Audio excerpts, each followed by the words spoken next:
Meng Hao's hand slowly tightened around the jade slip. Although he kept his thoughts concealed deeply in his heart, and would not easily reveal them, Patriarch Song had practiced cultivation for many years, and was able to pick up on some clues from the motion of Meng Hao's hand. He knew that his gamble had paid off. Meng Hao took a deep breath, then clasped hands and bowed deeply to Patriarch Song. "Many thanks," he said. He said nothing more than those 2 words, but to Patriarch Song that was enough. He nodded and clasped hands in return. "Meng Hao, my young friend, if you ever go to the Eastern lands, the Song clan's branch there may be able to provide you with some assistance." Meng Hao nodded, then, without another word, transformed into a beam of light that shot off into the distance. Patriarch Song watched him fly off. After a long moment, when Meng Hao was no longer visible, he turned and headed back into the Song clan ancestral mansion. As Meng Hao flew through the air, a complex expression could be seen on his face.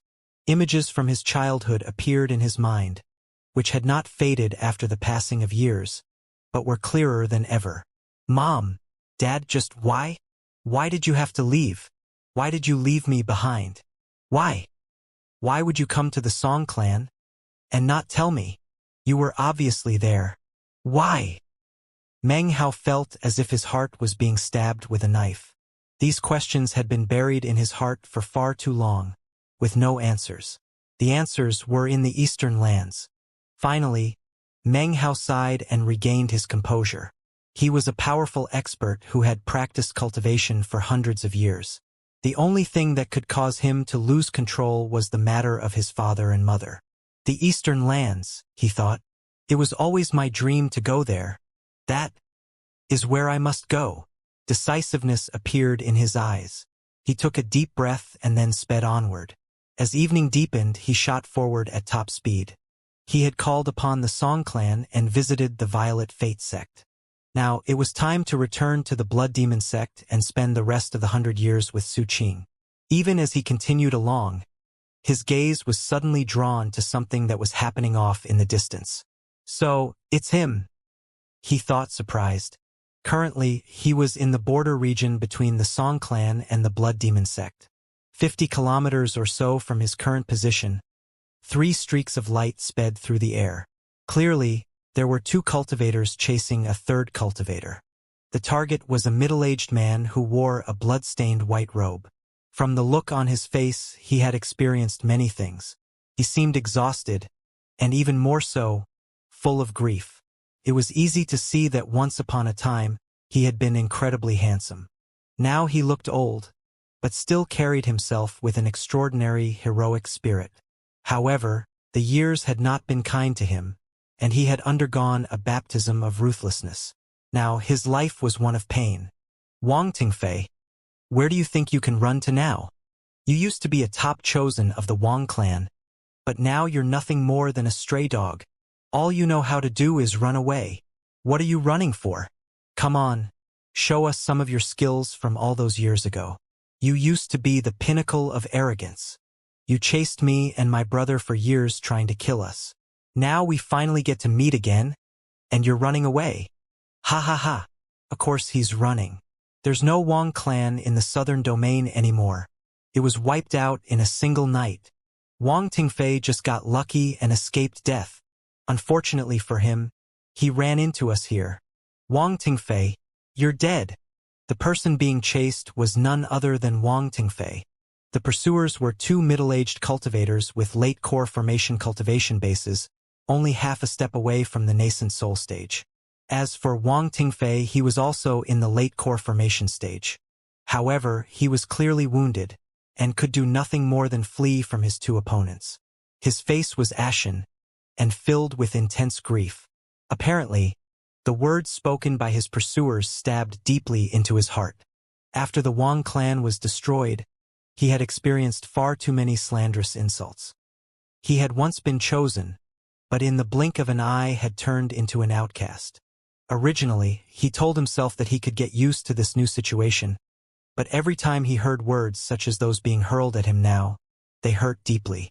It felt as if people were digging his heart out of his chest, and it made the pained expression on his face grow even more intense. He had been there that night when the Wang clan was wiped out. He had personally witnessed the patriarch's insanity as he slaughtered one clan member after another.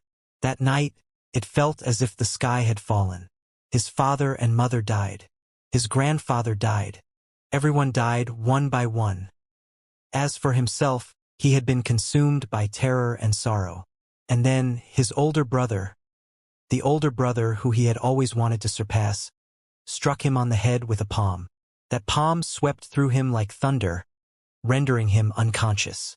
The last thing he remembered was his brother murmuring in his ear, "Hey kid, you need to stay alive." When Wang Tingfei woke up, he opened his eyes to find himself in a sea of blood. He was surrounded by the corpses of his fellow clan members. Laying directly on top of him was the body of his older brother. His brother had covered him with his own corpse, using the aura of death to hide Wang Tingfei. That was how Wang Tingfei managed to escape the disaster caused by the 10th Wang clan patriarch, who in his demented state had not bothered to search very carefully. At that point, Wang Tingfei had begun to weep. He had nothing, no clan, no family, everything was gone. He felt like he was the only person alive in the entire world. Bitterly, he had crawled to his feet and began to wander. He was alive, but it was as if he had already died. People who had once been his friends now looked at him with cold mockery. The constant ridicule was a vast difference from how he had been treated in the past, and it caused the trembling Wang Tingfei to come to a realization. All he could do was bow his head and bitterly accept the ridicule. He wanted to find the 10th Wang clan patriarch and ask him, "Why? Why did you eradicate the entire Wang clan, sir? Why?" It turned into the only reason for Wang Tingfei to continue living. He began to search the entire southern domain, using his bloodline connection to try to find the 10th Wang clan patriarch. Even if he died in the process, he would get his answer. It was finally in this area that he had sensed the presence of the 10th patriarch. He had started a thorough search, but before he could track him down, ran into these two people who he had previously disdained as being unworthy to even be looked at. They were nobodies whom he and his subordinates had hunted down and tried to kill over some magical item. Now he could only flee from them. Wang Tingfei's two pursuers performed incantation gestures, causing two flying swords to speed out. Glittering, they shot toward the ashen-faced Wang Tingfei, who quickly produced a small drum that he tossed behind him. It rapidly expanded and reverberated with a pounding sound as the two swords neared it. The items collided and, boom! As the explosion reverberated out, Wang Tingfei spit out blood. His face was pale white as he braced himself and pushed forward at top speed. He didn't take the time to try to retrieve the drum. The two pursuing cultivators laughed as one of them took the drum. Then they shot forward in pursuit once again, their eyes shining with greed and killing intent. They continued to fight back and forth, and Wang Tingfei continuously coughed up blood. The sword glow beneath his feet began to fade, and a look of despair could be seen in his eyes. To him, the whole world seemed to have turned gray. "You used to be so arrogant, didn't you? Back then you were so high and mighty. You looked down on everyone else as if they were bugs. And you were the chosen of heaven. Where is your arrogance now, huh? Wang Tingfei, you're dead. If you get reincarnated, then remember not to be so arrogant in your next life." The two pursuers' eyes flashed with killing intent, and they attacked simultaneously, unleashing their most powerful divine abilities. Sword chi swirled, and a massive palm rumbled out toward Wang Tingfei. Wang Tingfei smiled bitterly. He knew that he couldn't escape, so he suddenly turned in place and started to laugh. He had had enough of life, and should have died with the rest of his clan anyway. He was just about to throw caution to the wind when, suddenly, a sigh could be heard echoing throughout the land. Once they heard the sigh, Wang Tingfei's two pursuers stopped, and their faces went pale. They instantly began to tremble as they looked behind Wang Tingfei. Blood. Blood demon sect. The Blood Prince. It's Meng Hao. Meng Hao floated down from behind Wang Tingfei until he stood between him and the two pursuers. "This person is an old friend of mine," he said. "Fellow Taoists, would you mind giving me a bit of face?" The two pursuers gasped, and their hearts filled with terror. They immediately clasped hands and bowed with the utmost respect. "Senior, we didn't know that Wang Tingfei was an old friend of the Blood Prince. Please don't be offended, Your Excellency. We'll be leaving now." The two cultivators were completely shaken. There wasn't anyone in the southern domain who was unfamiliar with Meng Hao's face. They didn't care a whit about Wang Tingfei, but as for Meng Hao, he was terrifying to the extreme. Even as they spoke, the two men backed up, trembling. Wang Tingfei gaped at Meng Hao's back, then saw the expressions on the faces of the two men, and felt stabs of pain in his heart. Such expressions were the type that would fill the faces of people who looked at him, the kind of expressions he savored back before the Wang clan was eradicated. But now, Wang Tingfei's face distorted. He felt as if a blade was stabbing through his heart as he glared angrily at Meng Hao. His hatred for Meng Hao ran deep, and even before the destruction of the Wang clan, he had dreamed of personally slaying him. He hated Meng Hao for taking away his legacy. He hated Meng Hao for taking away his fiancée. He hated Meng Hao for all his success.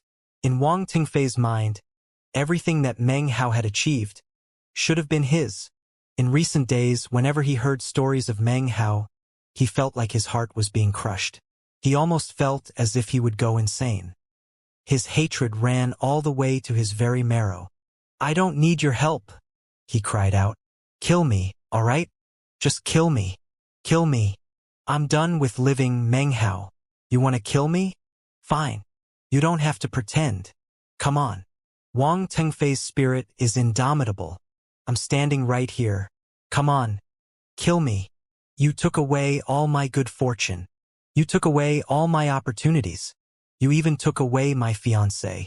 I will not live under the same sky as you, you charlatan. You lowlife. Come on. Kill me. You were nothing back in the Reliance sect. I could have killed you with the wave of a finger. If Grand Elder Ouyang hadn't interfered, I would have cut you down. I am chosen. Chosen of the Reliance sect. Chosen of the Wang clan. And you? You're an insect." Wang Tingfei started to laugh maniacally. He had repressed himself for too long, and now he hysterically shouted out all his grievances. Wang Tingfei's hysterical screaming did nothing more than cause Meng Hao to frown slightly. However, the other two cultivators' faces went deathly pale, and their hearts began to pound with fear. They suddenly recalled an event that had caused a minor stir in the southern domain, the matter of the love triangle involving Meng Hao, Wang Tingfei, and Chu Yuyan. Not good. These two used to be rivals in love. Damn it, we happened to run into both of these guys, and then heard some things we weren't supposed to. The two cultivators' faces fell, and they backed up nervously. Seeing that Meng Hao wasn't paying attention to them, they fled at top speed, cursing the fact that they couldn't sprout wings. "Come on. Kill me. Kill me," raged Wang Tingfei, his eyes bloodshot. He even began to approach Meng Hao, until he was right in front of him. "Didn't you want to kill me back in the Reliance sect, Meng Hao? I remember your fingernails sticking into the flesh of your palms, and the blood dripping down. Back then you were an ant and I was chosen. Now look at me. I bet you're happy, aren't you? Very happy, right? Come on. Kill me. I've lived enough already. My clan is gone, my clan members are gone, my family is gone. My older brother gave his life for me, but what's the point? At least dying at your hand will release me from my worldly cares. Why haven't you made a move yet? Kill me." A complicated expression could be seen on Meng Hao's face as he looked back at Wang Tingfei. He had long since learned of what had happened to the Wang clan. As for everything from the past, it was nothing more than that, the past. "I'm a Wang clan chosen. When I was a child, a drop of blood from a flying rain dragon fell from the skies. I followed my instincts and intuition, and after paying a huge price, finally found the Reliance sect. The flying rain dragon legacy belongs to me, but you took it away. You took away my legacy, and you took away my inner sect qualifications in the Reliance sect too. You destroyed any chance I had of getting the sublime spirit scripture. Then you even took my fiancé away from me. Chu Yuyan was my fiancé, but she dissolved our engagement. All because of you. Do I owe you a debt from my previous life or something, Meng Hao? Why? Over and over again. You took away everything. As Wang Tingfei screamed and yelled, tears began to stream down his face. Now you have everything that belongs to me. I should be the #1 person in the southern domain. I should be on top. And you should be like I am now. Everything you have was taken from me. And now, here you stand in front of me, the winner again. You're gonna save me? You're not saving me. I don't need your pity or compassion. I just need you to kill me. Don't give me that look, Meng Hao, he said, tears streaming down his cheeks. I'm Wang Tingfei. After the destruction of the Wang clan, Wang Tingfei had been the subject of endless ridicule. It was a pain that he could handle. There was only one thing in the world that he couldn't abide. A single person. Meng Hao. He would rather die than see pity and perplexity in Meng Hao's eyes. He was Wang Tingfei. If he had to die, fine, but he would die with pride.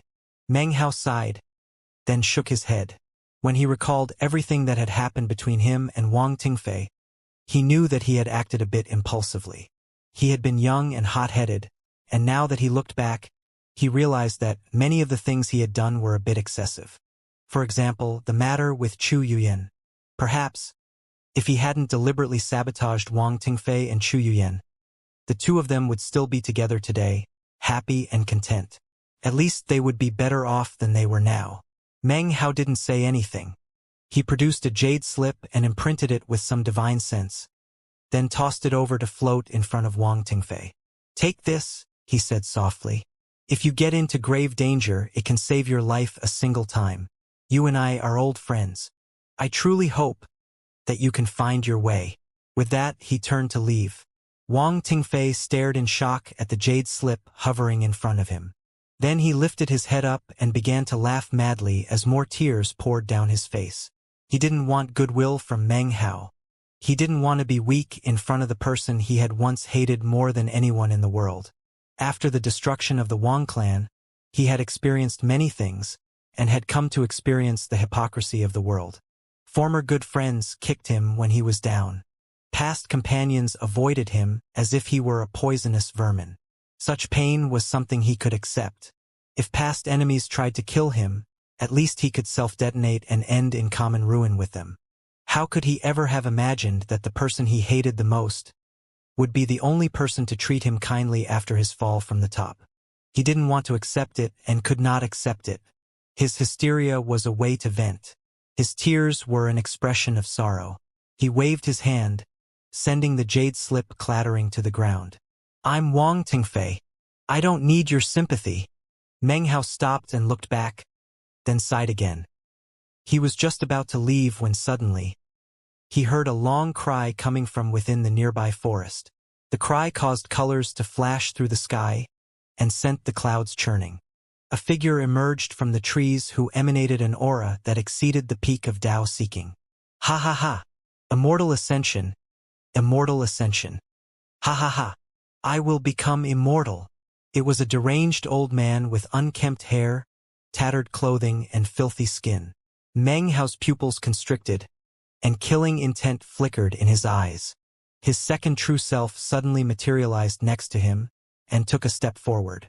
The deranged old man looked very different from before, but Meng Hao could still tell that he was the 10th Wang clan patriarch. Meng Hao had previously made some inquiries about the 10th Wang clan patriarch. He knew that the patriarch, in his madness, had destroyed the Wang clan, then gone completely insane. However, this was the first time he had personally encountered him in the southern domain. Patriarch! Cried Wang Tingfei. 10th Wang clan patriarch! Growled Meng Hao grimly.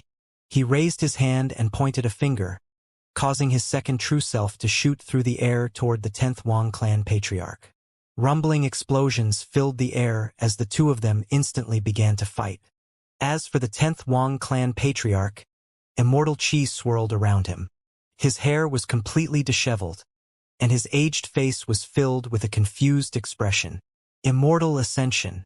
I will become immortal. Laughing foolishly, he waved his hand, causing the air to distort. Powerful cultivation-based ripples spread out as he battled with Meng Hao's second true self. Meng Hao gave a cold snort and flew out.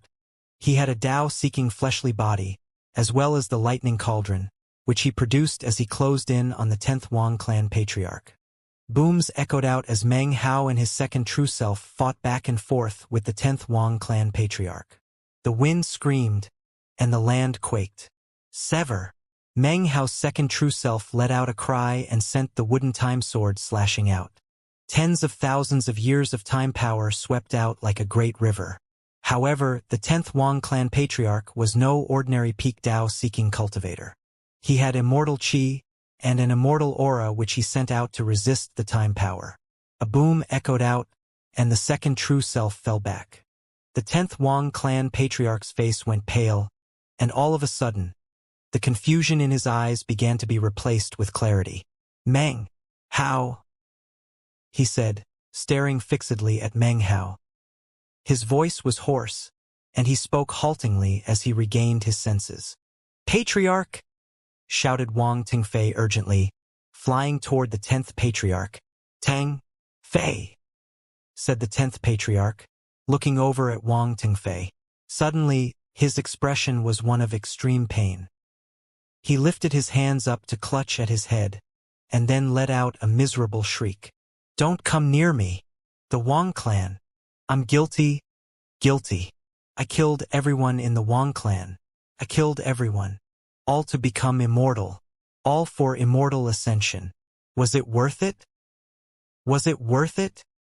The 10th Wang clan patriarch lifted his head and let out a mad howl, and his face was distorted by intense bitterness. Meng Hao's eyes flashed as he stood off to the side with his second true self. They did not attack, but simply looked on, eyes flickering with killing intent. I'm guilty. I was the one who personally slaughtered all of my fellow clan members. The 10th Wang clan patriarch howled, and tears streamed down his face. He felt as if his heart were being crushed. He felt regret, helplessness, and insanity swirling around inside his head. The faces of the clan members he had personally killed began to appear around him, and he trembled. His face was awash with indescribable agony. He suddenly turned to look at Meng Hao, head in hands and his eyes bright red. You! It was all because of you. Every so often, the 10th Wang clan patriarch would regain clarity. Whenever that happened, it was a time of unspeakable guilt and pain. His heart would fill with horror and regret, and the madness that arose from knowing that his hands were stained red with the blood of his fellow clan members made him want to die. But his cultivation base had reached the point that dying was not easy. He made to charge Meng Hao, but Meng Hao dodged to the side, his eyes flickering with coldness. He did not attack, and yet the enmity in his eyes grew deeper. A cold smile appeared on his face. Want to die? He asked. It won't be that easy. How could I let you die? Death squares all accounts, so letting you die would simply be releasing you from your pain and bitterness. I think I'd rather just let you continue living in your madness. Every so often you will wake up and be racked with guilt and pain. That is the vengeance you deserve. The hatred in Meng Hao's eyes burned. He detested the 10th Wang clan patriarch. If it weren't for him, Su Qing would not be in her current situation. He would not have faced so many deadly crises. In fact, considering what had happened in the rebirth cave, he truly had died already. Such enmity was not something that a mere death could wipe away. To force the Wang clan patriarch to live a life of suffering, that was true vengeance. Meng Hao laughed coldly as he backed up. However, it was at this point that the 10th Wang clan patriarch's face once again began to fill with a blank look. He began to smile foolishly, as if amnesia was beginning to wash away all the pain. But Meng Hao couldn't allow him to so easily forget. He raised his hand and pointed out his finger. The 7th demon sealing hex. Karmic hexing. He didn't fully employ the art. Instead, he just used the karmic magic to cause the 10th patriarch to be tormented by karma even when he was in a state of senselessness. He infused the karma threads with the lives of the clan members that had been killed. Now they would constantly pester him, reminding him of his blood-stained hands. He would now always be plagued by the memories of what he had done. Rumble. The 10th Wang clan patriarch's karma threads were thrown into chaos. His body trembled, and his eyes filled with tears. Although his expression was blank, he let out a roar of madness. Pain stabbed at his heart and he lost control. Immortal Ascension. Didi, don't get near me. My soul. Kill. Kill. Kill you all. Little brother. Don't get near me. Ag Hai. Immortal Ascension. The 10th Wang clan patriarch was already insane, but as of this moment, he had sunk even further into insanity. He was insane, and yet lucid, unable to control his body or his consciousness. The only thing he could do was constantly relive the destruction of the Wang clan. As of this moment, he could no longer forget the things which he so wanted to forget. From the methods Meng Hao used, it was clear how deeply he hated him. After finishing his work, what Meng Hao acquired was not a feeling of happiness, but rather deep exhaustion. It was an exhaustion that stemmed from the heart, and it caused him to sigh. He turned to leave. He wanted to be far away from this place. He had no further desire to see the 10th Wang clan patriarch. Exacting further revenge was meaningless. Su Qing had less than 100 years to live before she needed to travel to the underworld to be reincarnated. Meng Hao felt blank. He was just turning to leave when Wang Tingfei, his eyes filled with determination, smiled bitterly and took a deep breath. He suddenly flew directly toward the 10th Wang clan patriarch, who hovered in midair, his head in his hands, tears streaming down his face. Immortal Ascension. Kill. Kill. He was completely immersed in the memories of slaughtering his fellow clan members. His soul seemed to be imprisoned in that particular day, forever doomed to repeat what he had done. Patriarch, cried Wang Tingfei. As soon as he neared, the 10th Wang clan patriarch's eyes gleamed with a fiendish glow. Soul! Soul! My soul! He said, staring fixedly at Wang Tingfei. To him, the souls of fellow clan members were an irresistible temptation. He was attracted to them on an instinctual level, as he believed them to be something he needed to mend his own soul. It was an instinct he had no control over. His body flashed as he shot toward Wang Tingfei, whereupon his hand snaked out to latch onto the top of his head. Wang Tingfei did nothing to evade him. He allowed the 10th patriarch to near, allowed his hand to latch onto his own head. There was even a cracking sound as fingers pierced into his skull. To Wang Tingfei, the intense pain didn't really matter. The 10th Wang clan patriarch's eyes glowed with avarice and madness, as he prepared to extract Wang Tingfei's soul and use it to try to mend his own. Meng Hao's mind reeled, and he spun around, his eyes flashing. He lifted his right hand, and his second true self immediately shot toward Wang Tingfei. Meng Hao! Wang Tingfei cried, his face twisted and ashen. His body shook as it began to wither. Apparently, all of the essence of his life force was being sucked away as soul nourishment. This is my choice. This is the whole reason I've been searching for the patriarch. Don't interfere. This is Wang Tingfei's choice. His body quivered as his legs were sucked dry. The 10th Wang clan patriarch's eyes gleamed with a strange light, and his right hand tightened. My life has no meaning. I'd rather die at the hands of the patriarch than be killed by some other person. Let my soul help to restore his soul. Meng Hao, I don't need you to come save me. There's no need. Let me die in a way that has meaning. I think this is the most meaningful thing I've ever done in my entire existence. My family, my parents, my big brother, all my clan members, they've already given their souls. I'm the only one left. And now, it's my turn. I can't choose to keep living, Meng Hao, but I can choose how to die. Just leave me alone, don't save me. This is a Wang clan affair, and it has nothing to do with you. Wang Tingfei trembled as the rest of his body withered up. His life force was pouring into the 10th patriarch's soul, causing strands of white mist to rise up from the places where the fingers had pierced him. An expression of struggle could be seen on the face of the 10th Wang clan patriarch. However, the instinct to absorb his fellow clan members did not go away. and he continued to suck away the life force. Wang Tingfei's body began to fall apart, and vast quantities of white mist rose up out of his head. His soul. His eyes faded, and he seemed to age. It seemed like he had reached the end of his life. He was no longer the perfect, handsome young man that Meng Hao remembered. He was grotesque, nothing more than skin draped over a skeleton. Meng Hao, back then, it was all my fault. I just realized it too late. It wasn't until my clan had been exterminated that I realized how aggravating I must have been to everyone. No wonder Yuyan left me. She was right. Meng Hao, my hatred for you is mostly just jealousy and envy. Everything I said after you saved me earlier.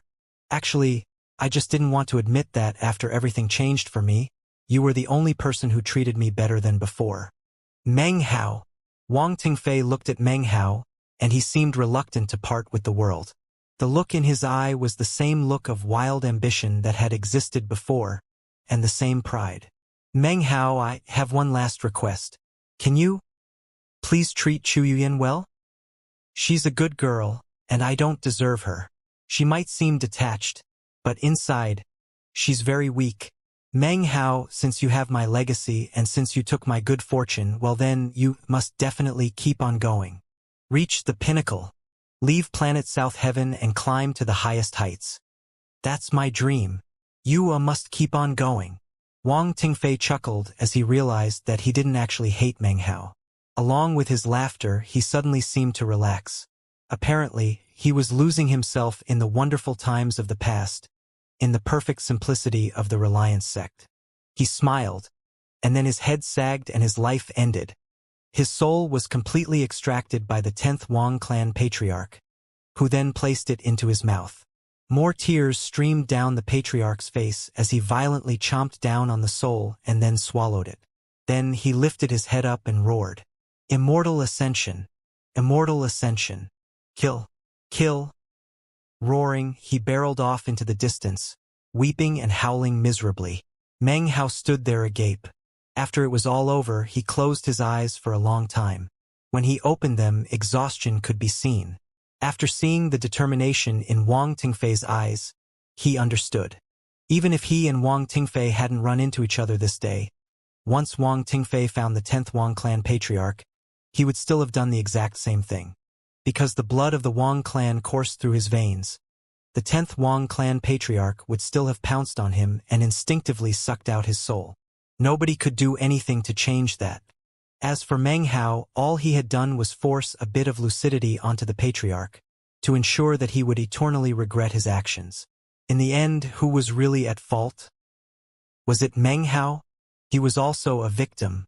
Was it the 10th Wang clan patriarch? Perhaps his pain was greater than anyone's. The Wang clan members were completely innocent. As for Wang Tingfei, his decision was solemn and stirring. Who was at fault? It was an unanswerable question that ran in circles. If blame truly needed to be assigned somewhere, perhaps greed was the answer. If the 10th Wang clan patriarch had not lusted after Meng Hao's perfect Tao foundation, then perhaps none of these things would have happened. Karma is a cycle with many twists and turns, murmured Meng Hao. All of a sudden, his understanding of the cause and effect of karma deepened.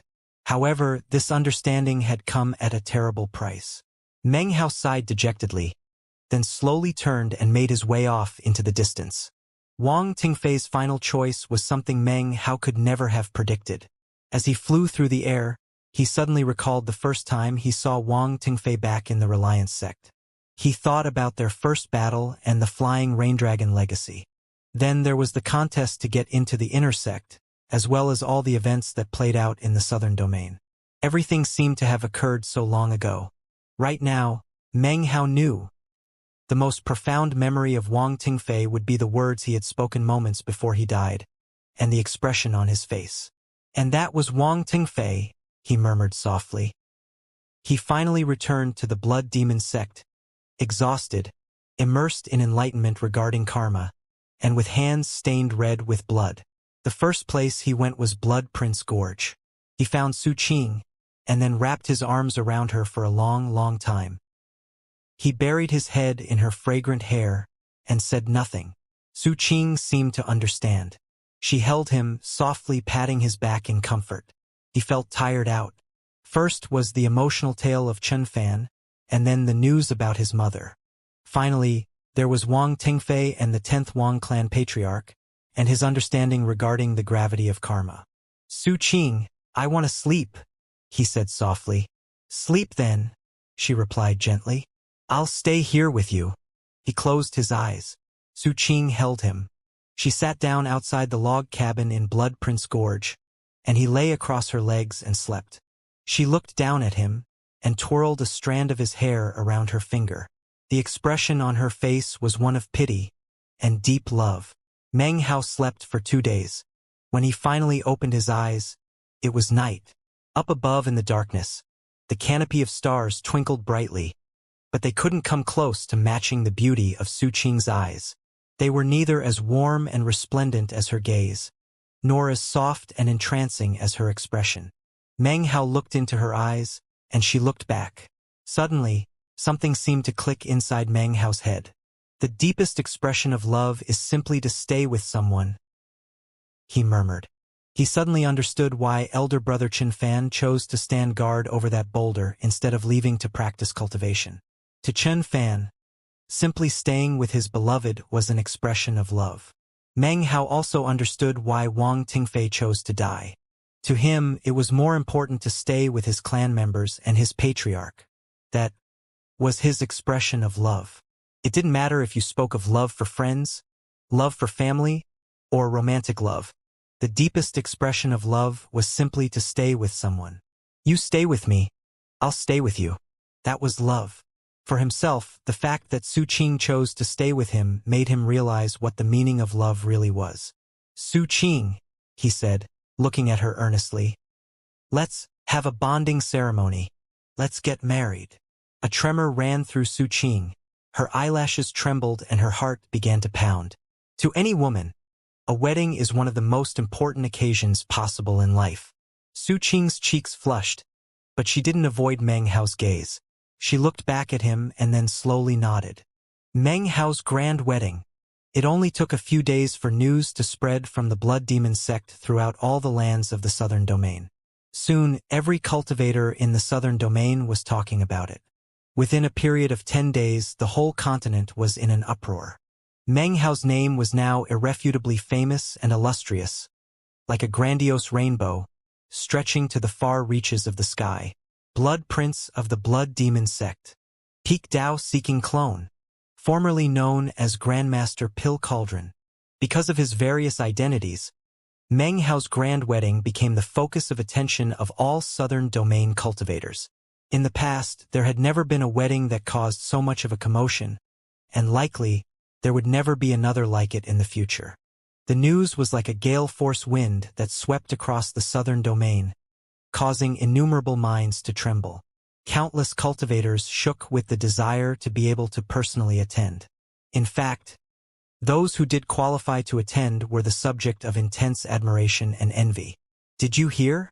The Blood Demon sect's Blood Prince, Meng Hao, is getting married on the 15th of next month. Yeah, of course our sect heard about the grand wedding of His Excellency Meng Hao. Our patriarch even came out of secluded meditation to personally prepare a wedding gift. I bet all the most powerful experts in the entire Southern Domain will be gathering at the Blood Demon sect. Your news is out of date. My master already found out that His Excellency Meng Hao's grand wedding isn't going to be at the Blood Demon sect. It's going to be on the border of the Southern Domain, at some big lake. Meng Hao's wedding was the news everyone was discussing. All the various sects and clans sprang into motion to prepare valuable and remarkable gifts for the wedding. The wedding date was the 15th of the following month, and the location, a lake on the border of the Southern Domain, was unique enough that people quickly began to analyze its significance. That's where the state of Zhao used to be. A few hundred years ago, the state of Zhao mysteriously disappeared. The only thing left behind was a huge hole in the ground. As time passed, it filled up with water and turned into a lake. That's right. The exalted Meng Hao and his beloved, Su Qing, are both from the state of Zhao. How fitting for the bonding ceremony to be held there. Even as the discussion raged, the tens of thousands of Blood Demon sect disciples excitedly left the Blood Demon sect and happily headed toward the location of the bonding ceremony, that enormous lake. After arriving, they would immediately get to work constructing the necessary buildings and decorate the entire region, turning it into something grand and palatial. Meng Hao's wedding was a major event for the Southern Domain, and even more important as far as the Blood Demon sect was concerned. After the determination Meng Hao had shown by putting his life on the line in the war with the 4 allied powers, all the disciples of the Blood Demon sect burned with fanatical devotion for him. Therefore, the Blood Demon sect disciples, down to the last one, were determined to ensure that not the slightest negligence be shown in the preparations. Meng Hao was aware that it was impossible to keep his marriage to Su Qing a secret. It was the most important event in their lives, and they would become bonded cultivators. It was necessary to inform the Southern Domain. As for the people who attended the ceremony that day, all of them would be distinguished guests. Thus, Blood Demon sect disciples sent out invitation cards to the various sects and clans. Any sect or clan who received one would be filled with excitement and incredible pride. However, there were some locations that deserved exceptional treatment. Meng Hao took Su Qing there personally to deliver invitations. The first stop was the Violet Fate sect. The Violet Fate sect's Peak Dao-seeking patriarch, Sun Tao, happily appeared to accept the invitation. After a polite exchange, Meng Hao glanced in the direction of the main peak of the East Pill Division. He and Su Qing both clasped hands and bowed deeply toward Grandmaster Pill Demon's secluded meditation location. Almost at the same moment that Meng Hao bowed, an ancient voice rang out in joyous laughter from the mountain. Hao, Master will emerge on the day of your wedding. I will be the official witness. Meng Hao trembled and raised his head to look in the direction of the main mountain peak. Next to him, Su Qing smiled shyly and bowed her head. Many thanks, Master, Meng Hao said softly. When he and Su Qing left, something happened that Meng Hao didn't notice, although Su Qing did. On one of the mountain peaks in the East Pill Division stood a woman. She looked sad as she stared silently at Meng Hao and Su Qing. It was Chu Yuyan. Her body shivered slightly in the stiff mountain breeze that fluttered her garments. She looked like a goddess, but in that moment, her heart felt as if it were sinking into a pit of ice. She felt coldness engulfing her, and pain stabbed through her. She stood there bitterly, and tears streamed down her face. Meng Hao didn't see those tears, but Su Qing did. Su Qing held her tongue as she turned and left with Meng Hao. On another mountain stood Han Shuashan. She wasn't happy either, and she kicked a rock that lay in front of her. The man who stood next to her, Yi Feimu, was even less happy than she was. He glanced over at Han Shuashan, a complex expression in his eyes. He said nothing as he remained standing at her side. Meng Hao and Su Qing also paid a personal visit to the Song clan. Because of the matter of the Song clan patriarch giving him the jade slip, Meng Hao knew that he owed the Song clan a favor. Patriarch Song would never say anything about it, of course, but the matter was extremely important to Meng Hao. Patriarch Song laughed heartily as he accepted the invitation. Then, he looked at Meng Hao and Su Qing with a long sigh. After Meng Hao and Su Qing flew off into the distance, a certain woman inside the Song clan cut a lonely figure as she stood there, by herself. She sighed, but in her heart, she truly wished for Meng Hao and Su Qing to find happiness. That woman was Song Jia. The next stop was the Solitary Sword sect. As soon as they entered, the Solitary Sword sect disciples bowed with extreme respect. They clustered around Meng Hao almost as if he were a patriarch as they escorted him into the sect. Chun Fan was still sitting cross-legged next to the boulder, meditating. When he opened his eyes and saw Meng Hao and Su Qing, he smiled happily. Congratulations, junior brother. Finally you'll get to hold a beautiful woman in your arms. I could tell way back in the Reliance sect that you had some feelings for junior sister Su. At long last, you two are getting married. Well, I think you're a match made in heaven. It's too bad we can't find Grand Elder Ouyang and sect leader He. Although, if they're still in the Southern Domain, they'll surely hear about the wedding. Chun Fan was very happy to see Meng Hao and Su Qing, and he laughed more that day than he had in decades. They visited with Chun Fan for a whole day. Before leaving, Meng Hao and Su Qing clasped hands and bowed to the boulder which contained Shan Ling, the wife of their brother Chin Fan. In response, the boulder glowed faintly, as if it were wishing blessings upon them. Finally, Meng Hao and Su Qing went to the Golden Frost sect. Fatty was ecstatic.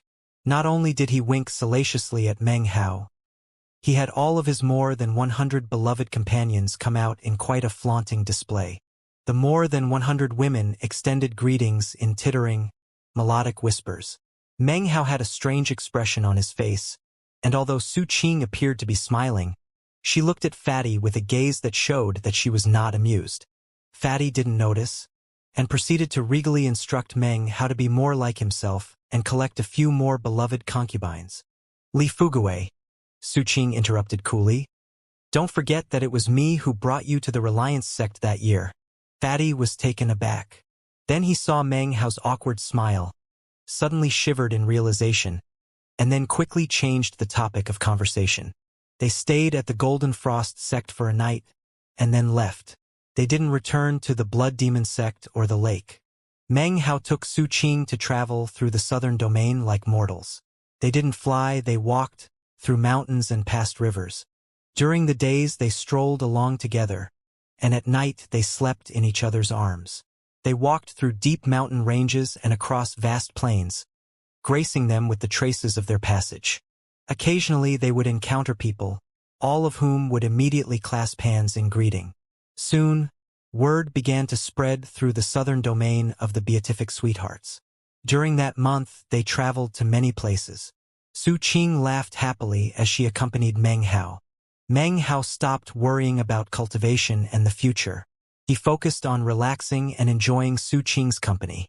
When the month was up and their traveling finished, they proceeded toward the enormous lake that occupied the spot where the state of Zhao used to be. The land there had undergone a complete transformation, and now looked like a celestial paradise.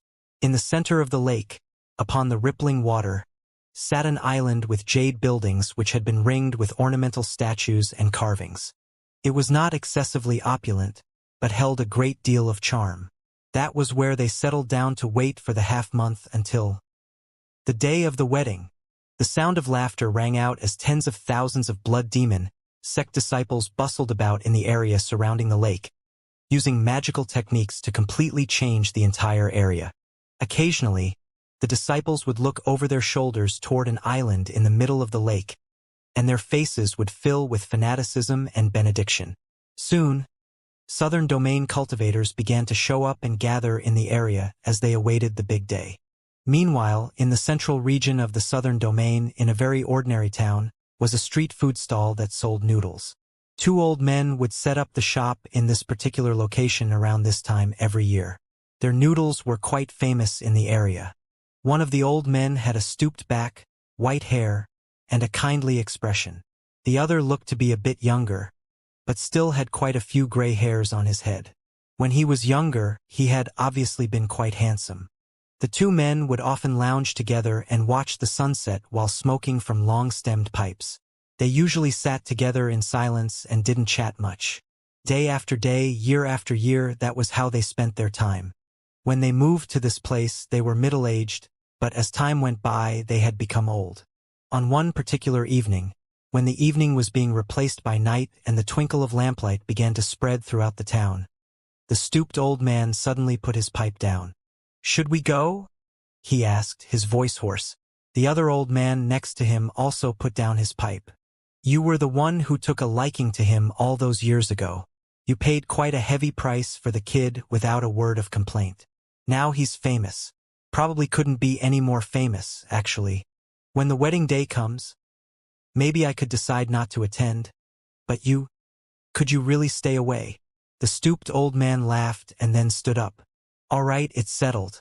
We're going. I could tell as soon as I looked at that pup that he had potential." "Well, fine," said the other man. "Neither of us have much longevity left. Let's go see all the kids. Then we will have accomplished everything and can die content." The two old men exchanged a glance, then disappeared laughing off into the night. These two were none other than Grand Elder Ouyang and he Luohua from the Reliance sect. All those years ago, Grand Elder Ouyang had already been running low on longevity. The fact that he was still alive now indicated that he had run into some sort of good fortune since then. Similar scenes played out in the Black Lands. Meng Hao's grand wedding had sent all the lands astir. The great tribes in the Black Lands were also focusing on the southern domain right now. The matter of the 4 allied powers besieging the Blood Demon sect, and the following events in which the Blood Demon sect unified the southern domain, were all well known. When Meng Hao's name rose to prominence, the Golden Crow clan in the Black Lands was especially excited. When news arrived of Meng Hao's grand marriage, the clan chief personally led quite a few clan members out of the Black Lands to attend the ceremony and offer wedding gifts.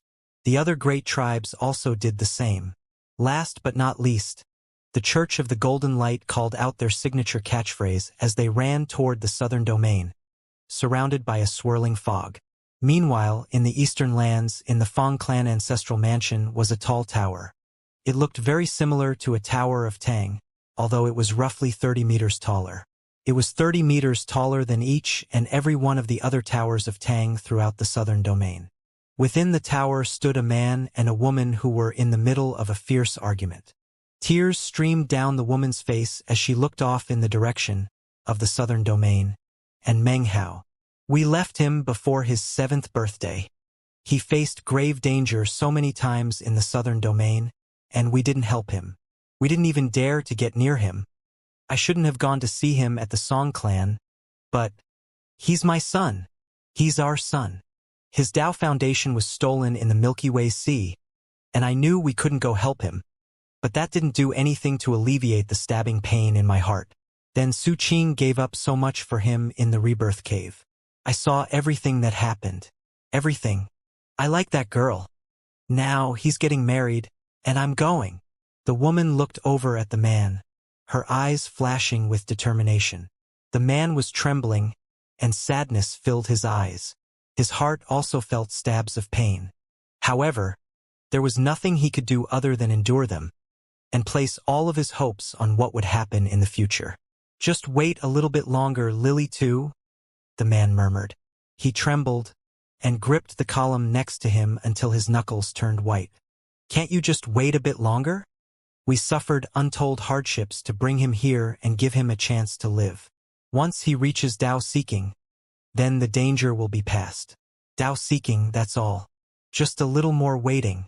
The day he enters Dao Seeking, we'll go together. We'll explain everything together.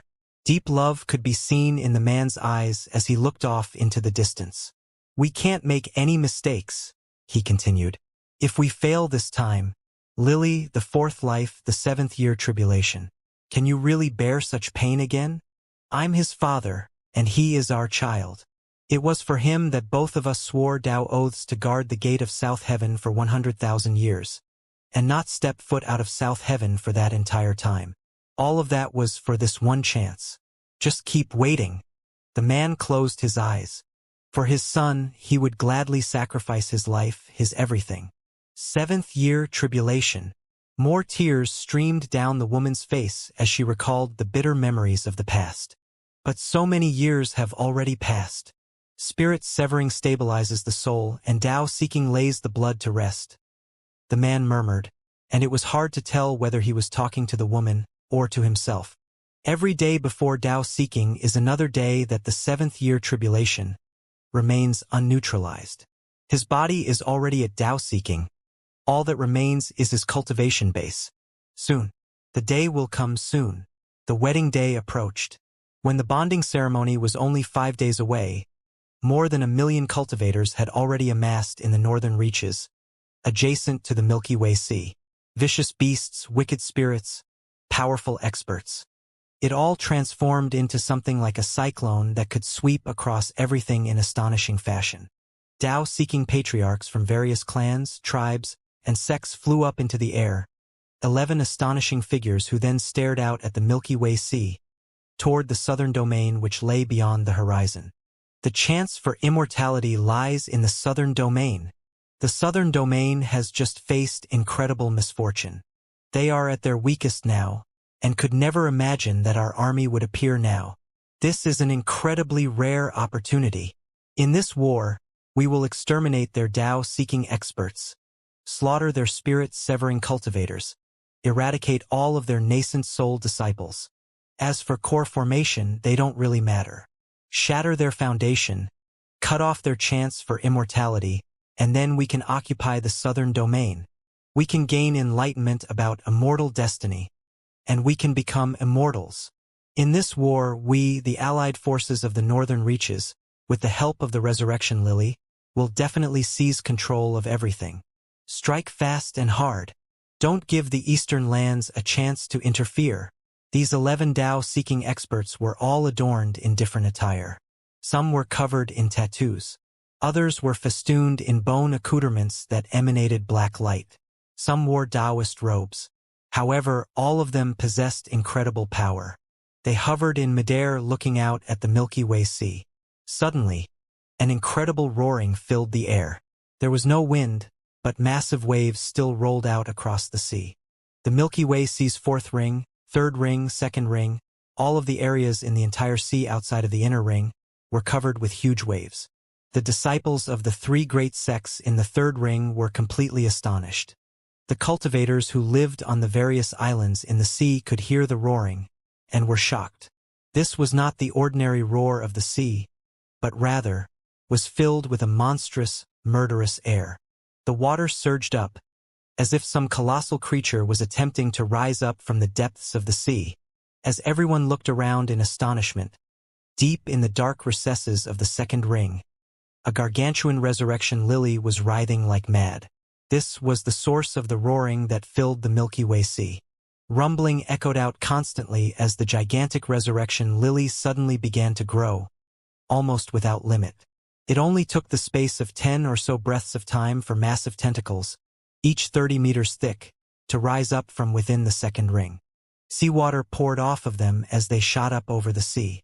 The tentacles emitted a shocking aura as they sped through the air. At the same time, countless smaller tentacles spread out along the seafloor. When they reached the waters of the third ring, they too shot up into the air. More tentacles spread out, piercing into the stormwind divide that separated the third and fourth rings. If you could stand in a position high up in the sky where the entire Milky Way Sea was visible, you would be able to see that more than 100,000 tentacles were spreading out.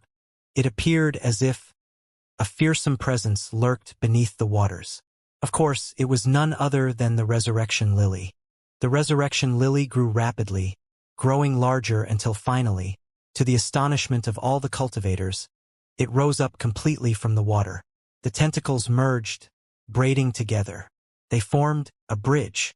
It was a bridge, one side of which was formed from 50,000 tentacles, more than 1,500 kilometers across. Shockingly, this part of the bridge neared the southern domain but didn't touch it. The other side of the bridge arced out to connect to the northern reaches. In the very middle of the two sides was a huge resurrection lily that was so large you could scarcely see from one side to the other, dripping vast quantities of water as it rose up. The scene was indescribably shocking and astonishing. A gigantic flower had risen up to form a bridge with its branches and leaves, a bridge that connected two great continents. The greatest difficulty in waging war between these regions was the problem of transporting the troops.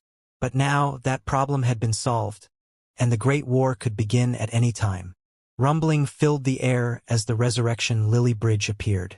The more than 1 million northern reaches cultivators lifted their heads up and roared. The 11 Tao-seeking experts waved their hands, and the cultivators headed directly toward the Resurrection Lily Bridge. The evil spirits were behind the cultivators, followed by the mountain-like giants, as well as countless wild beasts. All of them charged onto the Resurrection Lily Bridge, where they used all the speed they could muster, as well as some of the built-in teleportation features of the bridge, to proceed forward. Soon, the distance between them and the southern domain was rapidly reduced. They would only need a few days to reach the southern domain. The wedding day got closer. The big lake that used to be the state of Zhao was now decorated with lanterns and brightly colored decorations. Tables were set up all around, and blood demon sect disciples circulated to entertain the guests. The sounds of happy laughter and cheerful voices permeated the air. Chun Fan arrived, as did Fatty, along with one after another of Meng Hao's friends from the Violet Fate sect, who had all rushed to the location as fast as possible. Su Qing's smile grew more and more beautiful. When she looked at Meng Hao, the warm look in her eyes seemed like it could thaw even the coldest ice. Meng Hao was also smiling, although sometimes he seemed to be at his wit's end, not quite sure what to do or where to go. Thankfully, the Blood Demon sect's spirit-severing patriarchs were familiar with weddings, and they did their best to manage affairs properly. There was also Fatty, who had already been formally united with more than 100 beloved concubines. With all of their advice and help, Meng Hao was kept quite busy with all the formalities. In the end, Chu Yuyan eventually came.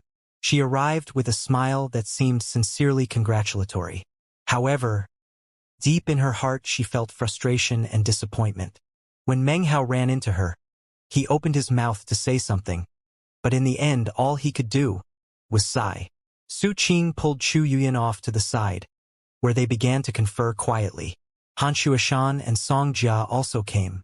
Soon all the women, along with Fatty's beloved concubines, made their way to the island in the center of the lake, after which the twitter of their voices could often be heard floating out from within. A few days later, the big day arrived, and wedding bells tolled cheerfully. Starting at dawn, countless honored guests flowed in from sects and clans all over the southern domain. Soon it became apparent that there weren't enough banquet tables, even though they had prepared more than 100,000. There was standing room only, and everyone was packed tightly together as far as the eye could see. There were even cultivators hovering in the air far off in the distance. Even if they couldn't have a seat, they still wanted to watch the bonding ceremony and cheer in congratulations. Spirit-severing cultivators and Tao-seeking experts were all present. As the wedding bells rang out, a violet streak appeared in the air. It was an old man in a violet robe, ancient and dignified. However, a kind smile covered his face, and the aroma of medicinal pills wafted around him. As soon as Meng Hao caught sight of him, a tremor ran through his body, and he flew up into the air. In front of all the other cultivators present, he clasped hands and bowed deeply. "Greetings, master." The old man was none other than Pill Demon. He looked at Meng Hao contentedly, and with love. Laughing, he helped Meng Hao to straighten up. "Today is your grand wedding, and I'm here to bear official witness." The Church of the Golden Light arrived. The disciples approached the wedding site in formation, surrounded by billowing fog. The Golden Crow tribe arrived.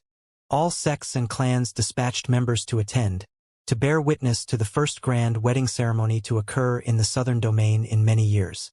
It was unprecedented and unrepeatable. The wedding guests surrounded the huge lake. Hundreds of thousands of cultivators had arrived, perhaps nearing 80% of the population of the southern domain. It was impossible to take them all in with a single glance. Everywhere you looked was densely packed with people, and based on the mass of wedding gifts that had been delivered, it was possible to see the incredible wealth of the southern domain. Grandmaster Ouyang and He Luohua arrived. They stood in the crowds, unable to get very close. However, from afar, they could see Meng Hao and Su Qing, as well as Fatty and Qin Fan. The two old men's faces broke out with benevolent smiles. They were happy and also proud of themselves. They knew that these chosen of the southern domain were all former members of the Reliance sect. Tribes of the western desert also came, most of whom Meng Hao was familiar with or the other way around. Even though there were hundreds of thousands of people present, there was no chaos.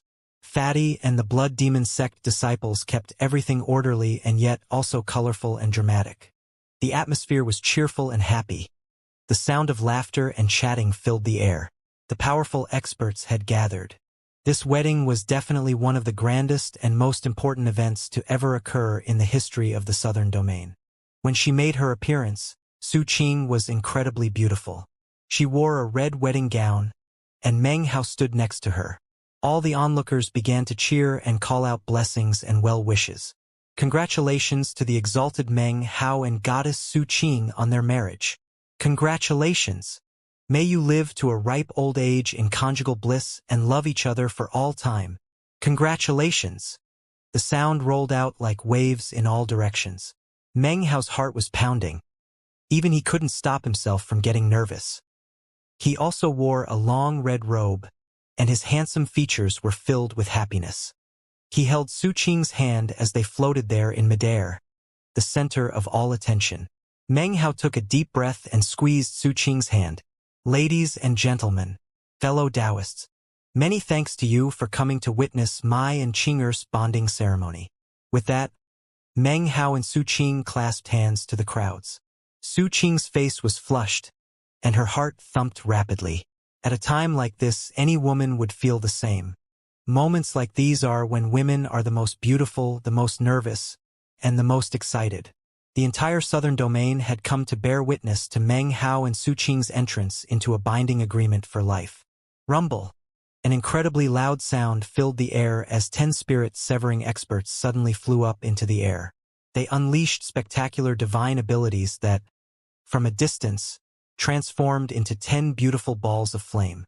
The color of the sky instantly changed, and all the cultivators down below stared up in awe at the beautiful sight. The cultivation bases of the 10 spirit-severing experts exploded out as they caused the brilliant, colorful divine abilities to surge with power. Boundless light shone out, making it seem like there were 10 suns up in the sky. As the rumbling echoed out seemingly without end, the 10 spirit-severing experts continued to fuel the divine abilities, causing ripples of magic to constantly flow out above the crowds. Immediately, a buzz of conversation rose from the crowd as they watched the spectacle, their hearts trembling.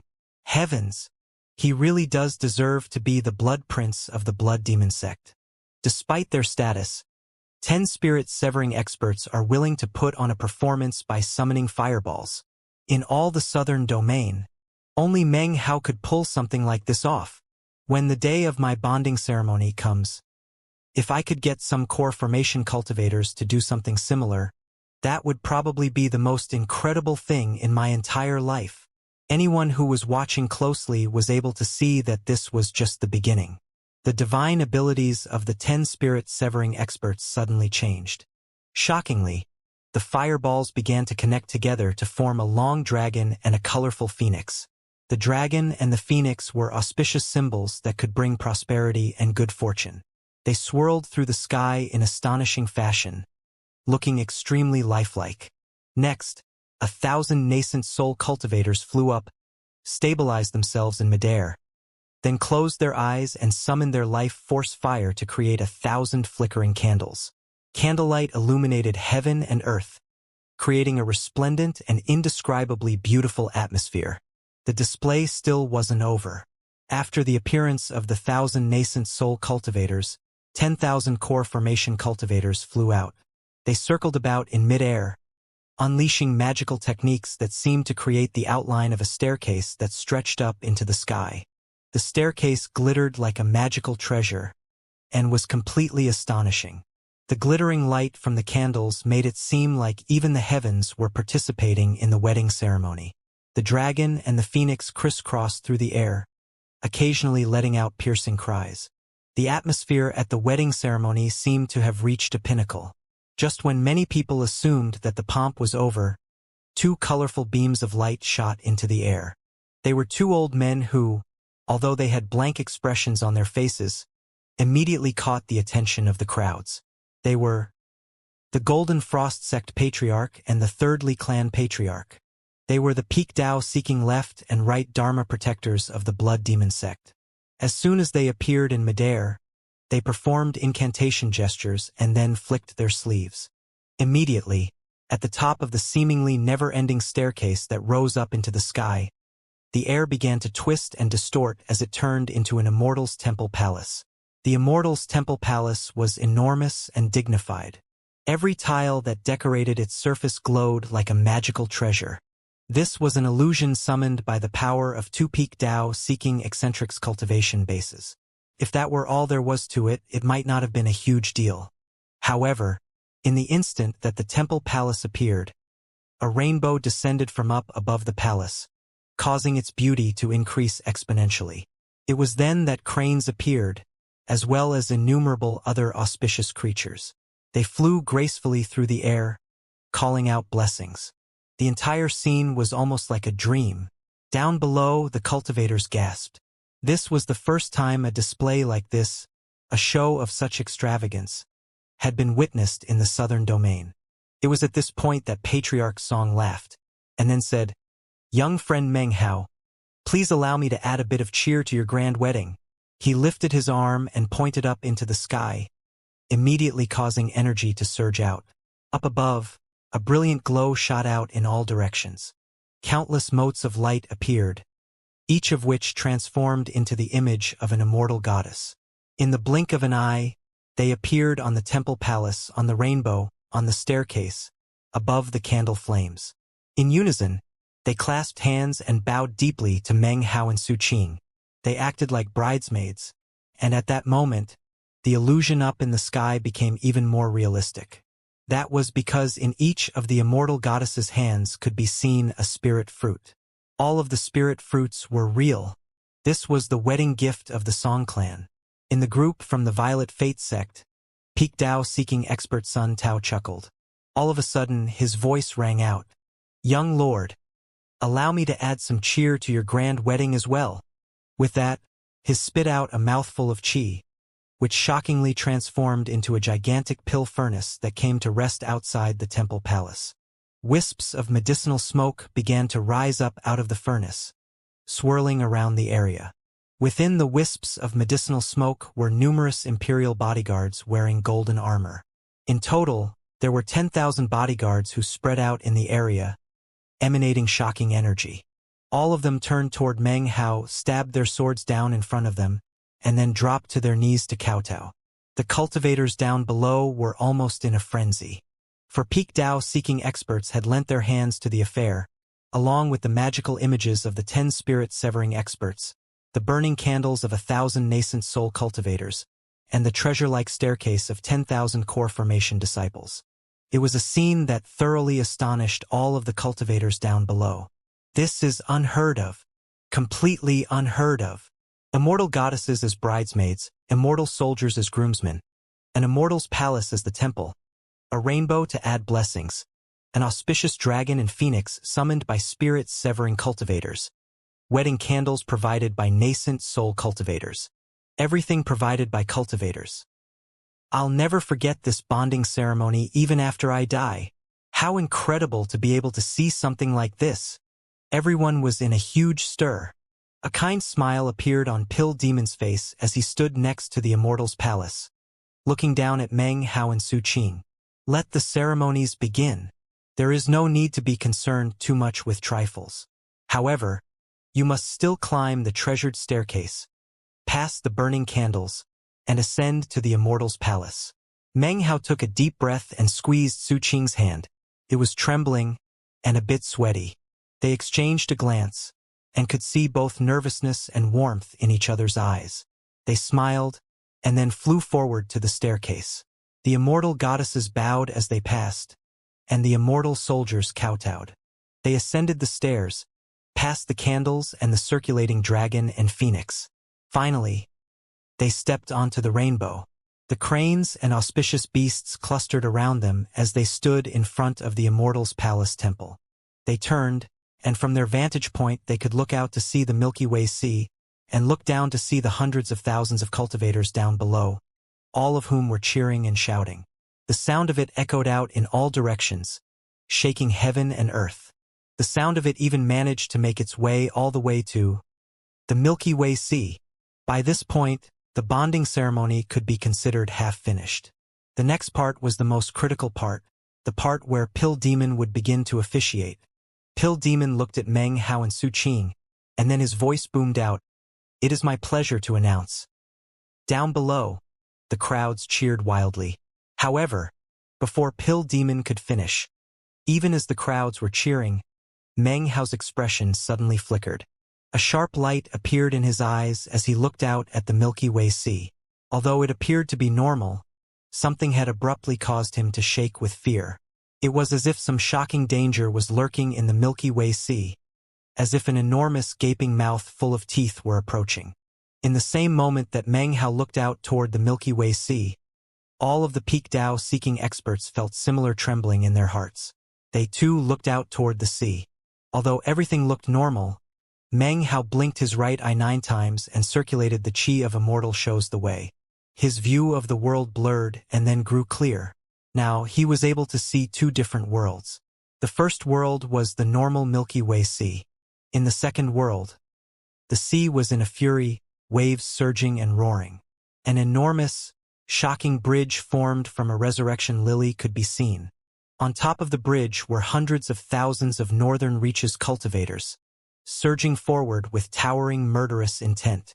Among the Northern Reaches cultivators was an enormous stone cauldron, supported on the backs of 10,000 cultivators. The cauldron seemed ancient, and its insides were filled with pitch-black dirt. Shockingly, a single stick of incense could be seen sticking up out of the soil. The incense stick was small, far smaller than the huge cauldron, and was easy to miss. However, the feeling it gave off was one of complete terror and evil. Even the peak Tao-seeking experts of the Northern Reaches seemed to fear it. The forces from the Northern Reaches drew closer and closer.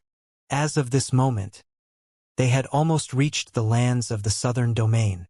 Northern Reaches, thought Meng Hao, his pupils constricting. Currently, the other peak Tao-seeking experts were unable to see what Meng Hao was seeing. Except for Pill Demon. His eyes began to shine with golden light, and his face fell. The cheers were still echoing out through the air as all the cultivators down below awaited Pill Demon's words of officiation and the final moments of the wedding ceremony. However, Meng Hao and Pill Demon's hearts froze up and, as of this moment, were sinking to the lowest depths.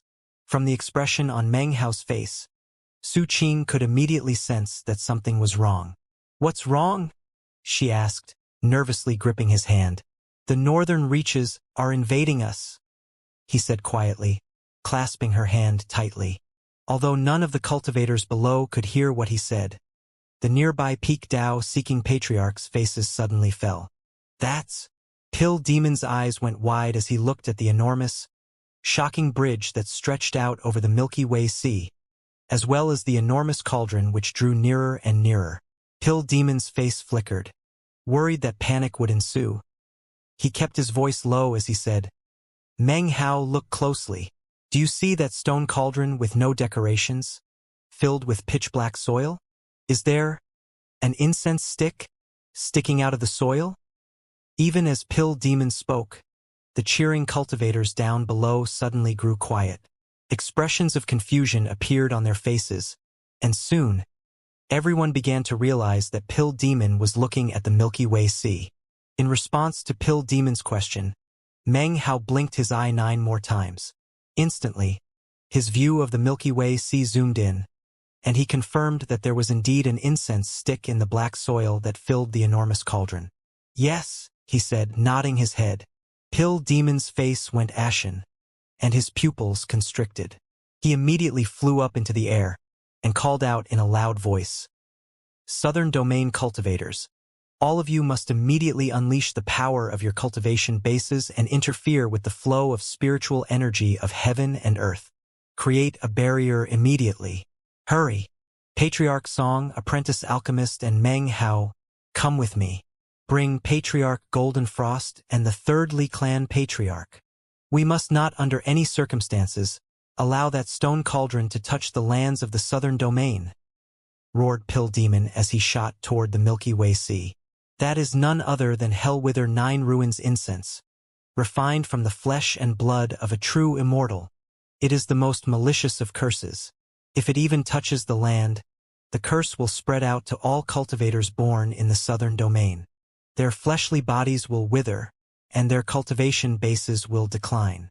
There is no cure or antidote, and it is impossible to flee, not even by leaving the Southern Domain. Anyone born in the Southern Domain will be cursed." Patriarch Song's face fell, and Sun Tao of the Violet Fate sect had a similar reaction. Without hesitation, they followed along at top speed. Meng Hao's eyes flashed with killing intent. Today was his grand wedding, the most important day in his life. Su Qing had less than 100 years of longevity, and all he wanted was to give her a magnificent wedding. Unfortunately, they had been interrupted halfway through. The arrival of the Northern Reaches cultivators was completely unforeseen. How could Meng Hao not be enraged? He looked at Su Qing, and although her heart was filled with concern, the only thing that could be seen on her face was a gentle expression. "The wedding ceremony isn't over yet," she said softly. "I'll be waiting here for you." Meng Hao nodded, then flew up into the air. His second true self materialized next to him, and Patriarch Golden Frost and the third Li clan patriarch emerged from within the Immortal's palace. In the blink of an eye, they all transformed into beams of light that shot toward the Milky Way Sea. The spirit-severing cultivators who had formed the dragon and phoenix immediately appeared. The power of their cultivation bases surged out, causing the air to distort. Down below, the hundreds of thousands of other cultivators, still reeling in shock because of the sudden developments, also unleashed the power of their cultivation bases. It only took a moment for the air to distort and a violent windstorm to rise up. Meanwhile, the Northern Reaches cultivators on the Resurrection Lily Bridge over the Milky Way Sea realized that they had been discovered. With no further need to conceal their presence, rumbling filled the air, and the appearance of the Milky Way Sea instantly changed. It no longer looked sunny and calm. Instead, massive waves surged across its surface, as well as numerous corpses. Those corpses were none other than Milky Way Sea cultivators. Also fully visible was the ferocious-looking Resurrection Lily Bridge, as well as the million Northern Reaches cultivators, stretching out in formation like a huge dragon. "Within a month, the southern domain will be destroyed," a cold and ancient voice rang out. It was an old man within the Northern Reaches forces. He wore animal hide clothing, and a necklace of bone teeth was strung around his neck. He flew up into the air, followed by 3 shocking figures. Of those 3 people, 2 were old men and 1 was a boy. The 2 old men looked exactly alike, except that one wore all black clothing and the other wore all white.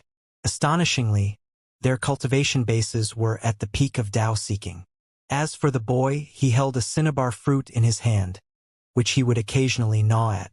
A red glow could be seen in his eyes, and he was surrounded by a thick, murderous air. He was also at the peak of Tao seeking. These 4 people were the patriarchs leading the first wave of the Northern Reaches army. A few days behind them was the second wave of hundreds of thousands of Northern Reaches cultivators. The first wave was so close that they could see the mountains of the southern domain, as well as the 6 bright beams of light that were shooting through the air. At the same time, they also noticed the shocking windstorm created by the cultivation bases of the hundreds of thousands of cultivators, which rose up into the sky, emitting shocking power. These southern domain cultivators are clever. They actually sensed us ahead of time and knew exactly when we would arrive. Not only did they know the time, they also knew the place and are in combat readiness. They've even combined the cultivation bases of several 100,000 cultivators into a windstorm. They hope to reduce the power of our sacred bomb. From their reaction, it seems they actually know about our plan. Thankfully, we're thoroughly prepared. It's too bad the sacred bomb is most effective when they are scattered. Of the 6 people approaching, 4 are at the peak of Tao seeking. 1 is early Tao seeking, and the third, the red-robed youth. It seems he's only a second severing cultivator. Whatever, it doesn't matter. We'll stick to the plan and sacrifice our sacred bomb. The 4 Northern Reaches patriarchs exchanged glances, and then the old man with the bone-toothed necklace snorted coldly. He produced a red medicinal pill which was covered with bizarre magical symbols, which he immediately consumed. Then he stretched his hands out and lifted his head back to let out a wild roar. Dragonfish transformation! At the same time, his body instantly began to expand and grow scales. In the blink of an eye, he was dozens of meters tall and bulging with muscles. Shockingly, the bone teeth around his neck shot out to swirl around him in a spherical spell formation. Rumbling filled the air, along with a roar from within the spell formation. Suddenly, a huge black crocodile emerged, 300 meters long. The crocodile slapped its tail down, causing ripples to spread out. Immediately, the 10,000 cultivators bearing the huge stone cauldron flew forward and landed on the crocodile's back. The crocodile let out a roar, and its eyes began to glow red as it charged forward toward the southern domain. As for the several-meter-tall old man, His body emanated savage energy as he followed, acting as an escort to the crocodile. Behind him, the two old men, who looked identical except for the contrasting black and white clothing, both swished their sleeves. Shockingly, they began to emanate an incredible aura of death. Even more astonishing, two hopping vampires appeared behind them, also wearing contrasting black and white clothing. The two hopping vampires had long teeth and vicious expressions. They wore hats and moved in leaping motions along with the two old men as they escorted the stone cauldron. Last was the young boy. As he advanced, a giant emerged from the forces atop the Resurrection Lily Bridge. It wielded an enormous wolf-tooth club and roared as it shot forward, kicking up a huge wind. The boy flew up to stand on its shoulder. He had eaten almost half of the cinnabar fruit and held the other half in his hand, rubbing it occasionally. The crocodile in the lead position had bright red, glowing eyes. It roared as it advanced at top speed, transforming into what almost looked like a black lightning bolt. As it neared the southern domain, Pill Demon, Patriarch Song, and the apprentice alchemist Sun Tao rushed to meet it. There was no talking. As soon as they met, the fighting began. Boom! Sun Tao summoned a pill cauldron that emanated medicinal smoke. Within the smoke appeared countless warriors in golden armor that immediately blockaded the entire area. Patriarch Song gave a cold snort and performed an incantation gesture. Instantly, the spiritual energy in the area faded, and a copper coffin appeared, the precious treasure of the Song clan. As for Pill Demon, he shot directly toward the stone cauldron. The crocodile roared, as did the several-meter-tall old man next to him. Suddenly, the old man flickered and appeared directly in front of the crocodile, then punched out. "Piss off!" he cried. Boom! The fist strike was backed by the power of his fleshly body. It shattered the air as it screamed toward Sun Tao's golden warriors. Immediately, the warriors began to wither and collapse into pieces. The old man was extraordinarily strong. Natural law swirled around him, making the entire area around him his own. He barreled forward, smashing through the barricade, followed by the crocodile. Meanwhile, the old men in the black and white clothes closed their eyes.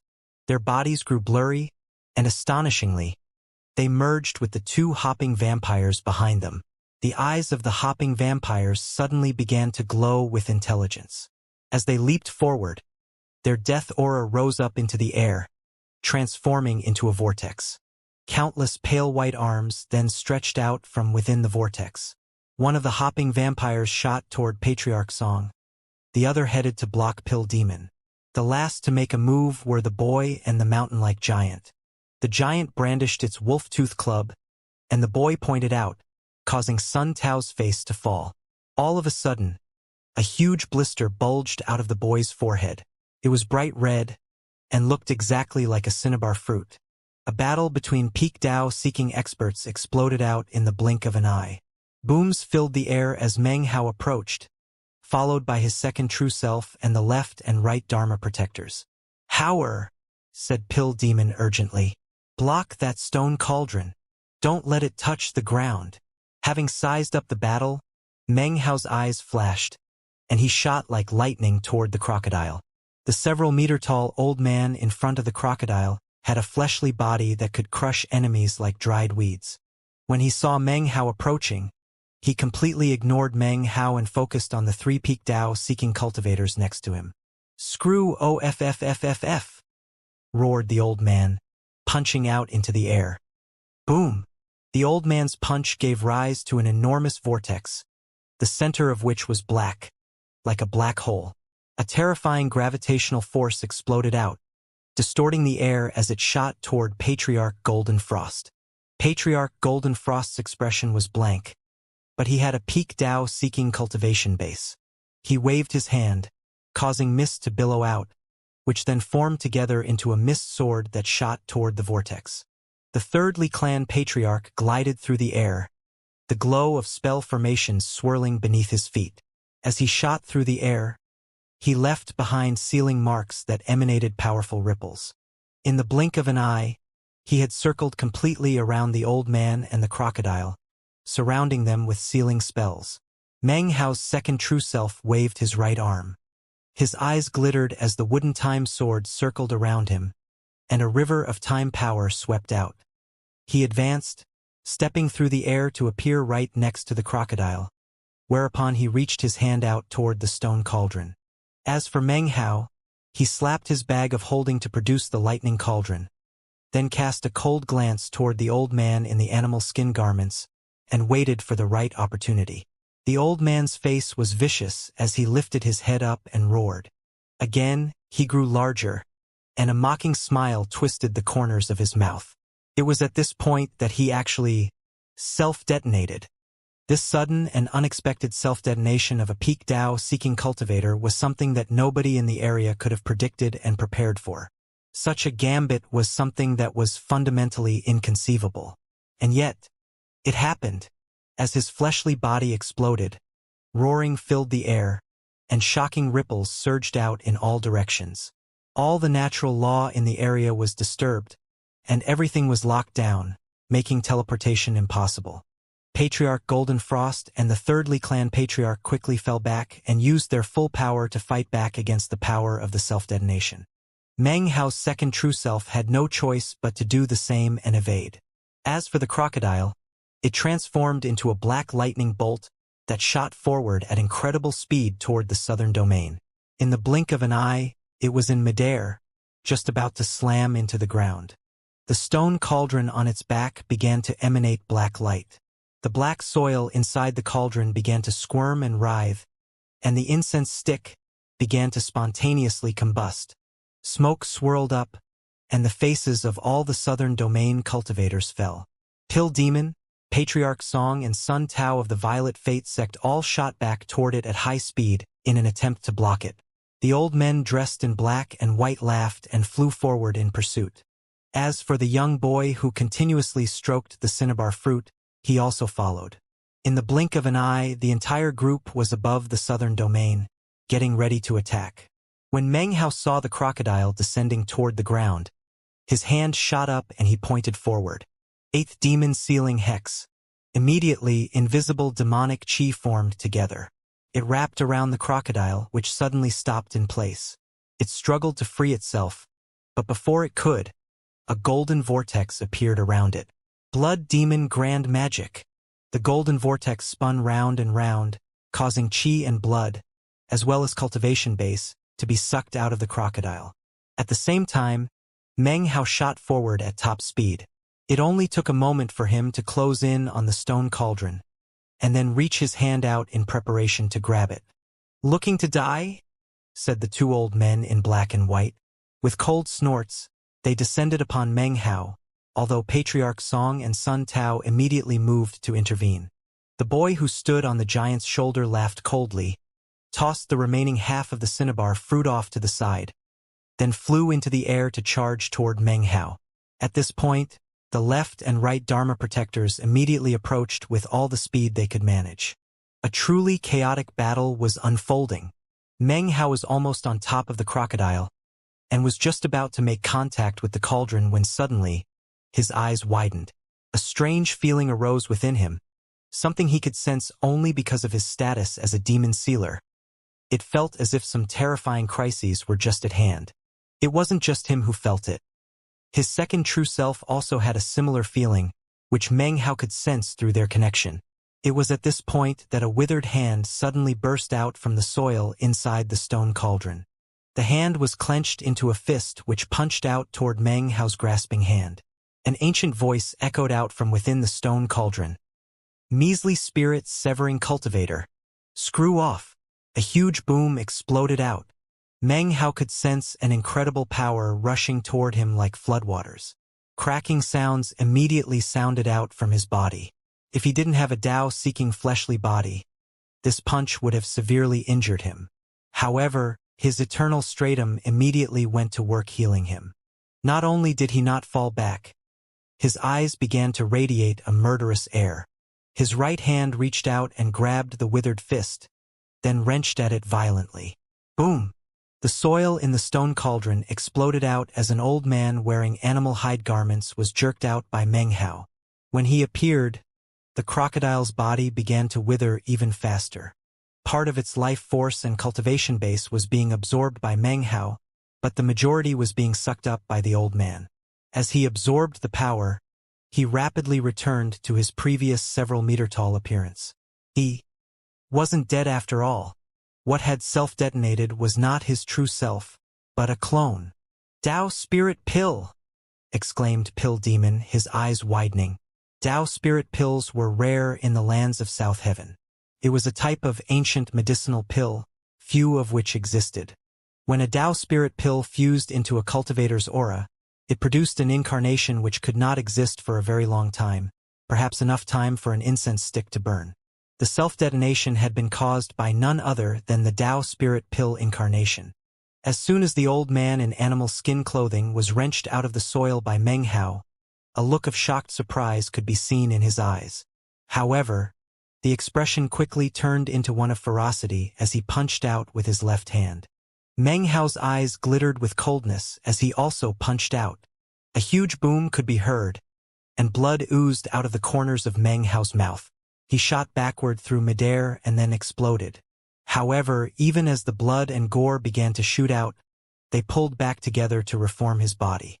The old man in animal skin clothing laughed loudly and said, "I am the high priest of the imperial bloodline clan of the northern reaches.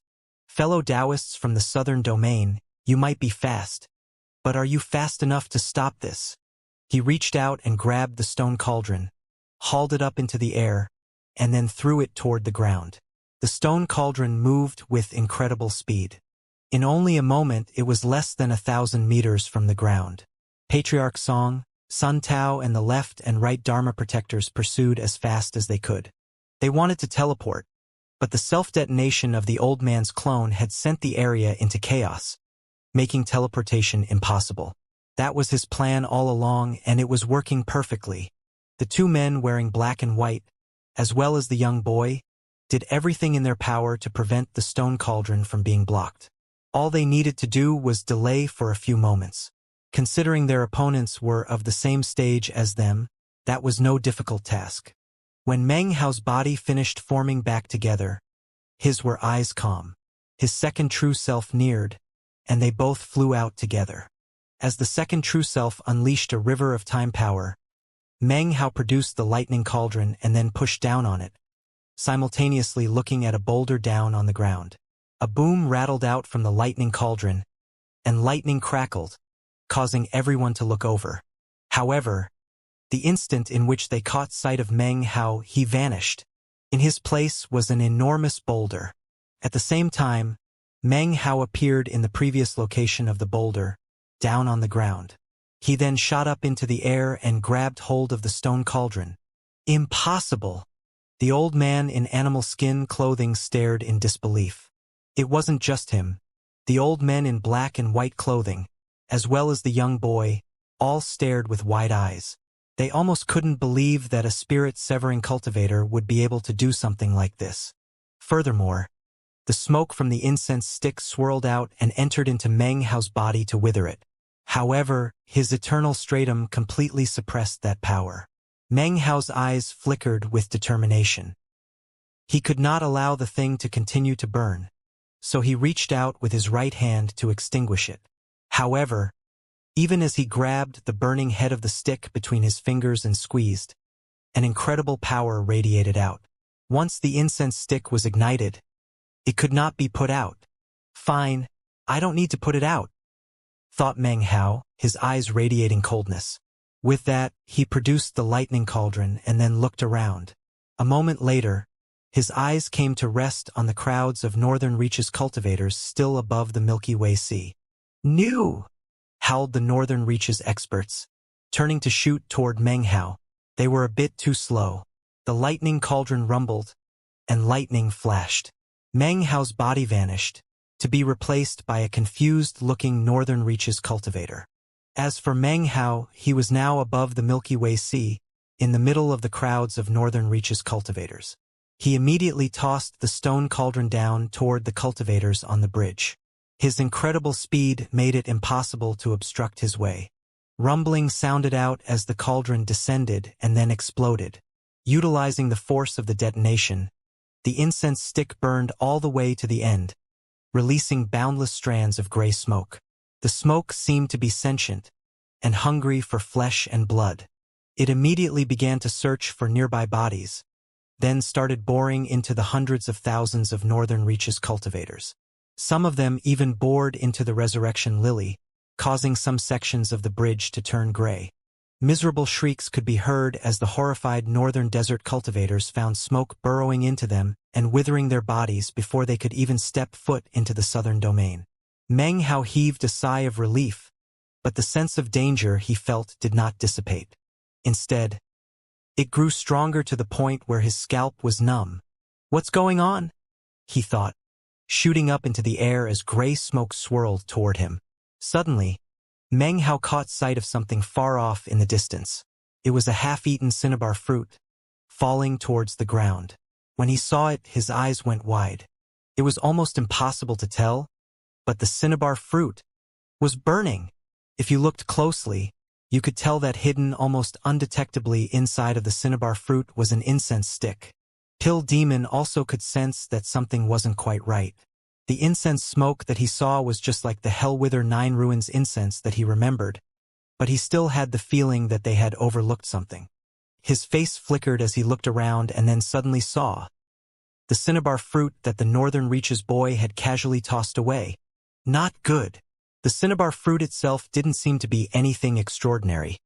The only noteworthy thing about it was that it had been bitten in half. It hadn't fallen at a high speed, and because of that, it had been difficult to detect. By the time it was discovered, it had already landed on the ground. A rumbling sound could be heard as the cinnabar fruit shattered into pieces. Hidden inside it was half of an incense stick, much smaller than the incense stick in the stone cauldron. However, it was burning, and as soon as it touched the ground turned gray. Then the grayness spread out rapidly. There was no way to stop it. Meng Hao's face fell. Hellwither 9 Ruins was refined from the blood, flesh and fat of a true immortal. By congealing the deep rancor felt by a true immortal in the moments before death, a powerful curse was formed. As long as it didn't touch any land, its power was ordinary. However, once it touched the land, the power of the curse would be unleashed on all living things that were born in that land. It only had one fatal flaw, or perhaps it would be more accurate to say a weakness. While it was true that it used the refined rancor of a true immortal's flesh and blood to curse the land, the curse couldn't be sustained for very long. At the most, it would last for 3 months before the land naturally purified itself. Unfortunately, 3 months was enough time for all of the cultivators in the southern domain to be completely withered up and weakened to the point of death. For those who didn't die, their cultivation bases would be significantly reduced. The best way to use it was to enact the curse the moment the army arrived. Then, the Northern Reaches army could slaughter their way in like a thunderbolt and quickly eliminate the foundation of the southern domain. The Northern Reaches placed significant importance on the war with the southern domain. Because of that, the Imperial Bloodline clan had spared nothing, not even the final remnants of its Hellwither 9 Ruins incense, of which there was not one piece but two. One of the incense sticks had been used in an overt attack, the other in a sneak attack. That way, they hoped to ensure that at least one of the incense sticks touched the ground of the southern domain. The Northern Reaches only had 2 chances, and both of those chances were due to the bizarre treasures of the Imperial Bloodline clan. The Imperial Bloodline clan could actually trace its origins back to the southern domain.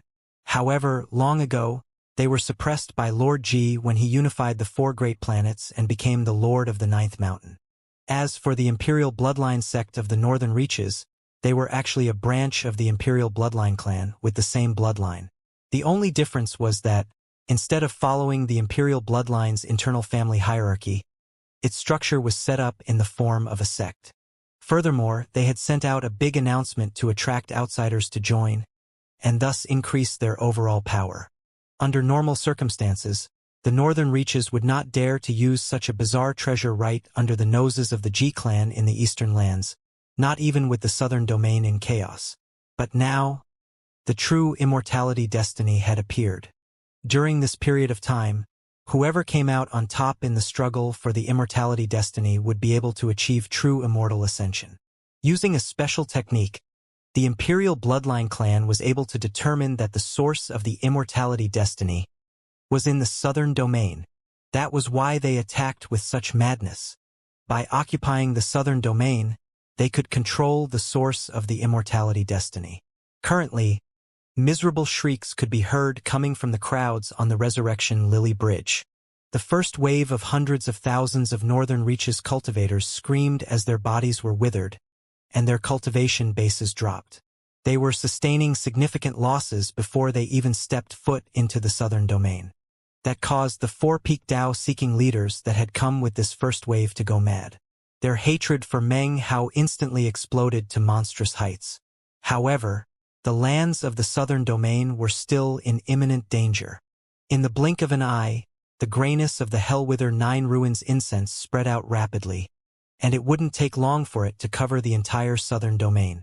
It was a deep gray, almost black. Plants and vegetation withered and died as far as the eye could see. Wild animals screamed miserably and tried to flee, but rapidly weakened and then fell to the ground, trembling, eyes filled with despair. Up in midair, Patriarch Song's face went pale white. Even though he was floating above the ground, his body instantly began to emanate black smoke.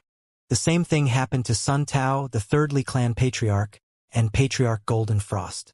Black smoke curled up as their flesh and blood began to rot. It was the same with Pill Demon. Hellwither 9 Ruins incense, said Pill Demon with a bitter chuckle. The Northern Reaches want to cut off our southern domain cultivators' foundation. This curse, even if we flee the southern domain at top speed, it won't do any good. Anyone born in these lands will be incapable of fleeing. This curse is so potent. Even as he spoke, black smoke rose up from his body in wisps, and the grayness spread further. If only we could stop the curse from spreading. But how? It was in this moment that Pill Demon, his face twisted with sorrow, looked over at Meng Hao, who was trembling with rage, his eyes bloodshot. Pill Demon gaped. Hauer, you're not affected by the curse. Meng Hao's body wasn't emanating any black smoke at all. Earlier, before the Hellwither 9 Ruins incense touched the ground, it had affected him. But now that the southern domain had been cursed, only people who were born there would be affected. However, Meng Hao didn't seem to be affected at all. As for his second true self, it had been created using his own fleshly body, so it was the same. Meng Hao didn't have time to think about why the curse wasn't affecting him. His eyes were shot with blood as he flew down toward the ground. He could see that there was nothing he could do to stop the rapid spread of the curse. He could also see that the grayness of the curse had already reached the location of the wedding ceremony. Everything was turning gray. At the site of the wedding, hundreds of thousands of cultivators were combining their cultivation base power to form a windstorm in a desperate attempt to fight back. The purifying effect of the windstorm was somewhat effective in reducing the power of the curse, but could not completely block it. Black smoke was already starting to roil up in shocking fashion. By now, the 4 Northern Reaches Peak Dao-seeking experts had noticed that Meng Hao was wearing garments that cultivators normally wouldn't wear. They also saw the wedding decorations off in the distance. Finally, they understood. Don't tell me that the southern domain cultivators were actually gathered here to attend this guy's wedding, said the old man in the animal skins.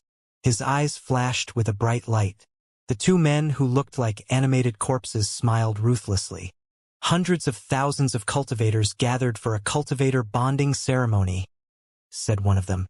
It's destined to be soaked with the color of blood. Ha ha ha, laughed the young boy. A wonderful red wedding. It's too bad they're all gathered together, though.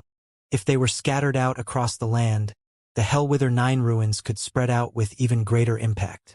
Now, it seems it will be a bit weaker. Meng Hao shot at top speed back toward the site of the wedding. He immediately burst through the windstorm to appear above the island in the lake. Su Qing, Chu Yuyan, everyone was all sitting cross-legged, pouring the power of their cultivation bases into the windstorm to fight back against the curse. Su Qing's body was trembling especially hard. Because of her unique situation, the curse affected her even more severely than the others. As soon as Meng Hao saw Su Qing, his eyes filled with resolve. He stretched out his right hand and slammed it hard onto the surface of the ground. Immediately, the fourth level of the Blood Demon Grand Magic spun into motion. Instead of absorbing blood or cultivation bases, he would use the Blood Demon Grand Magic Vortex to try to absorb the curse power of the Hellwither Nine Ruins. Meng Hao wasn't sure if it would work, but he could think of no other options. The northern reaches had invaded on the day of his wedding. A joyous occasion had become lifeless. This was something he could not accept. His heart quivered, and he was on the verge of insanity. The Blood Demon Grand Magic spun rapidly, a golden vortex that encompassed him, the island, and the entire lake. It rotated rapidly, causing the lake water to also spin around. However, although it seemed as if the Hellwither curse was being affected at first, it suddenly seemed to completely ignore Meng Hao. "Get over here!" he roared. He ripped open a huge gash in his right palm, sending bright red blood splashing down onto the ground. At the same time that the blood entered the soil, the Blood Demon Grand Magic reached the pinnacle of its speed. Finally, the Hellwither curse was affected and started to near him. However, it was going far too slow. "Second true self," he cried. His second true self shot down from up above and landed behind him. He sat down cross-legged, then stretched his right hand out and placed it on the middle of Meng Hao's back. By combining his own power with that of his second true self, Meng Hao was able to push the fourth level of the Blood Demon Grand Magic even faster. Rumble! It was like flinging a drop of water into a hot frying pan. The water in the lake boiled, with Meng Hao at the center. The Hellwither curse power that filled the land immediately began to surge toward Meng Hao. It followed his blood and flesh to his palm, where it entered his body. He instantly began to tremble, and his hair turned white. His body also started to wither as vast amounts of curse power gathered together within him. He was forcing the curse to fuse into him. The Eternal Stratum immediately surged into action as he used his own body to attempt to purify the land of the Hellwither curse. Any other person would be incapable of doing this. Meng Hao only had such a chance because he had the Eternal Stratum. Rumbling surrounded him as the Eternal Stratum restored his body. As soon as it happened, though, more curse power began to wither him away. It was a vicious cycle. In the short space of a few breaths of time, the Eternal Stratum restored his body countless times. Everything rumbled as the grayness in the area began to change. From up above in the sky, it was obvious that Meng Hao was like a black hole into which the grayness of the curse power was being sucked, cleansing the land. The four Peak Dao-seeking experts from the northern reaches were completely shocked. "Impossible! Who is he? That Peak Dao-seeking cultivator is his clone.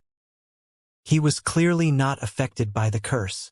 He wasn't born in the lands of South Heaven too, but his physical body is actually so powerful that he can affect the Hellwither curse by himself." In all their years of cultivation, they had never encountered a cultivator as fearsome as this. Inhuman! In their shock, they flew forward in an attempt to stop Meng Hao. However, how could Patriarch Song and Pill Demon possibly let them do as they pleased? After all, they had now seen a ray of hope.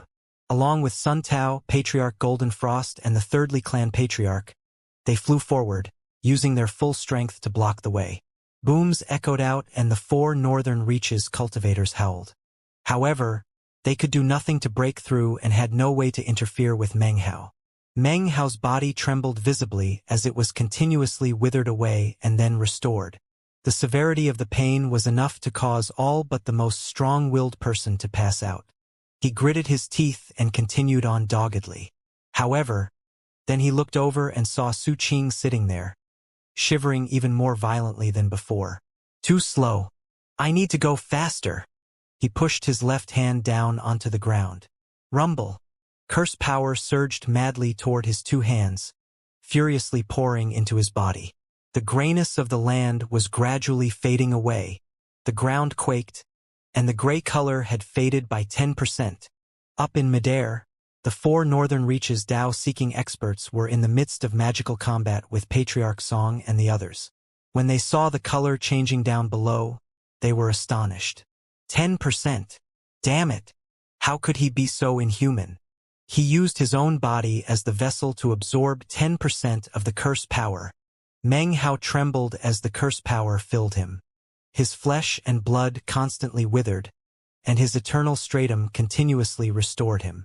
Within a brief span, this cycle had already been repeated innumerable times. It was an even more brutal sight than what had occurred when Meng Hao stood outside the Blood Demon Sect's shield while fighting the 4 allied powers. Blood oozed constantly out of the sides of his mouth, and even his eyes leaked black, viscous blood. His face was as pale as a corpse, and yet his hands remained planted firmly on the ground. The blood demon grand magic spun rapidly as it sucked the curse power from the ground. His second true self was also trembling as he used all the strength he could muster to raise the gravitational force of Meng Hao's blood demon grand magic to a shocking level. The entire island was surrounded by a gray whirlwind, which emitted shocking rumbling sounds as it rotated, covering the entire lake and spreading out into surrounding areas. The endless curse power that had spread off into the distance was gradually sucked into the blood demon grand magic, and then into Meng Hao's body. The intensity of the pain that stabbed through him was impossible to describe. The cycle of withering and recovery seemed like the most vicious and painful torture imaginable. Soon, Meng Hao's hair couldn't be restored, and was no longer black. Instead, it was gray and turning whiter by the moment. Have to go even faster, thought Meng Hao. He gritted his teeth and then spat up a huge mouthful of blood. His body swayed back and forth, but his 10 fingers were firmly planted on the ground as he sucked in curse power at an incredible speed. 20%. 30%. The color of the curse was changing throughout the entire southern domain. In a short moment, Meng Hao seemed to have been reincarnated 100 times. It was almost like his body didn't belong to him anymore. Only his will remained as steadfast as ever. Up in the sky, the 4 Dao-seeking experts from the northern reaches were completely astonished and couldn't help but gasp. They could scarcely believe what they were seeing. The fact that someone could do this, could use their own body to resist the Hellwither 9 Ruins curse, and even absorb it, was beyond their imaginations. In fact, had any one of them been in that position, it would have been impossible for them to do the same. From their perspective, Meng Hao was taking a huge suicidal risk. Crazy. That guy's crazy. How could he not be crazy? Today is his wedding day, and now it's turned into a funeral. He'll die for sure. There's no way his body can take it. He'll turn into a pool of blood that will be an even more noxious curse. He's dead. As for the hundreds of thousands of cultivators who had come to participate in the wedding celebration, their bodies were still slowly withering. Although Meng Hao was frenziedly attempting to absorb the curse, as long as the curse was still there, everyone would still be under its effects. One face after another grew pale and aged. At the same time, Su Qing was trembling. She looked like a flower that would completely wilt at any moment. Meng Hao's heart was filled with a grief and indignation that was like a pent-up breath of frustration which could not be exhaled. It surged through his body, and his eyes turned red. Within his mind, a single thought revolved. He had to do everything he could to absorb the entire curse. However, it was apparent that ability of his body to recover from the curse was slowly lessening. In fact, his skin was already beginning to shrivel and parch. His eternal stratum, even were it stronger than it already was, would be incapable of infinite recovery. There really isn't anything truly eternal in this world, Meng Hao thought as blood flowed out from his mouth. He knew this, and knew that his eternal stratum would be incapable of sustaining him in perpetuity. However, as before, he chose to continue to absorb the curse. Rumble. The color faded even more. 40%. Not much time had passed, and he had already absorbed 40% of the Hellwither 9 Ruins curse. As a result, he was filled with unspeakable pain. His teeth were loosening in his jaw, and his skin was growing old. His bones were softening, and blood oozed out of his eyes, ears, nose, and mouth. And yet to Meng Hao none of that mattered. He looked over at Su Qing and took a deep breath. There was a vast amount of curse power built up in him already, to the point that the eternal stratum couldn't dispel it. His vital organs were now beginning to wither and rot. At this point, Su Qing's eyelashes fluttered and she opened her eyes. She looked at Meng Hao and didn't have the energy to speak. However, anxiety, deep concern, and anguish could be seen in her eyes. It was an expression that broke Meng Hao's heart. The wedding ceremony had only been half completed. Now everything was gray, and the color of blood. It should have been the happiest day of his life, but now it was turning into a tragedy. Meng Hao laughed. He lifted his head up to the sky and laughed. That laughter sounded maniacal, enraged, filled with intense discontent. Rumbling sounds could be heard from beneath his palms. His body was already nearly completely withered by the curse, and yet he continued to absorb it. Rumble. The ground changed color again. 50%. Boundless curse power rumbled toward him. Meng Hao was a black hole at the center of the windstorm, absorbing everything. Blood poured out of his eyes, ears, nose and mouth. His skin was tearing, and he was now sitting in the middle of a pool of blood. The accumulation of curse power within him was reaching a peak. The Hellwither 9 Ruins curse contained incredible powers of withering. It withered the land, and also caused the cultivation bases of all the cultivators born in that land to wither. Now, that power was building up inside of Meng Hao. The eternal stratum could not wipe it away, causing Meng Hao to tremble violently. It was at this point that Meng Hao suddenly made unexpected progress. After all, he cultivated the withering flame demon magic true self Tao. Within those 7 characters was the withering character. As of this moment, he gained complete enlightenment of withering. With the complete understanding of the withering character, Meng Hao's body rumbled, and the curse power within him began to shrink. It condensed into his blood vessels, his soul, his flesh, and transformed into a withering character divine ability. At that moment, Meng Hao sucked in a deep breath as the withering character incantation combined with the blood immortal divine ability. In combination with the frenzied assistance of the second true self, massive rumbling sounds filled the air. 60%. The color of the curse throughout all the southern domain changed once again. Everything shook, and the 4 northern reaches peak Tao-seeking experts up above were further shocked. His body is actually at Tao-seeking. There's something strange about the technique he cultivates. This guy's body can constantly regenerate. He can actually absorb the withering power of the curse. The 4 men only continued to be more and more astonished. In fact, even Patriarch Song and the others could hardly believe what they were seeing. The only one who wasn't surprised was Pill Demon. He looked sadly at Meng Hao as well as the lands below. He was Meng Hao's master, and he knew why Meng Hao was risking everything. Today was his wedding day, and his wife was on the same island he was. Unless he absorbs 100%, the effects can't be completely reversed, murmured Pill Demon. When Meng Hao absorbed 60% of the curse, the withering effect on the surrounding hundreds of thousands of cultivators was visibly reduced. Although they were still trembling, the effects of the curse seemed to have eased up a bit. When they opened their eyes, what they saw was Meng Hao, coughing up blood, his body slowly dissolving. 60% was not enough. Meng Hao produced the lightning cauldron and attempted to pour the curse power into it, but it didn't work.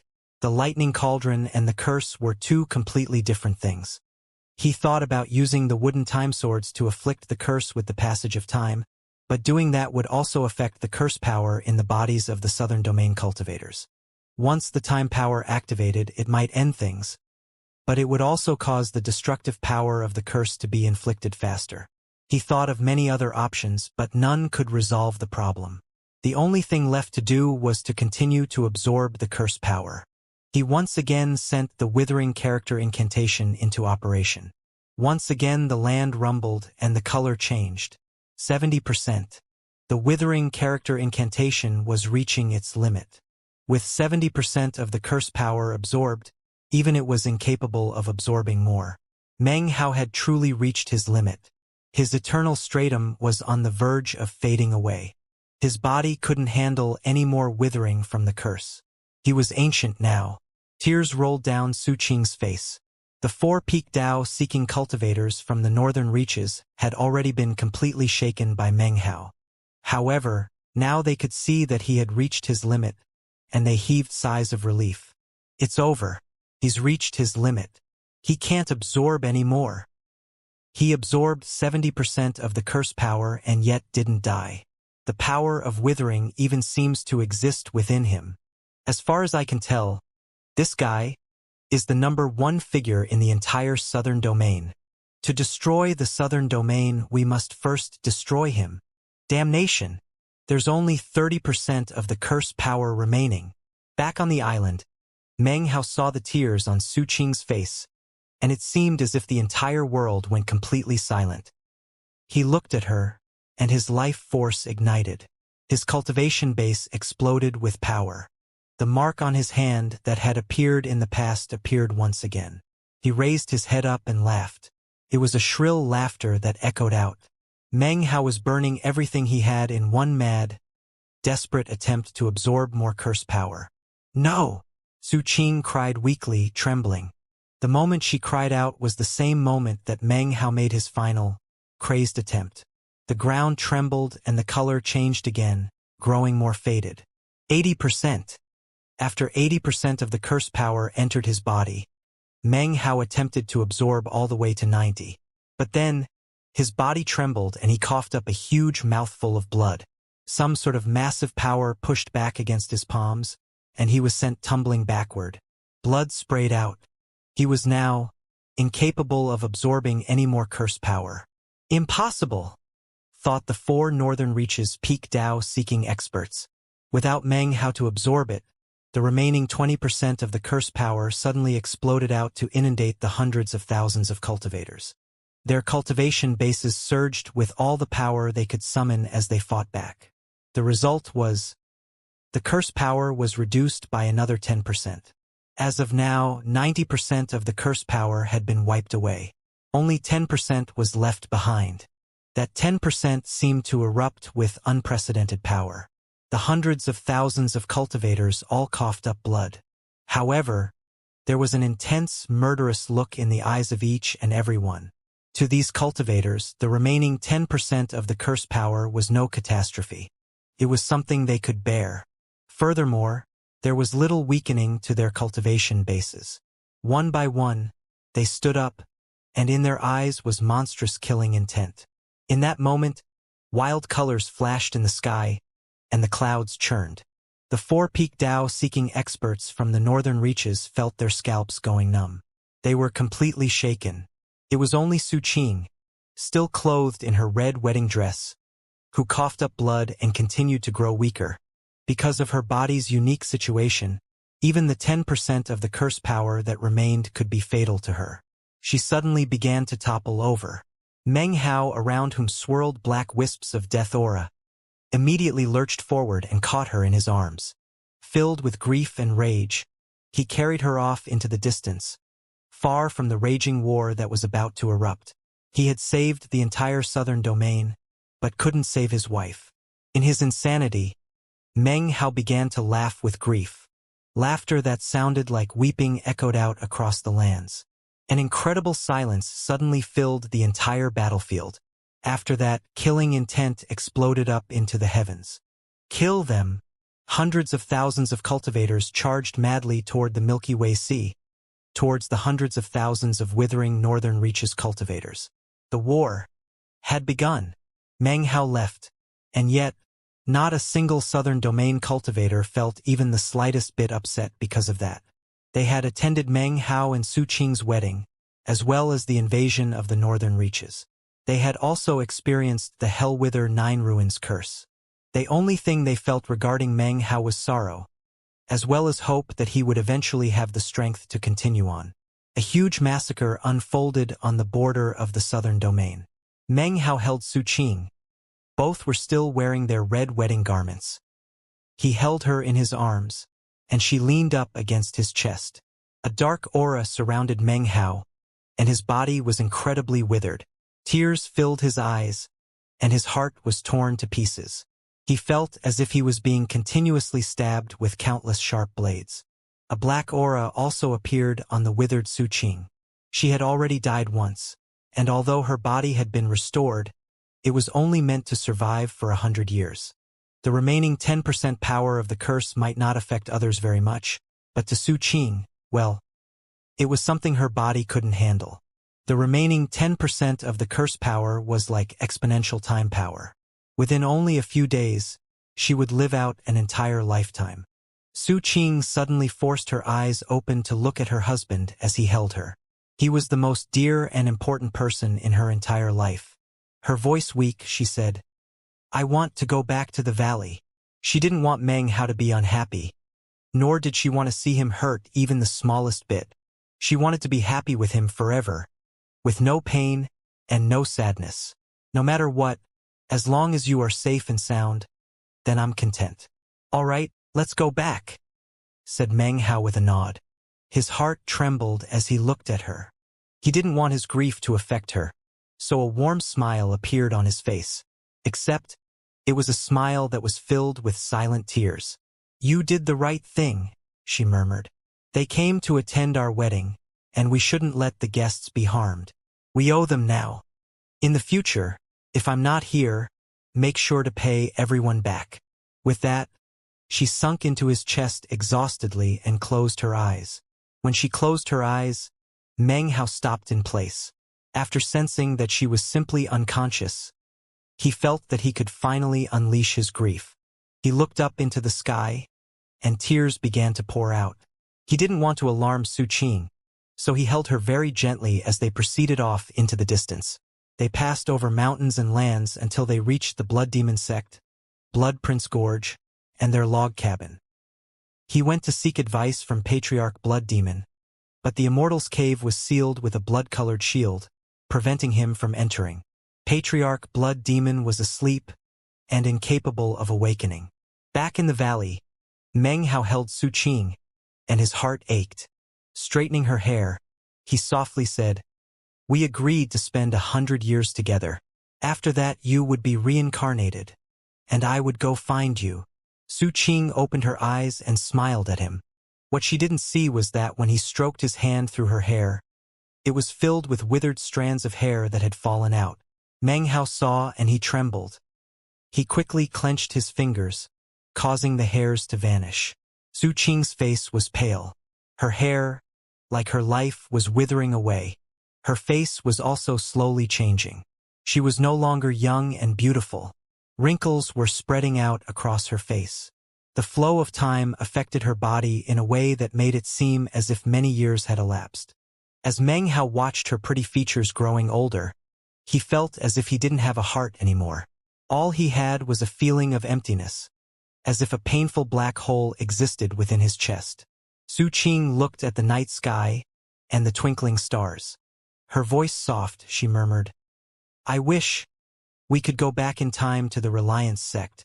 I could be your elder sister in the sect and you could be my junior brother. I would take you to meet my family. I remember that before I was taken to the sect, I had a younger brother.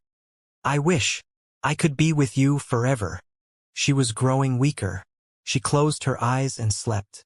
Meng Hao could tell that Su Qing's life force was reaching its end. Her fleshly body was withered, and it seemed as if it might vanish at any moment. She had no energy left, like a candle in the wind. Su Qing was aging. She no longer appeared to be in her 20s, but rather middle-aged.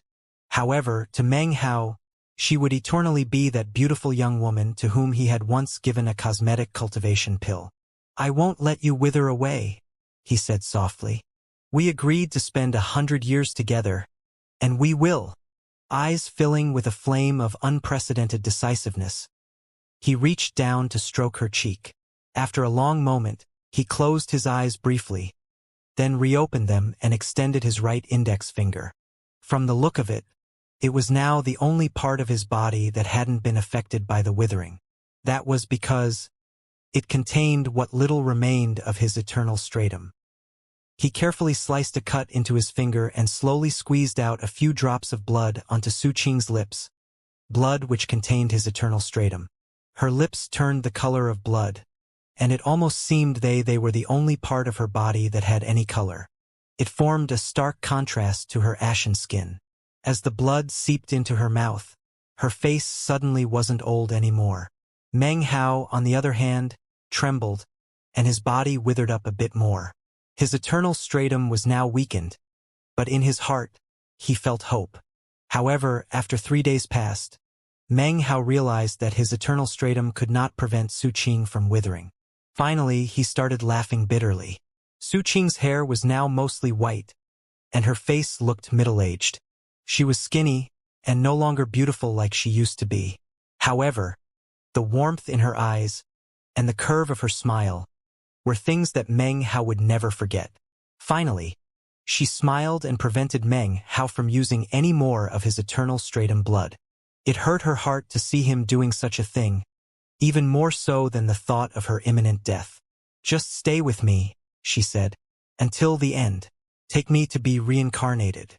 That's good enough. We agreed to a whole lifetime, so it's just like, I'm gonna sleep for a bit. When I wake up, I'll see you there. Right?" "Absolutely," said Meng Hao, his voice quavering. Days passed and Su Qing grew older. The time she remained awake every day lessened. Most of the time, she slept. Meng Hao stayed by her side, and didn't take even half a step outside of the valley. He held her the entire time, held her in a way that said he never wanted to let her go. As for his own body, as the days passed, the eternal stratum gradually awoke and began to restore him. Even as the curse power was slowly expelled from within, Su Qing continued to grow weaker. Meng Hao tried every method possible to reverse the fading of Su Qing's life force, all to no avail. He hated that his cultivation base wasn't high enough, and even more so, he hated the cruelty of the Northern Reaches curse. His heart was already devilish, but he had been suppressing it, almost as if with shackles. But now, the shackles began to loosen. He could do nothing but watch over Su Qing. He watched as her hair turned white, and her youth disappeared. She went from being middle-aged to being elderly. Although he could have changed her out of the red wedding dress, he didn't, and she still wore it. At one point she forced her eyes open to look at him, but they were cloudy, and she couldn't see him clearly. "Chu Yuyen is a good girl," she murmured. "I told her that I can only stay with you for 100 years, and that she should help me take care of you. Song Jia isn't bad either." Meng Hao didn't say anything. He looked at her, his eyes filled with grief as he slowly caressed her wrinkled face. What he saw was her former beautiful face that had changed in only a few days as he held her. By now, the devil in Meng Hao's heart was unshackled and awakening. In those few days that passed, great changes occurred outside in the southern domain. In the battle on the shore of the Milky Way Sea, the hundreds of thousands of Northern Reaches cultivators all died. The Milky Way Sea was stained red with blood. Then the second wave of the Northern Reaches forces arrived. The hundreds of thousands of southern domain cultivators began to retreat. The battlefield grew from the border of the southern domain to engulf fully half of the entire continent. Fierce fighting raged every day. Among the hundreds of thousands of Northern Reaches cultivators were 7 Dao-seeking experts, which made it virtually impossible for the southern domain to hold their ground. They were constantly forced into retreat. All of the southern domain's cultivators were mobilized. It didn't matter the sect or clan. Everyone was called into action for this war of life or death. It was without a doubt a fight to the death. The Northern Reaches invasion was not one in which surrender was sought. They wanted the complete annihilation of the Southern Domain Cultivators Foundation. Furthermore, because of the casualties suffered by the initial wave of attackers, the Northern Reaches cultivators harbored an even more intense and deep-seated hatred for the Southern Domain than they had in the beginning. No one would rest until the other side was dead. Sects were laid to waste, and one clan after another was left in ruins. Eventually, the war focused on 6 different fronts. It was as if 6 mighty arrows had been shot from the Northern Reaches directly into the Southern Domain. The third and fourth fronts eventually overlapped, and became the location of the largest concentration of cultivators. Hundreds of thousands of southern domain cultivators were there, as was the main force of the Northern Reaches army. The carnage was never ending, and the southern domain was in a state of constant retreat. Severe casualties were inflicted every day, and bloody paths strewn with corpses stretched across the land. Several days later, over half of the hundreds of thousands of southern domain cultivators in the 3rd and 4th fronts were dead. The remaining 200,000 were now falling back to the Blood Demon sect. A final line of defense was being set up outside the Blood Demon sect to resist the Northern Reaches' murderous assault. Rumbling filled the battlefield, along with miserable screams and the sound of fierce combat. The colorful lights of divine abilities filled the air, and the ground quaked. The Northern Reaches had come with giants the size of mountains, who wielded enormous wolf-tooth clubs. They charged onto the battlefield in the vanguard, and even when their bodies had been covered with bloody wounds, they continued their awful massacre. Then there were the countless wild beasts and innumerable evil spirits that accompanied the hundreds of thousands of Northern Reaches cultivators. They were a powerful force of destruction that crushed everything in their path. The chaotic sounds of battle drifted into the Blood Demon sect. All the remaining Blood Demon sect disciples were outside, alongside the other southern domain cultivators, defending against the advancing Northern Reaches army. The southern domain cultivators had no choice but to fall back to the Blood Demon sect. As the Northern Reaches army advanced, this location had become something of a holy land for the southern domain. The Blood Demon sect was the most powerful sect in the southern domain. The Blood Demon sect had Meng Hao, who had saved the entire southern domain from the curse. The Blood Demon sect also had the legendary, incredibly powerful Patriarch Blood Demon. Therefore, that was the location the forces from the 3rd and 4th fronts retreated to. The Northern Reaches cultivators were happy to see this. They wanted to destroy the foundation of the southern domain. If they could take out the Blood Demon sect, then they would be able to deliver the coup de grace to the southern domain cultivators in one fell swoop. The other fronts throughout the southern domain were also changing locations, getting closer to the Blood Demon sect. From the look of things, they wanted to make the Blood Demon sect the location of their final stand. The southern domain did not seem to have any hope of winning. By now, the Northern Reaches had mobilized the 3rd wave of their army, which would arrive in only a few days from the Milky Way Sea. That 3rd wave army represented the ultimate power of the Northern Reaches. Constant carnage could be witnessed in the area surrounding the Blood Demon sect. Pill Demon, Patriarch Song, and in fact all of the peak Dao-seeking experts in the southern domain were there at what was essentially the primary battlefield of the war. They had been fighting and killing for so long that their eyes were completely bloodshot. Patriarch Song had lost his right arm, as well as an eye. His aura was weak, and he had even been forced to start burning his life force. Sun Tao from the Violet Fate sect had lost his fleshly body, and was now nothing more than a nascent divinity. However, he was surrounded by swirling pill furnaces, and continued to fight nonetheless. Patriarch Golden Frost was severely injured. As the battle had progressed, he had recovered some of his senses, and was no longer muddle-headed and ignorant. In the moment when he became lucid, he did not flee, but rather began to laugh bitterly. "I have sinned," he roared. "Sinned against the southern domain."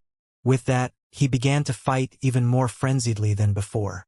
The 3rd Li clan patriarch did not recover his senses. He died fighting. His death shook the entire battlefield. He was at the peak of Dao-seeking and in the end opted to self-detonate. Although he wasn't able to kill any of the peak Dao-seeking experts from the northern domain, he did manage to severely injure 3 of them. Pill Demon was completely exhausted and also injured. At some point, a violet mark had come to appear on his forehead. Apparently, it was something that had previously been sealed, but now he was experimentally unleashing it. When the mark appeared, his cultivation base left the early Dao-seeking stage, passed through the middle stage and ended by emanating the power of the late Dao-seeking stage. It was as if terrifying waves had been unleashed inside of him that rolled around constantly in an attempt to break out. Even more spirit-severing experts died. The northern reaches suffered similarly large casualties. The war unfolded rapidly, and in a short period of time, rivers of blood flowed everywhere. As the sound of battle and slaughter rumbled from the outside world into Blood Prince Gorge, Meng Hao sat there holding Su Qing, watching her gradually grow older and older. More wrinkles covered her face, and her hair was now completely white. Finally, the pain in his heart seemed to form a resonance with the fighting and killing going on outside. There was no way for him to keep Su Qing's life force from slipping away. There was nothing he could do but watch as her beauty slowly faded.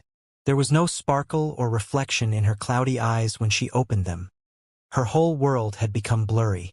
"After I'm gone, will you miss me?" she asked. When Meng Hao heard this, more tears welled up in his eyes, and stabbing pain filled his heart.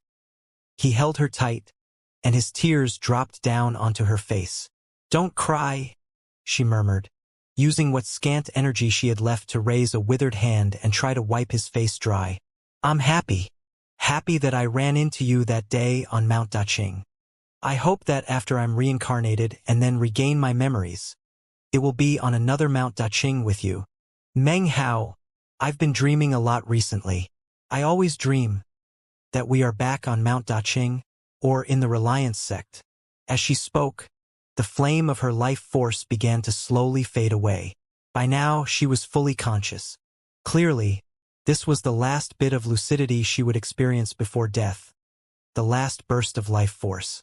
Her eyes were not clouded now, but clear, filled with warmth as she recalled past times, and also brimming with an intense reluctance to leave. She didn't want to leave the lands of the Southern Domain. She didn't want to leave Meng Hao. There were too many things keeping her here, too many memories. She didn't want to part with any of them. She wanted to stay with Meng Hao for the rest of the 100 years. Unfortunately, that was now impossible. She sighed, and deep in her heart she felt regret.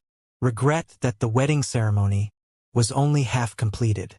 "Meng Hao, take care of yourself. You live, I live, you die, I die. When the day arrives that I recover my memories after being reincarnated, you need to be there. If you're not, then I don't ever want to wake up from the darkness of being unaware." The light that flickered in her eyes was gradually fading. The hand she had lifted up moments ago grew so weak that it fell back down. In the moment that it began to fall, Meng Hao reached out to take hold of it. Deep in his eyes, grief mixed with warmth as he looked at Su Qing. He placed his right hand onto her back and poured more of his own life force into her. In that moment, his hair turned completely white. The simple act bolstered her fading life force just a little bit, allowing her to stay alive in the world just a little bit longer. She could breathe a bit more of that air she didn't wish to part with, and her eyes glowed with just a little bit more light as she looked at Meng Hao. "Let me go, okay?" she murmured weakly. Meng Hao's eyes glowed with determination. "Our wedding hasn't been finished," he said, "so you can't go yet. I'm going to give you a complete cultivator bonding ceremony." With that, he held her tight and flew up into the air. He dared not loosen his grip on her. It was his flow of life force that was preventing her from fading away. They were still wearing their red wedding gowns, and both had snow-white hair. They were old. It was as if great rejoicing and great calamity were fused together as Meng Hao flew out of Blood Prince Gorge. Off in the distance, he could see the shocking battle which was underway. Hundreds of thousands of cultivators fought like mad. The ripples cast off by magical techniques flowed out in all directions. Bright colors flashed in the sky, and the clouds churned chaotically. Booms and explosions accompanied death and destruction. At any given moment, miserable screams could be heard drifting across the battlefield. They turned into waves of sound that resembled the yellow springs of the underworld. The sky above and the land below seemed to have become the color of blood, filled with endless corpses. It was evening, but the shattered air and swirling tempests caused the sky to look as dark as night. When Meng Hao appeared, it instantly attracted quite a bit of attention. The powerful experts of both the Southern Domain and the Northern Reaches saw the old man carrying the white-haired old woman, both of whom were clad in red wedding attire. They could also sense the profound mixture of calmness and grief that radiated out of the man. When the Southern Domain cultivators saw him, they couldn't help but feel bitter and pained. "Meng Hao! It's the exalted Meng Hao! Don't tell me. Is that Su Qing in his arms? That curse power is... I was there at the wedding ceremony. I've never seen a more spectacular sight in my whole life. Patriarch Song looked at Meng Hao, and it seemed like he wanted to say something. In the end, he didn't. He could sense the profound pain in Meng Hao, the kind that was like losing your own heart. The awoken patriarch Golden Frost also remained silent. Sun Tao had nothing left but a nascent divinity. He looked at Meng Hao from some distance off, then turned and continued to fight. Pill Demon's expression was one of sorrow. He saw his apprentice and couldn't help but think about how the wedding ceremony had turned into this current situation. Great rejoicing had turned into great sorrow. He wasn't sure what he should say. Virtually none of the Northern Reaches cultivators recognized Meng Hao at first. However, once they saw his clothes and the white hair, as well as the agonized expressions of the Southern Domain cultivators, they thought of a name that had already become legendary among the Northern Reaches cultivators. Meng Hao. It's definitely that damnable Meng Hao. Yeah, that's him. He infected the entire first wave of the army with the Hellwither 9 ruins. Hundreds of thousands of cultivators massacred. The Milky Way Sea turned red with blood. Our Northern Reaches forces invaded the Southern Domain on the day of his wedding. What bad luck for him. His wedding day turned into a day of death and sorrow. Well, he deserves it. Now that he's shown his face again, he'll die for sure. It's actually a good thing for him. They can go to the underworld together. A happily married pair of dead souls. The Northern Reaches Peak Dao-seeking experts were among the forces that were currently abuzz with surprise. All of them were hurt, especially the 3 who were seriously injured by the Thirdly Clan Patriarch's death. Among those 3, one was the man dressed in animal skins, and another was the young boy, both of whom were from the First Wave Army. The third was an old woman from the Second Wave Army. That's the Meng Hao that the Southern Domain cultivators always talk about, said the man in animal skin garments, frowning. He absorbed 80% of the curse power and still didn't die. He could be considered the archenemy of the Northern Reaches, said the boy through clenched teeth. His eyes burned with killing intent. If he had died, it would have been lucky for him. Since he's not dead, then I'm going to turn him into mincemeat today. Actually, it's good that he's still alive.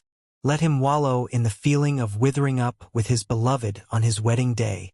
Let him be immersed in the sensation of growing old. Let his pain be a sacrifice to put to rest the souls of the hundreds of thousands of Northern Reaches heroes who died because of him. Next to the 3 wounded Peak Dao-seeking experts were several Northern Reaches patriarchs. They had long since heard the name of Meng Hao, and now that they laid eyes on him personally, their killing intent spread everywhere. Countless eyes across the battlefield were fixed on Meng Hao. His expression was one of grief as he looked at the aged, white-haired Su Qing. Finally, he looked up, and his gaze came to fall upon his master, Pill Demon. Master, he said, I want to finish the wedding ceremony here and now. Master, could you please continue to bear witness to the marriage? Although his words were calm, that calmness contained something that caused the spirits of all the Southern Domain cultivators to be completely shaken. Su Qing's eyes were fixed on Meng Hao. She fought with all her power to prevent them from closing, and as she did, scintillating teardrops welled up inside and then seeped out down her cheeks. A tremor ran through Pill Demon. At the same time, the eyes of the Southern Domain cultivators began to glow with red light. The Blood Prince's grand wedding ceremony will continue. Blood Prince, I couldn't prepare a wedding gift for you, so let me kill some Northern Reaches cultivators for you. Their heads can be my wedding gift, and their blood my means of congratulating you. Exalted Meng Hao, let the wedding ceremony continue. The sorrow in the hearts of the Southern Domain cultivators transformed into a massive roar that echoed out across the battlefield. Immediately, Blood Demon's sect disciples flew out to create an area decorated with lanterns and banners. It only took a moment for the place to look like a joyous and happy wedding was taking place there. The battlefield now seemed to be completely split in two. On one side was blood and slaughter. On the other side was Meng Hao's wedding. To hold a wedding ceremony in the middle of a battle was something that had never happened in the Southern Domain. As the Southern Domain cultivators roared with grief and rage, Pill Demon hovered in midair, looking at Meng Hao and the white-haired Su Qing. Pill Demon's heart trembled. "I will absolutely continue to bear witness for you and Su Qing," he said, his voice ancient and his heart filled with grief. His voice echoed out across the battlefield, prompting a roar of response from the Southern Domain cultivators. The hundreds of thousands of Northern Reaches cultivators were shocked by the scene that was playing out in front of them. As for their 7-peak Dao-seeking experts, their eyes flickered with killing intent. The first half was a red wedding. Therefore, let's make the last half even more red with blood. Northern Reaches cultivators. Eradicate all of the Southern Domain cultivators. Stain the ground red with blood. Fill the place with discarnate souls. Soak this red wedding with blood. Charge. In response to the words of the peak Dao-seeking experts, the hundreds of thousands of Northern Reaches cultivators' killing intent rocketed up. Roaring, they charged forward. Kill them! The carnage once again continued. The ground shook and the air rippled with distortions. The battle between the Southern Domain and the Northern Reaches was like an enormous grindstone. Every time the two sides clashed, miserable screams would ring out. Every time they slammed into each other, blood and gore would spray in the air and discarnate souls would cry out in misery. The Southern Domain cultivators had gone mad, and their hearts surged with righteous ardor. We've come this far. Now the time has come to die in battle. Fight! The Southern Domain is my home while I live, and the Southern Domain shall be my haunt when I die. The wedding will blossom like a flower in the heart of bloody battle. How grand! Present the blood and heads of the Northern Reaches cultivators as wedding gifts. Kill them. Deadly combat filled the battlefield. For the Blood Demon sect disciples, the mountains were the wedding candles and the land below was the wedding veil. With the wave of a few hands, a palace rose up, beautiful and grand, with lanterns and streamers. The palace appeared to display the facade of a happy wedding. Everyone was smiling, except within their smiles could be seen deep grief. Meng Hao held Su Qing, and she rested her head against his chest to look out at the scene. She could hear his heart beating, and could feel her own connection to the world.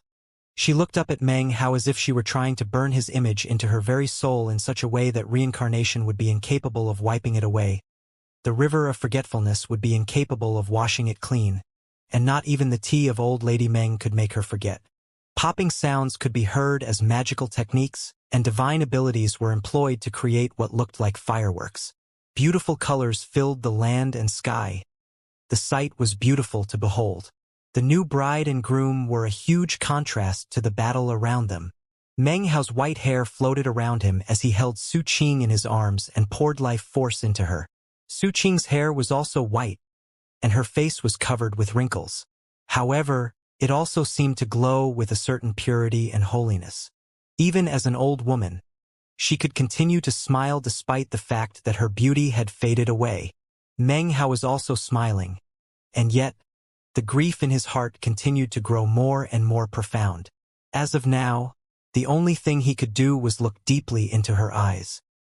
He knew that if he loosened his hand, she would fade away. She would part from the world of the living and find her way to reincarnation. "Kill them!" roared the 7-peak Dao-seeking experts as they charged down from above. Patriarch Song's expression was one of grief as he roared and shot to meet them. Sun Tao's nascent soul and Patriarch Golden Frost joined him, along with Meng Hao's second true self. Booms echoed out as 4 people completely blocked the way of 7. Bitter fighting continued all around. Roars filled the air along with blood-curdling screams. Both Northern Reaches cultivators and Southern Domain cultivators were fighting with madness, killing everything that moved. The ground trembled as the fighting raged like wildfire. Nearby, it was visible to everyone that the wedding ceremony was officially commencing. Pill Demon flew into the air to hover in front of Meng Hao and Su Qing. He looked at Meng Hao and he looked at Su Qing, whom he held in his arms. Despite the fact that Pill Demon's heart felt like it was being ripped apart, His lips couldn't help curving into a gentle smile. Meng Hao held Su Qing as he looked at Pill Demon. "Master, make the declaration, okay?" he said. The ground was trembling, but there was still a significant number of cultivators in the area who dropped to their knees to kowtow. It was a spontaneous action on their part, their way of thanking Meng Hao for absorbing the curse and saving their lives. Such kowtows were kowtows that came directly from the heart. From far up above the battlefield, it could clearly be seen that, shockingly, the entire place had been split into two areas. In one area, the wedding ceremony was being carried out. In the other, it was complete carnage. Those present who had attended the first half of Meng Hao's wedding ceremony were now participating in the second half, and they would by no means retreat. It didn't matter if the wedding was stained blood red or turned ash gray. It would be finished. This was Meng Hao's choice, and also the way for the southern domain cultivators to repay him. Meng Hao and Su Qing's wedding would not be a wedding of regret. The kowtowing cultivators were spattered with blood. Some was the blood of enemies, some was their own blood. As for their exhaustion, they hid it inside. As for their grief, they bottled it up in their hearts. The only thing that could be seen were the smiles on their faces. These smiles were like brilliant sunlight that caused the entire battlefield to be shaken. Pill Demon's heart was trembling as his ancient voice once again rang out to cover the entire battlefield. "I declare that henceforth, the 7-peak Dao-seeking cultivators from the northern reaches fought with increasing ferocity. The hundreds of thousands of northern reaches cultivators down below bellowed with rage as they charged in wave after wave of attack. Henceforth, Meng Hao and Su Qing are bonded cultivators. Their hands are bound by destiny for all time. Whether they live or die, that connection will never be broken." His voice echoed from one end of the battlefield to the other. Su Qing, nestled in Meng Hao's arms, heard the words, and her face flushed. She smiled shyly. A wedding is the most important day in a person's life, and to a woman, it is a day when dreams come true. She and Meng Hao were now husband and wife. Heaven and earth bore witness, as did the hundreds of thousands of cultivators from both the southern domain and the northern reaches. Pill Demon officiated, and the ceremony was held under the vast canopy of the sky. Discarnate souls were present to bear witness, and the entire scene was as red as blood. Together, all bore witness to the fact that they were married. "Our hands are bound by destiny for all time," murmured Su Qing, gazing at Meng Hao. "Whether we live or die, that connection will never be broken." Tears poured out of her eyes to disappear in the wrinkles that covered her cheeks. "Our hands are bound by destiny for all time," repeated Meng Hao, looking into her eyes. "Whether we live or die, that connection will never be broken." The ground shook and the kowtowing cultivators in the area looked up. Then they joined their voices together in a cry that sent out shocking sound waves. "Meng Hao and Su Qing, their hands are bound by destiny for all time. Whether they live or die, that connection will never be broken." The sound echoed across a battlefield that reeked of blood and gore. Amidst the carnage, a southern domain cultivator dashed forward, grabbed the severed head of a northern reaches cultivator, and held it high into the air. In the blink of an eye, chaotic fighting erupted out as the southern domain cultivators let out unprecedented roars of rage and went berserk. They seemed to be trying to outdo each other as they offered up one wedding gift after another. "Fellow Taoist Meng, this is my wedding gift to you." Exalted Meng Hao, "This is my wedding gift. This is mine. Ha ha ha. Who dares to fight me over this severed head? This is my wedding gift for the Blood Prince." The sudden counteroffensive caused the hundreds of thousands of northern reaches cultivators to tremble in their hearts. For the first time, they actually fell back under the attack. They've gone crazy. It's just some wedding, but it's pushed them into insanity. Insane. Completely insane. Wedding gifts. Damn it. They're turning us northern reaches cultivators into wedding gifts. As such comments echoed across the battlefield, Meng Hao stood in the temple, holding Su Qing. He didn't want the grief he felt to show on his face. However, by this point, the grief had completely inundated his heart. It was reaching the point where suppressing the devil in his heart was virtually impossible. He held tight to Su Qing, unwilling to release his grip on her. Su Qing smiled, and to Meng Hao, it was the most beautiful smile to ever exist in the world. When he saw her smile, what he saw was not her age and her white hair. He didn't care about any of that. All he cared about was Su Qing herself. "Take me to enter the cycle of reincarnation," she said softly. "Now that we are husband and wife, I have no regrets. Let me go. Let me leave, please." Meng Hao's eyes were shot with blood. Su Qing's hand trembled as she reached up to stroke his cheek. As she murmured these things to Meng Hao, her eyes suddenly flashed with a final, brilliant radiance like that of a sunset. She had severed her own arteries. She did not wish to see Meng Hao continue to deliver his life force to her, to give her a little bit of extra time at the cost of his own vitality. It pained her, and she did not want him to receive injury. She did not want to see any more white hairs on his head because of her. "Qing-er." A tremor ran through Meng Hao. Su Qing looked at him one final time. A smile appeared on her lips, and it was the same smile that had appeared when she saw him for the first time, leaning out over the cliff on Mount Daqing. Of course, Meng Hao had never seen that smile. A final tear rolled out of the corner of her eye. In that exact moment, her body dissipated, transformed into motes of glittering light. There was no body for the teardrop to fall onto, so it fell down onto the ground. "You're my wife," murmured Meng Hao. "The heavens, the earth, none of it matters. No matter how long it takes, let the cycle of reincarnation bear witness. No one will take you away from me. When you are born again, I will find you." He tried to keep a hold of her, but the only thing that remained was motes of light. Inside of him, the pressure weighing down on his heart transformed into a roar. The battlefield suddenly went silent. In that moment, all gazes fell upon Meng Hao, whether they were from the southern domain or the northern reaches. They saw Su Qing transform into motes of light that turned into a river which flowed up into the sky. The motes of light turned into a long river. In the darkness of the sky, the river of light was resplendent and glittering as it swept higher and higher. A vast vortex suddenly appeared up above, rotating silently. It was as if the sky itself was being split open to reveal the starry sky above it. There, out in the stars, another river was visible, vast, mighty, and incomparably boundless. The water of the river seemed withered and yellow, and was filled with innumerable, discarnate souls. The cultivators down below were shocked. "The river of forgetfulness. One heavens, that's the legendary river of forgetfulness." What the people down below could see was only one small portion of the river that flowed through the starry sky, visible through the vortex.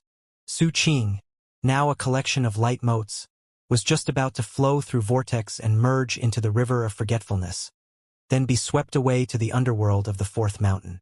Meng Hao hovered in midair, staring blankly at the scene. Tears streamed down his face, and his heart was racked with stabbing pain. Up above, the motes of light seemed to form the outline of a face as they entered into the vortex. It was Su Qing's face. It looked just like the face that Meng Hao saw underneath the moonlight in the Reliance sect. His heart quivered. Su Qing's face seemed to be smiling at him. She looked at him for a moment, then turned and once again turned into a flowing river that flowed up toward the vortex. Among the 7-peak Dao seeking experts from the northern reaches, the young boy in the red robe had an evil glint in his eye. His body flickered as he shot directly toward the motes of light. His voice was high-pitched as he cried out, "Want to enter the cycle of reincarnation? You're dreaming. If you're gonna die, your soul is going to disperse into nothing." When Meng Hao saw the boy closing in on the motes of light that were Su Qing, he began to tremble. A devilishness, along with a desire to kill, exploded out in his heart, both of which were impossible to suppress. In the same moment, just when the red-robed boy was about to reach the motes of light, he let out a miserable shriek. A mysterious power enveloped him, and he was sent tumbling backward, blood spraying from his mouth. He looked up at the vortex with shock in his eyes. He had already been seriously injured in battle earlier when the Third Li clan patriarch self-detonated. Without an incredibly powerful cultivation base to support him, he would have long since died. Right now, the power that swept out from within the vortex was filled with a shocking aura, something that left him frightened out of his mind. Furthermore, it seemed to only be a warning. The vortex continued to spin as Su Qing disappeared inside and merged into the great river. She was now one of many souls floating along in the waters. However, there was something different about Su Qing's soul.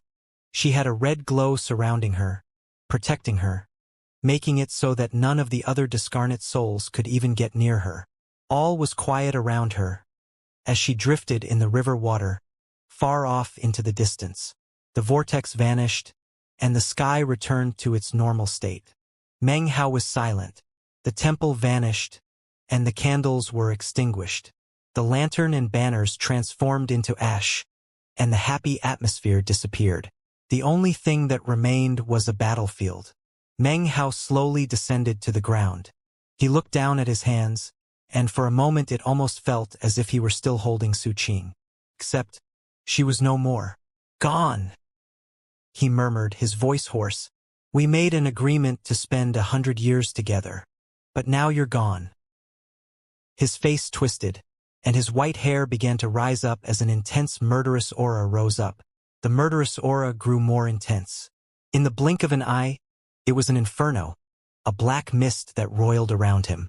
Everything around him froze, and an aura of death spread out. The black mist rose up to turn into an enormous face up in midair. The face was none other than Meng Hao's face. His eyes were no longer red, but black with no pupils. It was as if he could see nothing but infinite blackness. As he stood there, he lifted his head up and began to laugh bitterly. When the laughter entered the ears of the Northern Reaches cultivators, their hearts began to tremble, and their souls shivered. Suddenly, cracking sounds filled Meng Hao's body, although only he could hear them. It was the sound of shackles breaking. Within him, a devil was being unleashed, something that had existed within him since the events in the Milky Way Sea. As of this moment, he no longer had any desire to control it. He did not wish to suppress it. He only had one desire: to kill each and every cultivator from the northern reaches who had invaded the southern domain. To kill each and every peak Dao-seeking expert. Kill them. Kill them all. He would pay any price to be able to do that. If he couldn't become an immortal, then what was the harm in becoming a devil? As he laughed bitterly, his body rumbled, and black mist poured out of him. His hair was now completely white, but his features were no longer withered. His youth was restored, and his face was shockingly icy. He looked like a bloodthirsty devil that could only see blood and killing. Cracking sounds rose up from the ground as blood-colored ice spread out in all directions. Intense coldness spread around him, as if the seasons were suddenly changing. Black snowflakes began to flutter through the air.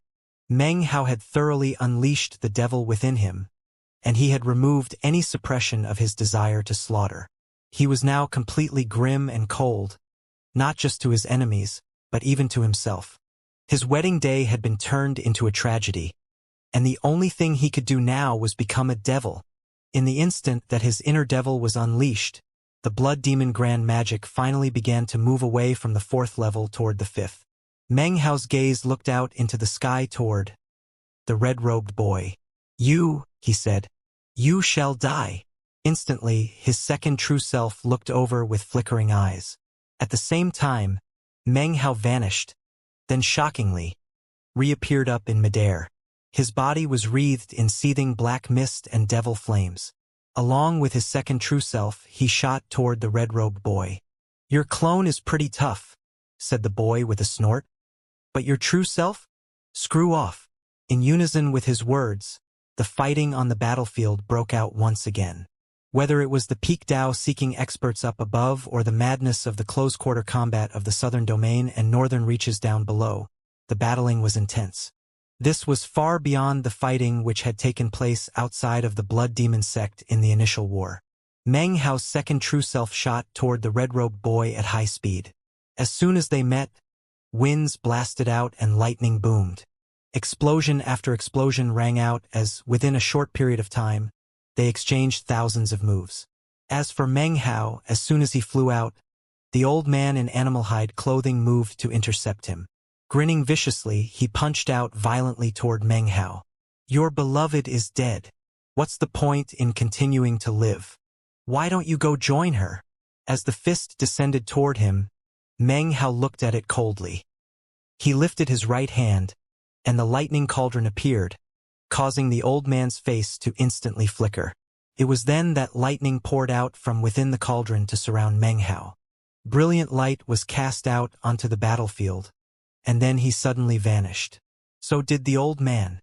Their positions had been reversed. When Meng Hao appeared in the spot previously occupied by the old man in animal hide clothing, he didn't even turn to look back. Even as the old man roared in fury and shot in pursuit, Meng Hao proceeded forward. He had one target: the red-robed boy. It was that boy's cinnabar fruit that had cursed Su Qing. Furthermore, he had just attempted to interfere with Su Qing entering the cycle of reincarnation. Meng Hao was like a devil in his determination to slay him. The red-robed boy was currently fighting Meng Hao's second true self. He had already been seriously injured, and as such was not a match for the second true self.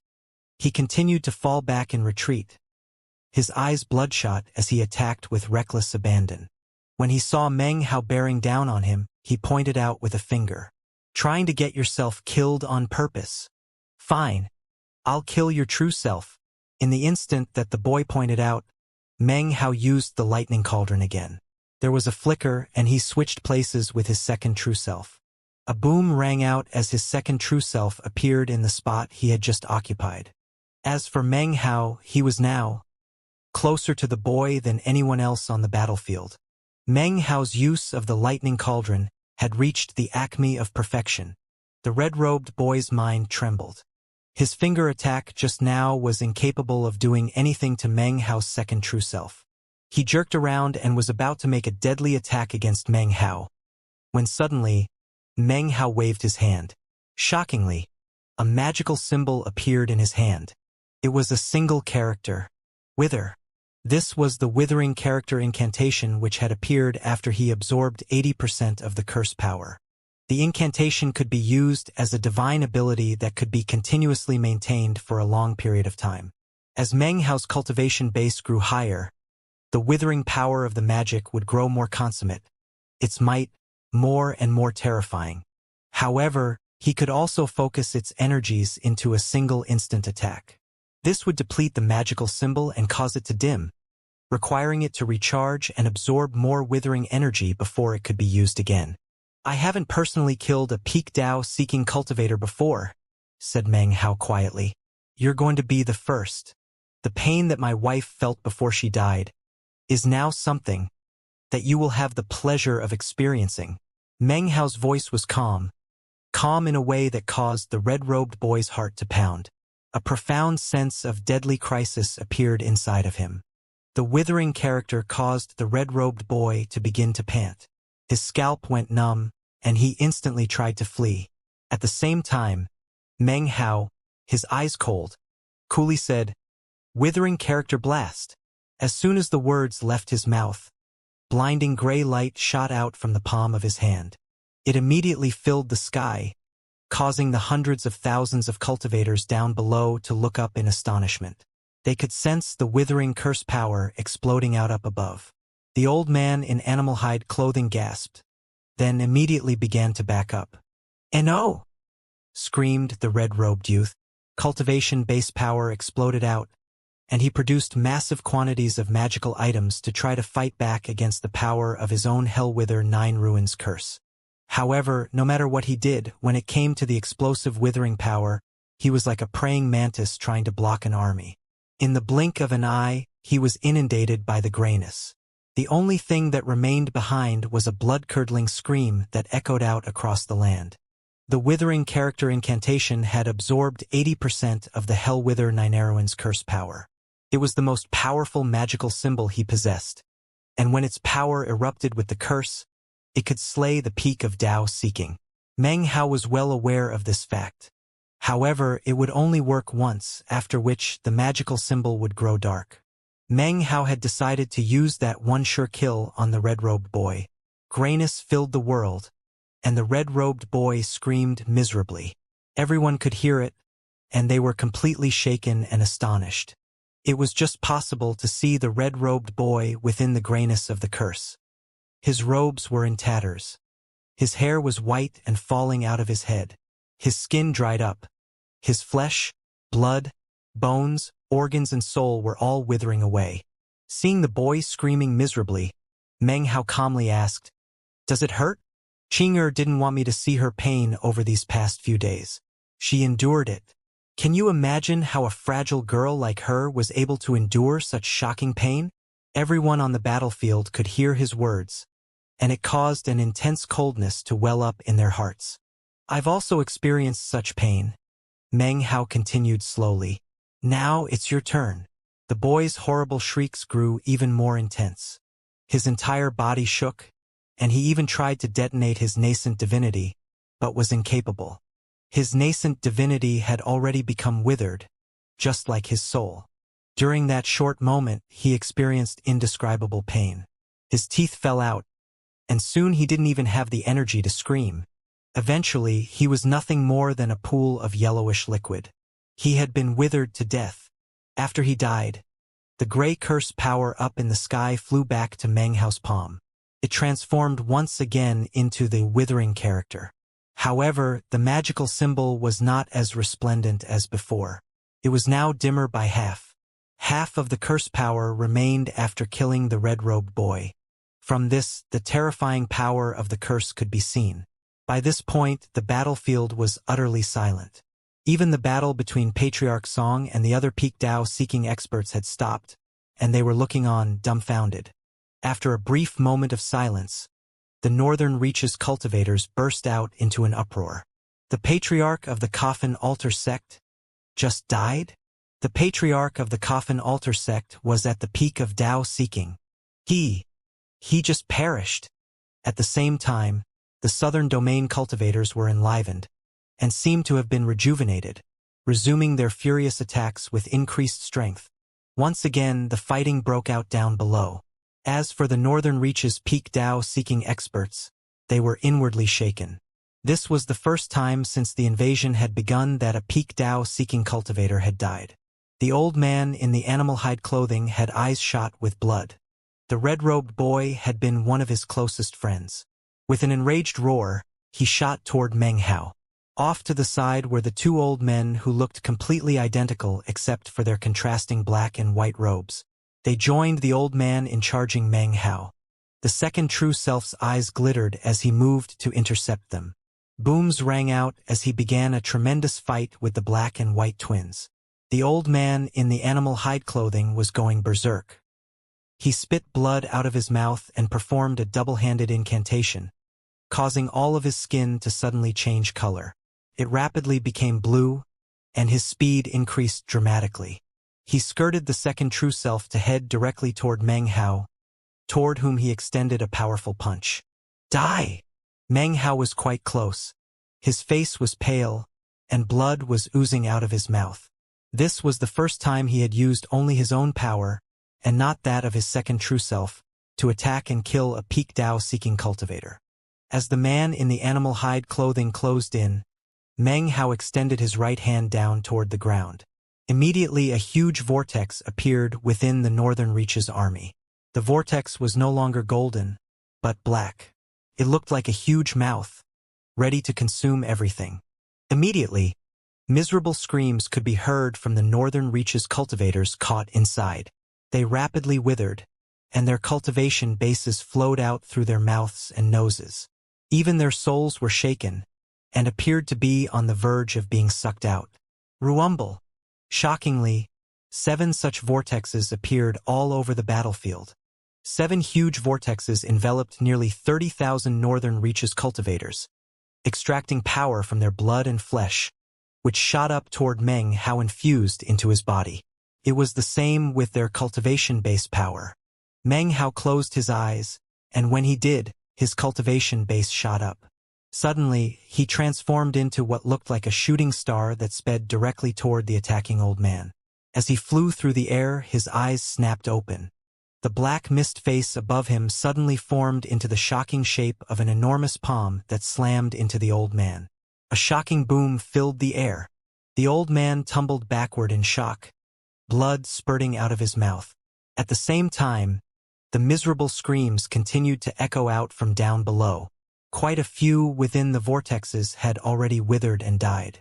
Meng Hao shot backward, biting the tip of his tongue and spitting some blood out. As soon as the blood emerged, it expanded, transforming into a lake of blood. That blood contained not just the power of Meng Hao's qi and blood, but the power of the qi and blood of the 30,000 cultivators stuck in the vortexes. All that power transformed into a lake that rumbled toward the old man in animal hide clothing. The old man's face fell. He pulled his hand back, and it increased in size and sprouted spikes of bone. Then he punched out, and a shocking boom rattled out. The lake of blood collapsed into pieces. In that moment, the black mist which surrounded Meng Hao once again shot forward in attack. In a short period of time, constant booms rang out as hundreds of exchanges occurred between Meng Hao and the old man. The black mist surrounding Meng Hao continued to increase. The qi, blood, and cultivation-based power from the cultivators down below was like a huge river pouring into his body, giving him shocking battle prowess. "Damn it! Break!" roared the old man. He was leery of Meng Hao's withering character magical symbol. However, he never imagined that Meng Hao, without even using the magical symbol, would be so difficult to deal with. Finally, he slapped his chest and began to burn life force as he made a double-handed attack. Two fists punched out, shattering the air, causing the sky to dim. Meng Hao's eyes shone with a cold light. He said nothing, nor did he evade. Instead, he shot forward, relying on his cultivation base, his fleshly body, the ninth mountain, everything. It was an explosive attack that contained his mad, devilish will, combined with the qi, blood and cultivation bases absorbed by the vortexes, all merged into one palm strike. Another direct showdown. "Still not dead?" thought the old man, even as he retreated, coughing up blood. Meng Hao was also sent tumbling back, and his body exploded. However, the eternal stratum kicked in. Unfortunately, only a sliver of eternal power remained in him. It had been severely drained during his battle with the cursed power. Currently, there wasn't enough power left to completely heal him. Seeing this caused killing intent to glitter in the old man's eyes. "Die!" he cried, extending his hands out in front of him, not in fists, but stretched out like claws. As he leaped out, the air distorted around him, and shockingly, he transformed into an enormous bird-like creature. It looked like a rock, with a beak that emitted a cold glow and talons that could rend heaven and earth.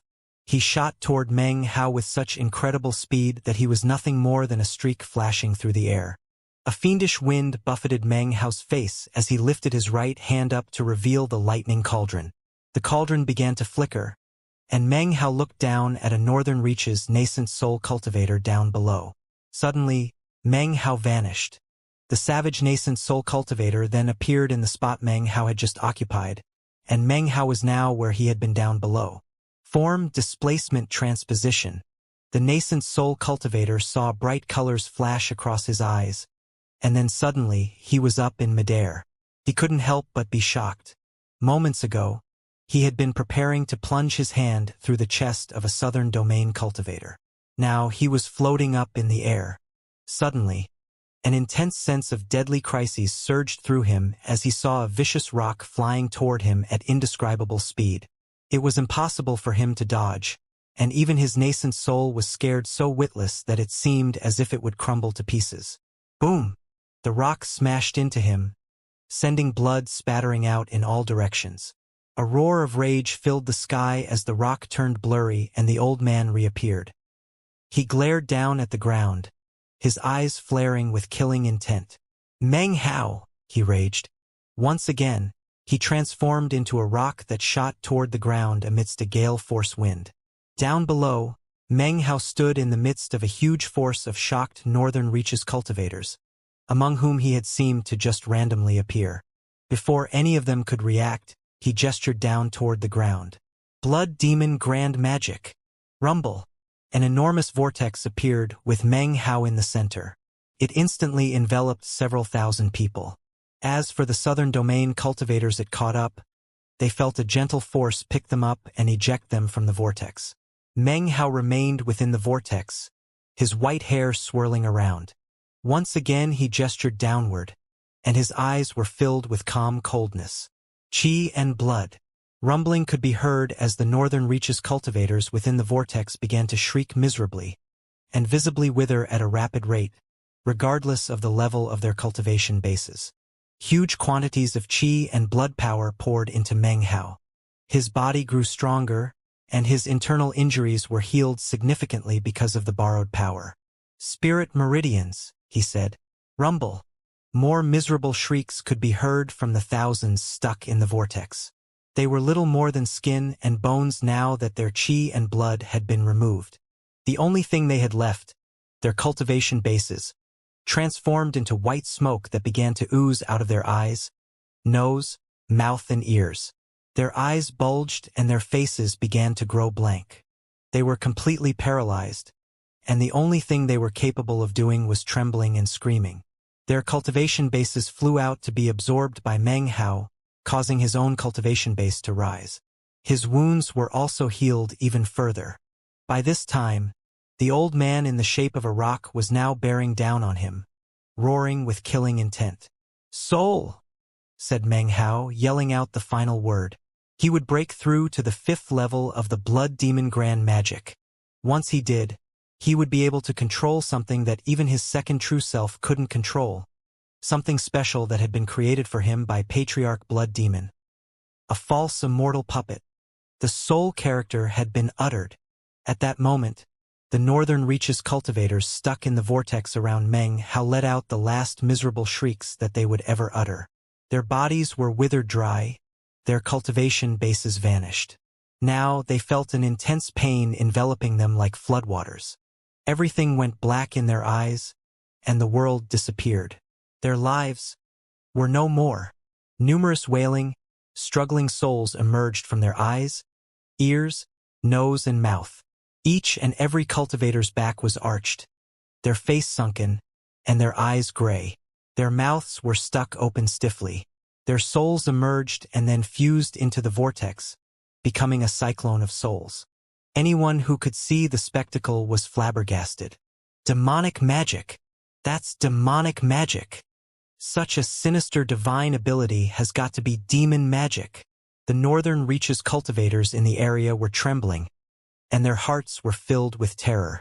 Horrified, they watched as the souls spun into a cyclone, and Meng Hao gestured toward the ground, then looked up.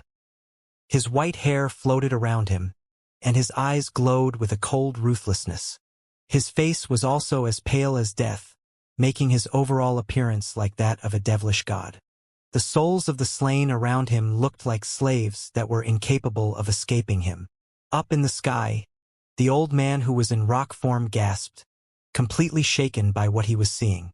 However, killing intent flickered in his eyes, and ferociousness burned in his heart. He continued to dive directly toward Meng Hao. Your occult trickery won't work on me. Die! Meng Hao's eyes flickered, and as the old man bore down on him, he suddenly blasted up from the ground. The cyclone of countless struggling souls surrounded him, looking almost like a river as he sped to meet the rock. A boom echoed out, and even as strong and stalwart as he was, the old man couldn't stop the blood from oozing out of the corners of his mouth. He could no longer maintain the form of a rock, and reverted to his human form as he tumbled backward. Blood sprayed from Meng Hao's mouth, and the ground beneath him cracked and split, radiating in all directions. The struggling souls exploded, transforming into motes of soul light that then sped toward Meng Hao infused into his body. Meng Hao could sense that he had reached the threshold of the Blood Demon Grand Magic's 5th level. I need even more souls, he thought, his eyes flickering. Not waiting for the old man to charge him again, he produced the lightning cauldron. There was a flicker, and he switched places with another Northern Reaches cultivator. He appeared once again in the middle of the Northern Reaches army, whereupon he immediately gestured toward the ground. A vortex appeared as the blood demon grand magic once again surged into motion. It almost seemed as if, to Meng Hao, the Northern Reaches cultivators were merely food. They were essential to his ability to combat a peak Dao-seeking expert. As he absorbed them, miserable screams filled the air. Qi, blood, and cultivation bases were sucked away, used by Meng Hao to strengthen his fleshly body to the point where it burst from the mid-Dao seeking stage into late Dao seeking. As for his cultivation base, it now exceeded spirit severing and had temporarily entered into Dao seeking. Natural law swirled around him, making Meng Hao even more valiant. The blood demon grand magic was most suited to fighting against multiple opponents. The more enemies there were, the more invincible one could become. Up in midair, the old man in animal hide clothing roared. His body flashed as he transformed, not into a rock, but into a gigantic black python. He opened his vicious mouth and struck toward Meng Hao as if to swallow him up. Meng Hao waited in the vortex as the python closed in. Thousands of Northern Reaches cultivators could be heard screaming as their bodies withered. Their cultivation bases faded, and they neared death. Suddenly, Meng Hao said soul, and a rumbling could be heard as the thousands of cultivators exploded, and their souls flew out. Then Meng Hao vanished. Even as the python was about to reach him, he was off in the distance, where another blood demon grand magic vortex sprang up. The old man was completely infuriated, and yet there was nothing he could do to stop Meng Hao and the lightning cauldron.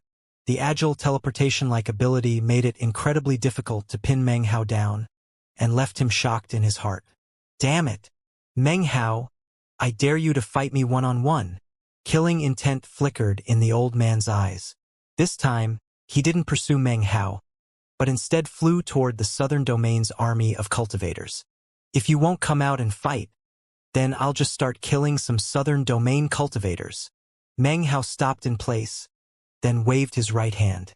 The blood demon grand magic appeared, and the lightning cauldron flickered. This time, he changed positions with the old man. After the exchange took place, the old man was shocked to find himself directly in the middle of one of Meng Hao's vortexes. Meng Hao hovered in midair, looking coldly at the old man. "Wanna fight?" he said. "Let's fight, then." He stretched his arms out to either side, and the multiple vortexes he had created moments ago echoed with the shocked screams of Northern Reaches cultivators. Qi and blood flowed toward him, causing Meng Hao's body to once again reach the peak of Dao seeking. Rumbling filled the air as the old man's body began to wither. However, he was able to struggle his way out, whereupon he aimed a punch at Meng Hao. "Die!" Meng Hao clenched his fists and shot forward to meet him.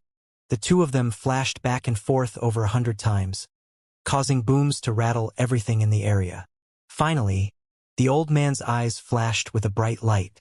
Suddenly, two golden birds flew out from within his pupils, emitting shrill cries as they shot toward Meng Hao. At the same time, the old man began to spin rapidly like a top. He lifted his right leg high into the air and then slammed it down toward Meng Hao's head. If the kick connected, Meng Hao would obviously suffer a serious injury. Meng Hao's eyes glittered coldly as he said, "Spirit meridians." Immediately, more miserable shrieks could be heard coming from the Northern Reaches cultivators stuck in the vortexes down below. Their cultivation bases were sucked away through their noses and mouths to shoot directly toward Meng Hao. Cultivation bases swirled around Meng Hao in the form of a tempest, bolstering his own cultivation base until it was as strong as the peak of Dao seeking. He quickly performed an incantation gesture and pointed towards the sky. "Ninth Mountain, crush!" Rumbling filled the air as the majestic Ninth Mountain appeared up above.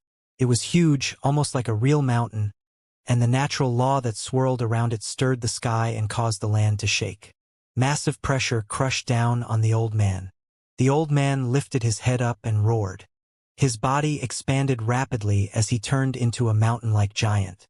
He immediately raised both hands into the air and grabbed onto the Ninth Mountain. A boom could be heard as the Ninth Mountain slammed into him. Blood sprayed from his mouth, and cracking sounds could be heard as he managed to resist it. "Soul!" said Meng Hao, his eyes radiating coldness. As the northern reaches cultivators in the vortexes toppled over dead, struggling souls flew toward Meng Hao from their eyes, ears, noses, and mouths. The vast quantities of souls that were merging into Meng Hao's body caused a rumbling sound to fill his head. All of a sudden, he reached the 5th level of the Blood Demon Grand Magic. In that moment, Meng Hao's cultivation base did not change. However, his battle prowess instantly grew several times over. His hair whipped about, and he looked every bit like a devilish divinity. His eyes shone like suns, and the entire battlefield down below was obscured by the shadow of the black mist that surged around him. It was as if he was blotting out the entire heavens. He took a deep breath and then advanced forward. The old man let out an enraged roar as he shoved upward with his arms. Apparently, he was causing some form of natural law to spring into motion. Now, cracking sounds could be heard coming from the 9th mountain, and then it shattered into countless pieces. "Little bastard," said the old man, blood oozing out of the corners of his mouth. Collapsing the 9th mountain had taken quite a bit of effort on his part. Now, his body flickered as he transformed into a white tiger, which roared and pounced toward Meng Hao. This time, Meng Hao didn't evade. The two cultivators met in midair. Booms echoed out as they fought back and forth. "Qi and blood," said Meng Hao coolly. This time, a tiny vortex appeared in the palm of his hand. When he landed a blow on the front leg of the old man's tiger form, the entire leg instantly turned into skin and bones. The sudden, shocking turn of events caused the old man's face to fall. He gasped. A tremor ran through his white tiger form, and he retreated at top speed. Meng Hao's eyes flickered with killing intent. How could he possibly allow the old man to flee as simply as that? His body flashed through the air, and he appeared right next to the old man. The vortex in the palm of his right hand shot toward the old man's back. "Screw OFF!" roared the old man. Immediately, his cultivation base surged with an explosion of qi that shot outward. Meng Hao gave a cold snort and continued on with his palm strike. "Spirit meridians." A boom could be heard as he absorbed, not qi and blood, but cultivation base. As the terrifying cultivation base explosion emanating from the old man reached Meng Hao simply touched it with his hand, and it appeared to collapse. Boundless cultivation base power immediately began to fuse into Meng Hao's palm. The old man's scalp went numb. He could never have imagined that Meng Hao's magical technique could be so shocking. In 2 short moments of contact, he had lost 10% of his cultivation base as well as his qi and blood. It was nothing short of terrifying to the man, and he immediately fell back in retreat. Meng Hao pursued without any hesitation. They fought back and forth, and the old men let out continuous roars. He didn't dare to get too close but could only flee at top speed under an unending bombardment from Meng Hao. Blood sprayed from his mouth and he fell back. Meng Hao's face was cold, and his killing intent raged. Onlookers could hardly believe what they were seeing. The old man in animal hide clothing was incapable of fighting back against Meng Hao, and was being beaten to the point that he was forced to retreat. "Save me!" he cried, his mind trembling. His body was quickly becoming nothing more than skin and bones, and he had lost 40% of the power of his cultivation base. He knew that he was in a moment of grave crisis. The Northern Reaches cultivators were astonished, and the other 5 Northern Reaches peak Dao seeking experts up above were shaken. Moments ago, when Meng Hao had slain the red-robed boy, they were shocked. However, in their minds, Meng Hao had simply used some sort of trickery to win. But seeing what he was doing now left them thoroughly rattled. Just when they were about to make a move to help the old man, the withering character flickered into being next to Meng Hao. Gray light radiated out, and all of the peak Dao seeking experts halted in place. They didn't dare to get close to him. That was exactly why Meng Hao hadn't used the withering character again. The magical symbol's greatest use to him right now was as a threat against any outside interference. Meng Hao was a shooting star that closed in on the old man in animal hide clothing. He pointed out his index finger, and the 8th demon sealing hex appeared, causing the old man to freeze in place, trembling. In that moment, Meng Hao thrust his right hand violently at the old man's chest and stabbed into the flesh. Qi and blood, spirit meridians. Boom! The old man howled miserably as he fell back. His body withered up, and his cultivation base flowed out from him. He quickly bit the tip of his tongue and spat out some blood. The blood expanded in midair, shockingly transforming into a huge blood-colored cauldron, which slammed towards Meng Hao in an attempt to shake him off. Meng Hao snorted coldly, then clenched his hand into a fist and punched.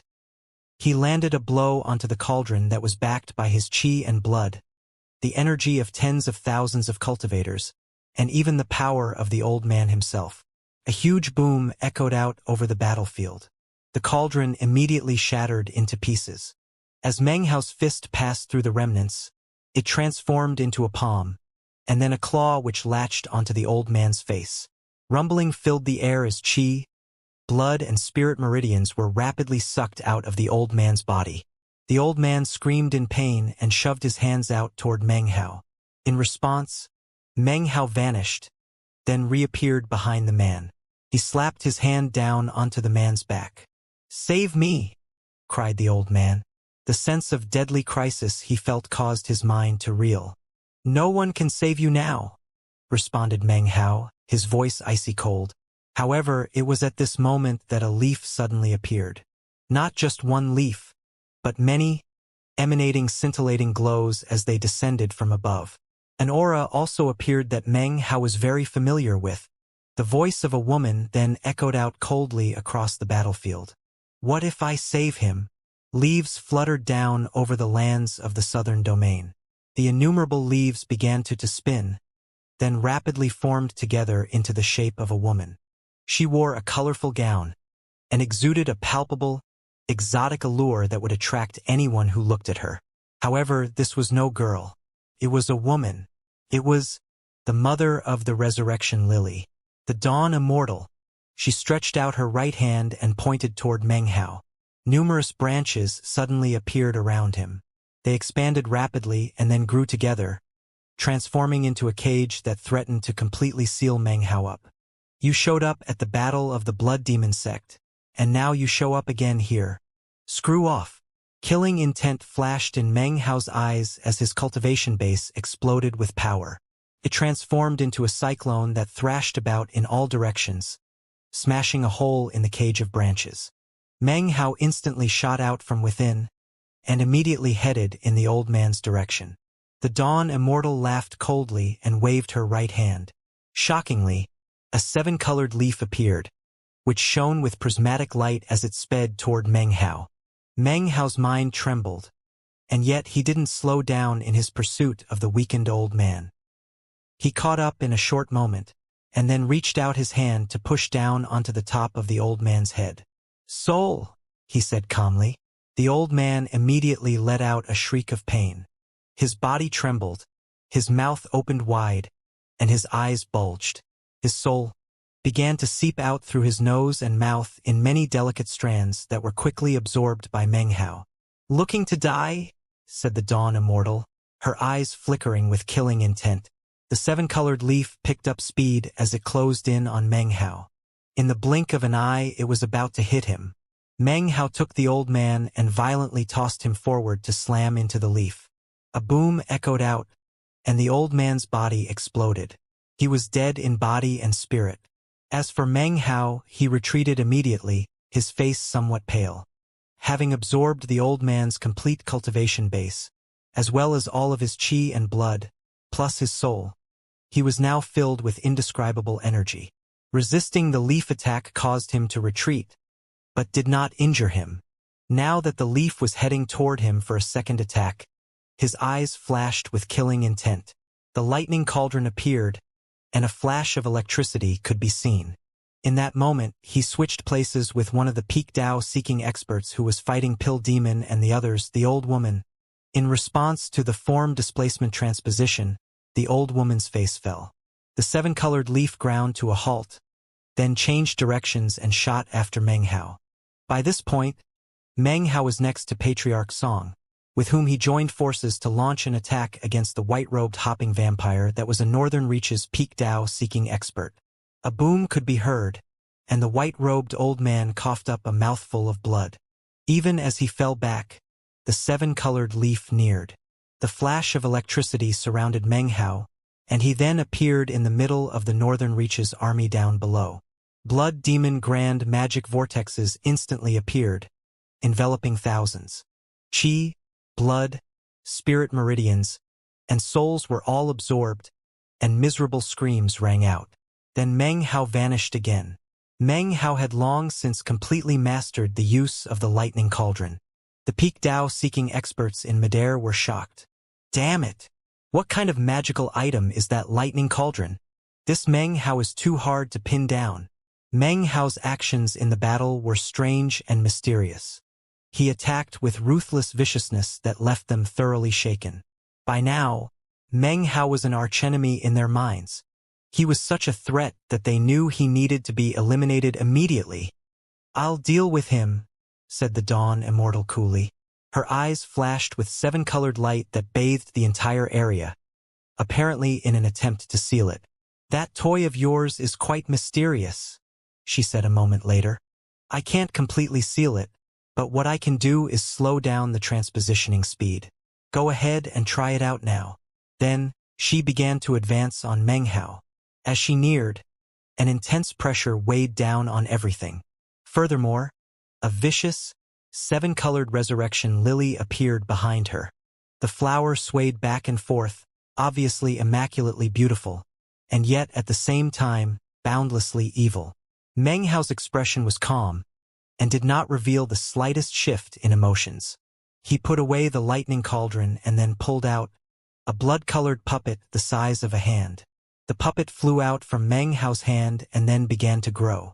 By the time it was 30 meters tall, it exploded with a shocking aura. Wild colors flashed through the sky, and the clouds churned. This was the aura of an immortal. Not a true immortal aura, but that of a false immortal. Either way, it was still immortal. The Dawn Immortal's face flickered for the first time, and the handful of peak Dao-seeking experts from the Northern Reaches were all shocked. This puppet was the trump card of the combined forces of the Solitary Sword Sect, Golden Frost Sect, Black Civ Sect, and Li Clan when they besieged the Blood Demon Sect. Were it not for the appearance of Patriarch Blood Demon back then, it would have clinched the victory. Instead, Patriarch Blood Demon slaughtered the Solitary Sword Sect Patriarch, then made some alterations to the puppet so that only Meng Hao could use it. That was his reward for reaching the 5th level of the Blood Demon Grand Magic. Meng Hao's body flickered as he merged into the 30-meter-tall blood-colored puppet. Moments ago, its eyes had been dark, but now they radiated a grim light, just like Meng Hao's eyes. As Meng Hao took control of the puppet, it suddenly stood up. A shocking false immortal aura exploded outwards across the battlefield, turning into a shock wave that swept out, forcing the Northern Reaches cultivators to fall back amid shocked gasps. As for the Southern Domain cultivators, their spirits were lifting, and they began to shout out Meng Hao's name. Sound waves rippled across the land, causing everything to shake. "Dawn Immortal, do you dare to fight me?" Meng Hao flew up into the air and then pointed toward the Dawn Immortal. A sound like thunder could be heard, and an intense pressure rumbled out. The earth cracked and the air shattered. In the blink of an eye, a black wind rose up to sweep across the land. The Dawn Immortal did not speak, but her eyes glittered with a mysterious light. She stretched her beautiful hand out and pointed. The apparition of the resurrection lily behind her passed through her body and flew into the air, its tentacles writhing in a bizarre and awe-inspiring fashion as it charged toward Meng Hao. Meng Hao snorted coldly. Due to his control of the puppet, he felt as if he was completely connected to heaven and earth. He waved his hand, and dark clouds appeared in the sky. Lightning descended like rain, transforming into a lake of lightning that enveloped the resurrection lily. "Nothing but a false immortal," said the Dawn Immortal coolly, shaking her head. "If you use it, you'll sow karma with the G-Clan." Suddenly she vanished, and when she reappeared, she was directly in front of Meng Hao. She lifted her hand up, then dropped it. Seven-colored light radiated brightly, transforming into a seven-colored sun that exploded into Meng Hao. A huge boom shook everything. Even the peak Tao-seeking experts were flung aside. The old woman among their number was just about to retreat, when shockingly, Sun Tao of the Violet Fate sect transformed into a powerful beam of light that completely inundated her. She let out a miserable scream that echoed out in all directions. "My body has already returned to the dust, and I can't hold out any longer," echoed the voice of Sun Tao from within the light. "Before I leave, I'll take this woman with me. Fellow Taoists, I sincerely hope that you achieve complete victory. Master, I can't be your apprentice alchemist any longer, nor will I be able to see you achieve true immortal ascension." A huge boom could be heard as the light exploded. The screams of the old woman from the northern reaches were suddenly cut off. Brilliant light covered everything, even Meng Hao and the Dawn Immortal. Meng Hao felt stabs of pain in his heart. When the light faded away, Sun Tao was gone, as was the old woman. Pill Demon trembled, and tears streamed down his face. He lifted his head up and began to laugh sadly. Suddenly, innumerable magical symbols began to appear on his body. One by one, they started shattering into pieces. In the blink of an eye, more than half of them were gone. At the same time, his cultivation base shot up. He was no longer in the mid-Dao seeking stage. He broke completely through to the late Dao seeking stage and then broke through again into peak Dao seeking. The destruction of the magical symbols was not something he could consciously do. Rather, it was provoked by the intense feelings that surged through him. Now that Pill Demon was in the peak Dao seeking stage, an unfamiliar aura appeared on his body. Furthermore, his appearance had changed. Now, he looked exactly like the statue of Reverend Violet East from back in the Violet Fate sect. Reverend Violet East. Having seen everything that had happened, Patriarch Song's expression was a complex one. "A powerful expert from 10,000 years ago," he murmured. "At one time, you were the number one chosen in the entire southern domain. Reverend Violet East. You founded the Violet Fate sect, and were its first-generation patriarch. You were at the peak of Tao seeking 10,000 years ago, but weren't willing to become a false immortal. You vowed to tread the path of true immortal ascension. Before transcending the tribulation, however, you realized that you were on the incorrect path. You personally concocted a medicinal pill that contained a strand of your own soul. That pill became your vessel, with which you re-established your cultivation. Now in our time you have once again reached the peak of Tao seeking as Pill Demon. When all of the magical symbols are destroyed, the true immortal tribulation that you have been suppressing will finally be unleashed. Unfortunately, throughout the years, far too many people have died during true immortal tribulation. Few have ever succeeded. Pill Demon? Can you succeed?" Patriarch Song sighed. Pill Demon didn't reply. Violet Chi swirled around him as he advanced forward. His aura was completely different than it had been before. Shockingly, he was now powerful enough to single-handedly fight two of the most powerful Northern Reaches peak Tao-seeking experts, and apparently even suppress them. Booms echoed out as Pill Demon's intense power caused everyone to be filled with shock. Even the mother of the Resurrection Lily, the Dawn Immortal, looked over and raised an eyebrow. Patriarch Song shook his head and sighed, then once again began to fight the other peak Tao-seeking experts, along with Meng Hao's second true self and the severely wounded Patriarch Golden Frost. Down on the ground, the Northern Reaches cultivators were shocked to the core to have seen such a succession of defeats just now. After adding in the losses that had occurred earlier, the tide of battle between the Northern Reaches and the Southern Domain had completely reversed. The Southern Domain cultivators' eyes were red as they closed ranks and then screamed through the air in attack, more than 100,000 strong. Blood flowed in rivers, and the sky darkened. The sounds of slaughter immediately caused everything to shake. Up above, Meng Hao and the Dawn Immortal were fighting fiercely. The forces unleashed by their attacks seemed capable of collapsing the sky and the land. The Dawn Immortal's cultivation base was mysterious and enigmatic. Although this was nothing more than a clone, it was still incredibly powerful. In the short time she had been battling Meng Hao, they had exchanged more than 1,000 moves. Massive rumbling caused many of the nearby mountains crumble. Now only Mount Blood Demon stood strong and tall. However, Patriarch Blood Demon remained inside, his eyes closed in deep sleep. His body seemed to lack even the slightest scrap of life force. Despite the violent trembling in the world around him, he did not awaken. The ground cracked, and rifts appeared in the sky. Meng Hao and the Dawn Immortals' combat was like the collision of two storm fronts. The ninth mountain appeared, then shattered. The black-white pearls appeared, then were suppressed. The resurrection lily writhed, transforming into a whip which the Dawn Immortal used to slash holes into the air itself. The difficulty of this battle far exceeded what the Northern Reaches cultivators could ever have imagined or predicted.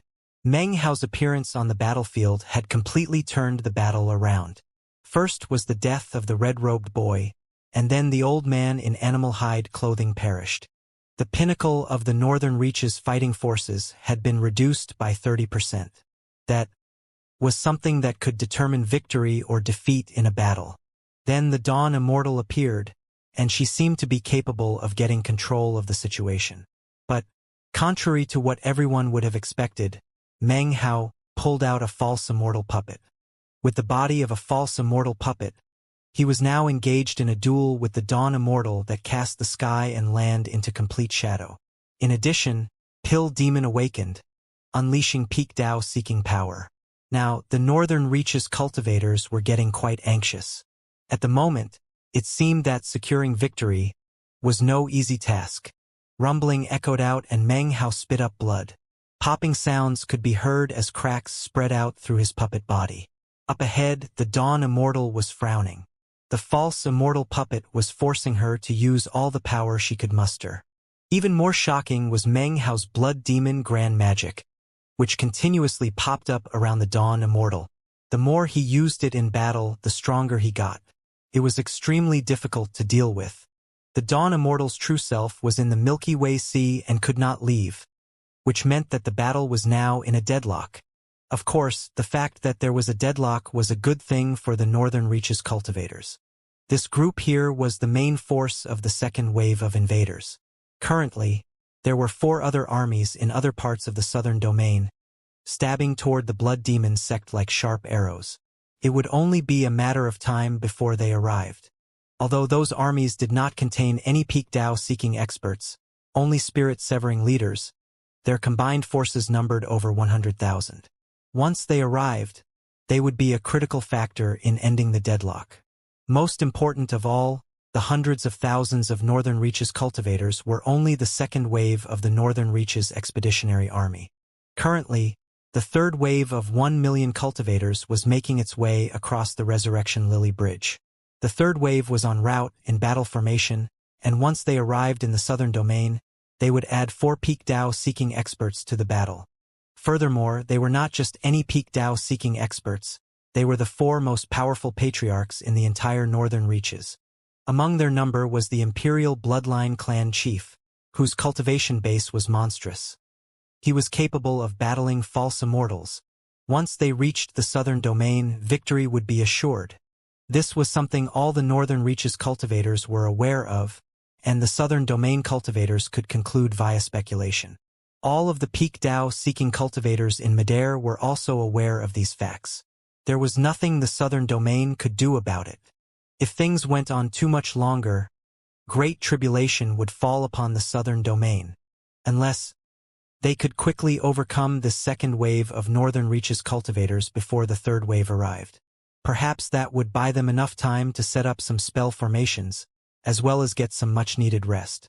If that didn't happen, and the ferocity they had experienced so far continued with wave after wave of opponents, then the southern domain forces would continue to sink further into exhaustion, and would have no time for vital preparations. Meng Hao's eyes shone with a cold light as he fought back and forth with the Dawn Immortal. He, too, was aware of the overall situation, and it caused his eyes to flicker with killing intent. He took a deep breath, and even as he moved in for another attack, an expression of determination filled his face. Without the slightest hesitation, he performed an incantation, causing a divine ability to appear. Using all the power of the false immortal puppet that he could muster, he suddenly caused a blinding light to shine out. Beams of light appeared, making Meng Hao's puppet look like a sun above the battlefield, casting bright light in all directions. A powerful destructive force then began to surge out from the puppet. This was a sign of self-detonation, which would unleash an unthinkably destructive force. After all, this was a false immortal puppet. The power released by its self-detonation would turn into a petrifyingly powerful attack. The terrifying aura that appeared immediately caused the minds of everyone on the battlefield to spin. As for the peak Dao-seeking experts of the northern reaches, their faces fell. He's going to self-detonate. The self-detonation of that puppet will unleash an incredible shockwave that would cause even a false immortal to perish. Meng Hao, the Dawn Immortal's pupils constricted, and her heart filled with a sense of grave crisis. As she prepared to retreat, she twirled the resurrection lily whip into circles, creating a defensive shield. Meng Hao's determination left her completely shocked. She knew that this was a false immortal puppet, something that would put Meng Hao in a superior position virtually anywhere he went in the lands of South Heaven. Any powerful group would attach incredible value to a false immortal puppet. It was a precious treasure that could certainly lead to violent conflicts. And yet, Meng Hao was now going to blow the thing up. The shocked Dawn Immortal had just finished forming her shield when Meng Hao, utilizing the intense surge of power that came just before the detonation, increased his speed and suddenly appeared directly in front of her. He did nothing to prevent her from unleashing various divine abilities. Instead, he stretched out his hands, coughed up blood, and then wrapped his arms around her. He held tight to the Dawn Immortal, after which the 8th demon sealing hex suddenly caused her body to momentarily lurch, frozen in place. Under Meng Hao's control, the puppet shot high up into the sky. "You're looking to die," she said coldly, her face flickering. For the first time, she appeared to be truly angry. The illusory resurrection lily whipped about, unleashing wild attacks. Instantly, more cracks spread out across the puppet. Inside, Meng Hao coughed up blood and trembled. Each of the attacks being slammed against him could have injured someone at the peak of Dao seeking. As the puppet continued to disintegrate, innumerable beams of light shot out, and the ground quaked. All of the cultivators looked up in astonishment. What they saw looked exactly like a sun. Pill Demon's heart was racing. He knew of Meng Hao's eternal recovery abilities, as well as the Blood Demon Grand Magic. However, this was the self-detonation of an immortal soul. Pill Demon had no idea whether Meng Hao could survive such a blast. Patriarch Song was also incredibly nervous. Most nervous of all were the 4 remaining peak Dao-seeking experts from the northern reaches. Their hearts were pounding as they realized that, if the Dawn Immortal was destroyed in the detonation and Meng Hao survived, then there would be no way for them to continue fighting this battle. Unless the 3rd wave of the army showed up, they would be forced to either flee or be killed. Up in the air, the Dawn Immortal was struggling wildly. Meng Hao's face was twisted ferociously, and a vicious air surrounded him. He had been pestered for years because of the Dawn Immortal, and was completely fed up with her. "The one that's going to die is you," he said through clenched teeth, shooting higher up into the sky. Self-detonating down below wasn't an option. Too many people would be killed, both friend and foe alike. His only option was to self-detonate high up in the air and focus all the power on destroying the Dawn Immortal. When he reached the apex of his flight, fear appeared on the face of the Dawn Immortal for the first time. By now, she realized that no matter what she did, she could not free herself. A strange light began to gleam in her eyes, and suddenly countless leaves began to sprout out from her skin. The enormous whip transformed into a huge resurrection lily that began to wrap around her. At this very moment, the light emanating from Meng Hao's puppet had reached its brightest point. The air was shattered and the sky flashed with colors. An explosive boom and an indescribably powerful destructive force exploded out, sweeping across the entirety of the southern domain. Everything was shaken violently. The gigantic flower which surrounded the Dawn Immortal was ripped into pieces, destroyed like a dried weed, exposing from within a face filled with complete terror. In the next instant, the Dawn Immortal's figure was been enveloped by the wave of destructive power. Inside the puppet, Meng Hao's flesh was slashed into pieces, and he began to burn. Some of his skin even began to melt. At that moment, when he was just about to be enveloped, the lightning cauldron appeared in his hand. Coldness gleamed in his eyes. He might be in a deadly and critical situation, racked with intense pain, but he was not flustered in the slightest. His eyes shifted to look down toward the battlefield, at one of the peak Dao-seeking experts of the northern domain. It was a middle-aged patriarch with a long violet robe, surrounding by a swirling, illusory flood dragon. Heaven and earth trembled, and the thunder-like, rumbling sound of the explosion echoed out through the entire southern domain. The self-detonation of the false immortal puppet didn't just shake the southern domain. Ripples of air turbulence spread throughout the northern desert, and the clouds above the eastern lands churned. Simultaneously, as the destructive power washed over Meng Hao, his body flashed with lightning. Form displacement transposition. His body vanished, and when he reappeared, he was in the spot just occupied by the middle-aged man with the violet robe and flood dragons. The peak Dao-seeking expert from the northern reaches reappeared where Meng Hao had been. He did not even have enough time to let out a miserable shriek before the power of destruction overwhelmed him. Massive rumbling sounds filled everyone's ears. It almost seemed as if the sky would collapse and fall. The peak Dao-seeking expert was instantly killed, and the Dawn Immortal was enveloped by the destructive force. Even any sound or sign of her was incapable of escaping. However, the two halves of the resurrection lily bridge that stretched out across the Milky Way sea trembled, as if they were being racked with intense pain. Rumbling sounds could be heard as parts of the bridge collapsed. The tentacles transformed into nothing more than ash. A screeching cry sounded out from the resurrection lily, so powerful that it caused the ground to split and the sky to shake. Meng Hao! Back in the southern domain, Meng Hao appeared next to Patriarch Song on the battlefield, and his body was a bloody mess. The only part that remained intact was the hand that held the lightning cauldron. The rest of his body was in tatters. His skin was flayed off and his blood dried up. His vital organs were visible inside, and half of his head was destroyed. Upon cursory glance, it seemed that he would be incapable of anything but dying. His eternal stratum was virtually exhausted, and still in the process of repairing itself. As such, it was incapable of restoring Meng Hao's body. These were wounds that even the most miraculous medicinal pills would be incapable of healing.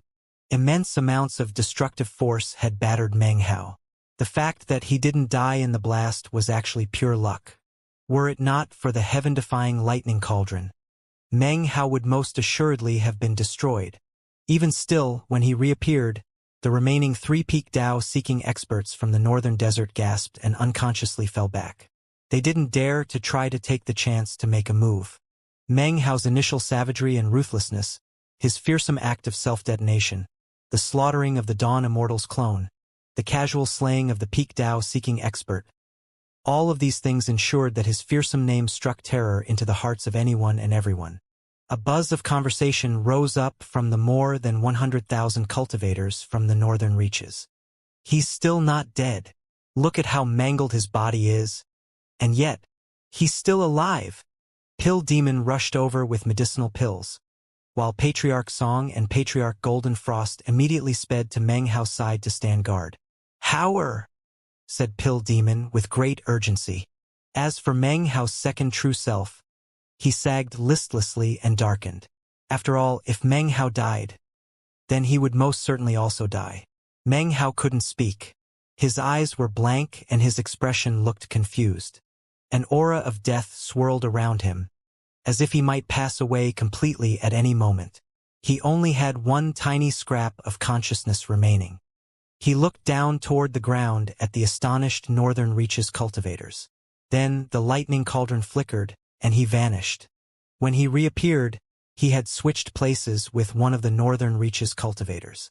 Then his hand exploded. The only intact portion of his body that remained was half of his head. Even the last remaining part of his head exploded into a bloody mist as it fell on the ground. The mist didn't vanish, though. It suddenly bored into the body of a nearby Northern Reaches cultivator, entering through his eyes, ears, nose, and mouth. The Northern Reaches cultivator let out a blood-curdling scream. His body began to writhe, and blue veins popped out on his forehead. His expression was one of astonishment and horror. "No! Help me!" In the middle of his sentence, his words were cut short. He began to wither as his chi, blood, cultivation base and soul were all sucked away. As he died, vast quantities of red mist emerged from inside of him, which then split into two streams that then spread out once more. Miserable screams rang out. Quickly a shocking change occurred on the battlefield. Rumbling sounds filled the air as one Northern Reaches cultivator after another withered up and died. The blood mist then split from 2 parts into 4, then 8, then 16, then 32, then 64.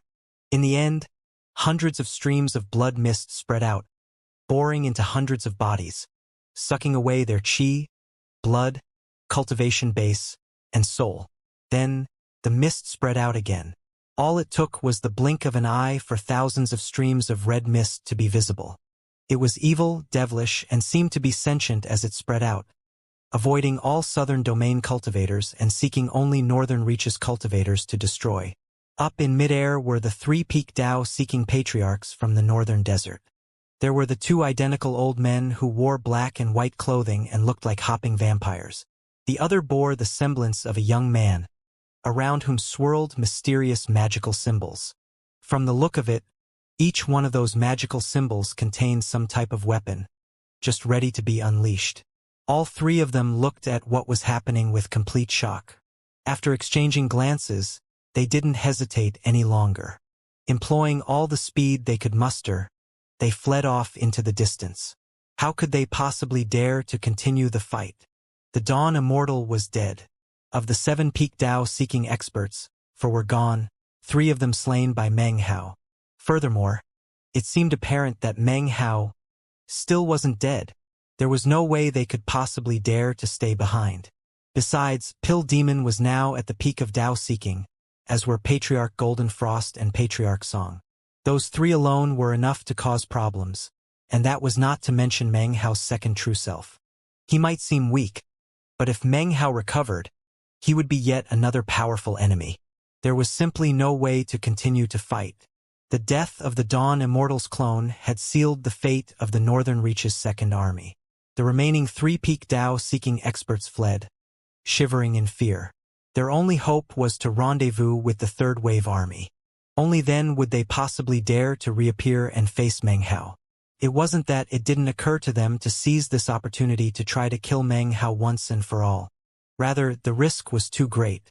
Fleeing was the safest option. The 3 fleeing Tao-seeking experts completely ignored the remaining 100,000 or more Northern Reaches cultivators down below. As for Patriarch Song and the others, they hesitated for a moment as they considered whether or not to pursue them. In the end, they decided that Meng Hao was more important. Even if they did catch up with them, it wouldn't be easy to secure a win in a short period of time. Pill Demon and the others exchanged glances. "Don't interfere with him," said Pill Demon. "Let's start setting up spell formations to seal this place off and protect him. That's the correct course of action. He's using the Blood Demon Grand Magic to recover. Let's go." Immediately, they split up and began to seal down the area. Down below, the blood mist raged. It was now split into more than 10,000 streams, which completely obfuscated the sky and land. Vast quantities of Northern Reaches cultivators were being consumed. No Blood Demon Grand Magic vortexes could be seen. The blood mist bored directly into the cultivators. They were incapable of fleeing, and their bodies were withered rapidly. Their fate was sealed. Their chi and blood, their cultivation bases and their souls all became living sacrifices. Miserable shrieks filled the battlefield, along with cries of pain. The southern domain cultivators were completely shocked and surprised by what they were witnessing. What they saw was countless withered corpses with wide eyes and lifeless faces filled with what seemed to be the utmost pain. The blood mist grew larger and larger. Soon there were tens of thousands of streams, which were now forming a nucleus in the place where Meng Hao had initially exploded. As for the mist itself, it seemed to stretch out from that central nucleus. Soon, a tempest of bloody mist seethed around that nucleus, rapidly transforming it into something that looked like a cocoon. Then, something that resembled a shocking heartbeat could suddenly be heard. Thump thump, thump thump, thump thump. Every heartbeat caused the land to tremble, and the sky to darken. It was as if the entire world were being covered by infinite ferocity. Boundless red mist seemed to be stretching out from the cocoon. There were now more than 50,000 streams sweeping about, making impossible for the northern reaches cultivators to flee. No! Damn you, southern domain cultivators! You're too ruthless. Kill them. Kill some of these southern domain bastards while there's still the chance. The northern reaches cultivators who had invaded the southern domain seethed with hatred and let out enraged shouts. Meanwhile, far out among the stars outside of planet South Heaven, there was a mighty river that no cultivator would be able to see, speeding along. At first glance, the river seemed to be frothy and muddy, but upon closer inspection it grew more clear. This river was called the River of Forgetfulness, and its source was the fourth mountain. It swept through the great 9 mountains and seas, controlling the cycle of reincarnation and the path to the underworld. Any living being which died in the 9 mountains and seas, assuming their soul did not disperse, would enter into this great river, and then be carried to the fourth mountain, after which they would begin their cycle anew.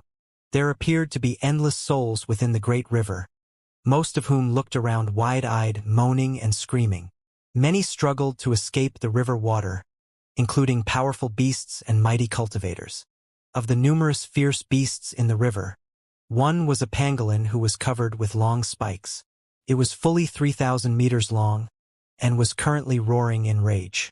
It was half submerged in the river water and struggling mightily. Once it was completely submerged, it would lose its mental faculties. As it struggled desperately, the beast let out a mighty roar. I'm an immortal from the mountain deity tribe. My grandfather is the Tao Lord of the Wind People of the 7th mountain. How dare you try to drag me into the cycle of reincarnation? As the beast roared, it began to rise up. It was just on the verge of leaving the water, when suddenly, the river began to seethe. A spray of water burst into the air, which expanded out to form a sea.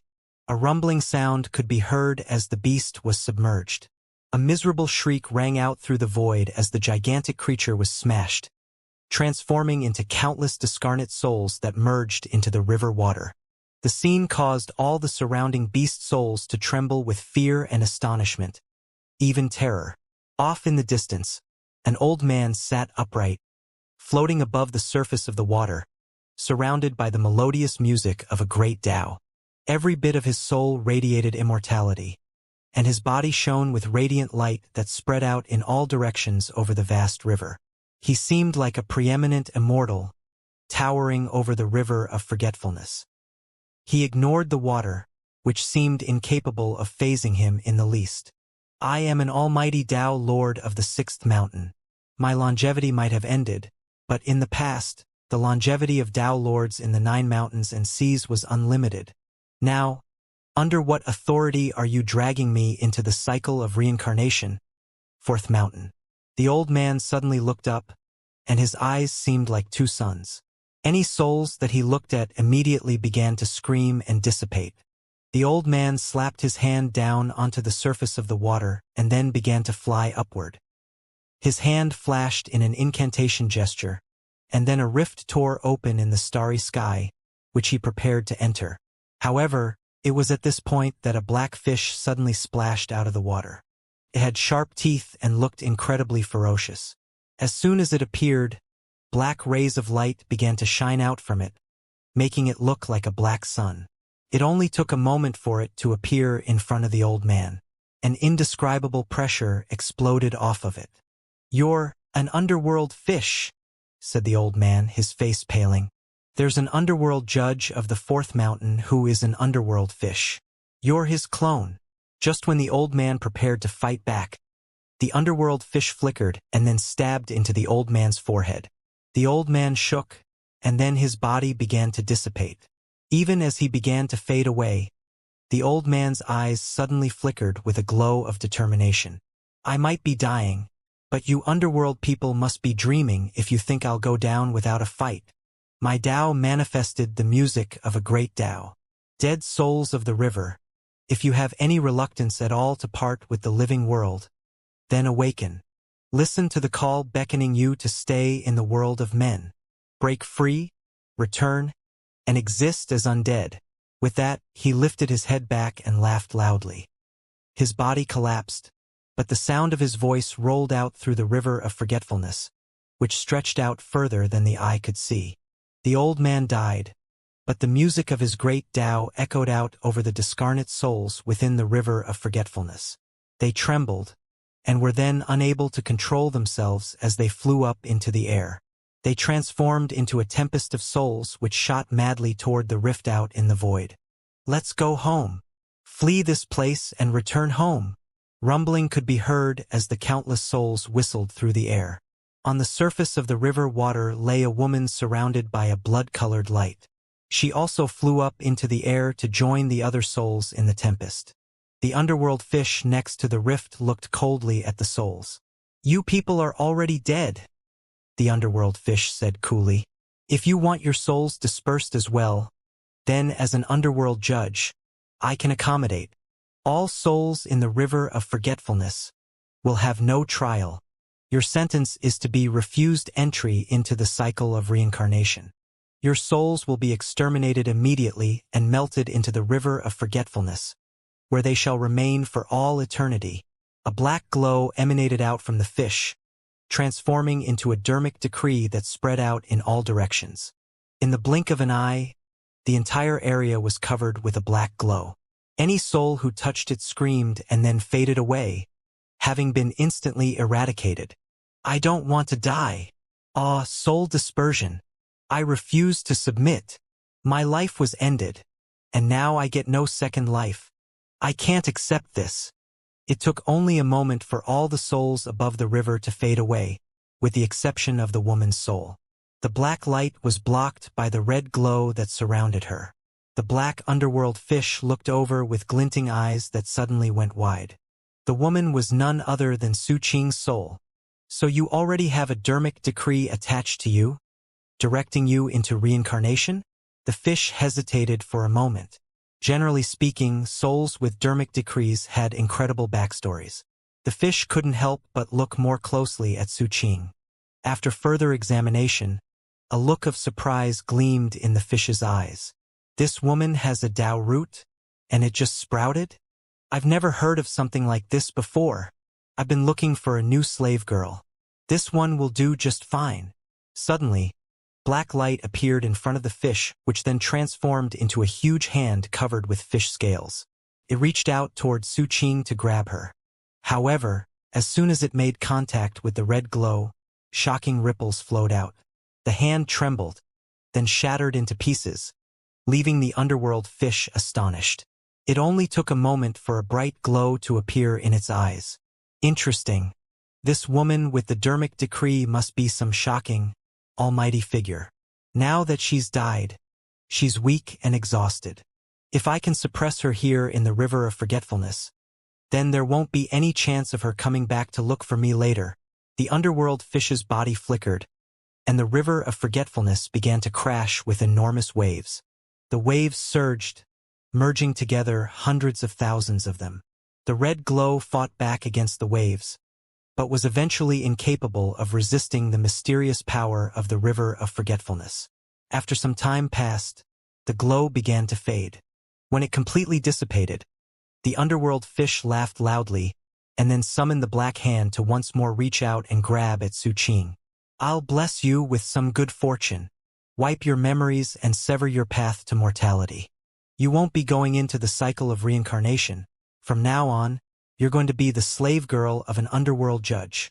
Just when the black hand was about to grab onto Su Qing, a strand of divine sense suddenly flew up into the air and began to emanate an astonishing power. The strand slashed down, slicing the black hand in two. A miserable scream could be heard from the underworld fish. With an expression of complete astonishment and terror, it shot backward in retreat. At the same time, a cold voice echoed out through the river of forgetfulness. "How dare you touch the daughter-in-law of the one surnamed Fong?" The voice seemed enraged, and the entire river of forgetfulness shook. The underworld fish couldn't look more shocked. "You, Fong, you're—" It began to tremble with such fear that its soul nearly dissipated. Before it could finish speaking, the strand slashed out into the starry sky, severing all natural law. The strand continued to slash down toward the underworld fish. It screamed as its body was sliced into two halves. The strand then appeared to be preparing to finish the job and completely destroy it. "Your Excellency, please spare my life," cried the underworld fish. It was completely terrified and filled with a sense of deadly crisis. Unfortunately, it was incapable of fleeing and had no other option than to beg for mercy. It was at this point that another voice, ancient and archaic, echoed out from within the river of forgetfulness. "Elder Brother Fong, calm your anger. Considering my position as king, can't you give me some face?" In conjunction with the voice, an enormous face appeared within the river of forgetfulness. It had a third eye on its forehead, and as soon as it appeared, all the stars in the sky trembled. "No, I can't," was the cold response. A blood-curdling scream rang out from the mouth of the underworld fish. His body was destroyed, completely and thoroughly. Then, a will of extermination appeared that quickly found the true self that the clone originated from, and destroyed it as well. Nothing could prevent this from happening. The starry sky was now tranquil and quiet. "Elder Brother Fong, we haven't seen each other for years, but you still have the same temper. You might just be a stream of divine sense come from the lands of South Heaven, but that's still a violation of the agreement. The 100,000-year period has just begun. You and your beloved are not permitted to leave South Heaven. During the 100,000 years, I can send out one stream of divine sense," replied the cold voice. "That was also written in the agreement." Down below, the eyes of the enormous face in the river of forgetfulness flickered. True. Although you may only do that one time, ostensibly to provide a Tao protector for your son. I never imagined you would use the divine sense on this girl. The son of Fong is a dragon of heaven and earth. He doesn't need me to act as Tao protector. Oh? You're not afraid that someone might kill him? The face replied coldly. "If someone kills my son, I will kill his everything," responded the voice, cold and calm. "I will destroy his entire family, and their chance at reincarnation." The words were spoken with a monstrous, domineering air. Intense, icy coldness spread out, and as for the face on the river, it trembled inwardly. Even after all these years, he definitely deserves to be called the #1 chosen of the Fong clan, thought the face. For the sake of his crippled son, he was stationed on planet South Heaven for 100,000 years, unable to leave. South Heaven is old and dull, and his cultivation base cannot advance. It won't take 100,000 years for plenty of other people to pass him up. At this point, the cold voice continued, "This is my daughter-in-law. My strand of divine sense will stay with her to protect her and ensure that she is peacefully reincarnated. During her time in the underworld, no one is allowed to interfere with her in any way." With that, the strand of divine sense slowly floated down to circle around Su Qing's arm, then faded into her. The face on the river water said nothing. After a moment passed, it slowly sank back down into the water. This stretch of the vast river of forgetfulness now had no souls in it other than Su Qing's. Gradually, she drifted off into the distance. Back in the southern domain on the battlefield, the southern domain cultivators milled about, not attacking but merely surrounding the northern reaches cultivators. They had long since grown accustomed to the reek of blood. They looked on coldly as the northern reaches cultivators let out their final screams. Everything was sealed. The northern reaches cultivators couldn't flee. By now, there were less than 30,000 left, each and every one of whom was withering away into a corpse. The corpse-littered battlefield was huge, But now it was possible to see that in the very center, there was a giant blood-colored cocoon, within which sat a cross-legged figure. It was impossible to see the figure clearly, only its outline. But when the southern domain cultivators looked at it, their eyes filled with reverence and fanaticism. A magic had been used that merged the chi, blood, and cultivation bases of more than 100,000 people to mold a new body. Such magic was matchlessly sinister and vicious. And yet, the magical technique itself was neither evil nor good. The nature of good and evil is often decided by the masses and the heart. To the northern reaches cultivators, the blood mist was evil to the extreme and indescribably cruel. They hated it to their bones. However, to the southern domain cultivators it was exactly the opposite. The living sacrifice of the northern reaches cultivators allowed their esteemed Meng how to mold a new body. It was something that left them incredibly moved on an emotional level. It was impossible to say who it was that spoke first, but soon, all of the more than 100,000 surviving southern domain cultivators spontaneously began to cry out. Their voices grew louder and louder, until everyone was shouting out one name. Meng Hao! Meng Hao! Meng Hao! They were calling out to Meng Hao, calling out for him to awaken. The sound rumbled out over the remaining 20,000 or so northern reaches cultivators. They were enveloped by red mist, and their miserable screams were a sharp contrast to the calls of the southern domain cultivators. Two very different sounds could be heard on the battlefield. The northern reaches cultivators only lasted for the space of a few breaths before they were completely withered up. 20,000 corpses toppled over, and the thick red mist surged back into the enormous, blood-colored cocoon. Then, the heartbeat coming from within the blood cocoon grew louder. Thump-thump, thump-thump, thump-thump. Not only did the heartbeat grow more intense, the image of the person inside began to grow clearer. Meng Hao! Meng Hao! Meng Hao! 100,000 southern domain cultivators were shouting at the top of their lungs, and the sound of it caused everything to shake, and even penetrated into the blood cocoon itself. Within the blood cocoon, the figure's eyes suddenly opened. Who calls me? Within the blood cocoon sat a cross-legged figure with pale white hair. His body had no skin on it, making it possible to see the various blood vessels and other meridians. Overall, he looked completely horrifying. His eyes were listless, and a monstrous devilish aura emanated off of him, making him seem like a blood devil. This was Meng Hao.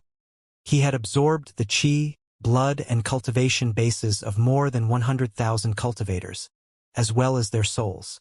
However, he had been destroyed by the explosion of the false immortal puppet, washed over by the force of eradication. Therefore, even what he had already absorbed was not enough to completely restore his body. The cultivators in the outside world called his name, and the sound continued to grow louder. It entered into the blood cocoon and echoed in Meng Hao's ears, muffled and distorted as if time were passing slowly, stretching out the sounds. Gradually, Meng Hao's eyes were no longer blank, but rather bright and clear. "I am Meng Hao," he murmured. A tremor ran through him, and his mind seemed to fill with rumbling as his memories flooded back. There were memories of his early childhood, and then that night when he was 7 years old. His parents went missing, and he ran out into the fog to look for them. Then there was the Reliance sect, the Violet Fate sect, the Western Desert, the Demon Immortal sect, the Milky Way Sea, and finally the War of the Southern Domain. He remembered everything. He remembered his and Su Qing's wedding. He saw her soul enter the river of forgetfulness. All of it caused him to tremble. Then he looked down at the back of his right hand and saw that same mark that had appeared before, flickering and glittering. This time when he looked down at the symbol, there was more. There were unfamiliar memories, broken fragments that he couldn't quite piece together.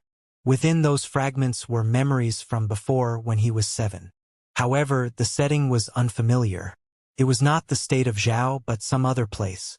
It was some location where there seemed to be 7 moons, one of which was bright, 6 of which were dark. Underneath that unique sky, he was being carried in the arms of a woman. Off to the side was a young man who was smiling at him. Further off to the side was a tall old man, who was laughing kindly. The man and the woman were not unfamiliar to him. They looked exactly like the father and mother that he remembered from when he was young. As for the sky and the land, it was a world Meng Hao didn't recognize. What he did know was, it was not South Heaven. That curse targeting one of the lands of South Heaven didn't affect me at all. Is it possible that I actually wasn't born here? Before, Meng Hao didn't have the time to consider the question. Now, here in this blood cocoon, his mind stirred with scattered fragments of memories.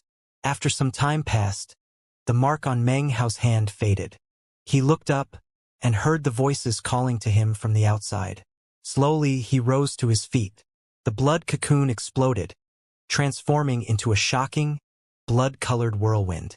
Meng Hao stepped out from within the whirlwind, into the view of the southern domain cultivators.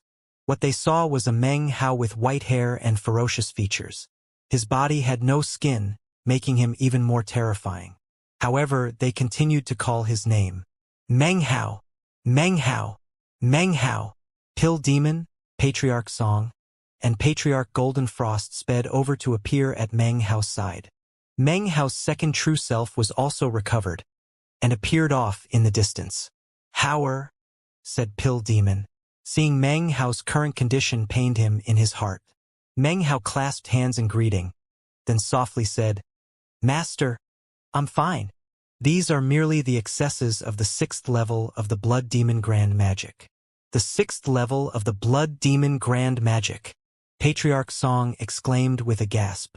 This truly was the 6th level of the Blood Demon Grand Magic. As soon as Meng Hao's body fell apart, the 6th level automatically activated.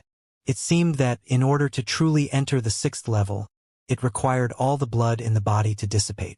As of now, Pill Demon trailed off and didn't finish his sentence. Master, said Meng Hao, his eyes flickering with red light. Are there still cultivators from the Northern Reach's second wave army left in the southern domain? Yes, he replied. There were a total of 6 fronts. The 3rd and 4th overlapped here, but there are still 4 others scattered in the 4 cardinal directions. There are still roughly 100,000 Northern Reaches cultivators out there. A flicker of worry could be seen in Pill Demon's eyes. He knew what state Meng Hao was in. He was bedeviled, and would carry out slaughter like a devil. Master, I found my path to the 3rd severing, said Meng Hao. He looked at Pill Demon, then clasped hands and bowed respectfully. Pill Demon looked at him seriously for a moment, and then suddenly laughed out loud. Relieved, he waved his hand, sending a jade slip flying out that detailed the locations of the 4 Northern Reaches armies. Meng Hao caught the jade slip, then turned to clasp hands toward Patriarch Song and Patriarch Golden Frost. Finally, he looked out at all the southern domain cultivators, clasped hands and bowed. With that, he flew up into the air. His second true self rippled and vanished, becoming his shadow as he shot off into the distance. After Meng Hao left, Pill Demon produced a pill furnace and then unleashed a vast quantity of medicinal pills for the southern domain cultivators to use to recover. Then he, Patriarch Golden Frost, and Patriarch Song started to set up spell formations. They knew that the war wasn't over. The Northern Reach's 3rd wave, which was the strongest of all, was currently en route. It wouldn't be long before it arrived, and then the true battle for victory or defeat would begin. In the end, the southern domain's chances of winning were small, but they would fight nonetheless. It would be better to die in battle than let the southern domain be overrun. Meanwhile, Meng Hao shot through midair in a beam of blood-colored light. He sped forward, jade slip in hand, heading toward the 2nd front, which wasn't very far off. The Blood Demon Grand Magic has 3 strata. With the 1st stratum, I can battle early Dao Seeking. With the 2nd, I can battle mid Dao Seeking. With the 3rd stratum complete, and my current cultivation base, I can definitely shake the peak of Dao Seeking. If I can perform my 3rd severing and step into Dao Seeking, then I would be considered invincible within the Dao Seeking stage. Meng Hao's expression was placid, but his heart was thumping. Regarding my 3rd severing, I already have the basics lined up. He looked down toward the ground and saw a shadow that others would not be able to perceive, which was his second true self. As he proceeded onward at top speed, he was soon able to hear the sounds of battle. Though it was not the shocking sound of hundreds of thousands of cultivators fighting, it still caused everything in the area to shake. There were tens of thousands of people on the battlefield, locked in combat. One side was in a state of constant retreat, and the other side was pushing them relentlessly. The ground was stained with blood and littered with corpses. 20,000 Northern Reaches cultivators were currently fighting 10,000 Southern Domain cultivators. Most of the group of Southern Domain cultivators was made up of Violet Fate sect disciples. Among their forces were chosen of the Violet Fate sect who had not completely grown into their prime, and as such were unable to take the lead. Currently, the cultivators taking the lead were 3 aged spirit-severing cultivators. On the Northern Reaches side, there were 4 spirit-severing cultivators. Booms filled the air as the Southern Domain army was forced into constant retreat. Their 3 spirit-severing cultivators were seriously injured. Their army had suffered severe casualties. Chu Yuyen was there fighting, her face pale, blood oozing out of her mouth. There were many familiar faces, some who had already fallen, some who were still holding firm. Meng Hao shot down from the sky like a bloody shooting star that stained the sky red. As soon as he appeared, the tens of thousands of bitterly fighting combatants were shocked to the core. This was especially true of the Southern Domain's spirit-severing cultivators, whose pupils constricted. They were unable to tell whether or not this person was a friend or an enemy. That was not the case with Chu Yuyen. She dodged a fatal strike, coughed up some blood, and then looked up at the figure in the beam of light. Her heart trembled. He had white hair and no skin. He was fearsome and terrifying to the extreme, and yet she could still tell that it was Meng Hao. "What's happened to you?" she thought, her heart aching. She had her pride, but even with that pride, when she saw Meng Hao like this, pain filled her heart. Boom! Meng Hao slammed into the middle of the Northern Reaches forces like a meteor. Massive fissures spread out across the land, and numerous Northern Reaches cultivators coughed up blood and then directly exploded. The 4 spirit-severing cultivators from the Northern Reaches were in shock. They gritted their teeth and attacked, but before they could even get close to Meng Hao, he waved his hand out in front of him, causing a vast red mist to spread out. The 4 spirit-severing cultivators had just begun their charge when the mist bored into them. They began to scream, shocking, earth-shaking screams. They were powerful spirit-severing experts, but it only took the blink of an eye for them to begin to wither up.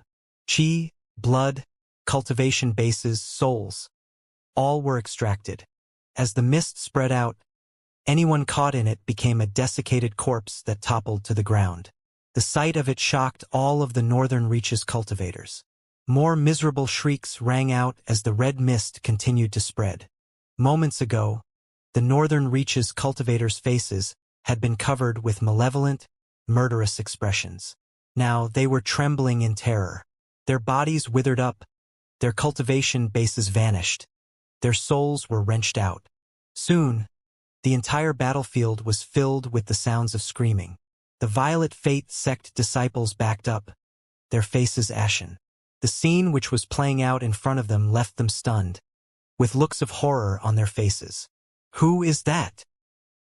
His entire body is the color of blood. He has no skin. His magic is demonic. How come? That looks a lot like Meng Hao's blood demon grand magic.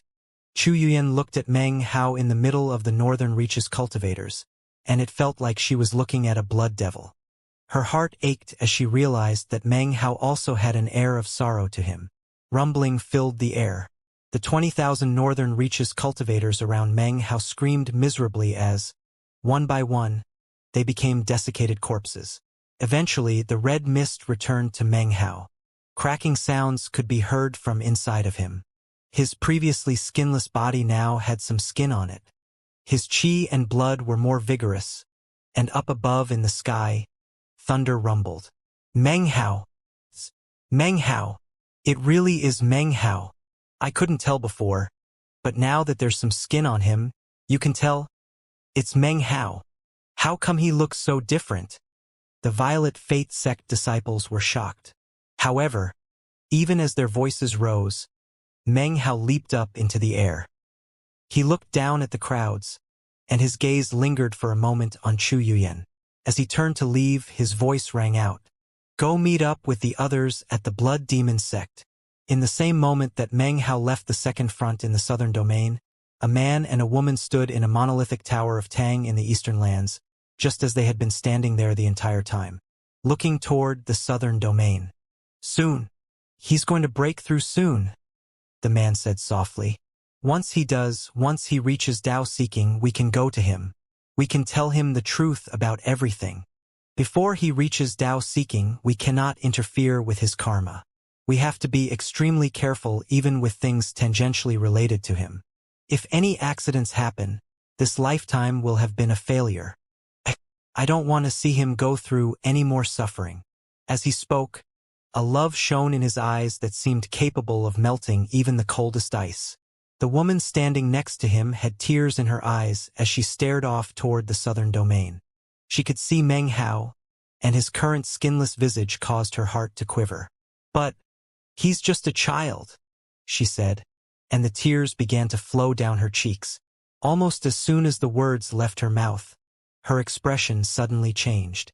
Shocking, murderous intent flickered in her eyes as she turned her head to look in a different direction, toward the Ji clan. At this very moment, the clouds there were seething as an enormous vortex appeared above the clan, a vortex that anyone under Dao seeking would be incapable of seeing. It was something only visible to Dao seeking and higher. Within the vortex, a gigantic altar appeared. It was none other than the Immortality Bestowal Dais. Behind the Immortality Bestowal Dais, up in the sky above the eastern lands, a huge face appeared. Its eyes were closed as if it were sleeping. However, as soon as it appeared, an indescribable pressure emanated out that weighed down on all living creatures in the eastern lands. The false immortal puppet Hauer used was infected with Ji clan karma, said the woman. He already had Ji clan karma on him to begin with. Now, they're gonna make a move. The killing intent in her eyes grew even more intense. At this point, rumbling sounds could be heard from within the Immortality Bestowal Dais. Clearly, it was just on the verge of performing a teleportation. Remove my seal, the woman said urgently. They're going after Hauer, and I'm going to stop them. The man didn't say anything. However, his hand released the column it had been gripping and clenched into a fist. There's no need, he said calmly. I'll handle it myself. The woman looked over in shock. As far as she could remember, her husband always opposed her when she tried to interfere in matters. They had quarreled about such things many times. But now he was going to do something. Hauer is at a critical juncture and can't be disturbed. If we can't interfere, then neither can the Ji clan. A cold gleam appeared in his as he stretched his hand out and pointed up into the sky. Instantly, the entire eastern lands started to tremble. The face in the sky distorted as a gargantuan finger appeared up above, which then poked viciously down toward the Immortality Bestowal Dais. As the rumbling filled the air, roars of rage could be heard from within the Ji clan. 3 figures appeared, which shot up toward the Immortality Bestowal Dais and the descending finger. The song of a great Tao rose up from the Immortality Bestowal Dais and from the ancestral lands of the Ji clan. The sky trembled, and the eyes of the enormous face opened a sliver. Instantly, the enormous finger began to shudder, seemingly incapable of withstanding the force. Then, the man in the Tower of Tang snorted coldly. The eastern lands consisted of 216 states.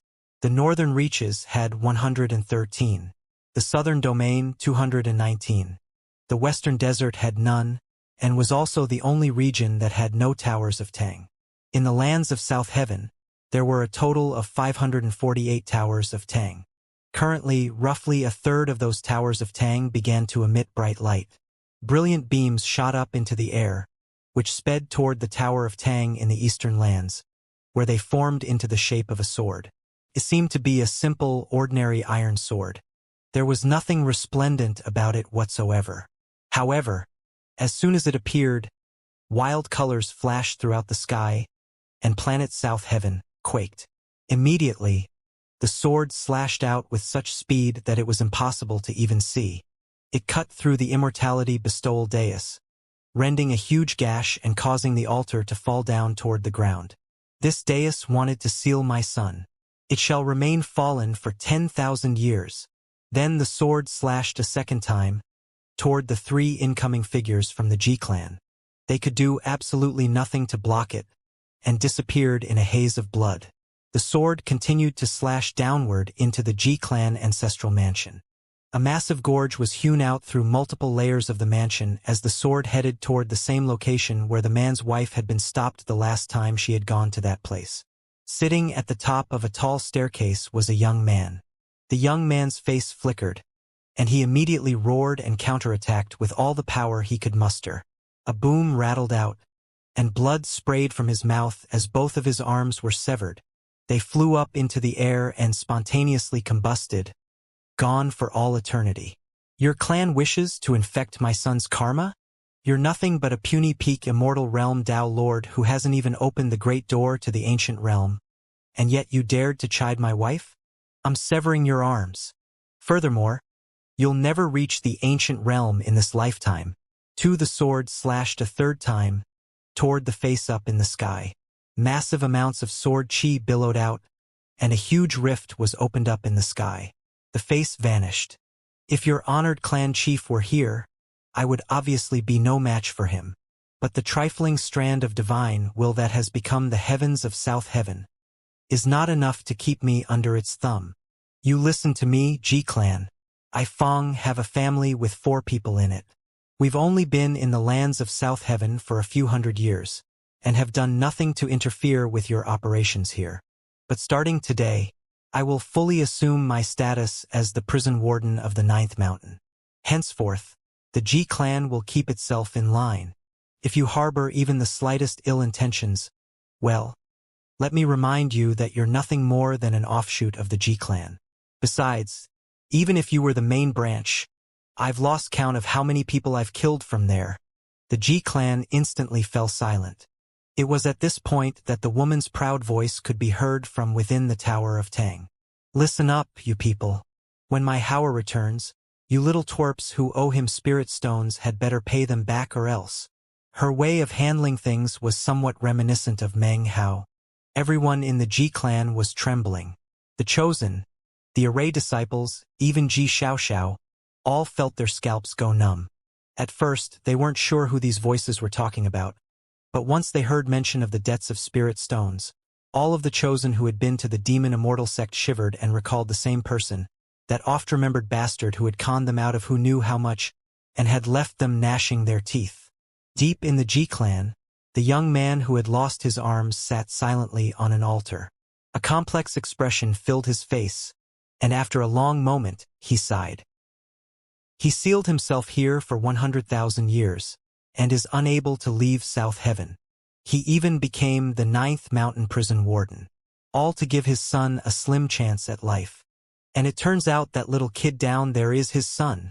The iron sword vanished, and the towers of Tang in the lands of South Heaven went dark. Everything that had just happened was something that mortals wouldn't be able to see. Even most cultivators would not have been able to see anything. As everything faded away, the woman turned to stare at her husband, and a strange light gleamed in her eyes. The man's face was calm, his voice cool as he said, "Surprised? You interfered a few times already, which was quite dangerous. I lectured you before, but actually I interfered once too. I prevented some punk child from trying to mess with Su Qing's soul." The woman suddenly smiled. "Afraid Meng Hao would resent you if you didn't?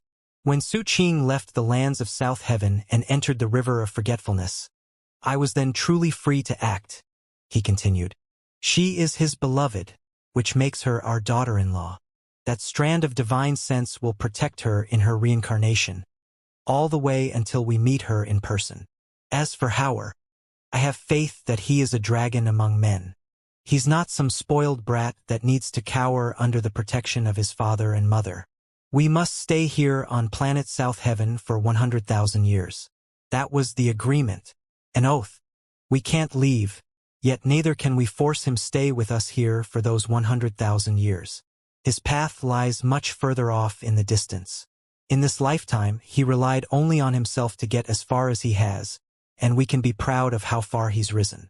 Therefore, we must have faith that in the future, he will continue to make us proud. He spoke softly, and it was hard to tell whether he was speaking to his wife or to himself. Back in the lands of South Heaven, Meng Hao's skin was now 30% recovered. He didn't look as terrifying as before, although his expression was as cold as ice. He flew through the air in a beam of blood-colored light as he headed toward the next battlefront. Of the 6 fronts in the southern domain, the 3rd and 4th had merged together. The other 4 were already being pushed toward the Blood Demon sect. Considering the incredible speed Meng Hao was capable of, it didn't take long for him to appear in the air above the 1st front. There were a few Violet Fate sect disciples here, as well as many rogue cultivators. All of them were united to defend against more than 20,000 Northern Reaches cultivators. A bloody battle was being fought. Desperate fighting was underway, and corpses littered the ground as far as the eye could see. It was completely shocking. When Meng Hao appeared, he swept down like a red wind. Among the Northern Reaches cultivators was an unusually domineering spirit-severing expert. He was soaked with blood, although little of it was his own. His expression was merciless, and his eyes radiated killing intent as he occasionally laughed cruelly. 2 human heads were hanging at his waist. One of them was a person Meng Hao recognized. It was one of the Blood Demon sect's 2 Iron-Blood patriarchs. "Southern Domain cultivators," roared the huge man. "You act like your way of cultivation is the only way, but now you're less than dog crap. I've even killed 2 of your spirit-severing patriarchs. All of you can go die." He laughed loudly as he brandished his huge war club. Wherever he went, he left a trail of destruction. Behind him were 2 giants as tall as mountains. They roared as they slammed into the virtually defenseless Southern Domain cultivators. It was at this point that Meng Hao arrived, swathed in red. A red mist rose up around him that, from a distance, almost looked like a cloak that covered the entire sky.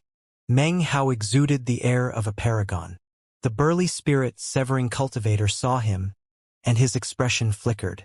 Roaring filled his mind as an indescribable pressure bore down on him. He suddenly felt as if he couldn't breathe. Cold sweat broke out all over. He felt like a tiny little animal facing up against a lion. "Stop him!" cried the man, shivering. He fell back as the 2 giants lunged toward Meng Hao. Meng Hao's expression was indifferent as he closed in. He simply passed by the giants, refraining from attacking. The red mist spread out to cover them up, and then, blood-curdling roars rang out. The giants withered up in the blink of an eye and then toppled over onto the ground. The spirit-severing cultivator gasped, and his eyes filled with astonishment. You're at the peak of Dao seeking. Definitely the peak of Dao seeking. Damn it. Aren't the Southern Domain's peak Dao seeking experts all at the central battle? How could one of them be here? He had no time to think about the question. In the blink of an eye, the red mist enveloped him, like the ravenous mouth of a devil. He was swallowed up, along with the rest of the Northern Reaches cultivators. For a few moments afterwards, miserable screams abruptly rose up into the air. A short while later, the red mist reformed into the shape of Meng Hao. His skin was now roughly 50% restored. He no longer looked so hideous, but the coldness of his expression made his devilish aura even more intense. He flicked his sleeve, and then, under the shocked gazes of the Southern Domain cultivators, pierced through the air to disappear off into the distance in a beam of prismatic light.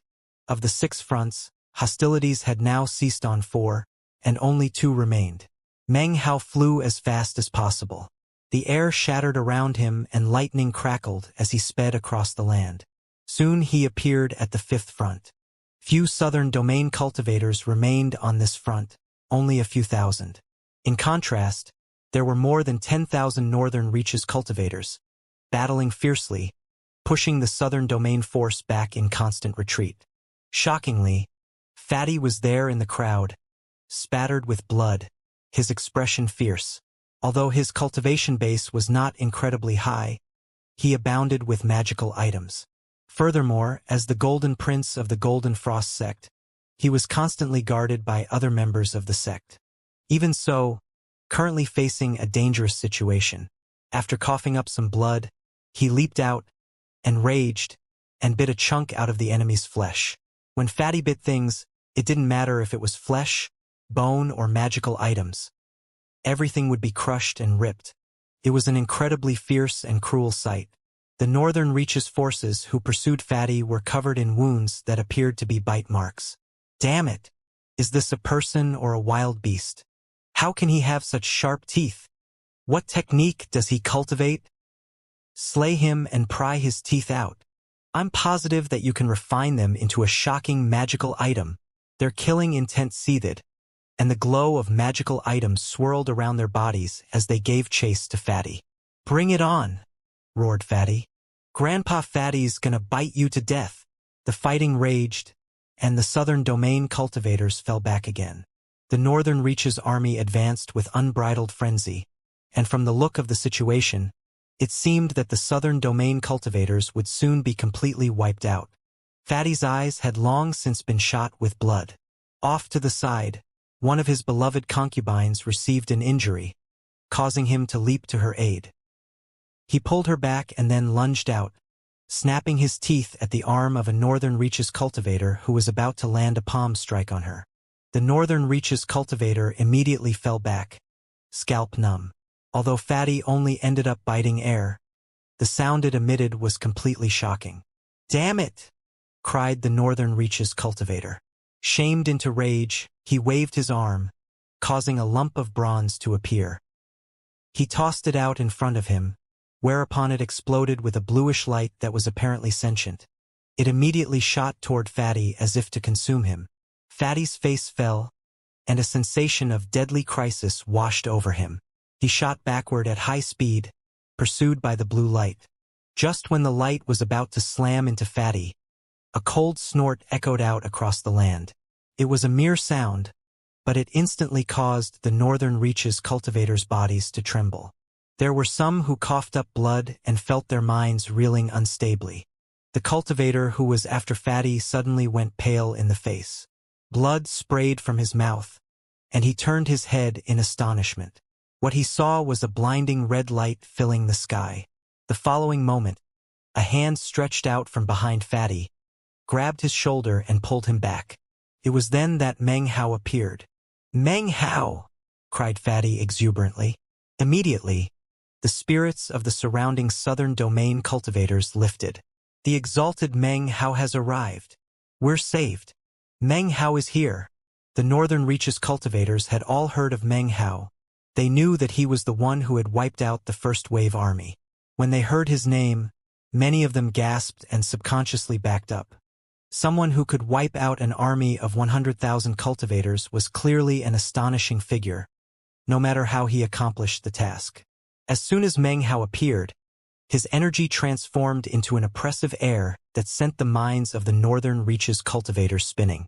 At the same time, Meng Hao stretched out his hand and flicked the blue light that had been bearing down on Fatty. Disperse, he said coolly. The blue light shuddered, then emitted a screech as it shot backward and swallowed up the Northern Reach's cultivator. Unable to escape, it then shrank back down into a lump of bronze and was pulled back through the air into Meng Hao's hand. The lump of bronze trembled, seemingly pleading for its life with Meng Hao, who looked at it for a moment and then put it into his bag of holding. Then he glanced around at the more than 10,000 Northern Reach's cultivators. A dark look gleamed in his eyes, and he stepped forward. Vast quantities of red mist instantly roiled out, like countless vipers. They shot toward the more than 10,000 enemies, boring into their bodies, causing shocking, miserable shrieks to fill the air. Meng Hao still stood there, arms raised into the air, eyes closed. Rumbling sounds filled the air as one after another, the Northern Reach's cultivators transformed into desiccated corpses.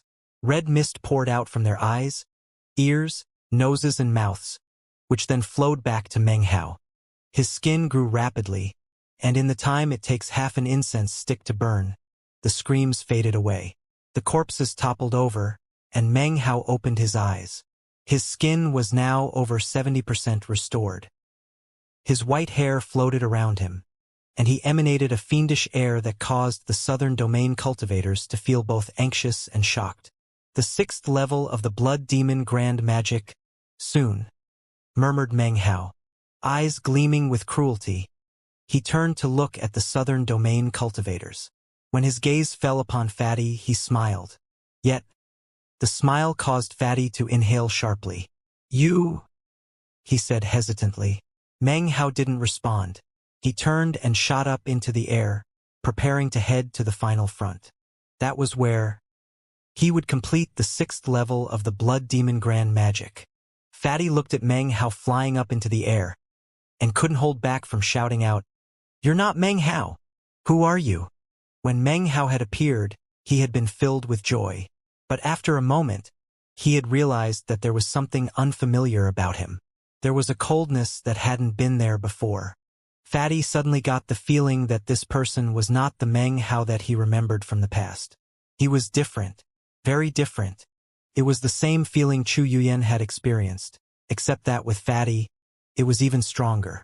The Meng Hao he remembered was not the type of person to carry out massacres. He was not so savage and cruel. He would not consume others' chi, blood, life force and souls to further his cultivation. Those techniques were the craft of devils. Such practices would give rise to shock no matter what era or location they appeared in. Cruelness, ruthlessness, the ability to treat life as worthless. That was how this Meng Hao was acting. He was completely different from the con-loving Meng Hao who existed in Fatty's memories. Meng Hao came to a halt up in midair, and Fatty's words echoed about in his mind. He paused for a moment without looking back down at Fatty, then vanished off into the distance. The 6th front was the location of the final remnants of the Northern Reach's second wave army. The cultivators responsible for holding them back were from the auxiliary branches of the Blood Demon sect, the Solitary Sword sect and the Golden Frost sect. This was the only front out them of all where the southern domain maintained a superior position. There were originally over 20,000 Northern Reaches cultivators, but now there were little more than half that. The southern domain cultivators fought back fiercely, and their enraged battle cries filled the area. Chen Fan was in the middle of it all, along with Li Shiqi. The battlefield was filled with the glow of magical techniques and the power of divine abilities. Chen Fan's cultivation base had returned to the nascent soul stage, and he fought with a sword. He truly looked like a sword cultivator, fighting as he did with shocking, killing blows. Li Shiqi was surrounded by a blood-colored glow. Of course, she did not cultivate the blood demon grand magic, but rather used other magical combat techniques of the blood demon sect. Booms filled the air, and the sky suddenly turned bright red. Rain began falling, red rain. It was completely unexpected, and both the southern domain and northern reaches cultivators were astonished. It was at this point that the falling rain transformed into a red mist that shot, swirling, toward the northern reaches cultivators. In the blink of an eye, it bored into their bodies. The southern domain cultivators were shocked, and immediately fell back. They watched, shaken, as the northern reaches cultivators began to scream with unprecedented misery. Their bodies withered up and their hair fell out as their cultivation bases and souls were extracted through every orifice. It was the same with the nearby mountain-like giants. Even the ghoul-like spirit creatures that the northern reaches had brought were screaming. Their bodies faded as if they were being erased. The southern domain cultivators gasped at the sudden, shocking turn of events. It almost seemed as if they were witnessing in a living hell. Corpses fell to the ground one by one. The giants died, and the evil spirits screamed and faded away. After that, everything was silent. Within the silence, the red mist surged up toward the red clouds in the sky, taking the chi, blood, cultivation bases and souls with it. The scene left a deep impression on all of the southern domain cultivators. The red mist churned and rolled, and as they looked up at the red clouds, they saw someone sitting there cross-legged. That was the person who was absorbing all the red mist. Meng Hao's skin was now fully regrown. He was dressed like a scholar. However, his previously scholarly aura was now as cruel and merciless as a blood devil. His white hair floated around him, and when his eyes slowly opened, it seemed as if red lightning were crackling within them. After absorbing all the power from the battlefield below, his body flickered, and he vanished. There were friends down below, but he didn't want them to see him like this. Living sacrifices. He used some evil technique to turn them into living sacrifices. Who was that person in the clouds? Most of the southern domain cultivators made such exclamations. However, there were some people whose faces flickered as they seemed to recall a similar, although not quite as vicious, scene. Chun Fan stood there silently, a complex look on his face as he looked up into the sky. Not too far off was Li Shiqi, who stood there trembling. She was a blood demon sect disciple, and although she did not cultivate the blood demon grand magic, she was not unfamiliar with it. It was him. When the fighting stopped on the sixth front, the war of the southern domain finally became peaceful and quiet. However, everyone knew that this was only the calm before the true storm. The storm was nigh. The final, decisive battle was coming. As to where the location of the final battle would be, many opinions were voiced by various southern domain cultivators. Some people had their minds set on the blood demon sect. With the spell formations that were already in place, much time could be saved. Furthermore, the majority of the battle-ready cultivators in the southern domain were already congregated in the area. Many others felt that the best location was the point where the northern reaches cultivators actually entered the southern domain. Doing so would prevent the northern reaches cultivators from raising and pillaging the rest of the southern domain. In the end, Pill Demon, Patriarch Song, and Patriarch Golden Frost all agreed that time was the most valuable commodity. Thus, the Blood Demon sect was selected. It was far from the Milky Way Sea, but relatively close to the Black Lands, and could be considered to be on the border of the southern domain. Although this would cede a large amount of territory, every day that they continued to survive was another day that the northern reaches would not be able to completely conquer the southern domain. Furthermore, the northern reaches cultivators would have to travel all the way to the Blood Demon sect, which meant that the southern domain cultivators would have more time to prepare. After the decision was made by Pill Demon, Patriarch Song, and Patriarch Golden Frost, all the battle-ready cultivators of the southern domain were marshaled. There were approximately 200,000 of them, and they were divided into multiple defensive fronts with the Blood Demon sect at the center. Meanwhile, Pill Demon and the others personally went around the southern domain to the remaining sects and clans to collect vast quantities of supplies and treasures. They also set up enormous spell formations, 10 in total, which caused shocking pressure to weigh down around them. The atmosphere was tense. All of the southern domain cultivators were focused on healing and recovering their energy. Every area on the final battleground was filled with silence. The final battle would determine victory or defeat. If the southern domain was victorious, they would be able to welcome in a new era of peace. After a period of rest and reorganization, they would be able to once again bloom like a beautiful flower, even more resplendent than before.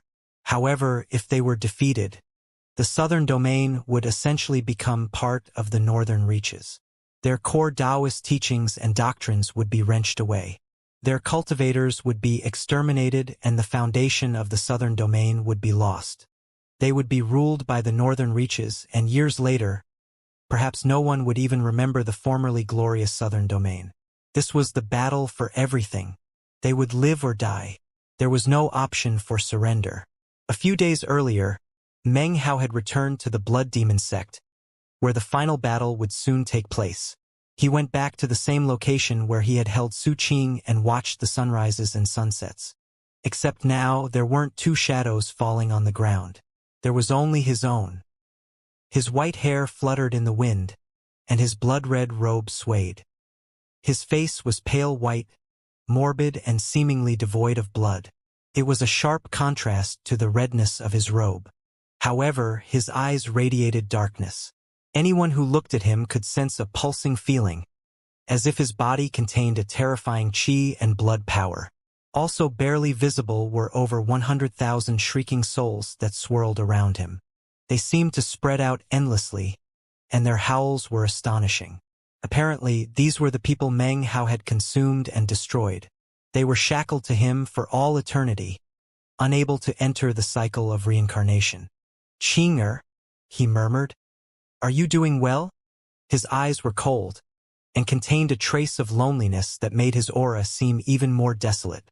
Anyone who looked at Blood Prince Gorge would feel that it was filled with blood and mysteries. The news had long since spread that Meng Hao had consumed the qi, blood, cultivation bases and souls of the enemy cultivators. Virtually all of the cultivators in the entire southern domain knew about it, and in fact most had witnessed it. Deep in their hearts, the veneration they felt toward Meng Hao was now coupled with dread. The southern domain was finally rested, and their spell formations were prepared. 5 days passed. Near the border of the southern domain, where it touched the Milky Way Sea, the seawater roared. Massive waves surged across the surface of the water. It almost seemed as if the southern domain would be drowned. Up above, shockingly bright lights could be seen on the Resurrection Lily Bridge. Apparently, teleportation portals were in continuous use. Slowly, people began to appear. Soon they packed the bridge, seemingly without end. The Resurrection Lily Bridge trembled as 2 mountain-like giants appeared. These giants were different than the ones from the second wave. They were more powerful, and wore suits of golden armor. The pressure they exuded was astonishing.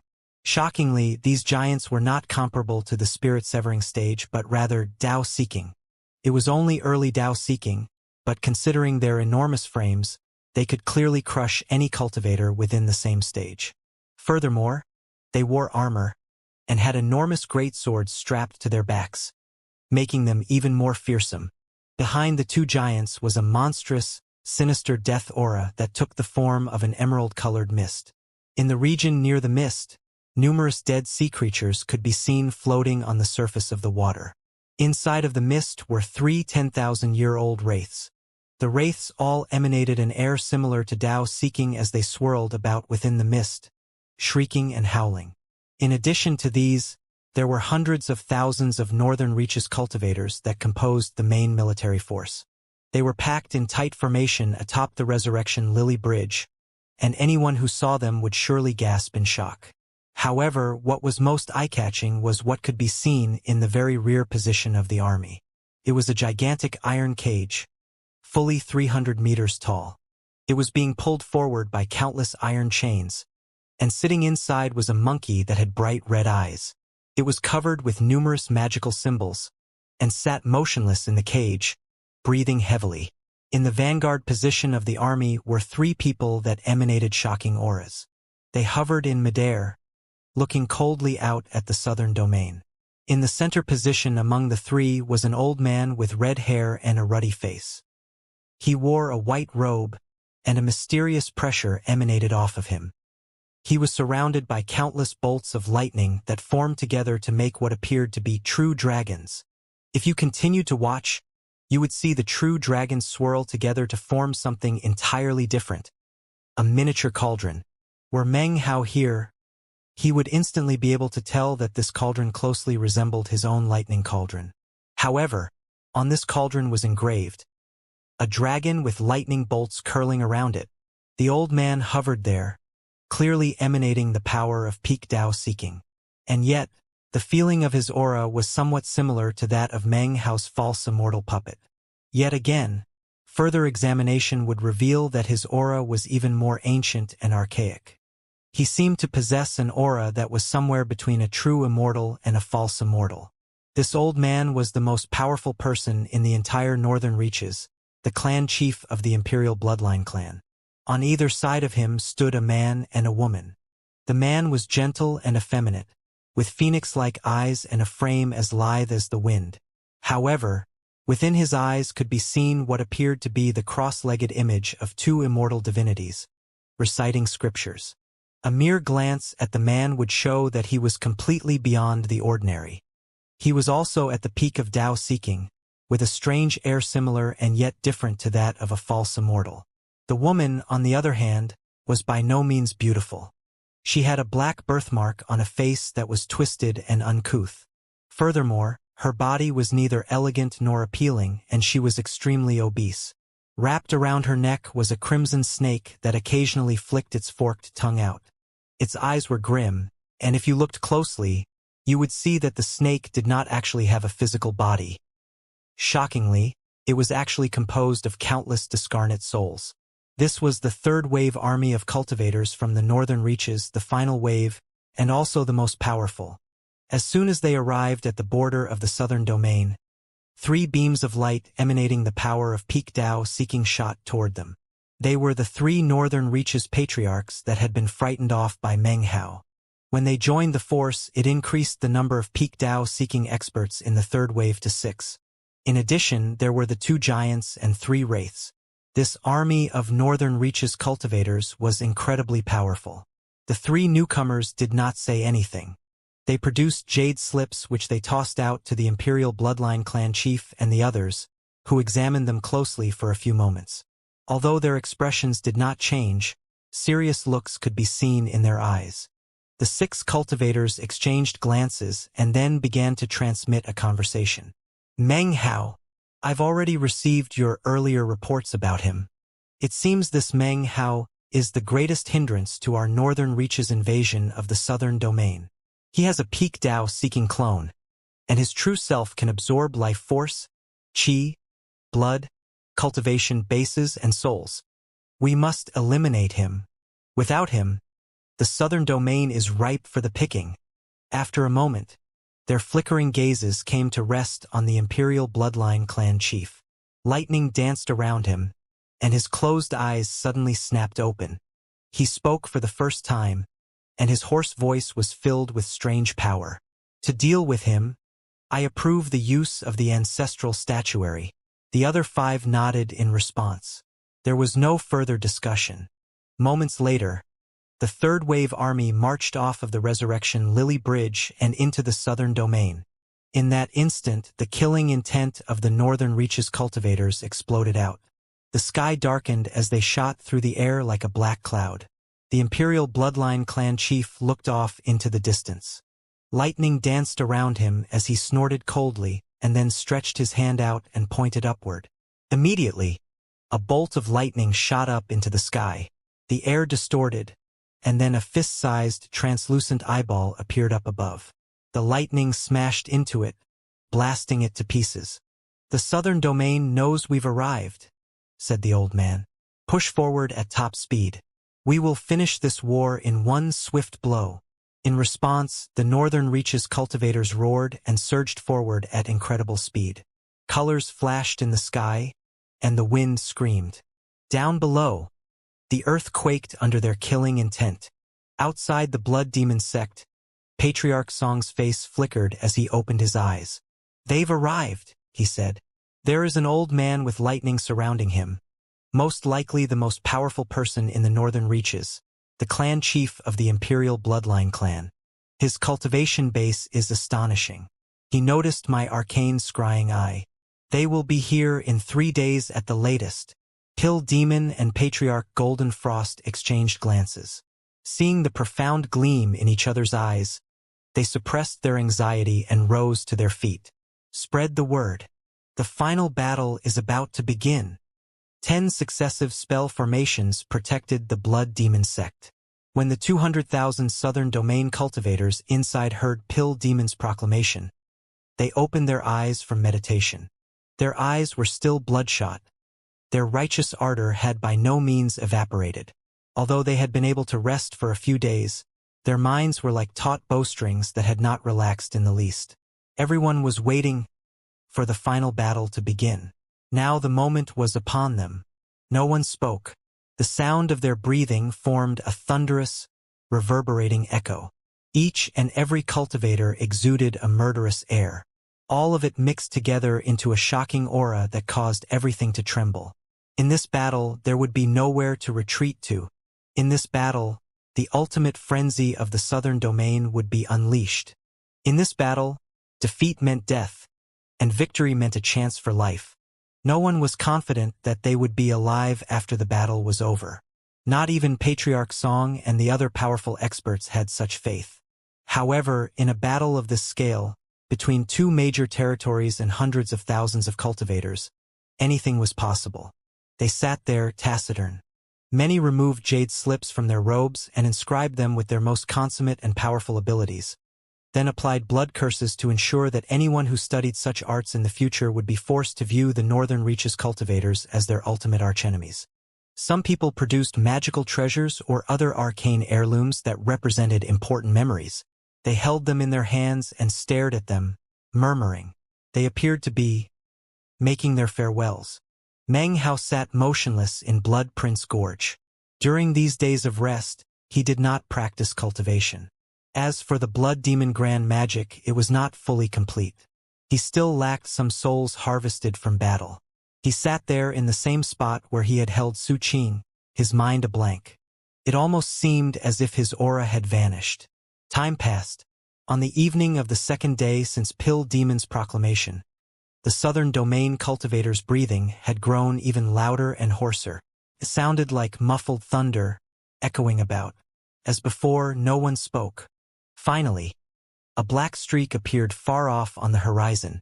Soon, it became apparent that the shocking black streak was actually countless Northern Reaches cultivators. They shot through the air, hundreds of thousands of them, bursting with energy. The clouds churned due to their passage, and rumbling echoed out across all the lands. The ground quaked as the two giants in golden armor ran, stepping over entire mountains with each stride. The mere sight was terrorizing. The three wraiths flew through the air surrounded by swirling emerald mist. Wherever they passed, the living things down below died, and the mountain peaks appeared to melt. Up in front were the six-peak Dao-seeking experts, led by the clan chief of the Imperial Bloodline clan. They streaked through the sky, looking almost like a gigantic talon, ready to rip the sky asunder. The southern domain cultivators looked up. They put away the jade slips and the precious heirlooms, and stopped thinking about loved ones. As of this moment, they cleared their minds and allowed the desire for battle to burn hot and bright. Fight! It was hard to say who said it first, but the cry spread quickly. They had been suppressing themselves for days, and now they could finally vent. The roars grew louder. Fight! Fight! One by one, the southern domain cultivators rose to their feet. Their roaring caused the sky to dim as an explosive murderous air surged up, passing out through the spell formations to contend with the energy of the Northern Reaches cultivators. Rumbling filled the air as the energy from the hundreds of thousands of cultivators fought against each other. It was an invisible conflict, but casualties were still inflicted. The Northern Reaches cultivators stopped in place, and there were even some with blood oozing from their mouths. It was the same with the southern domain forces. Suddenly, a cold voice echoed out from the Northern Reaches forces. Central Regiment, advance. Flanking regiments, form into a blade. Summon the Immortal Gate to smash the entire place flat. The voice came a veiled woman who floated cross-legged within the green wraith mist. In response to her words, 3 regiments split from the army of hundreds of thousands of Northern Reaches cultivators. The Central Regiment numbered 100,000 and advanced directly forward. The 2 flanking regiments had 50,000 cultivators each and formed together into something that looked like sharp blades that shot forward. Simultaneously, a rift suddenly opened up above in the sky. An enormous golden door emerged, which then smashed down toward the ground.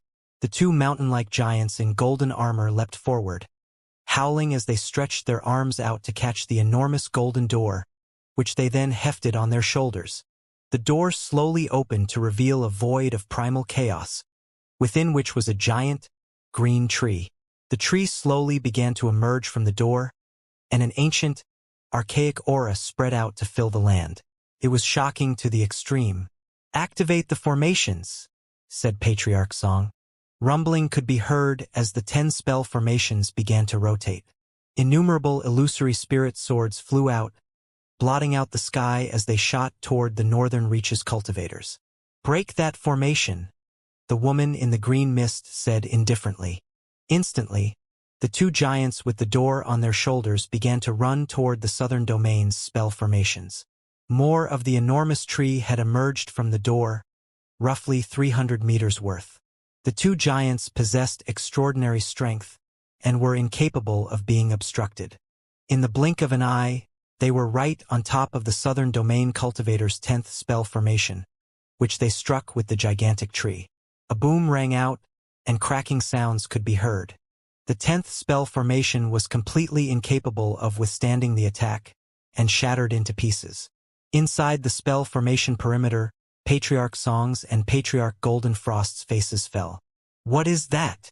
"It a formation-breaking tree," said Pill Demon, his face grim. "The Northern Reaches has access to profound resources. I can't believe they still have one of those trees left." Even as the words left his mouth, the two giants strode toward the 9th spell formation, followed by a massive wave that was the Northern Reaches army. Hundreds of thousands of cultivators prepared to inundate the Southern Domain forces. At the same time, 5 of the 6 peak Dao-seeking experts up in midair flew forward at top speed toward the 9th spell formation. They reached it in the blink of an eye and employed divine abilities as they joined the two giants in attacking it. A moment later, the land trembled and the sky filled with rumbling as the 9th spell formation was destroyed, and then the 8th. When the 7th formation was destroyed, a destructive power hidden within it was unleashed that transformed into an explosive shockwave which roared outwards. The giants bearing the golden door were incapable of fighting back against the attack. Trembling, they were forced back about 300 meters. Many of the Northern Reaches cultivators behind them were incapable of standing up to the attack and were destroyed in body and spirit. As the attack power spread out, the 5 peak Dao-seeking experts immediately sprang into action. Colorful divine abilities were employed, causing the ground to tremble, and the attacking power to dissipate. "Charge!" roared Patriarch Song. He, along with Pill Demon and Patriarch Golden Frost, flew out, followed by 5 spirit-severing experts and the 200,000 Southern Domain cultivators. This was the opening salvo of the final battle. Pill Demon and the others headed toward the 5 peak Dao-seeking experts. Patriarch Song and Patriarch Golden Frost could only fight one enemy at a time, but Pill Demon had 2 lives worth of cultivation backing him. Although the magical symbols constraining him had not been fully removed, his peak Dao-seeking power far exceeded that of the other 2. When he attacked, the song of a great Dao swirled around him. A pill furnace materialized that seemed capable of refining heaven and earth, which he immediately sent against the effeminate Northern Reaches cultivator. At the same time, he waved his sleeve, enveloping the white-robed man who looked like a hopping vampire. Booms filled the air as the 3 Southern Domain peak Dao-seeking cultivators waded into battle. Unfortunately, the Northern Reaches had sent 5 peak Dao-seeking experts. There was still one left that could not be obstructed. That was the obese woman, who grinned as she shot toward Patriarch Song with a lethal attack. However, even as she shot forward in attack, her scalp suddenly went numb and her face fell. She stopped in place and then retreated as a wooden sword suddenly materialized and slashed through the space where she had just been. The sword glittered with the power of time, which caused the air around it to suddenly pass through tens of thousands of years of time. "Who is it?" she thought. Meng Hao's second true self stepped out of thin air. He waved his hand, causing hundreds of magical symbols to appear, and a spell formation shaped like a parasol shot toward the woman. The woman opened her mouth and spit out a writhing mist that transformed into the shape of a wild beast. It charged toward Meng Hao's second true self, and rumbling sounds filled the air. The woman's face flickered. She was not an ordinary peak Dao-seeking cultivator. She exceeded that. Normally, she could easily slay other peak Dao-seeking experts. She could never have imagined that she would meet someone here who was not weaker than her. "So you're Meng Hao?" she asked. She wasn't the only one who had such thoughts. The effeminate man who was fighting Pill Demon looked over. The leader of the Northern Reaches, who had been observing the battle instead of fighting, also glanced over. "That's Meng Hao's clone," said the old man that looked like a hopping vampire. Booming could be heard as the peak-level experts' battle unfolded in midair. At the same time, the 5 spirit-severing experts whistled through the air down below. Unfortunately, The northern reaches had sent 7 spirit-severing cultivators to block their way. 5 battles quickly broke out as the remaining 2 northern reaches spirit-severing experts heading toward the ordinary cultivators from the southern domain with evil gleams in their eyes. On the battlefield, no one discriminated regarding cultivation base, not when it came to killing. Battles were won or lost depending on how many of the enemy you could kill. It was at this point that the cross-legged woman in the mist once again spoke out coldly. 3 elders of the northern sky, please make your move. Immediately, the 3 wraiths in the mist began to cackle. Surrounded by swirling mists, they shot down toward the southern domain cultivators. Their eyes shone with mysterious light and bloodthirsty intent, as if they planned to consume the life forces of as many cultivators as possible. The situation did not look good for the southern domain. However, there were still spell formations left standing. With that foundation, it was always possible to fall back to safety. And yet, there still seemed little hope for victory. The most powerful expert from the northern reaches still hadn't made a move yet. As the 3 wraiths descended like death toward the southern domain's main army, Meng Hao sat in Blood Prince Gorge. He saw what was happening, and the blankness left his eyes. A blood-like glow suddenly appeared, and then he vanished. When he reappeared, he was in the middle of the battlefield. Meng Hao appeared without a word or a sound. Not many people in the battle would be able to detect his sudden appearance. One of the few who did was the number 1 most powerful expert from the northern reaches, the Imperial Bloodline clan chief up in midair. Meng Hao appeared just outside of the spell formation, swathed in red, his face pale white. He looked almost as if he were devoid of blood. He held the lightning cauldron in his right hand, which crackled with lightning as he suddenly vanished again. Shockingly, when he reappeared, he had taken the place of a despairing southern domain cultivator who was being attacked by a burly spirit-severing cultivator with wild hair. The southern domain cultivator originally thought he was going to die and was preparing to self-detonate. Then his vision went blurry, and he switched places with Meng Hao. Even as his mind reeled with shock, Meng Hao reappeared in front of the burly cultivator with wild hair. The burly man had already struck out with his hand. When he saw Meng Hao, his face flickered and his pupils constricted. Shocked, he was about to fall back when Meng Hao, like a soul vampire, moved forward and touched the man on the right arm. A miserable shriek rang out from the burly man's mouth as his arm rapidly withered. The technique being used against him was like a black hole that rapidly sucked away his chi and blood. In the blink of an eye, his burly frame was nothing more than skin and bones. His cultivation base was gone and his soul was sucked away. His body fell into pieces as massive quantities of red mist were absorbed into Meng Hao. Meng Hao didn't even pause. After casually killing the man, the lightning cauldron flickered again, and he reappeared in front of a spirit-severing expert who was slaughtering his way through the southern domain forces. The old man's scalp went numb. The speed with which Meng Hao had killed the burly man was such that he didn't even have time to react. Even as his jaw was still dropping from shock, Meng Hao appeared in front of him. Meng Hao's profound and mysterious face was devoid of any trace of blood, and a mysterious, dark glow filled his eyes. The old man was scared out of his mind. No! He was about to flee when Meng Hao reached out and placed his hand on top of his head. The old man screamed miserably as his body withered, sucked out through the top of his head into Meng Hao's hand.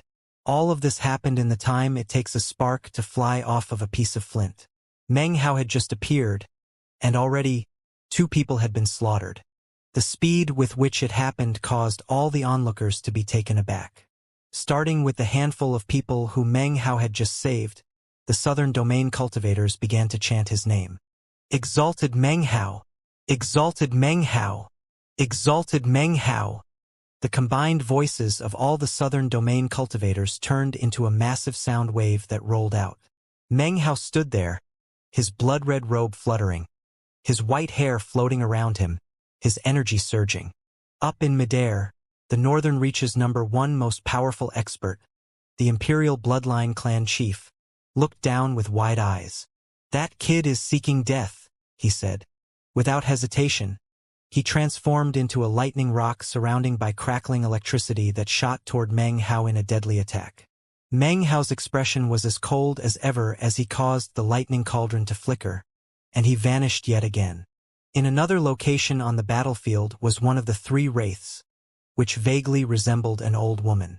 She wore a twisted smile as she grabbed onto a southern domain cultivator, opened her mouth wide, and bit into the man's head. Crunching sounds could be heard as his skull cracked open and she began to absorb his soul. The screaming man was still alive when suddenly, he vanished and was replaced by Meng Hao. The darkness in the woman's eyes flickered, and relying on the fact that her spirit body was illusory, she didn't pause. Laughing evilly, she opened her mouth to bite Meng Hao. "Well," she said, "since you've delivered yourself up, let's see exactly how strong you are." Her mouth opened, a mouth which could cause the soul of an ordinary cultivator to be extracted with ease.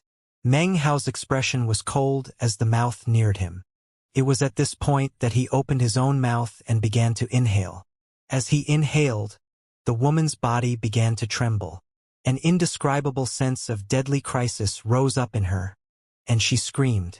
She immediately let go of Meng Hao and began to back up. "Damn it!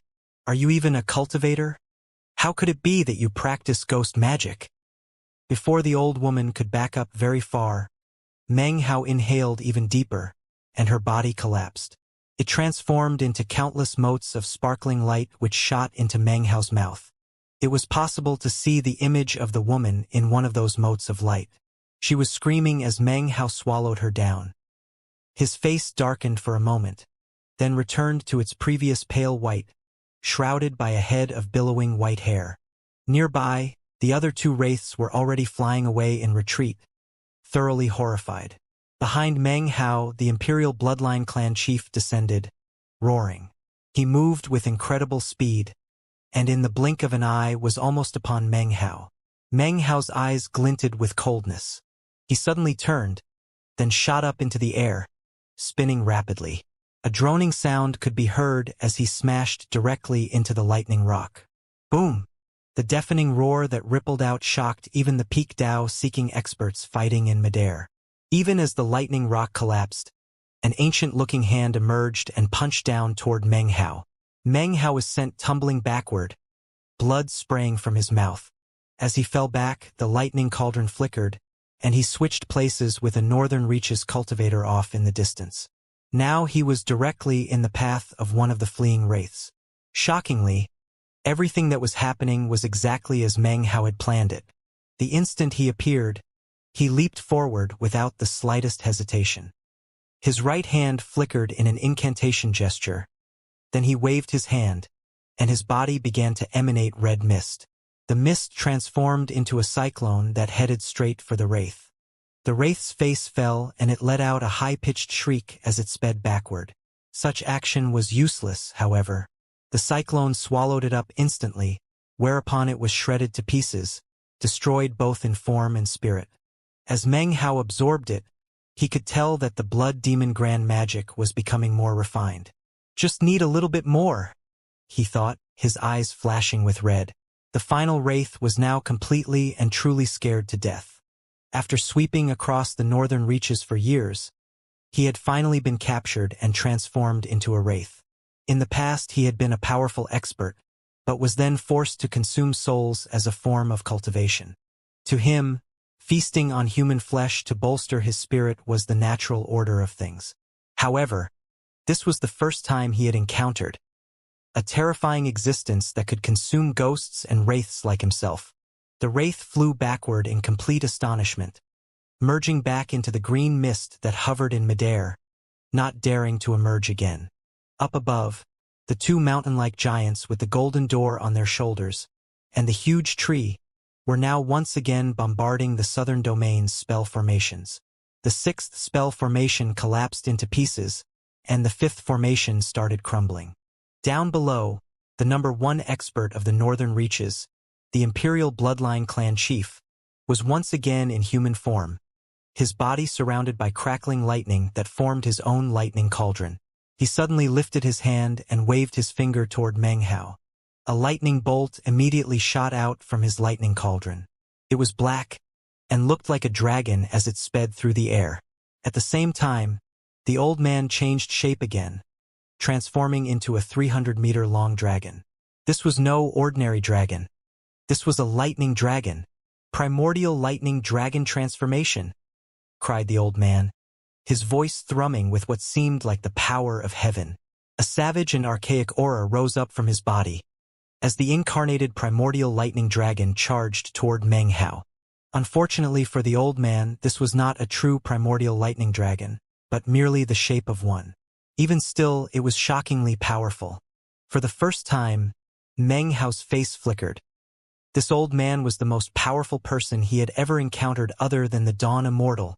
Although this man didn't match up to the Dawn Immortal in terms of bizarreness, the domineering extent of his energy exceeded hers.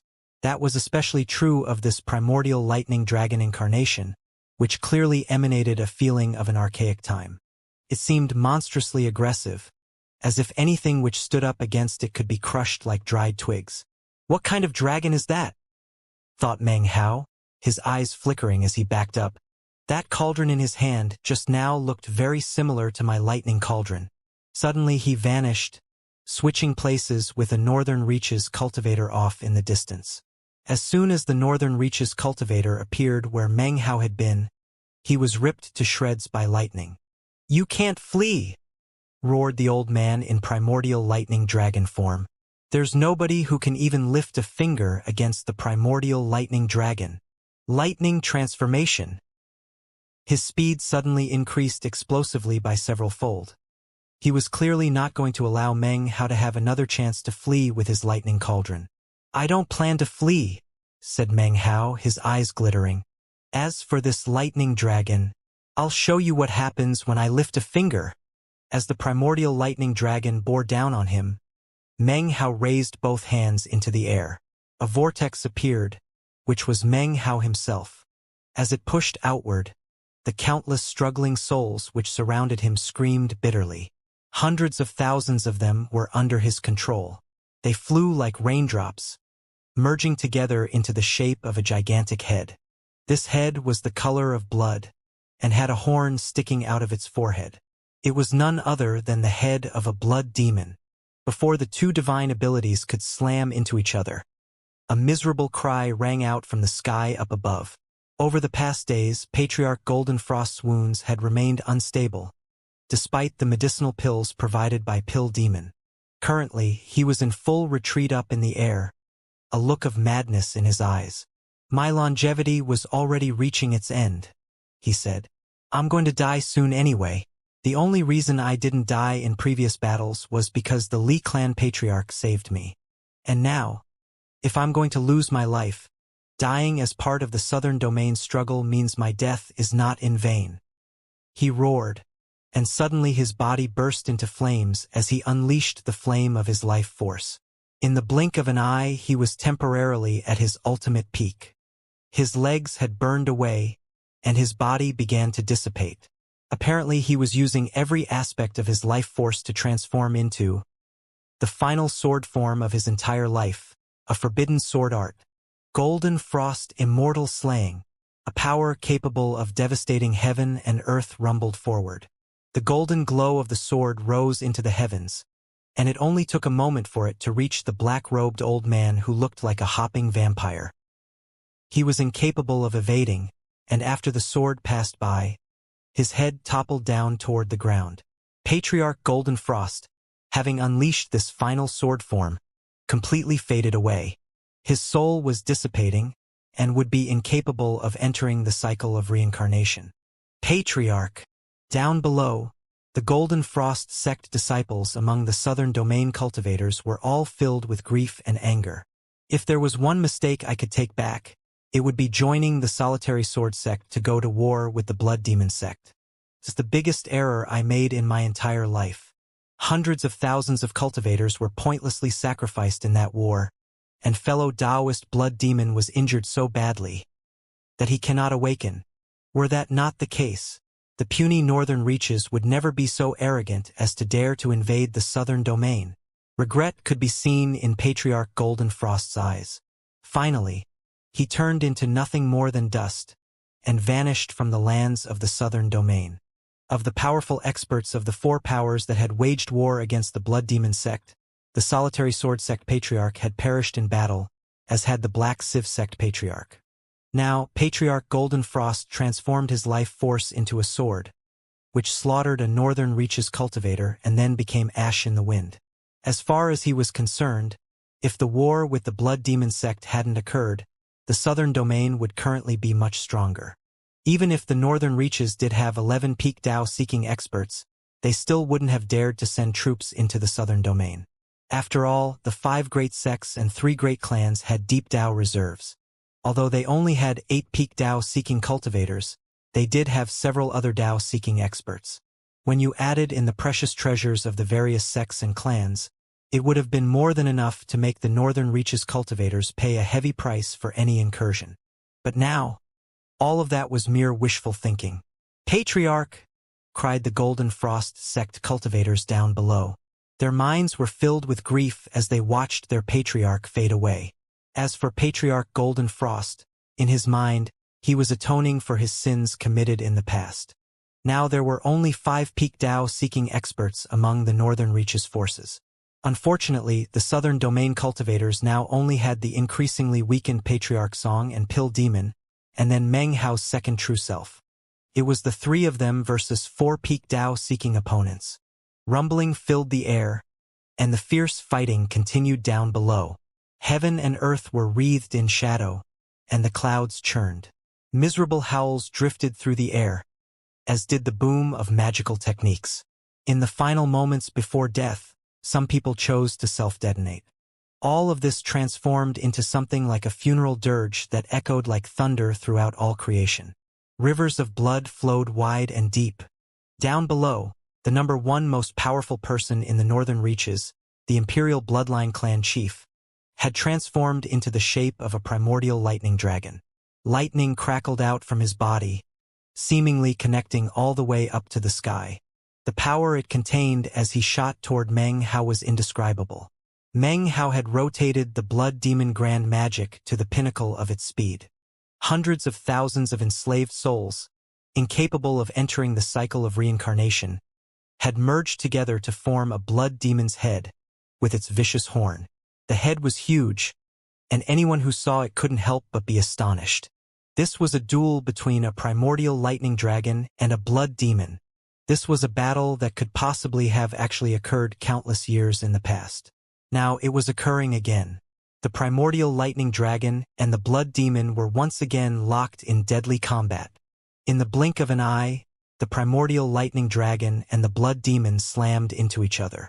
The blood demon head shattered and then exploded into countless pieces. Simultaneously, the blood demon's horn glittered like a sharp blade which sliced into the body of the primordial lightning dragon, then slashed through it, splitting it completely in half. A shocking boom rolled out, accompanied by the roar of the lightning dragon and towering demonic chi from the blood demon head. It turned into a powerful blast that rapidly spread out in all directions. All of the hundreds of thousands of cultivators on the battlefield were momentarily shaken into senselessness by the blast. The Imperial Bloodline clan chief appeared in the spot where the lightning dragon dissipated, blood oozing out of his mouth. Veins bulged out of his forehead as he glared at Meng Hao. Meng Hao trembled and coughed up a huge mouthful of blood. He staggered backward a few paces, and even as the Imperial Bloodline clan chief looked over, the lightning from his lightning cauldron covered him and he vanished. When he reappeared, he looked back to see a northern reaches cultivator standing in the spot he had just occupied. As soon as he reappeared, Meng Hao stretched out his hands, causing vast quantities of red mist to spread out. The mist was apparently sentient, and it immediately shot toward thousands of nearby cultivators. Miserable shrieks rang out across the battlefield as it bored into their bodies. One after another, the northern reaches cultivators' bodies dried up and died. Their chi, blood, cultivation bases and souls emerged and flew toward Meng Hao. The Imperial Bloodline clan chief was in a rage. Lightning seemed to pulse in his eyes as he took a deep breath and caused his body to expand. In the blink of an eye, he had turned into a 30-meter-tall giant. As his long hair floated around him, he lifted his head and roared, a roar which contained a bizarre natural law. Everything around him ground to a halt. It almost looked like everything around him was moving slower, whereas he was moving faster. His body flashed as he shot toward Meng Hao and punched out. Meng Hao's eyes glittered coldly. This old man was powerful, and considering his current cultivation base and divine abilities, was difficult to fight back against. Unless I could use the 6th level of the Blood Demon Grand Magic. Meng Hao pushed his hand down toward the ground, then lifted it up, causing the thousands of corpses in the area to fly up and shoot like meteors toward the incoming Imperial Bloodline Clan Chief. "Time to die!" cried the Imperial Bloodline Clan Chief, his voice echoing out coldly. The corpses crumbled to pieces, and he appeared in front of Meng Hao. His punch landed. Boom! Blood sprayed from Meng Hao's mouth as he suddenly vanished. He reappeared some distance away, where the Blood Demon Grand Magic suddenly surged into motion. The screams of thousands of surrounding cultivators once again rose into the air. "Damn it!" the Imperial Bloodline Clan Chief roared and raged. He immediately shot forward in pursuit, in state of complete astonishment because of Meng Hao's gory technique. He couldn't allow Meng Hao to just sweep freely through the Northern Reaches cultivators. If he did, it wouldn't be long before that technique absorbed all of their lives. It doesn't matter what age or era this evil technique appeared in. Anyone would consider it devilishly evil, he yelled. Everyone would rise together to destroy it. Cultivating a technique like this has doomed you to face the wrath of heaven. You will meet a violent end. Magic is neither good nor evil, replied Meng Hao calmly. That exists only in the heart. You are incapable of harming the Tao heart of Meng Hao. He flickered to reappear in another location on the battlefield. The astonished Northern Reaches cultivators in the area tried to flee, but they weren't as fast as Meng Hao's red mist, which bored into their bodies and began to absorb them. "Let's see who's faster, you or me," said Meng Hao, his eyes flashing with the desire to kill. He could sense that he was just about to achieve the 6th level of the Blood Demon Grand Magic. The Imperial Bloodline Clan Chief's eyes gleamed with a profound light as he ceased pursuit. Instead, he shot up into the air, his target being the location where the Northern Reaches Peak Tao-seeking experts were fighting Patriarch Song and the others. "You kill Northern Reaches cultivators? Fine. I'll kill Southern Domain Peak Tao-seeking cultivators." As the Imperial Bloodline Clan Chief shot up into the air, Meng Hao's lips twisted into a cold smile. He stopped absorbing the life forces of the Northern Reaches cultivators and then caused the lightning cauldron to flicker. In response, the Imperial Bloodline Clan Chief laughed. It only took a moment for his laughter to turn choked. That was because Meng Hao had not switched places with someone nearby to block his path. Instead, he reappeared next to the two giants, who were barreling forward with the giant golden door and the huge tree. "Damn it, how insidious!" thought the Imperial Bloodline Clan Chief, his face falling. "This kid is vicious and merciless. If we don't get rid of him, it's going to be difficult to finish wiping out the Southern Domain." With that, he shot in Meng Hao's direction. Meng Hao had reappeared directly next to one of the golden armored giants, and a strange light gleamed in his eyes. Completely ignoring the fact that the Imperial Bloodline Clan Chief was closing in on him, he stretched his hands out. Rumbling could be heard as red mist exploded out from him. It shot forward in the blink of an eye, boring into the body of one of the golden armored giants, whose face then filled with astonishment. It let out a terrified howl. Its body began to shake, and its eyes shone with an expression of unbearable suffering. Its body withered rapidly as its boundless chi, blood, cultivation base, and soul were rapidly extracted. Its entire body withered in the blink of an eye. Cracking sounds could be heard as its legs, incapable of supporting the giant golden door, began to disintegrate. The giant then began to lean to the side, on the verge of collapsing. It was then that the enraged Imperial Bloodline Clan Chief arrived. His fist slammed into Meng Hao, causing blood to spray from his mouth. Meng Hao immediately shot backward in retreat, his eyes shining with an extraordinary light. "Die!" yelled the Imperial Bloodline clan chief, advancing at top speed. The primordial lightning dragon appeared again along with the roc, the python, as well as white tigers.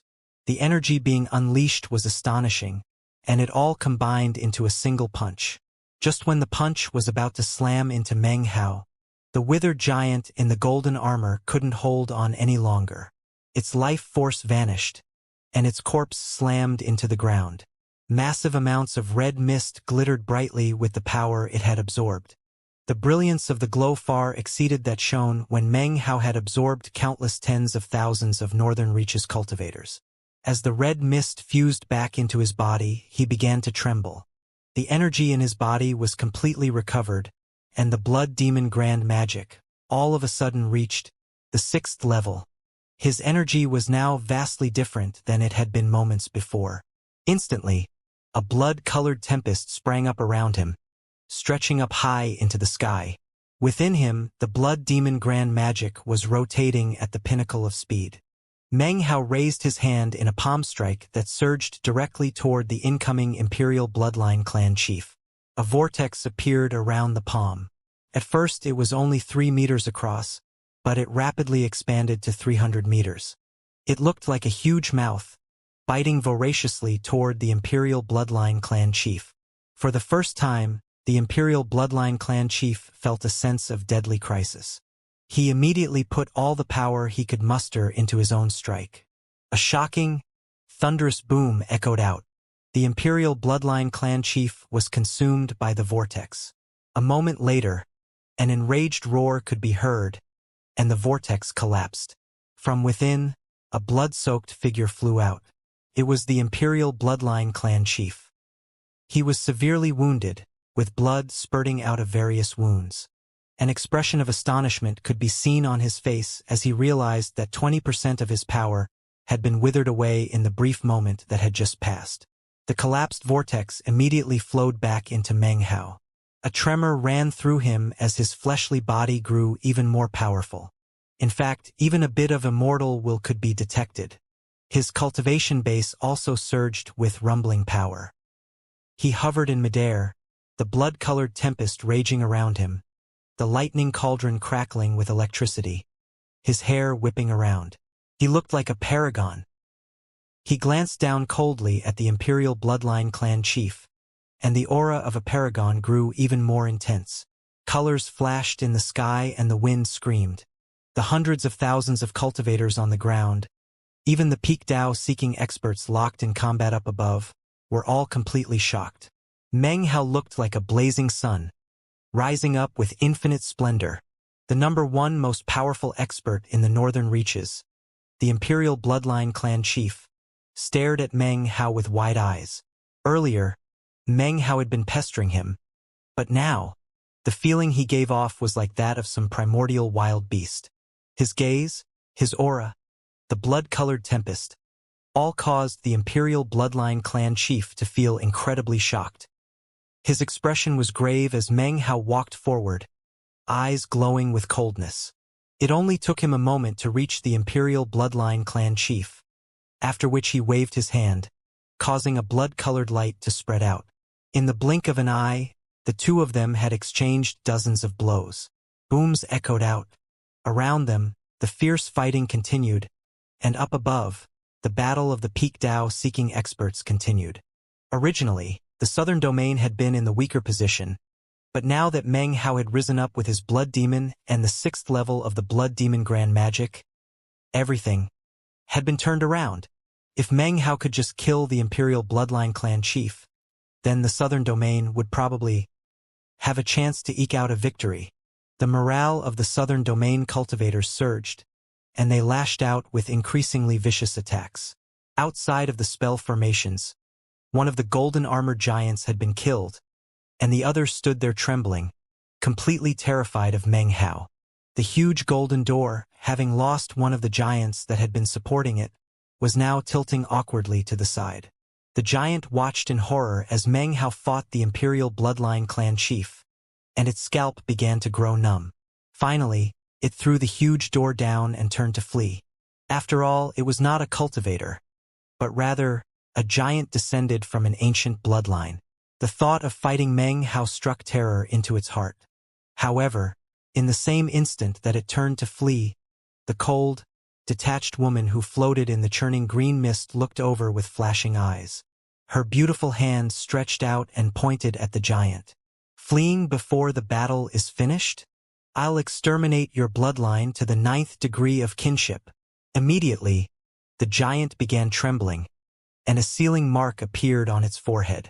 The mark began to burn, deep into its skin all the way to the bone. The giant let out a miserable shriek, and madness appeared in its eyes. I shall erase your mind, said the woman calmly. Send you into insanity, replace your life force with madness, kill 100,000 enemies, and the curse will be lifted. The giant howled, and its expression twisted into one of insanity. Its eyes were blood-red as it leapt toward the Southern Domain army. Any Southern Domain cultivators it encountered were ripped to shreds before they even had a chance to flee. The giant crushed them with its feet, then picked them up and tossed them into its mouth. Blood flowed down its chin, and it seemed to be completely mad. To the Southern Domain forces, a mountain-like giant with strength similar to Dao-seeking was a huge influence on the battle as a whole. In the blink of an eye, hundreds of Southern Domain cultivators were killed. It was virtually impossible to stop. The only way to phase it would be for tens of thousands of cultivators to all attack it in unison. Unfortunately, there was no way the Northern Reaches cultivators would give the Southern Domain the opportunity to do such a thing. Under the direction of the woman in the green mist, the Northern Reaches cultivators began to push forward in an offensive. An endless sea of people surged forward like the tide in a general charge. In the battle between the Dao-seeking experts up above, Patriarch Song and Pill Demon were anxious, and yet were incapable of doing anything to provide assistance to the Southern Domain. All they could do was watch as the flow of battle once again reversed. Booms filled the air as Meng Hao fought back and forth with the Imperial Bloodline clan chief. The number 1 figure from the Northern Reaches had powerful energy, an incredible cultivation base, and wild, vicious attacks. That, along with Meng Hao's 6th level of the Blood Demon Grand Magic, made it seem as if the ground itself were about to explode up into the sky. As they struggled back and forth in combat, Meng Hao saw the giant going crazy, and could sense the sinister woman hovering in the green mist. Time to die, he said to the Imperial Bloodline clan chief. Killing intent flickered in his eyes as he lifted his right leg up and then began to spin around rapidly. He turned into a cyclone that shot forward and slammed into the Imperial Bloodline clan chief's incoming fist attack. A huge boom echoed out, and blood sprayed from the mouths of both opponents. However, it was at this point that Meng Hao suddenly vanished, then reappeared in the place of a Northern Reaches cultivator next to the charging giant. You'll die for that, roared the Imperial Bloodline clan chief. Meng Hao's nimble manipulation of the battlefield was giving him a headache. He was just about to give chase when Meng Hao decisively waved a hand, causing a gigantic red mist to appear. The mist instantly churned into a vortex that swallowed up the roaring giant. A crunching, chewing sound could be heard. The sound was grating to the ears, and anyone who heard it couldn't help but be shocked. Blood flowed out from the vortex, along with miserable screams. Rumbling could be heard as the vortex then faded away. The red mist within flowed toward Meng Hao, fusing into him, making him even stronger. He turned and punched directly at the incoming Imperial Bloodline clan chief. A huge boom could be heard as, for the first time, the Imperial Bloodline clan chief was sent tumbling backward. His expression showed first shock and then fury. Then his body flickered as he changed shape into a 3-legged golden crow. Brilliant light shone off of him, making him look like a sun. Intense heat blasted against Meng Hao's face. At the same time, the woman in the mist looked on with coldly glittering eyes. She stretched out her hand, causing 9 magical symbols to fly out at top speed. They swirled together in midair to form a huge sealing symbol. The shockingly powerful sealing symbol immediately flew directly toward Meng Hao. "Suppress," said the woman lightly, her voice cold and devoid of any emotion. Her face was pale to begin with, but unleashing the 9 magical symbols left it even paler. Meng Hao's eyes flashed with killing intent. His cultivation base surged as he raised his left hand, within which appeared a shocking black claw, roughly the same size as a human fist. As soon as the claw appeared, a brutal aura exploded out.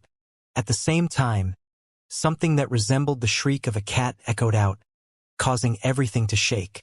This claw was none other than one of the items Meng Hao had acquired during the eruption of the ancient Dao lakes. After refining it for some time in the past, he was finally able to use it. It was not the claw of some wild beast, but actually a cat. It was a cat's claw. The claw was black, and the cat it had come from was also completely black. As soon as it appeared, a brutal aura filled the air, and the astonishing shriek of the cat shook the minds of everyone in the area. It almost seemed to be an attack levied against the soul. Catalyzed by Meng Hao's cultivation base, the claw flew up into the air and expanded. It grew larger and larger until it was dozens of meters wide. Instantly, the claw slashed toward the incoming three-legged golden crow. The three-legged golden crow trembled, but was incapable of evading the strike. The claw slashed into it, and its 3 legs instantly exploded. It let out a miserable shriek as it morphed back into the Imperial Bloodline clan chief. Blood sprayed out of his mouth, and his arms were slashed to pieces.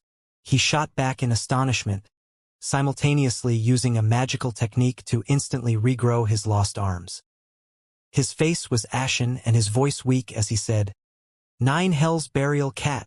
At the same time, the ceiling symbol continued to barrel toward Meng Hao.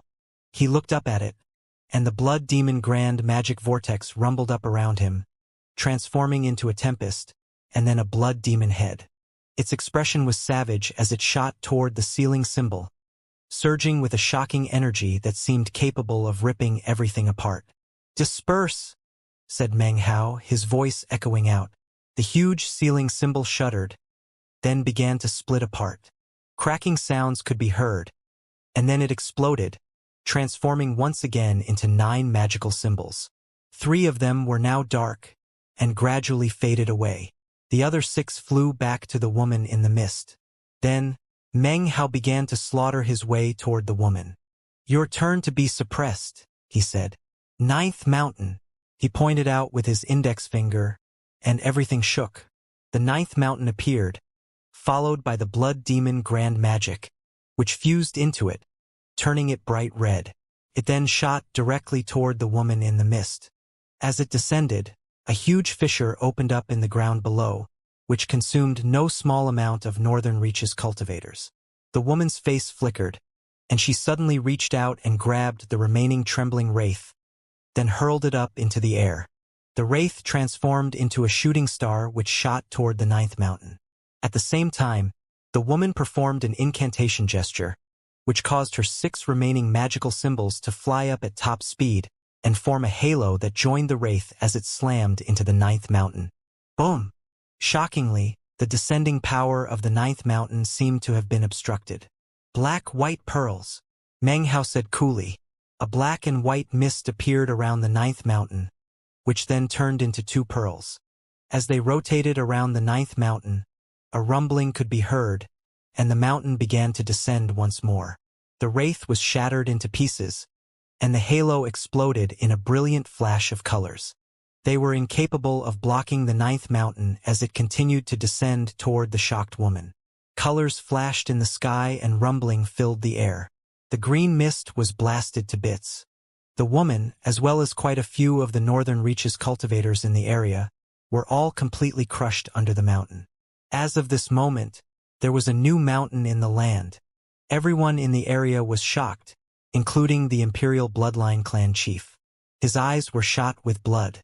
Because of Meng Hao, the Northern Reaches had sustained far too many losses in this difficult battle.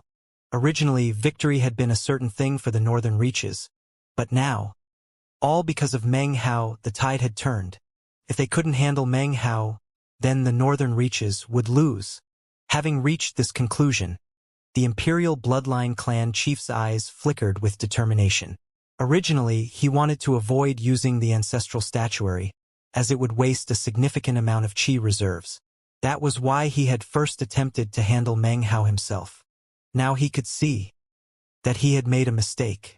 I should have used the ancestral statuary from the beginning, regardless of the cost. However, it's still not too late. Meng Hao, to be suppressed by my clan's ancestral statuary will be your good fortune. The imperial clan chief's eyes radiated determination as he pointed one finger up toward the sky and another down toward the ground. Ancestral statuary, please reveal yourself.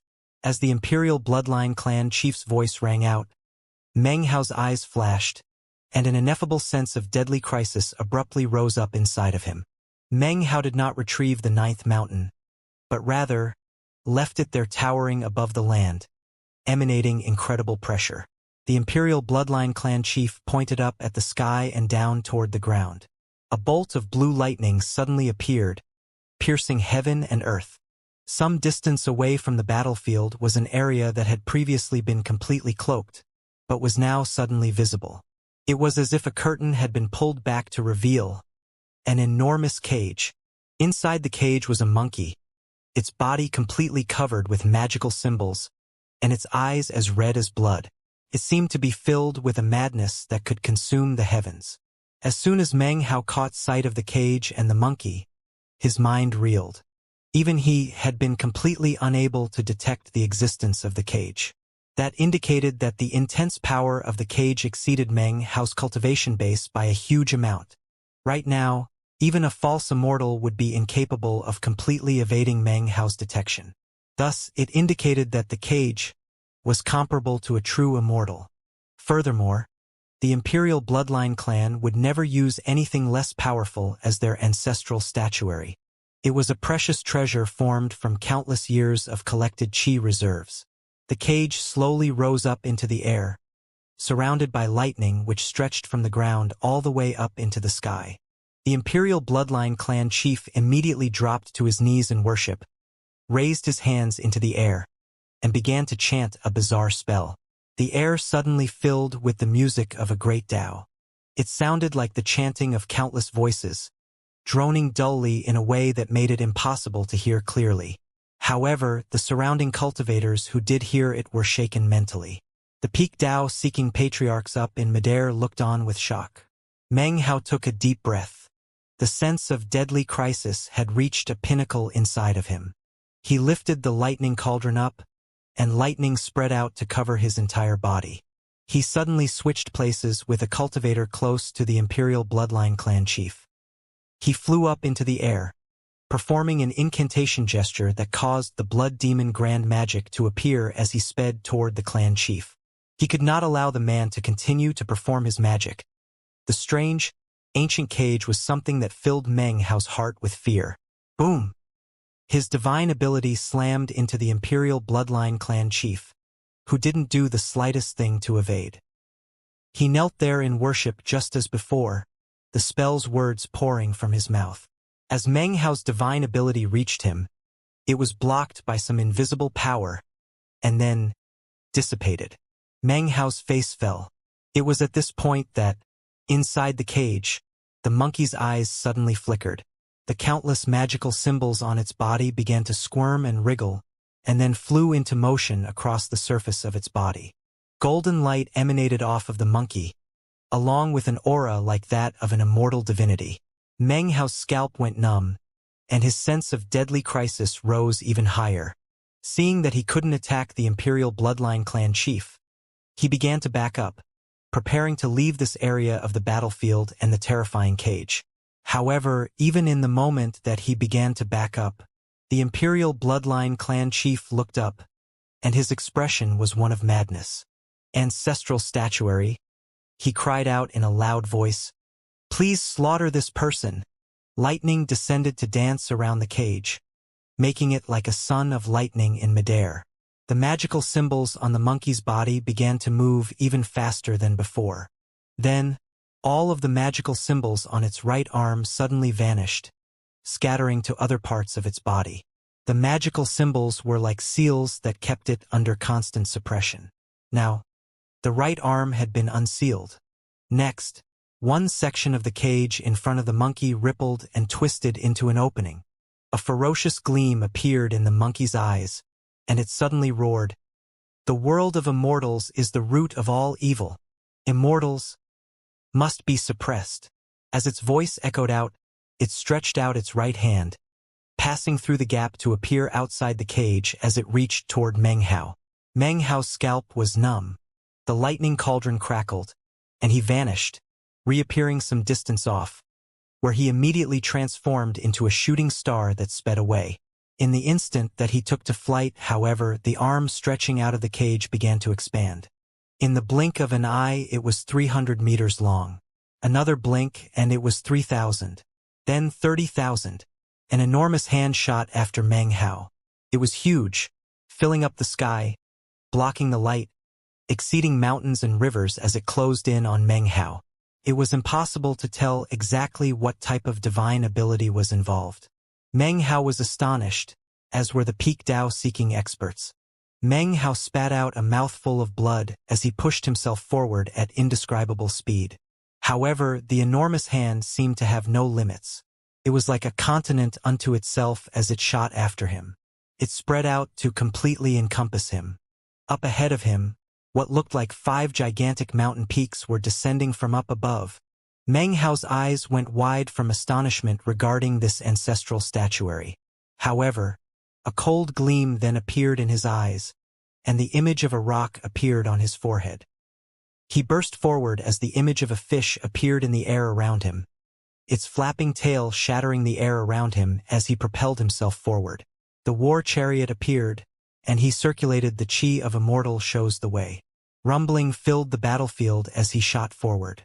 Utilizing the power of the war chariot, he was able to pass through one of the gaps between the 5 descending mountains. Behind him on the battlefield, the Imperial Bloodline clan chief spat up a mouthful of blood. Immediately, the magical symbols reappeared on the arm of the monkey in the cage. The chief was enraged.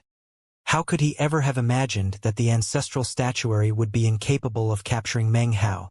Damn it! This is unbelievable! The Imperial Bloodline clan chief bit the tip of his tongue and spat some more blood out. Then he took out a skull fragment, which he pushed down onto his forehead. His body began to tremble, and rumbling sounds could be heard. A boundless radiance shone out from him, and countless voices spoke in unison. Ancestral statuary, please seal this person. As the Imperial Bloodline clan chief's roar echoed out, the monkey's eyes flickered. No longer did they glow with red light. Instead, they began to darken, as if the flame of its life force were burning out. It was at this point that the monkey transformed into a stone statue. When that happened, the cage began to shine with brilliant light, simultaneously increasing in size. Then it abruptly vanished. Meanwhile, Meng Hao was speeding off into the distance, utilizing all the possible power of the war chariot. In the blink of an eye, he was far, far away. He turned to look behind him, and when he could see no enormous hand, he sighed with relief. Then, killing intent flickered in his eyes, and he was about to return to the battlefield, when suddenly, his mind reeled with shock. Everything around him was flat and drab. The whole world looked peaceful and calm. In fact, there seemed to be no life present at all. He looked up, and could see a mountain range off in the distance. Considering the power of the war chariot and how hard I pushed it just now, I should be able to see the Milky Way sea from here. His mind spun, and a bad feeling welled up in his heart. Eyes flashing, he sped forward toward the mountain range he had just seen. Then his face fell. Those were no mountains. Instead, they were enormous pillars. Meng Hao's scalp tingled. He turned again and, shockingly, found himself looking up at a gargantuan statue. It was a statue of a monkey, and the expression on its face was one of derision. A thunderous roar filled Meng Hao's mind. If by this point he didn't understand what had happened, then he wouldn't be Meng Hao. I'm inside that cage, he thought with disbelief. He had just employed the top speed he could muster, and had clearly outrun the monkey's palm. Panting, he again sped off into the distance. It only took a bit of flying around for him to determine that he was definitely not in the lands of the southern domain, but rather a square-shaped world. In each of the 4 directions he ran into pillars. In the center of all of them was the gigantic stone monkey. Finally, Meng Hao's face fell. It was at this point that chanting sounds began to pulse toward him from all directions. The voices seemed to contain some unspeakable power. As they floated about, the world began to tremble. What happened next was clearly visible to Meng Hao. The entire world began to shrink. At the same time, a shocking pressure weighed down. The more the world shrank, the more intense the pressure became. It was a suppressing force that made Meng Hao tremble.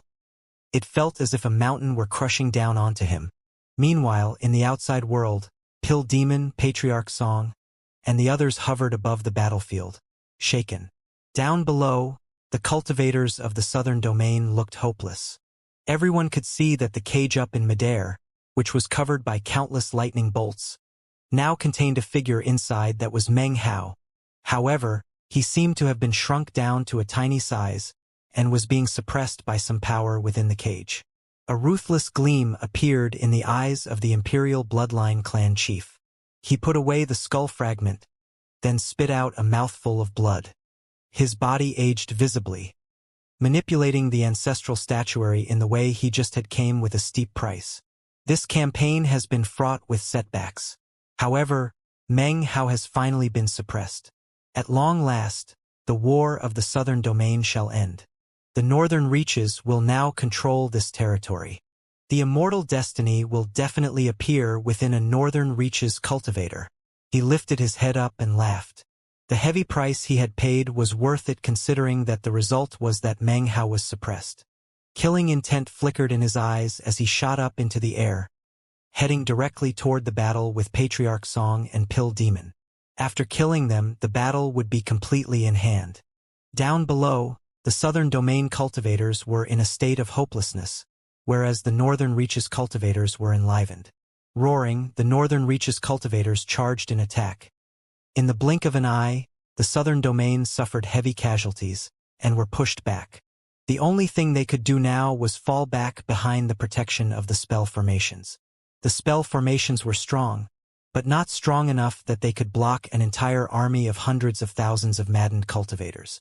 The enormous golden door was once again hoisted up by tens of thousands of cultivators.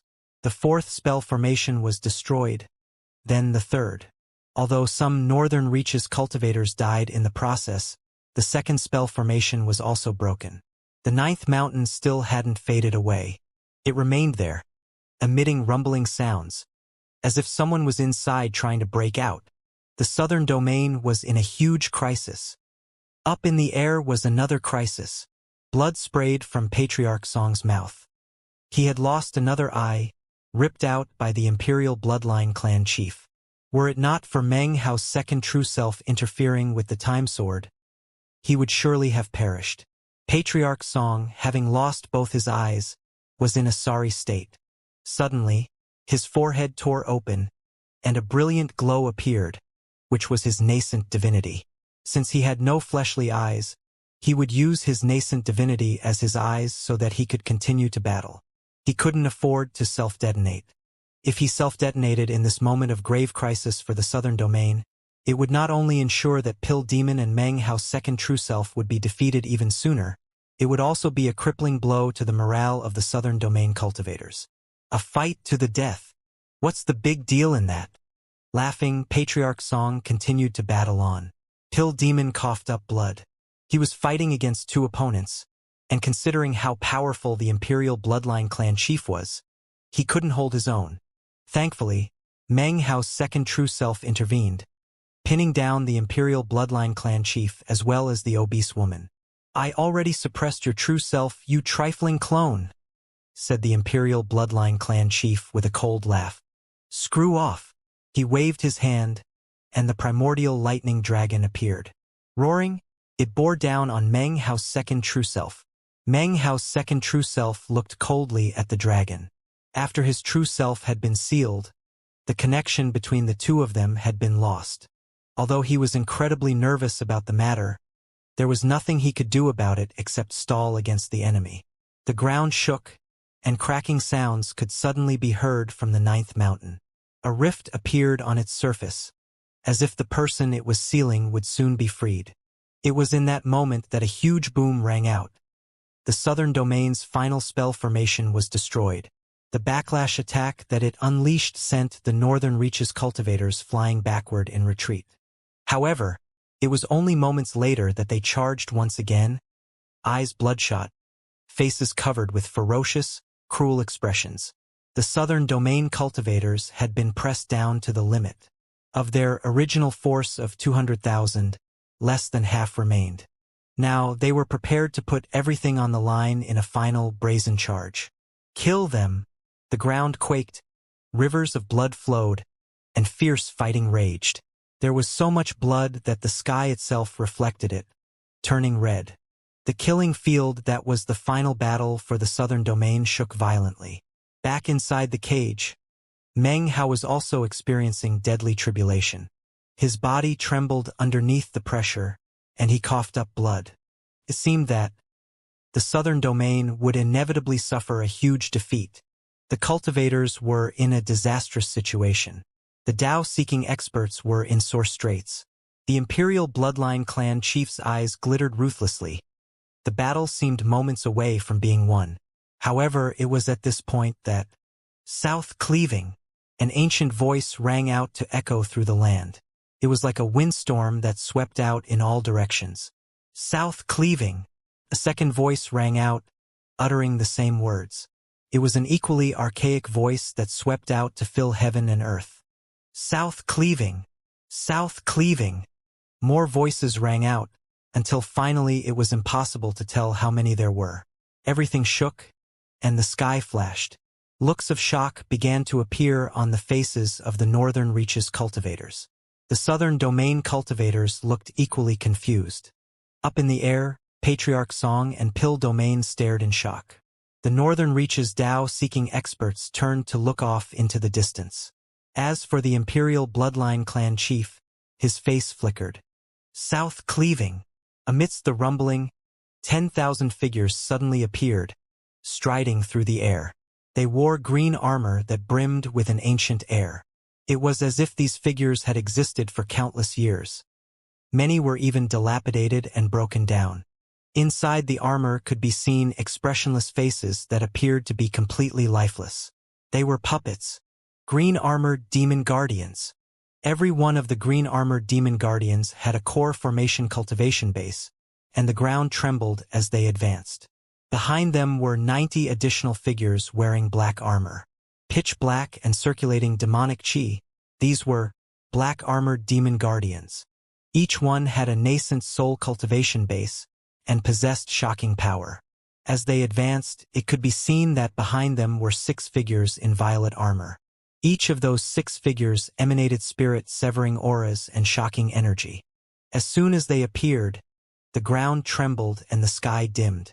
Behind those 6 figures were 3 old men wearing bronze battle armor. Their hair was white and floated about them, and their facial features were ancient. They seemed to have existed for many, many years. These old men were also puppets, no longer cultivators.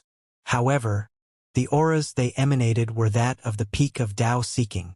As these more than 10,000 people appeared, they all shouted the same thing. South Cleaving. As the sound rose up into the sky, the southern domain cultivators began to think about an ancient legend. According to the legend, the southern domain and the western desert had not always been on stable terms like they were now. In fact, there had been lots of friction, including several instances of war. In one of those wars, the western desert had been in the weak position, whereas the southern domain was much more powerful. The southern domain invaded the western desert, which prompted the western desert cultivators to join forces to create the South Cleaving Sentinels. Supposedly, all of their peak Tao-seeking cultivators volunteered to give up everything and become puppets. They created a mountain range to cleave the south from the west. It completely and thoroughly separated the western desert and the southern domain. From that time forward, those boundless mountains were called the South Cleaving Mountains. Within those mountains existed eternal guardians of the western desert, which was the former legion of the South Cleaving Sentinels. Afterwards, the western desert declined in power, and then the Violet Sea arrived. No more Tao-seeking experts had arisen there, and so, Relations with the southern domain gradually stabilized. South Cleaving Sentinels. Those are the Western Desert's South Cleaving Sentinels. The appearance of this new force left the southern domain cultivators completely shocked. That was especially because they weren't sure if the South Cleaving Sentinels came as enemies or allies. The northern reaches cultivators were in the same position. The sudden appearance of a third party left them astonished. It was at this point that a group of tens of thousands of people could be seen charging out from behind the South Cleaving Sentinels. They wore simple clothes and looked rough and coarse. They had barbarous expressions, and their hair flung about wildly like savages. They also gave off an archaic air, as if within their veins pulsed blood that had existed for countless ages. These people were the Golden Crow Clan, the Great Wild Flame Tribe, the Great Demon Butterfly Tribe, and the Great Cloud Sky Tribe. The Western Desert had become the Violet Sea, the great tribes had migrated to the Black Lands, and these people were the warrior tribes of the Black Lands. Fellow Taoist Pill Demon, we are indebted to you for your kindness all those years ago. Fellow Taoist Meng Hao, we are here to join you in battle. Patriarch Meng Hao, we're here. We might have had our differences with the Southern Domain in the past. However, when the Violet Sea apocalypse came, the Southern Domain permitted the Western Desert to occupy the Black Lands and did not interfere with us. Nor did you take advantage of our situation to harm us. Such kindness will be repaid by the Western Desert cultivators on this very day. We have already consulted with South Cleaving Pass on this matter, and the patriarchs agree. We will aid the Southern Domain to drive out the northern reaches. As the voices rang out into the ears of the Southern Domain and Northern Reaches cultivators, everyone was shocked. The Southern Domain cultivators were trembling. They had never imagined that at the 11th hour, the Western Desert would actually send troops to their aid. The Northern Reaches cultivators were also trembling. Just when the battle seemed to be clinched, another setback occurred. It was at this time that behind the Western Desert cultivators could be seen hundreds of thousands of wild beasts. Although the beasts were not incredibly strong, their speed and numbers were enough to darken the sky. Numerous dragoners could be seen controlling the beasts as they charged toward the battlefield, forming a pincer formation with the Southern Domain cultivators to completely surround the Northern Reaches forces. The Southern Domain cultivators' spirits were instantly raised, and they began to fight passionately. Trembling, Patriarch Song lifted his head and laughed. Next to him, Pill Demon also appeared to be moved. He had treated the Western Desert well in the past, often providing them secret assistance. That was because long ago, Reverend Violet East had once been on good terms with the Western Desert. Now that the Western Desert cultivators had arrived, the Southern Domain had been given a new lease on life from its imminent crisis. This was especially true considering the presence of the South Cleaving Sentinels. As soon as they reached the battlefield, the old men in the bronze armor immediately shot toward the Peak Dao seeking experts battle. "Damn it!" roared the Imperial Bloodline clan chief. "You Western Desert barbarians are looking to die." He was immediately pulled into fighting with one of the three Peak Dao seeking Western Desert puppets from the South Cleaving Sentinels. Fierce fighting caused everything to shake. Three great territories were now locked in battle: the Western Desert, the Southern Domain, the Northern Reaches. As the battle raged, the sky grew dark. The land was shattered into pieces, and the air itself was rent. The sky above was torn, revealing a peak of what appeared to be a different set of stars up above. Even the whole of South Heaven seemed as if it had been tilted on its axis, and the entire planet trembled. Originally, the G-Clan would have stepped in to prevent these three territories from going to war like this, and from shaking the very foundation of the lands of South Heaven. But now, the G-Clan was acting as if they didn't even notice. Not a single G-Clan member appeared. Within the rumbling of battle, beasts and cultivators slashed murderously at each other. The Southern Domain, the Western Desert, and the Northern Reaches all fought with madness. Currently, it was actually difficult to tell who was in the winning position. No one was confident of clinching victory, neither the Southern Domain and Western Desert, nor the Northern Reaches. The lands flowed with blood, and fierce fighting raged everywhere. Miserable screams drifted about, and countless corpses fell to the ground. Everything was stained with blood. The sky was dark. Everyone seemed to have become mired in a bloody slaughterhouse. The only thing to do was kill, and keep killing. Up in midair, the 5 Northern Reaches Dao-seeking experts were fighting against 3 Southern Domain cultivators and 3 Western Desert experts, a total of 6. Their battle thoroughly shook the sky up above, dissipating the G-clan sky and revealing the true starry sky of ancient times. On any other occasion, the G-clan would never have allowed such a thing to happen. But now, the heavens of G were severed. They had lost their protector, making it so that the current sky distorted into a massive vortex. The spinning vortex looked like a huge eye, within which spun a starry sky. The violet sea churned and the Milky Way sea roared. The massive quaking was such that, in the area where the 2 seas bordered each other, it was possible to see that the violet sea was now leaking out into the Milky Way sea. Instantly, shocking transformations began to occur.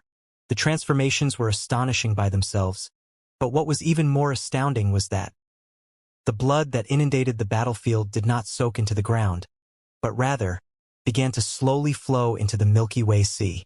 The lands which had once been the blood demon sect were awash with blood that now poured into the Milky Way sea. Considering that the violet sea was also flowing into it, the Milky Way sea erupted. At this point, a faint voice rose up over the Milky Way sea. He once said, "When the vortex eye appears in the sky, when the lotus transforms, when there is a gap between immortal and devil, the blue lotus will appear. And now, the stars can be seen. The blood of millions of cultivators flows freely, and the vortex eye can be seen in the sky." The western desert apocalypse and the boundless violet sea concealed the transformations of the lotus. On the day the heavens are numbed 3, filled with legions of grieving ghosts, I desire to see the blue lotus. I will turn the blood of millions of cultivators into mud. I will transform all the wronged souls into a sludge. I shall emerge spotless and unblemished from within that sludge of endless bloody mud. I shall cast off the body of the resurrection lily and become the blue lotus. For when the Milky Way sea merged with the violet sea, its color changed. It was now indigo blue. The water on the surface churned, and the foamy waves suddenly looked like hair floating up from within the sea. The enormous resurrection lily bridge that connected the southern domain and the northern reaches suddenly began to tremble. Then the tentacles retracted from both the shores of the southern domain and the northern reaches. They pulled back to the surface of the Milky Way sea to form a shocking resurrection lily, a 7-colored resurrection lily. The resurrection lily was blooming, and its colors were fading along with the Milky Way sea's change in color. It now bore the semblance of an indigo blue lotus. Boundless spiritual energy of heaven and earth surged toward the blue lotus that had once been a resurrection lily, as if the process of transformation desperately needed the entire planet's energy. Colors flashed in the sky, and the winds screamed. The G-clan immediately noticed these phenomena, and the clan members' minds were shaken. In the lands of the southern domain, the ordinary cultivators didn't notice anything more than a slight reduction in the spiritual energy around them. However, the Tao-seeking experts up in midair could detect the astonishing changes that were occurring in the direction of the Milky Way Sea. The number 1 most powerful expert of the northern reaches, the Imperial Bloodline clan chief, couldn't help but look shocked. The other peak Tao-seeking experts of the northern reaches were also astonished. Now that the Resurrection Lily Bridge had disappeared, they had no escape route back to the northern reaches. Damn it! Their faces fell. As for Pill Demon and Patriarch Song, their eyes flickered with killing intent. They weren't sure what the Resurrection Lily was planning to do. Right now, the most important task at hand was slaughtering the northern reaches cultivators. Even if the sky were falling, they would still fight as desperately as before. Rumbling filled the air, and fierce fighting raged. The 3 parties of the northern reaches, the southern domain and the western desert all fought bitterly. The Tao-seeking experts up in midair were the same. With the addition of the forces from the western desert, the battle was now much more even. It was now a fair fight. However, the battle was being fought in the southern domain, the home of the southern domain cultivators. If the fighting kept going on much longer, the northern reaches cultivators would surely be beaten. Unfortunately, the southern domain and the western desert would have to pay a grievous price to win this war. However, it had to be won no matter the cost. Anything was better than the foundation of their cultivation being destroyed. Kill them! The ground trembled and blood flowed everywhere. The sky was rent, and wild winds whipped across the land. The entire rotation of South Heaven was influenced. In fact, there were even some areas of the southern domain which quaked so badly that the land collapsed, allowing the Milky Way Sea to rush in. Meanwhile, the imperial bloodline clan's ancestral statuary floated in midair, emanating an ancient aura. Inside the cage, Meng Hao was now facing the most critical danger he had ever faced in his life. The cage's world was shrinking. As of this moment, he could see that the entire world was barely 30,000 meters wide. An intense pressure bore down on him, sealing him completely. Blood oozed out of his mouth. He performed incantation gestures to summon divine abilities. The blood demon grand magic raged as he attempted to break through the seal.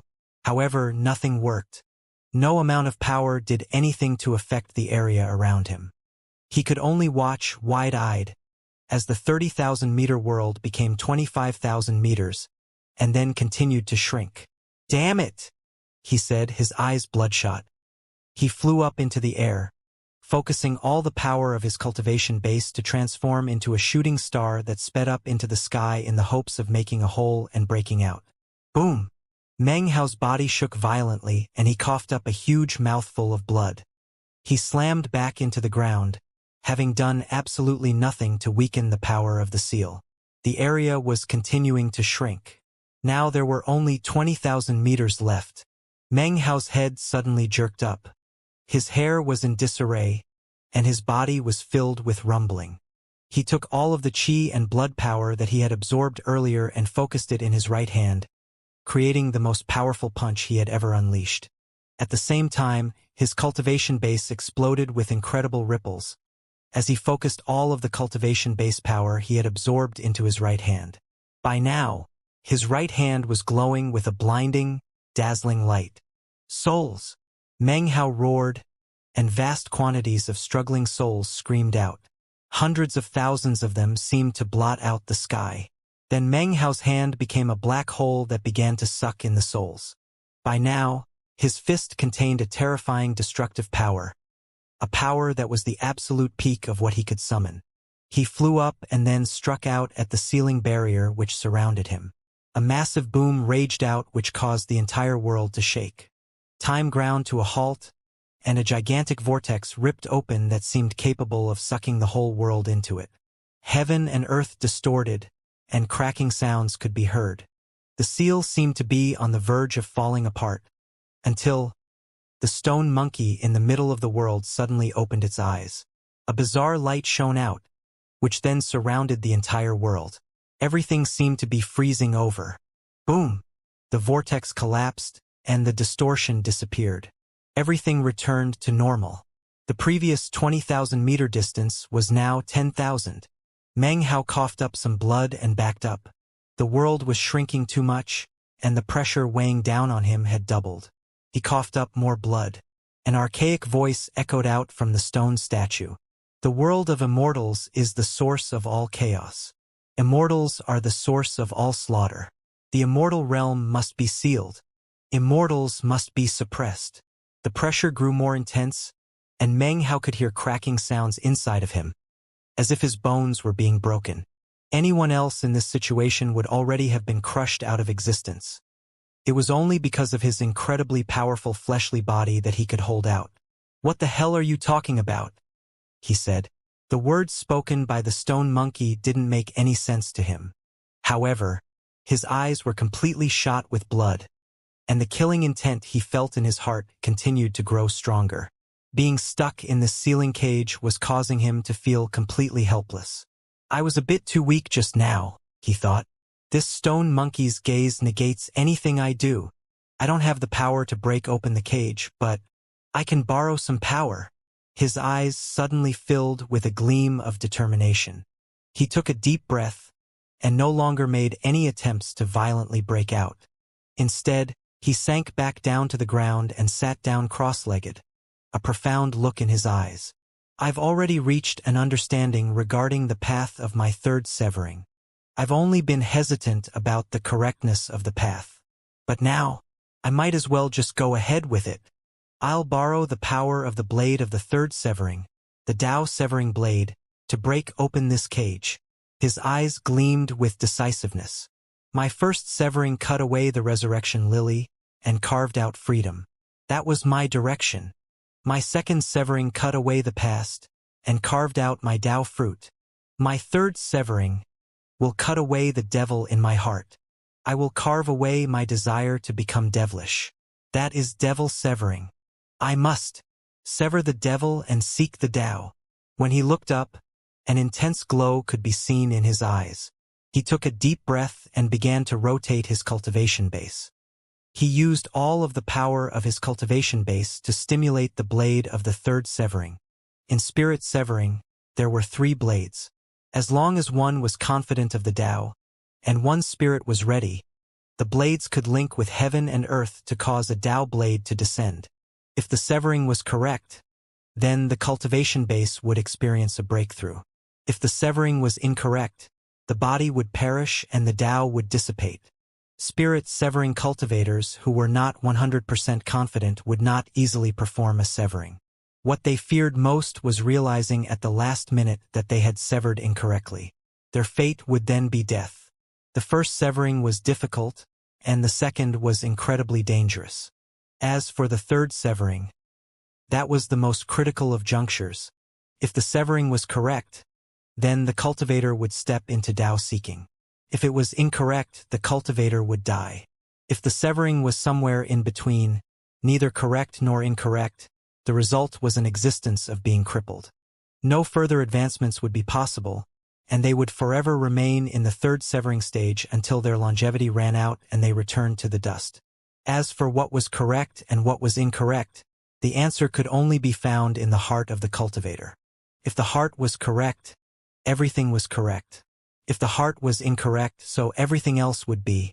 It had been a profound mystery since ancient times, and even in modern days no one completely understood the matter. Meng Hao's cultivation suddenly surged out.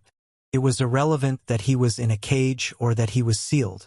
The Tao was amorphous, and although places existed in heaven and earth where there was no Tao, clearly, this cage was not one of those places. Almost as soon as Meng Hao's cultivation base exploded out to call his blade of the third severing, lightning and thunder crashed in the world outside. Rumbling filled the air, and the sky split. A vortex appeared, and the power of a great Tao suddenly emerged. This great Tao power descended from the starry sky, nearing the lands of South Heaven, and the battlefield on the southern domain. In the blink of an eye, virtually all of the cultivators down below could sense the power of the great Tao. One by one, looks of shock appeared on their faces. That's a great Tao of spirit severing. Who's calling to a Tao of spirit severing? Don't tell me someone is about to break through to spirit severing right in the middle of the battlefield? Despite the fact that battle was raging, the appearance of the power of a great Tao made it impossible for people to remain calm. From the expressions on the faces of the peak Tao-seeking experts of the 3 territories, it was clear that they were thoroughly astonished. Their gazes swept about, but none of them could see anyone who seemed to be attaining spirit-severing enlightenment. It was at this point that suddenly, the rumbling great Tao power intensified by tenfold. The vortex up above seemed to be completely obscured. It was as if nothing were left in the world except for the great Tao. Even the cultivators who were locked in vicious combat suddenly found that it was extremely difficult to utilize any magical techniques or divine abilities. It was as if they were being assimilated by the great Tao. It was the same with the peak Tao-seeking experts up in midair. People began to gasp, and expressions of shock could be seen everywhere. That's not a blade of first severing, that's a third severing blade. That can't be right. There's never been a third severing blade with such astonishing power before. Don't tell me that. Rumbling echoed out as the power of the great Tao grew more intense. The entire sky of the lands of South Heaven was shaking and blurred. And yet, the power of the great Tao grew even stronger. Even the resurrection lily in the Milky Way Sea was astonished. The power of this great Tao was shocking the entire world. It was like a wall that prevented anyone on the battlefield from attacking. Their expressions were that of shock as they realized that the imperial bloodline clan's ancestral statuary cage was now emanating intense light. After looking closely, it was possible to see that the source of that light was none other than Meng Hao, who was still in the cage. The bright light appeared to be some sort of resonance, a great Tao resonance. It's Meng Hao. It's the exalted Meng Hao. How could that dinky ancestral statuary possibly suppress His Excellency Meng Hao? Isn't His Excellency Meng Hao at Tao seeking? How could there be a great Tao of spirit severing? The southern domain cultivators were in an uproar, and many of them were completely flabbergasted. From the feeling most people got, Meng Hao couldn't possibly be in the spirit severing stage.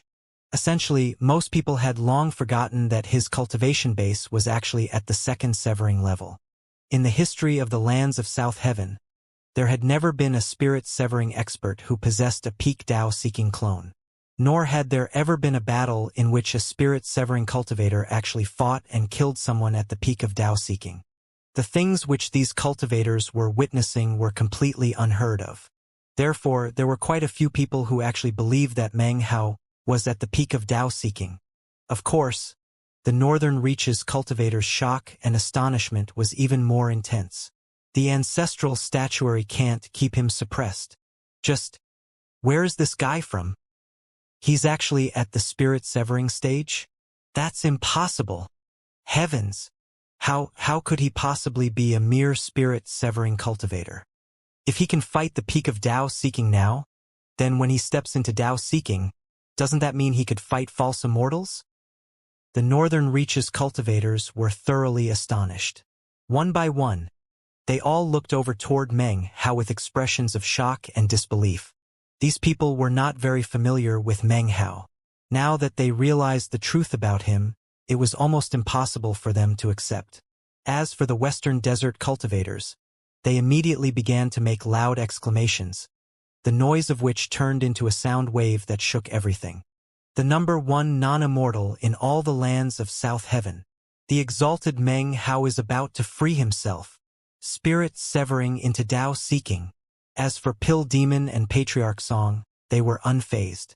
Although they knew Meng Hao's true cultivation base, and had gotten used to his incredible power, they had stopped paying attention to the fact that he was actually still in the spirit-severing stage. However, the northern reaches cultivators did not know this, and they stared with gaping mouths. The obese woman was especially astonished, and she suddenly glanced over at the expressionless face of Meng Hao's second true self. Then she started to tremble, and her scalp went numb. She suddenly had the feeling that the northern reaches had made a colossal mistake in invading the southern domain. There was someone who was even more shaken than her, a person whose heart filled with massive waves of astonishment. That was the number one most powerful expert from the northern reaches, the Imperial Bloodline clan chief. He was in a daze, and could hardly believe what was happening. In fact, he wasn't willing to believe. The incredible battle he had just experienced with Meng Hao had left him wounded, and had forced him to use the ancestral statuary. And that was a battle with a spirit-severing expert? Impossible, he gasped. His eyes were filled with not just shock, but also terror. He could never have possibly imagined that there really was an unequal chosen who could accomplish the things Meng Hao had while merely in the spirit-severing stage. In his disbelief, he felt his scalp grow completely numb. No matter how you put it, you have to say that the third severing is the most critical of all, he thought. The slightest mistake and you immediately perish. Even if you aren't completely right or wrong, your cultivation base will be forever restrained. Meng Hao obviously hasn't prepared well for the third severing. That much can be determined. Therefore, this spirit severing right now is being done because he's been forced into a corner. It's a forced severing. In that case, if he fails, then he will perish this very day. Meng Hao, there's no way that you can succeed. The Imperial Bloodline clan chief was truly frightened, and simply couldn't believe how unimaginably powerful Meng Hao would be if he succeeded in entering into Dao seeking. The great Dao was growing even more powerful. The entire sky above South Heaven was now completely obscured.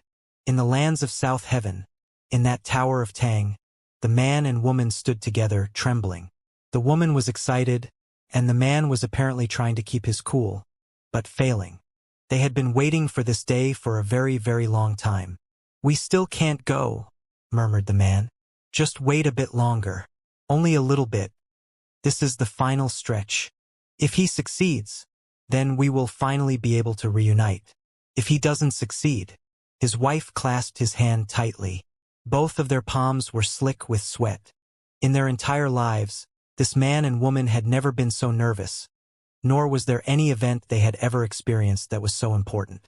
Even if some shockingly powerful individual attempted to interfere with what was happening, they would pay any price to stop that person from causing even the slightest bit of trouble.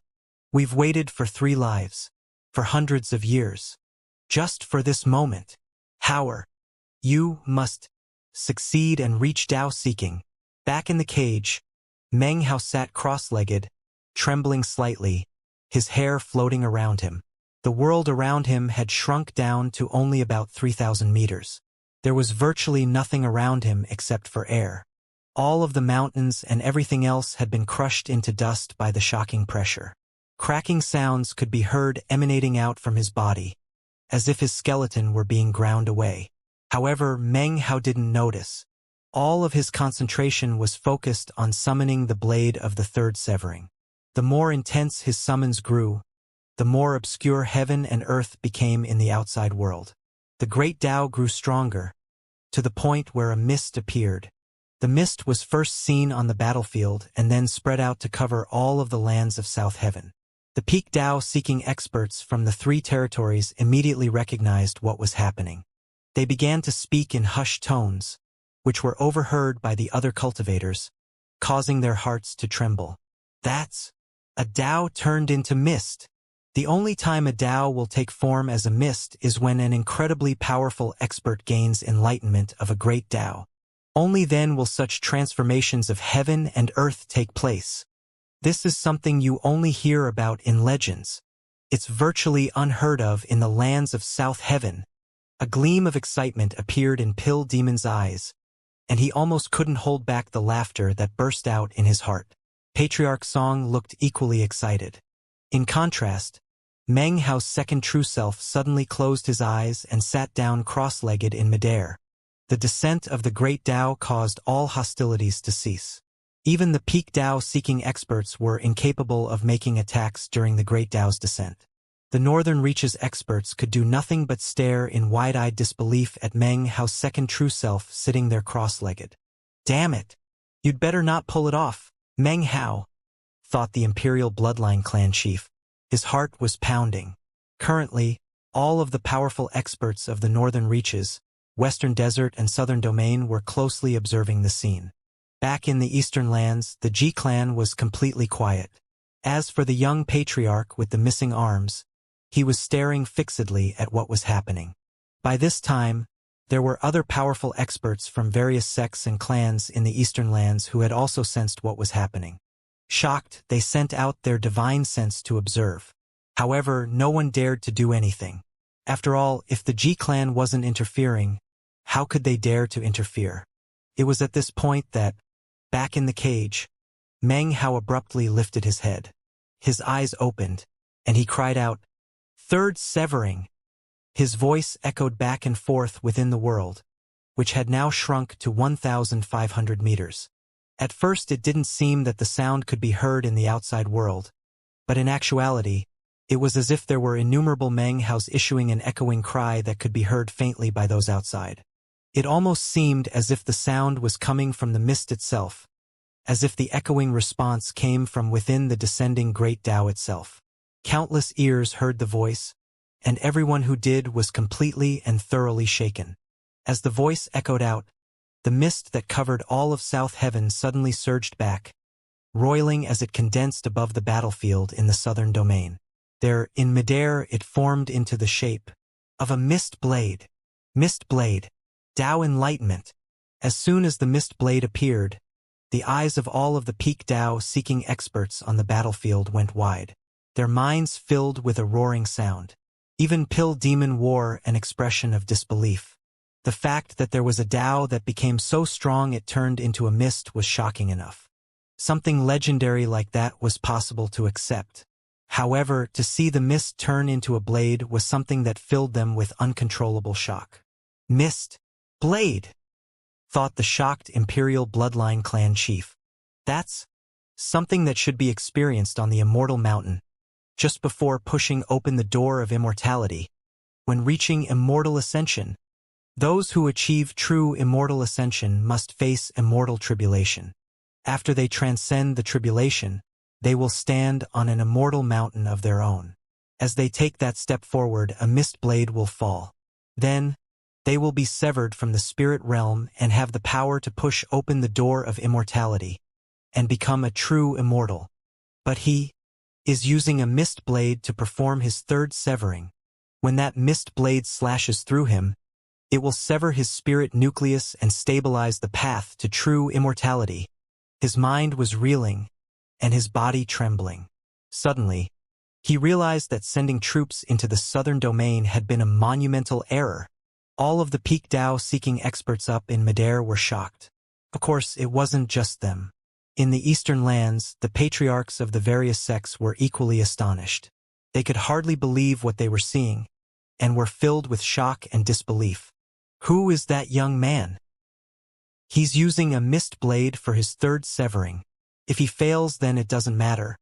But if he succeeds, wouldn't it be a defiance of the heavens? If he succeeds, then will he step into Dao-seeking or immortality? The armless young man in the Ji clan suddenly rose to his feet, his eyes wide and filled with disbelief. Rumor has it that Fang Xiufeng, the number one chosen in the Fang clan, used a blade composed of 20% mist in his third severing. That caused a huge commotion among the ancient clans of the Ninth Mountain. Even the patriarch watched the whole thing with rapt attention. This Meng Hao, he's actually even more heaven-defying in his spirit severing than Fang Xiufeng. He's actually using a complete mist blade. In the Tower of Tang, the woman gasped. The Dao became a mist, and the mist became a blade. The woman's eyes shone with excitement, and she was trembling violently. Husband, can you believe Hauer is doing this? He didn't just bring some of the mist together, he actually used all of it to make a mist blade. He's vastly more shocking than you. Seventh-year tribulation, murmured the man. For lifetimes. 3 incarnations predestined. Only by preventing his karma from being contaminated by ours could we give him a slight chance at life. The Dao became a mist. The mist became a blade. That blade will complete the gap between immortal and devil. The man's eyes shone with a bright light, and he couldn't help but lift his head up and laugh. It's natural that a son of Fang is even more astonishing than his father. Third severing. The mist sent the sound of his voice throughout the lands of South Heaven, and then it, along with the contraction of the mist, was sucked back in. In the end, the mist was formed into a mist blade, and Meng Hao's voice echoed above the battlefield in shocking fashion. The mist blade looked ordinary in every aspect. It was made from nothing but mist, and yet that mist was formed by a great Dao that had reached an utmost purity. Inside of that blade was the distillation of the entirety of the great Dao that had descended. That blade didn't just contain the mist from before. All of the obscurity that had existed in the sky had been turned into countless amorphous strands of power that joined the mist in transforming into the enormous blade. It was a blade and it was a Dao. It was a mist and it was enlightenment. It was a mist blade and it was Dao enlightenment. Sever. The mist blade descended toward the cage. Inside, the stone monkey's eyes snapped open, and they gleamed with a strange light that tried to fight back against the blade. However, almost as soon as it shone out, the light shattered. The blade dropped, slicing into the cage and bearing down on Meng Hao. The stone monkey howled and leaped up into the air in an attempt to block the blade.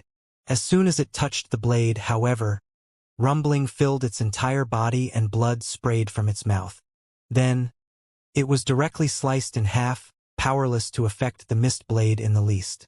There were only 300 meters left within the world of the cage.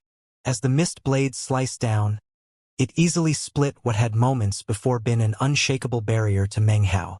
Rumbling filled the air as the cage was completely split open. The walls collapsed, the stone monkey was split in half. The cage that was the ancestral treasure of the Imperial Bloodline clan was completely destroyed. It finally shattered into countless pieces, and Meng Hao once again appeared in the outside world. He sat cross-legged just as before, looking up, his white hair fluttering around him. Devilish flames engulfed him, and his skin glowed with a black aura that seemed to penetrate deep down inside him. That was his devilish will, the source of his desire to kill. That was his devilishness. Rumbling filled the air as everyone looked on mutely. All onlookers were incapable of moving, even the peak Dao-seeking experts. They could only spectate, wide-eyed, as this once-in-a-lifetime event occurred right in front of their eyes. The mist blade rumbled as it sliced down. When it touched the top of Meng Hao's head, a twinge of pain could be seen on his face. The blackness that surrounded him rapidly flew into motion, becoming countless struggling, twisted faces.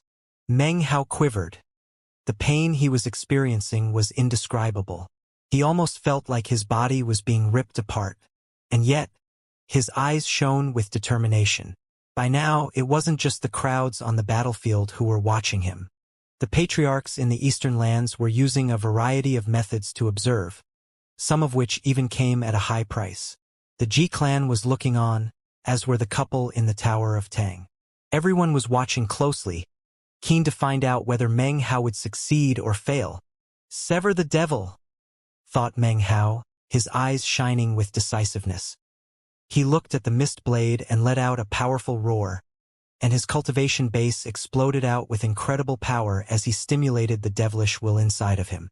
Deep within his heart, the desire to slaughter rose up. At the same time, images appeared of all the murderous massacres he had carried out after becoming bedeviled. The mist blade trembled, then continued to descend. This time, it stabbed 3 inches down into the top of Meng Hao's head. No blood flowed out, because this was not a physical blade, but a Dao. And yet, Meng Hao still experienced intense pain, a pain more powerful than he would feel were the blade physical. The black aura began to spread out from him, where, shockingly, it transformed into a face. That face looked exactly like Meng Hao's. However, it was filled with vileness, savagery, and madness. Devilish chi roared up, and the face opened its mouth, soundlessly howling at the mist blade. The mist blade gradually descended further. The power of this blade did not come from the heavens, from the earth, or from the underworld. No, it was Meng Hao's. This was Meng Hao's severing. The power of the severing came from his own will. Whatever he wished to sever, this blade would sever. If he gave up, then the blade would fade away, and his spirit severing would be a failure. "Sever," he said hoarsely, through gritted teeth. Rumbling could be heard as the mist blade continued to slice down. Cut through his head, then his neck. The blade trembled. As for the ferocious, vile face that existed around Meng Hao, it was now possible to see a huge split down the middle of it, something that would never be mended. Miserable screams could be heard coming from the vile face's mouth. Then the face scattered and surged back into Meng Hao's body. Now, everything below his head was completely black. "My path is not incorrect," he murmured. "True freedom and true independence. The resurrection lily was incapable of possessing me. I even awoke from death. My Tao is not the Tao of the devilish. Devilishness can be a type of obsession. That kind of perseverance is something that I need. What I don't need is something that controls me. I am not a devil. I am not an immortal. I am me and nothing else." He took a deep breath, and more power poured into the mist blade. Rumbling could be heard as it began to slice down once more. Rumble! The mist blade sliced through his shoulders, and then down to his dantian region. There was now only a moment left, and Meng Hao's severing would be complete. Currently, Black chi had merged together on either side of him to form the shape of two wings. Gradually, they took on the appearance of Meng Hao himself. One of the figures was roaring in rage at Meng Hao, the other was whispering to him silently. They seemed unwilling to be severed away. They were born of his devilish will, and were part of him. They wanted to exist within his mind, and were not willing to be severed. Meng Hao sat there silently, a blank expression on his face. As of this moment, he forgot that he was engaged in spirit severing. In his mind, he saw two images of himself, and they were fighting each other. As the devilish will raged, he thought back to the things he had seen the first time he had charged into the Black Civ sect. As the other devilish will whispered to him, he thought of how he had held Su Qing's corpse, and the ruthless laughter of the Northern Reaches cultivators. He paused. In that moment in which his will paused, the mist blade also paused. Everyone on the battlefield was watching him closely, as were the patriarchs of the various sects in the eastern lands. The imperial bloodline clan chief wore an expression of joy. Seeing that Meng Hao was hesitating, he joyously called out in his heart, "Stop! Just stop!" In the Ji clan of the eastern lands, the armless young man, the patriarch, looked on with shining eyes. In the Tower of Tang, the woman looked extremely anxious. And yet, there was nothing she could do. Anything she did to interfere could have a huge negative influence. Everything was completely up to Meng Hao. 10 breaths of time passed. Even though it was a mere 10 breaths, to everyone watching it seemed like a very, very long time. Meng Hao sat there quietly, his eyes closed. When they opened, they were calm, so calm that it was impossible for anyone to tell what he might be thinking. However, the two devilish images on either side of him appeared to be delighted. People say that there are two opposing concepts, good and evil, murmured Meng Hao. Rather than say my third severing is a severing of the devilish, it would be better to say that it is a severing of the evil. But, is it really possible to completely sever evil? If humanity was left only with goodness, perhaps that would make the world a more beautiful. Unfortunately, that isn't realistic. Without the existence of evil, perhaps good would no longer be called good. Good and evil are the desires of the heart. If I earnestly perform good deeds, evil can be suppressed. Likewise, if I malevolently perform evil deeds, good will be suppressed. Perhaps there is nothing truly good or truly evil in the world, similar to what my master pill demon told me about what is correct and incorrect. What I have is my own will. The choices I make decide everything. As his voice echoed out, the music of a great Tao rose up around him, as well as the power of natural law. These were things that did not exist moments before, but gradually appeared along with Meng Hao's words. Apparently, the laws of nature were being dictated by the words that Meng Hao spoke. When the Tao-seeking experts sensed that natural law, their minds trembled. It was at that exact moment that, "O great Tao, continue your severing." Rumble. The mist blade sliced down through Meng Hao's Dantian region, completely passing through him. Miserable shrieks could be heard emanating out in all directions as the two devilish figures on either side of him were separated completely from his body. In that instant, any ferocious air that Meng Hao had faded away. The aura of a scholar returned. Furthermore, the mark on his right hand once again flickered brightly, filled with an aura of mystery. Powerful natural law surged around him, distorting the air, transforming into a shocking windstorm that swept about. After witnessing what was happening, the southern domain cultivators on the battlefield instantly understood what had happened, and their faces went wild with joy. Meng Hao! Meng Hao! Meng Hao! The combined voices of 100,000 people rose up. Their eyes were filled with fanaticism. Fatty was in the crowds, yelling at the top of his lungs despite his hoarse throat. The Western Desert cultivators were also roaring, especially the members of the Golden Crow tribe and the Church of the Golden Light. In sharp contrast, the Northern Reaches cultivators trembled and looked at Meng Hao with fear and dread. Up in midair, Pill Demon was laughing uproariously, along with Patriarch Song, despite his weakened state. The Peak Tao-seeking experts of the Northern Reaches' faces were ashen and pale. All of them were wondering exactly how powerful Meng Hao was about to become. He just entered Dao seeking, thought the Imperial Bloodline clan chief. He clenched his jaw.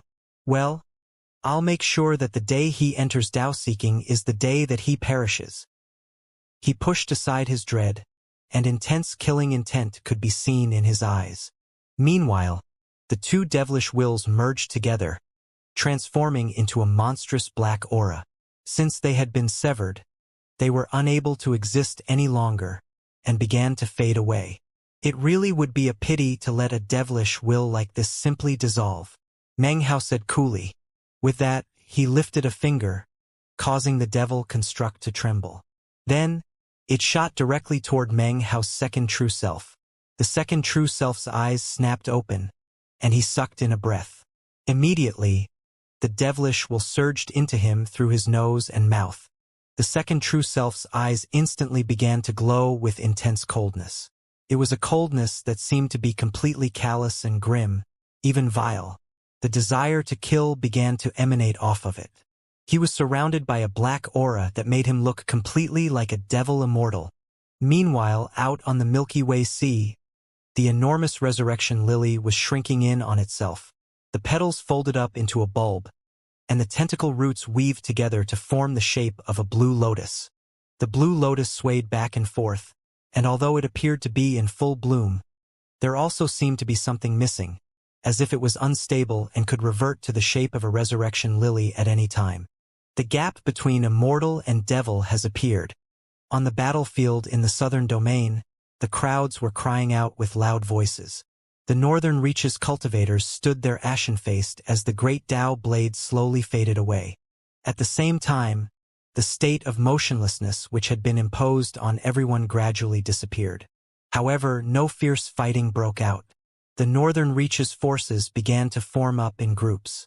Up above, the Imperial Bloodline clan chief let out a roar and transformed into the primordial lightning dragon. Bypassing the three south-cleaving sentinels in bronze armor, he shot toward Meng Hao. Let's see just how strong you are now that you're in Dao seeking, he roared. As the old man neared, killing intent flickered in the other four peak Dao seeking experts' eyes. Their cultivation bases burst with power. They knew that their only chance was to attack in unison. If they didn't do that now, the battle would definitely end in a huge defeat. If they could kill Meng Hao now, then they might have a chance to turn a defeat into a victory. 5 people closed in at incredible speed. Kill him. He was already powerful before, so there's no chance that he won't be heaven-defying now that he's in Dao seeking. Except, his cultivation base is unstable since he just completed his third severing. Kill him now. Only by killing him can we turn this battle around. We can't leave him alive. Kill him before he truly enters Dao seeking. Those were the thoughts running through their heads as they closed in, roaring. The extremely obese woman rumbled through the air, surrounded by colorful streams of mist that transformed into 7 hypertoxic strips of paper. Each strip was a different color, and each one was covered with countless glittering magical symbols that pulsed with Dao-seeking auras. Flying next to her at top speed was the effeminate man whose body emanated shocking coldness. The coldness transformed into an obscene statue that possessed both male and female properties. Furthermore, it emanated a Dao will that seemed to combine the properties of both yin and yang. Glittering light spread out, and the effeminate man suddenly began to transform into a woman, extremely beautiful, and yet filled with a murderous aura. Of the other 2 peak Dao-seeking experts, one of them was the old man who looked like a hopping vampire. Suddenly, black fur sprouted out all over his body, and his eyes began to glow with a green light. Cracking sounds could be heard as his body grew larger, and an aura of death surged out from him. Now he looked like a drought ghoul. He was surrounded by an aura of death, and although he should have emanated yin-type coldness, he actually burned with ghost fire. The ghost fire spread out, its faint glow causing the sun and moon to tremble. Within the flames could be seen countless evil spirits, so many that they blotted out the sky and the land. Rumbling filled the air as they shot toward Meng Hao. The last Dao-seeking expert was the man in the violet robe who had participated in the Second Wave Army's attack. Despite being seriously injured, he had continued to fight all the way down to this final, decisive battle. He spit up blood, and seemed like an arrow at the end of its flight, completely spent of all energy. Nonetheless, he let out a roar, and his body suddenly grew larger. His features became aged, and in the blink of an eye he looked like an old man. By sacrificing longevity, he was able to gain earth-shaking power. His body expanded rapidly, and scales grew out to cover his skin. A horn even grew out of his forehead, and a long tail appeared behind him. He now completely resembled a demon devil. A savage aura burst out, as well as rancid wind. Dust swirled around him in the wind, transforming into a sandstorm that flew directly toward Meng Hao. These four-peak Dao-seeking experts went berserk as they unleashed Pyrrhic divine abilities that could kill 1,000 enemies at the expense of 800 allies. As for the number one most powerful person from the northern reaches, the Imperial Bloodline clan chief, he instantly transformed into a primordial lightning dragon. Thunderous booms filled the air as he shot toward Meng Hao. The five of them swept through everything in their path, as if nothing could possibly block them. They closed in from 5 different directions, radiating such indescribable power that the air vibrated and everything shook. Not even Pill Demon and the others could block them. From the look of it, even a false immortal would be seriously injured by this all-out attack by 5 peak Dao-seeking experts, in which caution was thrown to the wind. Down below, the southern domain cultivator's eyes were shot with blood. "Your Excellency Meng Hao. Not good. Blood Prince Meng Hao just performed his 3rd severing and hasn't had time to stabilize himself. Those damned northern reaches cultivators." Patriarch Song's and Pill Demon's faces fell. They were just about to risk everything to try to block the northern reaches cultivators when all of a sudden, Meng Hao's voice echoed out. "Allow them to come." It was one sentence with only 4 words. They were words spoken with the utmost confidence. Such confidence that apparently he didn't even need to utilize his second true self. As soon as those words rang out, the southern domain cultivators calmed down. No one did anything to block the northern reaches cultivators. As for the 5 peak Dao-seeking experts, rumbling filled the air as they shot through the air in 5 beams of colorful light. "Meng Hao, you're dead!" they roared. As they neared, Meng Hao looked up at them, his face calm in an unparalleled manner. Then he slowly rose to his feet from his cross-legged position. The movement only took a moment, but during that time the air around him rumbled as a power exploded up within him that seemed capable of splitting heaven and earth apart. Shocking thumping sounds filled the air. As he stood, the power of natural law descended, and the area around Meng Hao filled with streams of ancient magical symbols. They glittered brightly as they formed Meng Hao's personal natural law of Dao-seeking. It was a Dao of freedom, a Dao of good and evil, formed from Meng Hao's will. It was a law that could transform heaven and earth with a single thought. When the natural law appeared, the rumbling in the area grew even more shocking. The sky shook as something appeared that seemed to be a mountain. It was not the 9th mountain, but rather a lush, green mountain. It was Mount Daqing. It was also a Dao-confirming mountain. As soon as it appeared, it began to shine with brilliant light. Meng Hao took a deep breath and looked down at the mark on his right hand. It was also pulsing with an aura that merged into his body and then transformed into the aura of an immortal. It was Immortal Qi. After experiencing the mist blade, Immortal Qi had appeared on Meng Hao. When the Immortal Qi appeared, the world trembled. The northern reaches cultivators down below were shaking in their boots, and the southern domain forces were getting even more excited than before. Pill Demon gasped, and then murmured, "Severing the devil and seeking the Tao. This is something rare that only exists in legends." Patriarch Song was equally excited. Moments before, the peak Dao-seeking experts from the northern reaches had a sliver of hope that they might win by a fluke.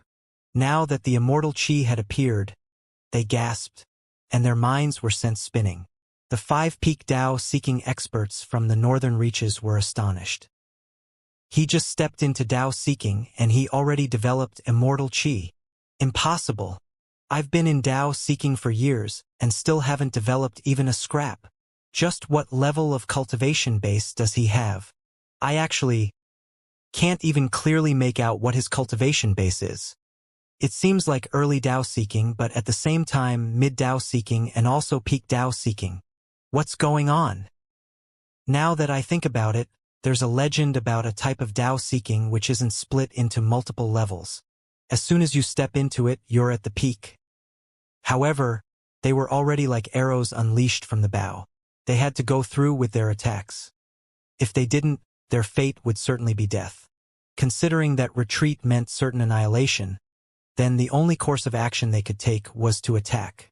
The 5 of them closed in on Meng Hao, surrounded by rumbling sounds. The fastest of them all was the man who had assumed the shape of a beautiful female cultivator. He was the first to arrive, surrounded by a shocking cold aura. The matchlessly bizarre statue emanated faint light. It had been refined by the man after he had reached Dao seeking, by sacrificing some of his own life force. It could unleash a shocking divine ability. Yin Yang 9 tribulations, the cultivator bellowed, stretching out both hands. His goal was to completely destroy Meng Hao in one shot. However, even as he neared, Meng Hao clenched his right fist and punched out. It was a tidy and efficient blow, delivered with indescribable speed. The air was sucked in and massive energy surged. The beautiful cultivator's face fell as he sensed an unsurpassable pressure surging toward him like heavenly might. It was something impossible to contend with, and the amorphous power blasted into him before he even had a chance to retreat. Boom! A huge explosion rattled out. The beautiful cultivator was at the peak of Dao seeking, and was burning life force in an incredible display of power. Despite all of that, blood sprayed from his mouth in a constant stream. The statue shattered into pieces. His body trembled, and then exploded into pieces. His nascent divinity sped out, shrieking. One punch had completely destroyed a peak Dao-seeking expert who was burning life force. The sight caused countless gasps to ring out. At the same time, Meng Hao gave a cold snort. His eyes shone with a strange light as he unexpectedly did not destroy the nascent divinity, but instead slapped his hand out toward the extremely obese woman and her hypertoxic, multicolored strips of paper. The slap was calm and even leisurely, almost as if he were swatting a fly. As it neared her, the woman's eyes went wide and she let out a miserable shriek. She went all out with every scrap of power she had, causing the 7 strips of paper to emanate blinding beams of light. Ghost images sprang up from the papers, making them look like a bound book. She placed her hand on the book and shoved it out to meet Meng Hao's palm. Boom! A deafening explosion caused everything to shake. The book, composed of 7 pieces of colored paper, trembled, and didn't even manage to stay together for the space of one breath of time. It exploded into swirling confetti, which then became dust. As for the woman, her hypertoxic mist was completely incapable of phasing Meng Hao. She flew backward, blood spurting from her mouth. After 10 meters, her arm exploded. After 20 meters, her entire body began to crack. After 30 meters, her body completely exploded. Meng Hao did not destroy her nascent divinity either, but rather allowed her to flee, her face filled with terror and astonishment. And now you, Meng Hao said coolly, turning to the hopping vampire. He pointed out, and its body began to tremble. A look of despair appeared on its face as the ghost fire which covered it was immediately extinguished. To Meng Hao, it was so weak it couldn't withstand a single blow. The man's nascent divinity emerged, surrounded by an aura of death. He looked at Meng Hao, trembling, his eyes shining with intense fear and astonishment. Invincible! He's invincible! Everything was shaking. Of the 5 peak Dao-seeking experts, 3 had just had their fleshly bodies completely destroyed. As for the violet-robed man who looked like a demon devil and the Imperial Bloodline clan chief, they were roaring madly as they descended upon Meng Hao, like moths to the flame. The violet-robed man who looked like a demon devil had skin covered with scales. Even his face had transformed. His eyes were deeply sunken in, whereas his jaws protruded, revealing a mouthful of wicked fangs. He had a long horn with a razor-sharp tip, as well as a lashing tail. He had already been shaken by Meng Hao, but now he had no other choice than to attack. He roared as his body burst into flames, causing his cultivation base to instantly surpass that of the 3 nascent divinities nearby. He became a cyclone that shot directly toward Meng Hao. As he neared, he stretched out both hands in front of him and made a ripping motion. "Rupture the heavens!" he roared, causing everything around him to shake. A huge rift was ripped open in the air, like a gigantic mouth that wanted to swallow Meng Hao whole. However, even as the rift was almost upon Meng Hao gave a cold glance in the old man's direction. It was a single glance, a simple look. The rift collapsed, and the fiend-form old man let out a miserable shriek. Meng Hao's gaze was like that of a god. Indescribable pressure bore down on the old man, causing first his hands, and then both arms to explode in a haze of blood. His eyes were red, and he tilted his head as he attempted to use his horn to pierce through the pressure radiating out from Meng Hao's eyes. Perhaps he couldn't kill Meng Hao, but at least he would be able to wound him in some way. However, just when the horn seemed about to stab Meng Hao, he reached up and grabbed it. His expression was calm, but he seemed to be recalling the brutal image of the old man slaughtering southern domain cultivators earlier. Meng Hao twisted his hand, and a cracking sound could be heard as the horn snapped off. Screaming, the old man tried to attack with his tail, but before he could get near, a rumbling sound filled his entire body, which then began to collapse into pieces. Terror flooded into his mind, completely submerging him. His nascent divinity burst out, terrified, and tried to flee. As he did, one word blared out in his mind. "Invincible!" Down below on the ground, the cultivators gasped. Everyone was looking on, eyes wide with disbelief. 4 of the 5 peak Dao-seeking experts from the northern reaches now had nothing left but nascent divinities. It was unclear why Meng Hao hadn't destroyed them. If he wanted to, though, all 4 of his opponents would already be dead. As for Meng Hao, he was calm and unruffled. And invincible. The last person left was the number 1 most powerful expert from the northern reaches, the Imperial Bloodline clan chief, who was still in the form of a primordial lightning dragon. He roared at the top of his lungs, and it was a roar filled with indignation, despair, and even the desire for death. "Die!" he howled. Lightning crackled as he shot through the air, surrounding him with a lake of lightning. It was lightning summoned from the highest heavens. Apparently, he wished to die together with Meng Hao. At this point, the air behind Meng Hao rippled, the sky above him rumbled, and the ground down below quaked. The entire world seemed to be in motion, set off as a foil to Meng Hao himself. The immortal chi in his body grew stronger as he finally finished rising completely to his feet. He was surrounded by a boundless, blinding light as he gazed at the incoming Imperial Bloodline clan chief. Suddenly, behind him, all of the motion swirled together to form a giant. The giant looked exactly like Meng Hao in every way, but was unimaginably tall. Its head touched the sky, and its feet were planted on the ground. Its body emanated a shocking pressure that caused the land to quake. The countless cultivators down on the ground below were completely shocked to find that their cultivation bases were utterly suppressed. Gradually, all of the natural law in the area began to swirl around the enormous figure behind Meng Hao. Starlight from the starry sky outside of the vortex up above shone down on it, bathing it in brightness, giving it a completely unearthly energy. It looked like a paragon. The enormous image behind him looked very much like the type of image that Dao-seeking cultivators could normally summon. And yet, it was completely different.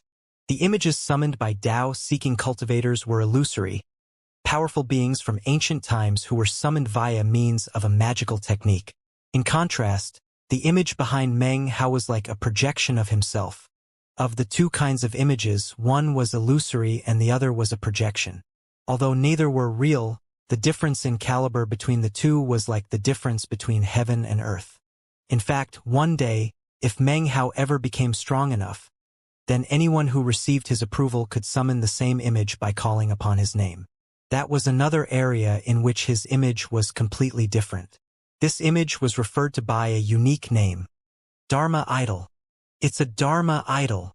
He actually summoned a Dharma idol. Only immortals can summon Dharma idols. But look, he has one. As soon as the Dharma idol appeared behind Meng Hao, everything began to rumble. All of the lands of South Heaven were shaken. The Tao-seeking experts of the northern reaches, the western desert and the southern domain all gasped. In the eastern lands, gasps of disbelief could be heard in all of the ancient sections. He just stepped into Tao-seeking, but I can't see his cultivation base. That can only happen in that legendary state when both the fleshly body and the cultivation base are in the Tao-seeking stage. That man couldn't have a Tao-seeking fleshly body. Could he? Impossible. Immortal Qi. He actually has immortal Qi. And it's not false immortal Qi, but that of a true immortal. True immortal Qi. He hasn't even stepped into the boundless immortal realm. And yet he already has that aura. The path to immortality opens every 10,000 years. Don't tell me that South Heaven's sole true immortal from this generation is that man? He actually produced a Dharma idol. That's a divine ability that, according to the legends, belongs only to immortals. That kid is half a step into true immortality. Other than the G-clan and a few other mysterious beings, this kid could stand up to anybody. The great sects of the eastern lands were all shaken. Meng Hao hovered in the air above the battlefield, his face calm, and his aura devoid of anything even the least bit vile. Now, he looked like a scholar from the mortal world.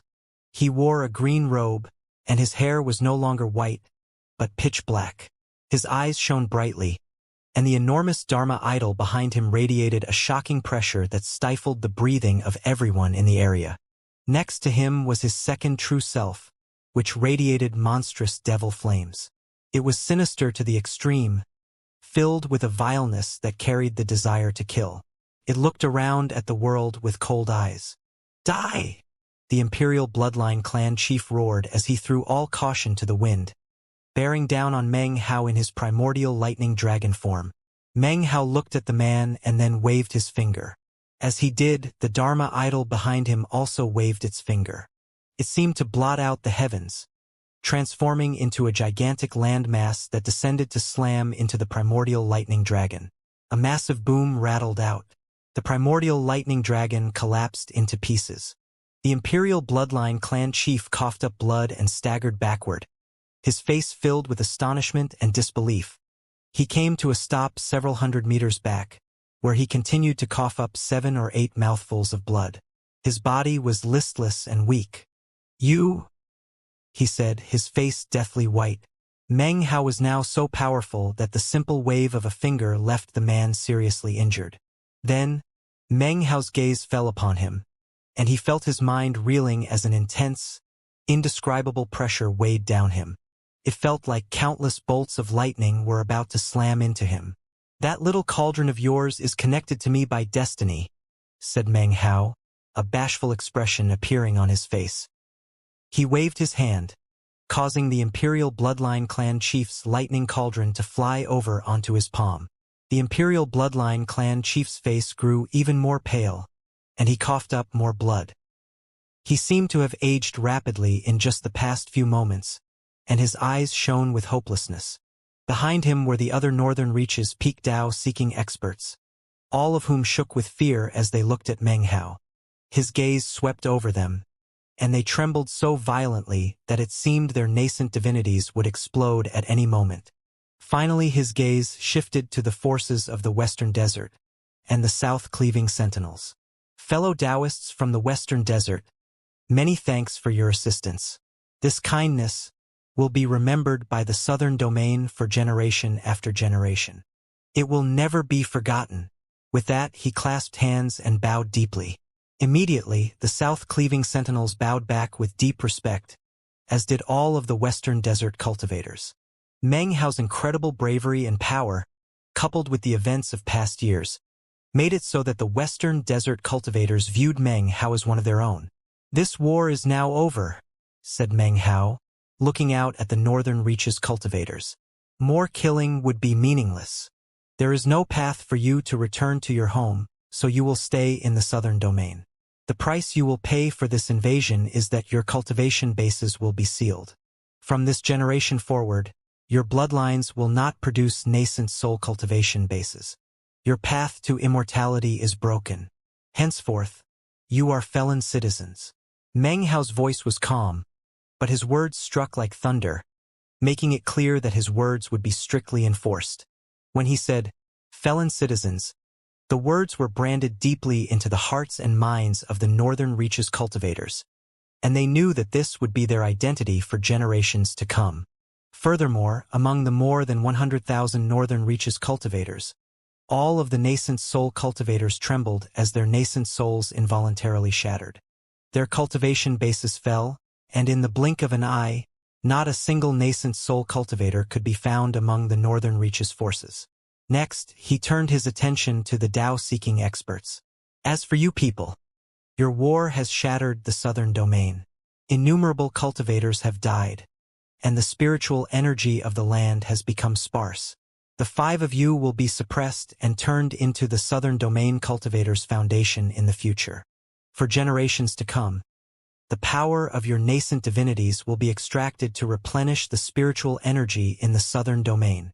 Even as he spoke, he waved his hand, causing the 9th mountain, which had been trembling this entire time, to suddenly rise up into the air. Revealed beneath was a woman, blood oozing from her mouth, left with only a tiny scrap of life force. The mountain then shot toward the 5 Tao-seeking experts. Henceforth, this mountain shall be called Sin of the North. Meanwhile, back in the G-clan, in a hidden location, the armless young patriarch took a deep breath. A look of regret appeared in his eyes, and he shook his head. Fong clan, he murmured. Son of a chosen with 50% of the power of a true immortal. Half a step into true immortality. That mark on his hand. It must be that mark. A strange light appeared in his eyes, and he smiled. Apparently he had just recalled something. Interesting. I just remembered that the main branch of the Fong clan on planet East Victory has a peerless chosen by the name of Fong Wei. If the 2 of them ever meet, I wonder what will happen. At the same time, the couple in the Tower of Tang wore excited expressions. They exchanged a glance, then clasped hands and stepped forward. It's time to reunite. We've been waiting for this day for so long. 7th year tribulation. Ah, the 7th year tribulation. My son has transcended the tribulation. Now the fish will make its leap into being a dragon amongst men. 1. No. I've practiced cultivation for thousands of years. I refuse to be suppressed. Sealing the path to the nascent soul for Northern Reaches cultivators? Suppressing us with a mountain? Extracting our spiritual energy to bolster the southern domain. I won't allow it. The 5 Peak Tao-seeking experts from the Northern Reaches, including the Imperial Bloodline clan chief, were in a rage. However, they were no match for Meng Hao now that he had produced a Dharma idol and was half a step into true immortality. The peak of Tao-seeking was simply not a match for him, not even when they joined forces like they had earlier. Roaring, the 5 transformed into prismatic beams of light as they attempted to flee. In this war, the Northern Reaches had been defeated, completely and utterly defeated. However, as long as the 5 of them remained alive, there was always the possibility that they could turn things around in the future. Therefore, they fled at top speed, each one heading in a different direction. Meng Hao floated in midair, calmly looking on. He waved his hand, and the 9th mountain rumbled, shooting forward to appear directly in front of the obese woman. The woman was moving with indescribable speed. However, as soon as the 9th mountain appeared, her body sank down and her nascent divinity flew out amidst the shattering air. She let out a miserable scream, and a boom rang out as the 9th mountain completely suppressed her, sealing her nascent divinity inside of it. Then the mountain flickered again, reappearing off in the distance, where it began to suppress the old man who had looked like a hopping vampire. His cultivation base was the weakest of them all, and his nascent divinity had a look of despair on its face. He tried to attack madly, but was completely incapable of doing anything to the mountain. Rumbling could be heard as he was sealed inside. After that, the mountain flickered again, to appear in front of the effeminate man. His body was covered with glittering magical symbols that made him look almost like a moon. Seeing that he would be incapable of escaping, a ruthless gleam appeared in his eyes, and he chose to self-detonate. He would rather die than be suppressed. However, before he even had time to self-detonate, the rumbling ninth mountain sealed his nascent divinity inside, filling the effeminate man's eyes with despair. After quickly sealing those three people in succession, the ninth mountain's spiritual energy was incredibly strong. A droning sound filled the air as it moved once again, causing winds to stir and the air to distort. It was now in front of the old man who looked like a demon devil. He struggled, but it only made the situation worse. He was suppressed and absorbed into the mountain.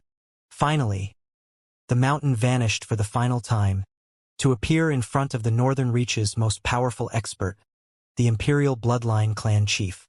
The man's face was ashen, and he began to laugh bitterly. Turning his head to Meng Hao, he said, "We will replenish the spiritual energy of the Southern Domain, but you have to give the Northern Reaches a time limit? Then I will help you." 10,000 years, said Meng Hao, his voice neutral. 10,000 years. The old man laughed bitterly, but ceased his struggling and allowed the ninth mountain to suppress and seal him. After suppressing 5 powerful experts, the mountain was now bursting with spiritual energy. It looked like a spirit mountain as it slowly descended down to the lands below. When it touched down, it would fuse with the Southern Domain and use the spiritual energy coming from the 5 peak Tao-seeking cultivation bases to nourish the land. These 5 people were now like 5 spirit stones. Their spiritual energy would be slowly sucked away until the Southern Domain's spiritual energy once again flourished like it used to. It was then that, all of a sudden, a faint sigh echoed through the land. At the same time, a woman appeared, coming from the direction of the Milky Way Sea. She wore a blue gown which spread out to cover everything beneath her, almost like a stretch of sky. She floated toward the battlefield from off in the distance, a swath of blue drifting between heaven and earth. As soon as she appeared, the natural law in the world faded. Even time seemed to come to a standstill. The ninth mountain hovered there in midair, incapable of touching down onto the ground. As for all of the cultivators on the battlefield, they stood there trembling. Even the Tao-seeking experts could do nothing but stop in place. Everything was motionless. The woman was the only one who was moving. She strode through the air up toward Meng Hao. He once said, "When the vortex eye appears, the lotus transformation will be seen. In the gap between immortal and devil, the blue lotus will appear." And now, the woman's voice was faint but profound as it echoed out through heaven and earth. Behind her, a faint image appeared, that of a blue lotus. It was a Dharma idol. Under the gaze of the countless stars, the blood of 1,000,000 cultivators flows, and the vortex eye appears. The western desert apocalypse created the boundless violet sea, within which was concealed the transformations of the lotus. The day has arrived in which the heavens are numbed and filled with grieving ghosts. Now my blue lotus can appear. The only thing I am missing is the gap between immortal and devil. The mist blade descended, you severed the devil and sought the Tao, and thus the gap between immortal and devil appeared. The woman's gaze seemed somewhat distant. At first glance, her eyes looked calm, at second glance insane, and at a third glance profound. It was as if her gaze contained countless cycles of reincarnation. I will use the blood of millions as mud, the countless aggrieved ghosts as muddy stains. I will emerge unstained from the blood-soaked mud, without a blemish upon me. I will shed the resurrection lily and become a blue lotus. I sought the Tao on the day the heavens were numbed. By dawn, I had already reached immortal ascension. I severed my goodness and cut away my root of immortality. Only when my evil reached the pinnacle could I risk everything to make a transformation. She strolled forward and came to a stop 300 meters in front of Meng Hao. I've been making preparations for a long time. Now that the gap between immortal and devil has appeared, I can assimilate you and then be complete. I scattered countless roots years ago, so the gap between immortal and devil was bound to appear eventually. Originally, I wouldn't have selected you, but you became part of the League of Demon Sealers. It seems you were fated by karma. Now, I must thank you. With that, she gave him a curtsying bow. Meng Hao didn't respond at first. The pausing of the natural law of heaven and earth and of time was all due to this woman. However, cracking sounds could suddenly be heard around Meng Hao, like that of something shattering. In the blink of an eye, Meng Hao was restored to normal. The Dharma idol behind him began to shine with resplendent light. Mother of the Resurrection Lily, he said. Dawn immortal. The woman nodded, and a faint smile could be seen on her face. It was a beautiful smile that contained reminiscence. As she studied Meng Hao, she suddenly looked a bit distracted. You don't look like him, but your aura is the same, she said softly. From ancient times until now, the League of Demon Sealers has been cold and heartless. I'll assimilate you and become a blue lotus. Karma will be fulfilled. What was sown that year will be reaped this year. From now on, I owe him nothing, and he owes me nothing. She stretched out her hand and pointed toward Meng Hao. Immediately, everything seemed to change. The world filled with shocking, illusory waves of seawater that swept toward Meng Hao from all directions, seemingly preparing to inundate him. However, it was at this point that the Dharma idol behind him suddenly opened its mouth and roared. It was one roar, but it caused everything to shatter. Cracking sounds echoed out, and the waves collapsed. The seawater vanished as if it had evaporated, transforming into endless dark clouds up above. Back in the Reliance sect, said Meng Hao coolly. You were lurking in the shadows. When I was in the Milky Way Sea, you were there hiding. You even showed your face at the battle of the Blood Demon sect. And yet again, here you are in this territorial war. I don't care about your motive for all of this. You want to assimilate me? Unfortunately, you're not qualified. His Dharma idol's eyes glittered. It then took a step forward and lifted its hands up. The Blood Demon Grand Magic appeared, an enormous vortex which shot toward the woman. If you looked closely, you would see that the Blood Demon Grand Magic was similar to the vortex up in the sky. As it rotated, the clouds up above swirled and also surged toward the woman. When the resurrection lily blooms with 7 colors, the woman said softly, the petals fall immortality in 1,000 years. She looked at the incoming vortex, then waved her finger. Shockingly, a 7-colored resurrection lily appeared in front of her. Instantly, it shattered, forming 7 multicolored wisps that floated through the air like dandelion seeds as they collided with the Blood Demon Grand Magic Vortex. A shocking boom could be heard. As the 7 multicolored wisps passed through the vortex, they trembled slightly. They might have seemed weak, but they didn't pause at all. They transformed into beams of multicolored light that shot directly toward Meng Hao. As they neared him, they became 7 flower petals that resembled magical sealing marks. Meng Hao's eyes flashed with coldness. His Dharma idol roared, causing the surroundings to distort, and the 7 petals to stop in place. It was at this moment that he raised his right hand, in which the copper mirror appeared. A glittering light could be seen within the copper mirror. If you looked closely, you would be able to make out Demon Weapon Lonely Tomb.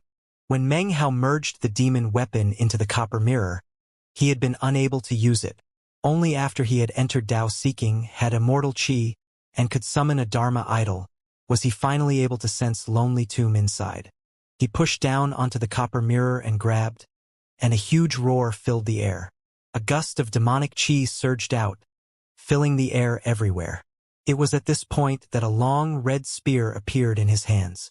It was both red and white, the colors intertwined in a way that made it impossible to describe with any word other than demonic. With Lonely Tomb in hand, Meng Hao didn't hesitate for even a moment. He immediately struck out toward the 7 petals. The spear shot through the air, and everything rumbled. Demonic chi surged out, sweeping across everything. As Demon Weapon Lonely Tomb surged through the air, shockingly, a tombstone suddenly appeared in front of Meng Hao. The tombstone instantly suppressed everything in the area. Boom! The 7 flower petals were destroyed, exploding into 7 colored motes of light that spread out into the air. In this moment, Meng Hao stood there, holding demon weapon Lonely Tomb in hand, and he looked like a paragon of heaven and earth, undefeatable. The woman's expression was the same as ever, as if she didn't care at all about Meng Hao's grandiose aura. In fact, a look of pity appeared on her face. You are of the League of Demon Sealers, so I won't lie to you. Nobody can save you.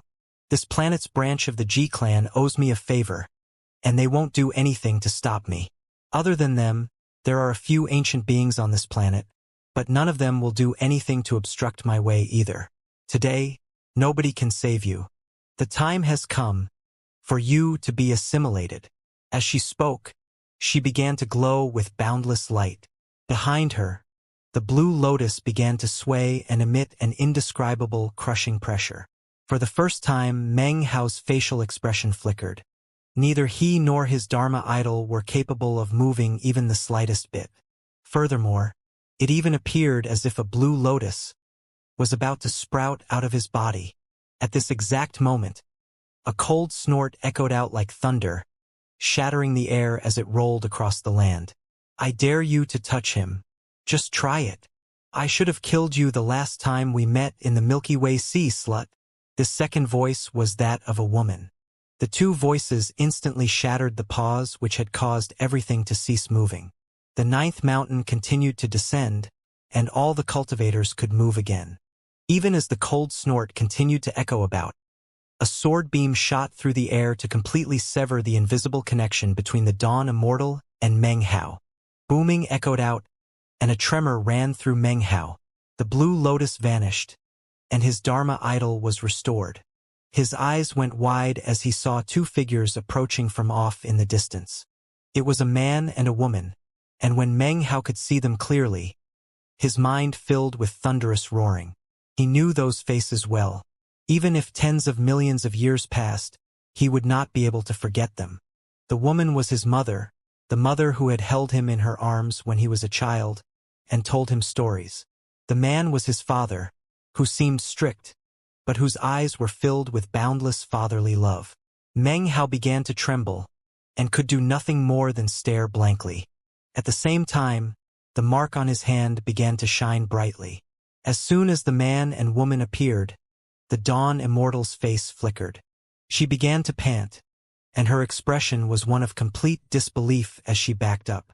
She had only retreated by 3 measures when the man's gaze locked onto her. A rumbling sound echoed out, and then blood sprayed out of the Dawn Immortal's mouth. A look of astonishment covered her face. It was at this point that the Dharma idol behind her directly exploded into countless pieces. Furthermore, the enormous resurrection lily on the Milky Way Sea, which was the Dawn Immortal's true body, also exploded, shattering into countless pieces. The resurrection lily was completely defeated. One look from him shattered my Dharma idol, thought the Dawn Immortal, her face pale. It even seriously injured me. What just severed my blue lotus bridge just now was not a sword. It was his gaze. Who is he? His level of power is unimaginable. Even the G-clan can't begin to compare. Her foundation had been destroyed, and now, she didn't dare to back up anymore. In the face of an almighty being like this, whether or not she lived or died wasn't up to her. Before I came to this planet, the man said coolly, standing between Meng Hao and the Dawn Immortal, an old friend revealed to me that there was a flower here within the ocean, left behind by his benefactor. The flower had long since become a demon that had existed for countless years. It had experienced nirvanic rebirth numerous times, and was not willing to truly ascend to immortality. You must be the flower he spoke of. You clearly could have achieved true immortal ascension long ago, and made your way out into the starry sky. Why have you made things hard on yourself and on others? Well, considering your existence has provided some benefit to my son through all his tempering, I won't slay you this day. Go break through to immortal ascension already. The sky and land trembled as if struck by countless peals of thunder.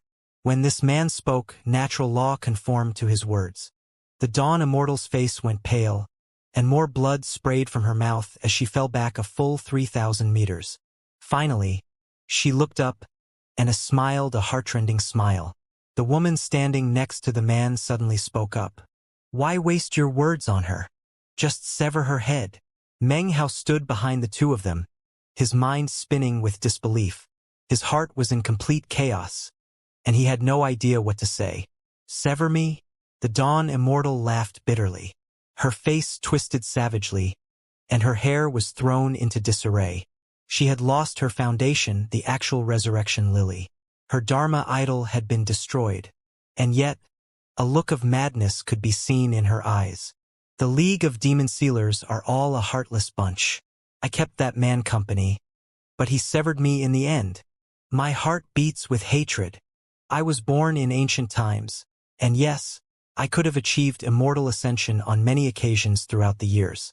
The only reason I never left this place is because of what he told me back then. He severed me here, and then left on his own. I killed countless members of his bloodline, but my hatred remains. And now you want to sever me too?" She lifted her head up and laughed. Then she flung her arms out wide. "I have existed in the lands of South Heaven since ancient times. I may have stayed hidden and out of sight, but now I call on all of the people who owe favors to me, the Dawn Immortal. All of you, help me assimilate this child. Help me achieve my desire. Abide by your promises from the past."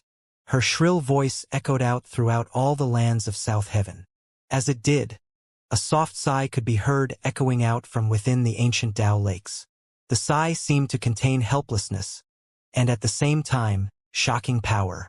"I should not emerge. According to the treaty from back then, I cannot emerge. And yet this favor must be paid back." A gold-violet beast suddenly appeared from within the ancient Tao lakes. At the same time, dust began to fall off one of the statues inside the ancient Temple of Doom. The statue's eyes opened.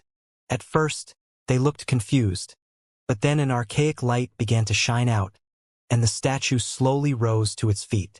"It was she who enabled me to go into hiding in this ancient temple and acquire that Joss Stick's power. If I don't emerge, I can't rest my heart at ease." Far beneath the surface of the Milky Way Sea, an emaciated figure suddenly clawed its way out from within the mud and silt. "The favor from years ago will be repaid today. However, before that happens, I must consume more blood." In the vast western desert, because of the draining of the Violet Sea into the Milky Way Sea, its water level had been greatly reduced. Not too far beneath the surface of the Violet Sea was a mountain that at first seemed completely ordinary. But then the mountain began to shake, and suddenly a face appeared on it. This mountain began to rise up. It was no mountain, but rather an enormous giant. It looked like a mountain deity as its head broke through the surface of the water. Its expression was archaic as it flew up into the air. "Slaughter. To repay my debt, I shall slaughter 1,000,000 cultivators." Also underneath the Violet Sea was a mountain range called the Black Dragon Mountains. The mountain range began to tremble, sending numerous boulders tumbling down its sides. Shockingly, an enormous crocodile appeared. It swished its tail as it shot out of the water, causing everything to shake. A brutal gleam could be seen in the crocodile's eyes, and it did not speak. However, its unbridled ferocity exploded with intensity. In the northern reaches, in the lands of a minor tribe, was an altar, upon which rested a skull that had remained in that position year in and year out. It was impossible to tell how long it had been there. At this moment, a dim light began to shine out from the skull, and it flew into the air. Also in the northern reaches was a valley that was sealed over with ice. It was a forbidden zone for cultivators, and deep in its depths was a chunk of ice. Sealed inside of the ice was a man who had golden wings growing out of his back. The man's eyes snapped open, and cracking sounds could be heard as the ice shattered. He stepped out, frowned, then gave a light sigh.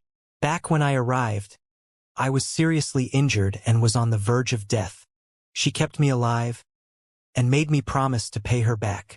In the vast eastern lands were two forbidden zones. One was the ancient paradise. Rumor had it that the entire place was filled with countless ancient medicinal plants, each one of which emanated strong auras of death. That was because the ancient paradise was actually an ancient battlefield. Within the ancient paradise was an enormous, withered tree, whose roots spread throughout the ground. The tree trembled in response to the dawn immortal's call, and its roots retracted back into the body of the tree. When that happened, the tree surged with shocking energy.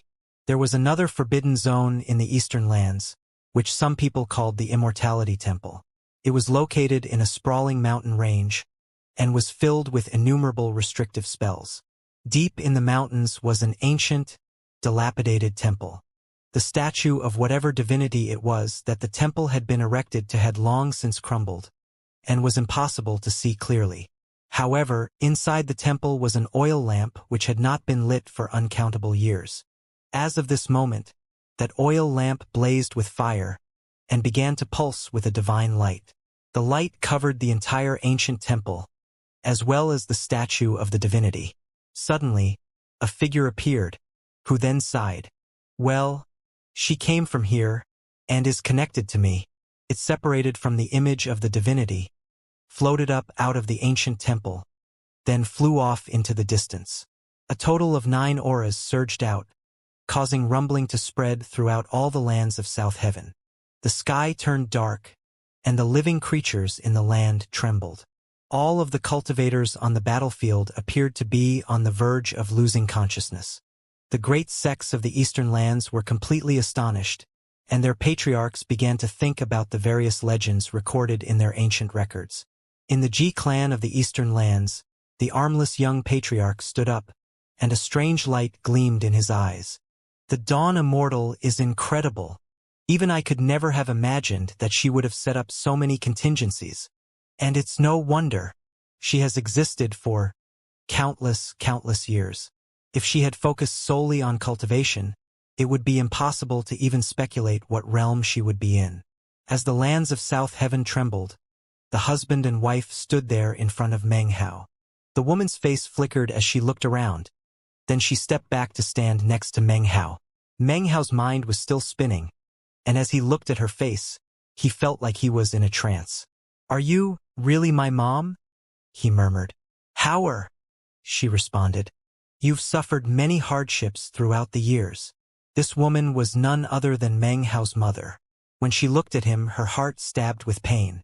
She reached out to clasp his hand, and her eyes were filled with both love and tears. "It's all my fault," she said. "I'm a bad mother for not being able to take care of you. You were so young back then. When Daddy and I left, you ran out of the house crying and yelling. I saw you fall down, and my heart broke." It was at this point that the man turned back to look at Meng Hao. It was a gaze that caused Meng Hao's mind to tremble. It was filled with love and kindness, and it instantly caused tears to begin to stream down Meng Hao's face.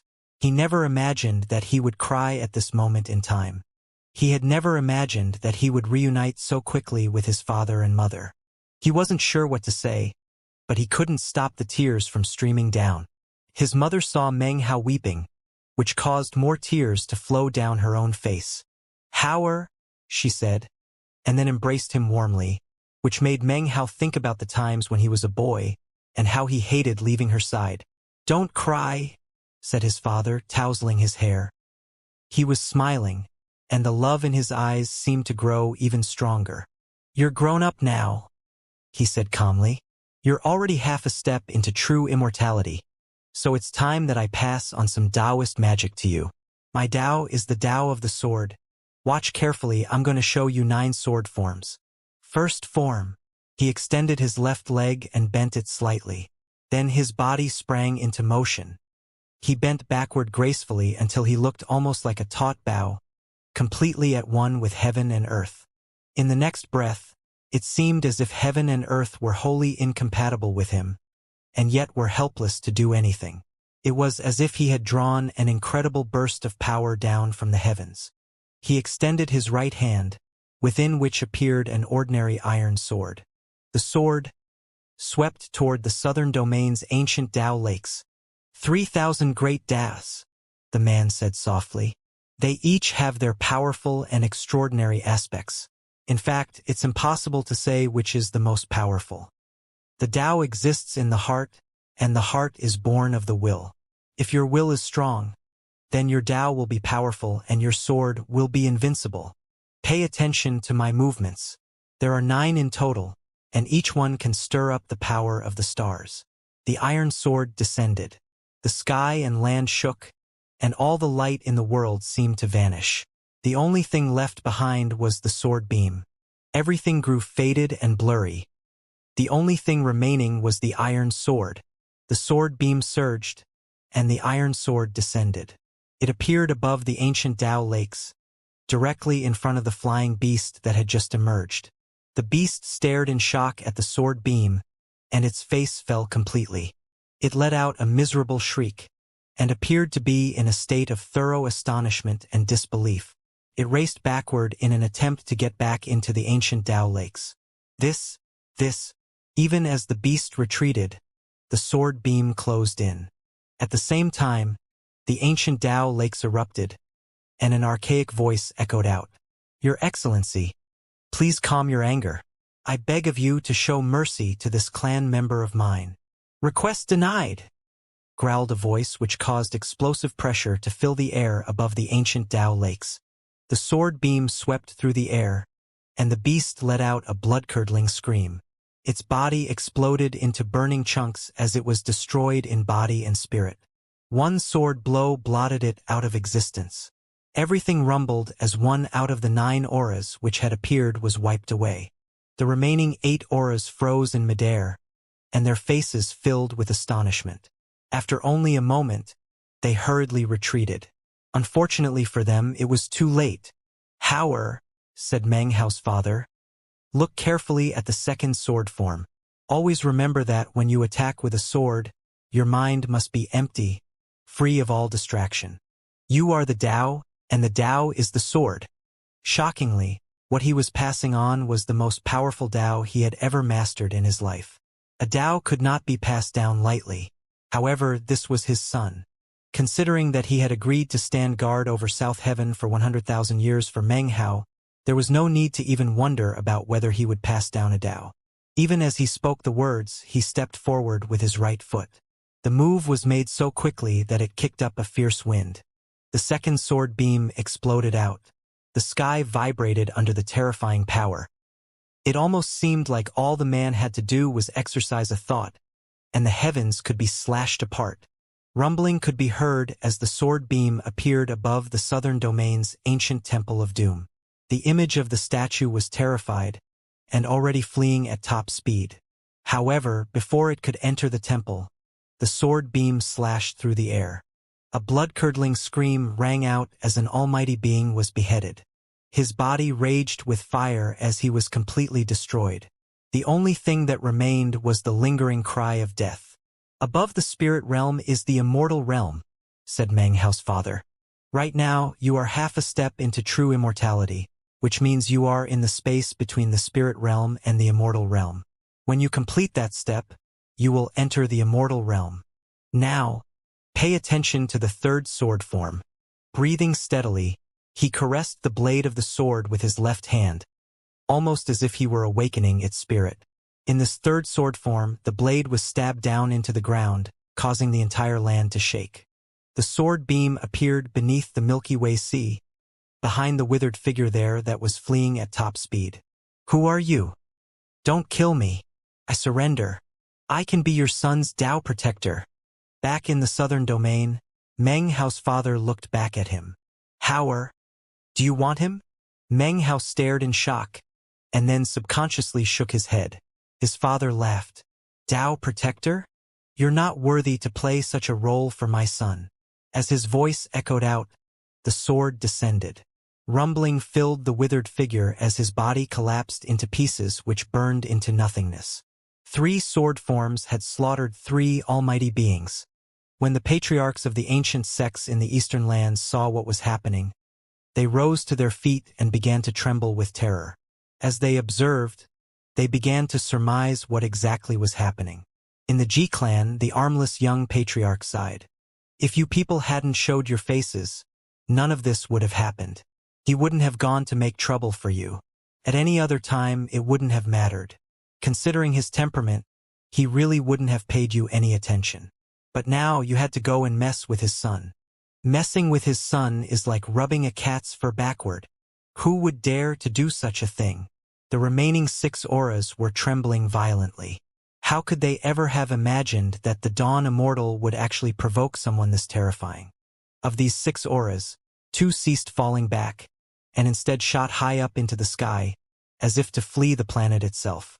One was the skull, the other was the mountain deity from the western desert's violet sea. On the path of cultivation, one cannot rely on the protection of others.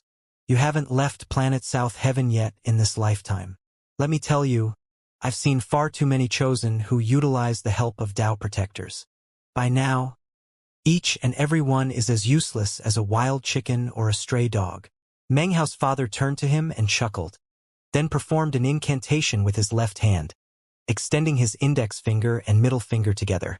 It almost seemed as if he were wresting away energy from heaven and earth, causing a bizarre glow to surround his entire body as he took 2 more steps forward.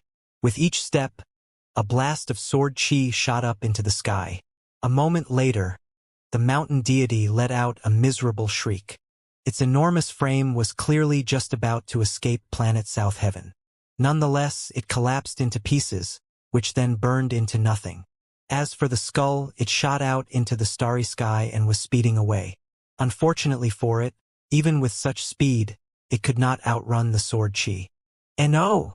screamed the skull. Then it was completely destroyed, including its nascent divinity. Meng Hao's eyes widened, and he stared blankly at his father. He had taken 5 steps and unleashed one sword after another.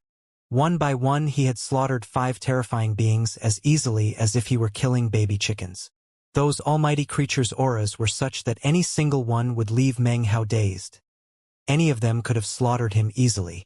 And yet, a single beam of sword chi from his father, and they were completely eradicated. What realm are they in?" Meng Hao murmured. The first to reply was his mother. "They have opened their immortal meridians, solidified their Tao fruit, and stepped into the peak of the immortal realm. They refer to themselves as Tao lords, but are unable to open the door to the ancient realm. They aren't even true immortals, and will one day return to the dust. In the spirit realm, Tao seeking is the absolute peak," said Meng Hao's father. "In the immortal realm, there are 2 paths.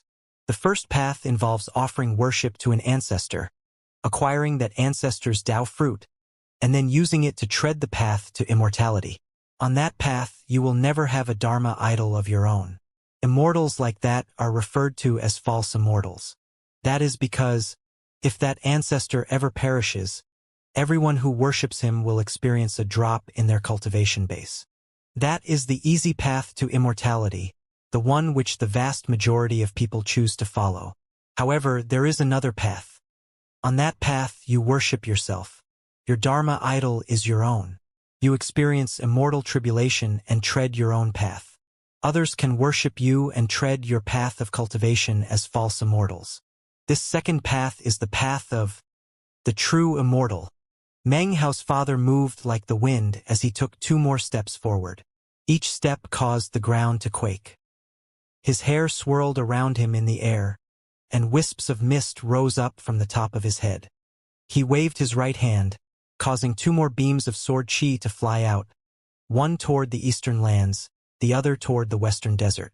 In the ancient paradise of the eastern lands, the tree's branches were rustling, and its aura surged. Its mind was unprecedentedly focused as it drew upon all the power it could muster. The entire ancient paradise began to vibrate. The ground split, and the tree's roots writhed as it prepared to fight back against the incoming sword chi. A boom rang out and the tree wailed. All the power it could muster did nothing to stop the incoming sword chi. The tree was split completely in half and then began to burn. Screams of pain filled the air as the tree was transformed into ash. Beneath the surface of the violet sea in the western desert, the crocodile was trembling. It fled with all the speed it could muster, but the sword chi descended upon it nonetheless. In the blink of an eye, it was right above its head.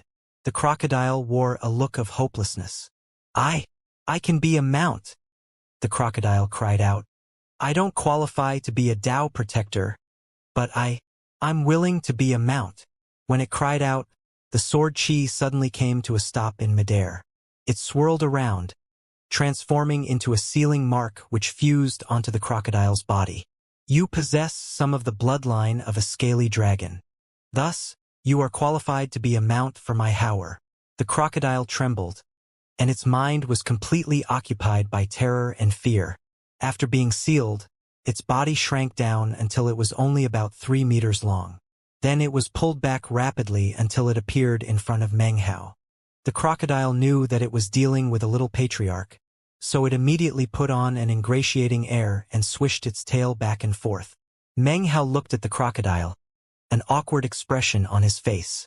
Unfortunately, said Meng Hao's father, shaking his head, you've only opened 53 meridians. If you could open at least 60 or more, then you could summon the power of the scaly dragon's bloodline. However, in the immortal realm there are no stages. There are only the 100 meridians of the Tao of immortality. All living creatures have 100 meridians. That is a constant. No living thing has more or less. Once you enter the immortal realm, you will cultivate those 100 meridians. The soul is grouped into 3 spiritual aspects and 7 physical aspects, a total of 10 vessels. The meridians are organized into groups of 10, each of which form a vessel. If all 100 meridians are opened, you have achieved the immortal soul and will produce your own unique Tao fruit, whereupon you can open the door to the ancient realm. Unfortunately, success in the immortal realm is not so easy. From ancient times until now, someone with 50 open meridians would be considered to be at the peak of the immortal realm and could attempt to open the ancient door. According to legend, it is as easy to find someone with 80 open meridians as it is to find a phoenix feather or a Qilin horn. Only chosen who are direct descendants of various great sects and clans would have a chance to do so. 90 open meridians is something even rarer, and exists only in legends. As for the full 100 meridians, from ancient times until now, no one has ever done it. But you can, however, said his mother immediately. His father laughed, then suddenly crouched slightly, then straightened up, his posture like a giant holding up the weight of the world. He took 2 steps forward and waved his arms, causing 2 beams of sword chi to shoot out, one toward the eastern lands, the other toward the northern reaches. Considering the level of his cultivation base, he actually didn't need to use such meticulous movements. He normally moved as fluidly as the clouds or flowing water. However, for Meng Hao's sake, he was demonstrating all of the movements in detail. In the frozen valley in the northern reaches, the man who had walked out from the ice earlier was now laughing bitterly. He didn't make any move to evade, but rather sat there cross-legged, chuckling, his eyes shining with a light of madness. Suddenly, his skin turned purple, and the power of a curse began to circulate around him as the sword chi bore down. Anyone who kills me will have their bloodline cursed, he cried, and the wings on his back suddenly opened wide. A cold snort echoed out. Someone from a measly species of curse users? Your bloodline isn't pure, and yet you dare to try to curse the House of Fong. The sword chi descended, slashing directly into the winged man's head. Flames burst out, dissolving the curse power. It never even had a chance to be unleashed before it was dissipated completely. The final blast of sword chi shot through the ground toward the deep mountains of the eastern lands and the ancient temple. An intense, glowing light rose up from the temple, as well as the music of a great Tao. It seemed as if there were countless immortal divinities sitting cross-legged inside the temple. The mountain itself, as well as everything surrounding it, seemed to be part of a Taoist rites temple. It was even possible to see that crowds of chosen had practiced cultivation there throughout the years. "Oh!" exclaimed Meng Hao's father. The sword chi came to a stop. The door of the ancient temple opened up, and a figure emerged. It was impossible to see the figure clearly, but it stood there facing Meng Hao's father. "I didn't realize that there was an immortal ancient Taoist rite temple here," How rude of me. Well, since this location has been activated, hand over the immortal ancient Taoist medallion. The figure was silent for a moment, then waved a hand. The ancient temple rumbled, and out flew a command medallion that pulsed with immortal chi. The bright light emanating from the temple faded, and the figure vanished. 9 powerful experts had appeared. One after the other perished. The crocodile became a mount, and the figure from the immortal temple offered up an immortal ancient Taoist medallion to prevent any trouble. The other 7 were all slain. It all happened incredibly quickly. By the time Meng Hao's father finished speaking a few words to Meng Hao, everything was over. The cultivators on the ground in South Domain were astonished. The peak Dao-seeking experts in midair were completely shaken. The Dawn Immortal laughed bitterly and staggered back a few paces. Blood oozed out of her mouth as she looked at Meng Hao and shook her head. "Fate, how cruel you are," she said. "I wanted to become a blue lotus, not for the sake of true immortality, but because he said once upon a time that he loved lotuses." The Dawn Immortal chuckled sadly and backed up further. Her body seemed to be starting to dissipate. She had lost her foundation, and since she couldn't assimilate Meng Hao and become a blue lotus, the only thing left for her to do now was fade away. "Meng Hao," she murmured, "you are of the League of Demon Sealers. From ancient times, they have always been cruel and heartless. One day, if you ever encounter one of them who mentions resurrection lilies, I'd like you to ask him something for me. Ask him if he remembers a flower back in the lands of South Heaven, a resurrection lily whom he severed away." She looked up into the sky, and tears glistened down her cheeks as she began to fade away. "I am filled with hatred, but what I hate is not you. I hate myself for not being a blue lotus." Her soft voice echoed out across the lands before fading away. Meng Hao's mind trembled as he watched the Dawn Immortal vanish into nothing. The war between the southern domain and the northern reaches was over. The western desert left, their towering south cleaving sentinels leading the way. The southern domain would never forget the kindness shown to them by the western desert. It would be engraved in their memories for generation after generation to come. As for the sinners from the northern reaches, they had lost their path back home and become felon citizens. There were now only 100,000 cultivators in the southern domain. Many sects and clans had been completely wiped out. Numerous core Taoist teachings and doctrines had vanished. Even the spiritual energy in the land was sparse. Thankfully, the mountain that Meng Hao had created continued to infuse the land with spiritual energy. Perhaps many years later, the southern domain would once again shine with its former glory. Pill Demon went back to the Violet Fate sect, and Patriarch Song to the Song clan. If you didn't count Meng Hao, they were the 2 remaining peak Dao-seeking experts in the southern domain. Furthermore, the Violet Fate sect and the Song clan were now like holy lands within the southern domain. In the days to come, they would lead the southern domain cultivators to rebuild their sects and clans, and also select appropriate people from among the mortal populace to begin practicing cultivation. Slowly, the southern domain would be restored. What was needed was time. At the very least, hundreds or perhaps thousands of years. The mountain in which the 5 peak Dao-seeking northern reaches cultivators was sealed, the one named Sin of the North, stood tall above the lands. As time passed, it would become a famous landmark in the southern domain. The war was over. During that war, Meng Hao had risen to complete prominence. His name was famous in the southern domain and the western desert. It had even shaken the eastern lands. Meng Hao had become the focus of attention of all the lands of South Heaven. As for all the chosen of his own generation, some were dead and some had faded into obscurity. None of them were able to keep up with Meng Hao, let alone surpass him. To the cultivators of the southern domain, Meng Hao's stories were the stuff of legend. He had started out in the Reliance sect, acquired the Blood Immortal legacy, thrown the southern domain into chaos, and shocked everyone at the Song clan. Then, in the Violet Fate sect, he had rocked the entire southern domain again under the name of Pill Cauldron. At the Rebirth Cave, he had slain one of the sons of Ji, a quasi-array member.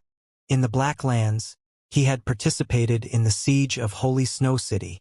In the Western Desert, he had led his tiny tribe through the Violet Rain apocalypse. Because of him, they rose to glory one step at a time, until he finally brought them to the Black Lands.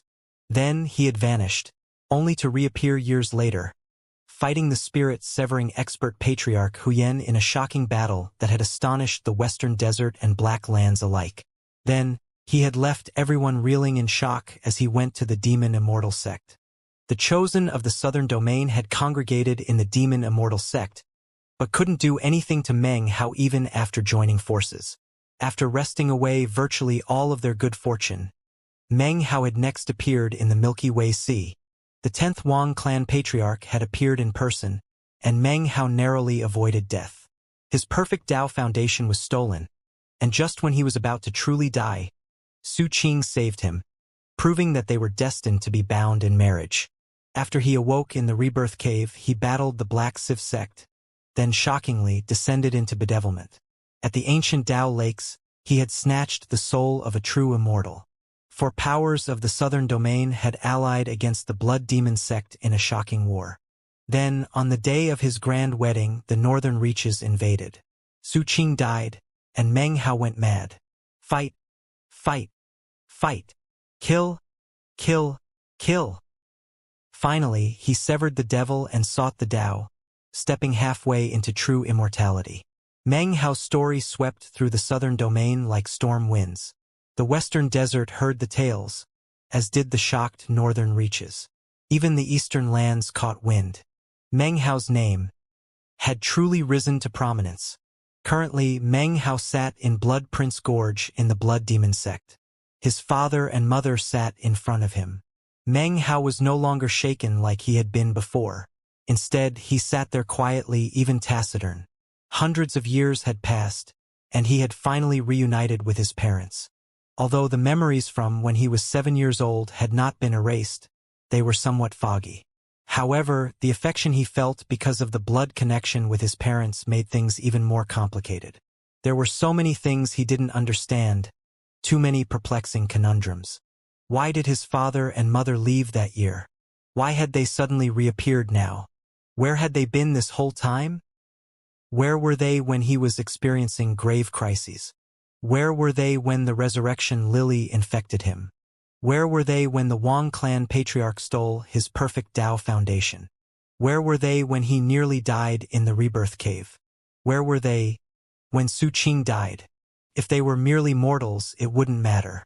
But they had just casually slain 9 incredibly powerful experts in a single short battle. Meng Hao now knew that his father and mother were powerful.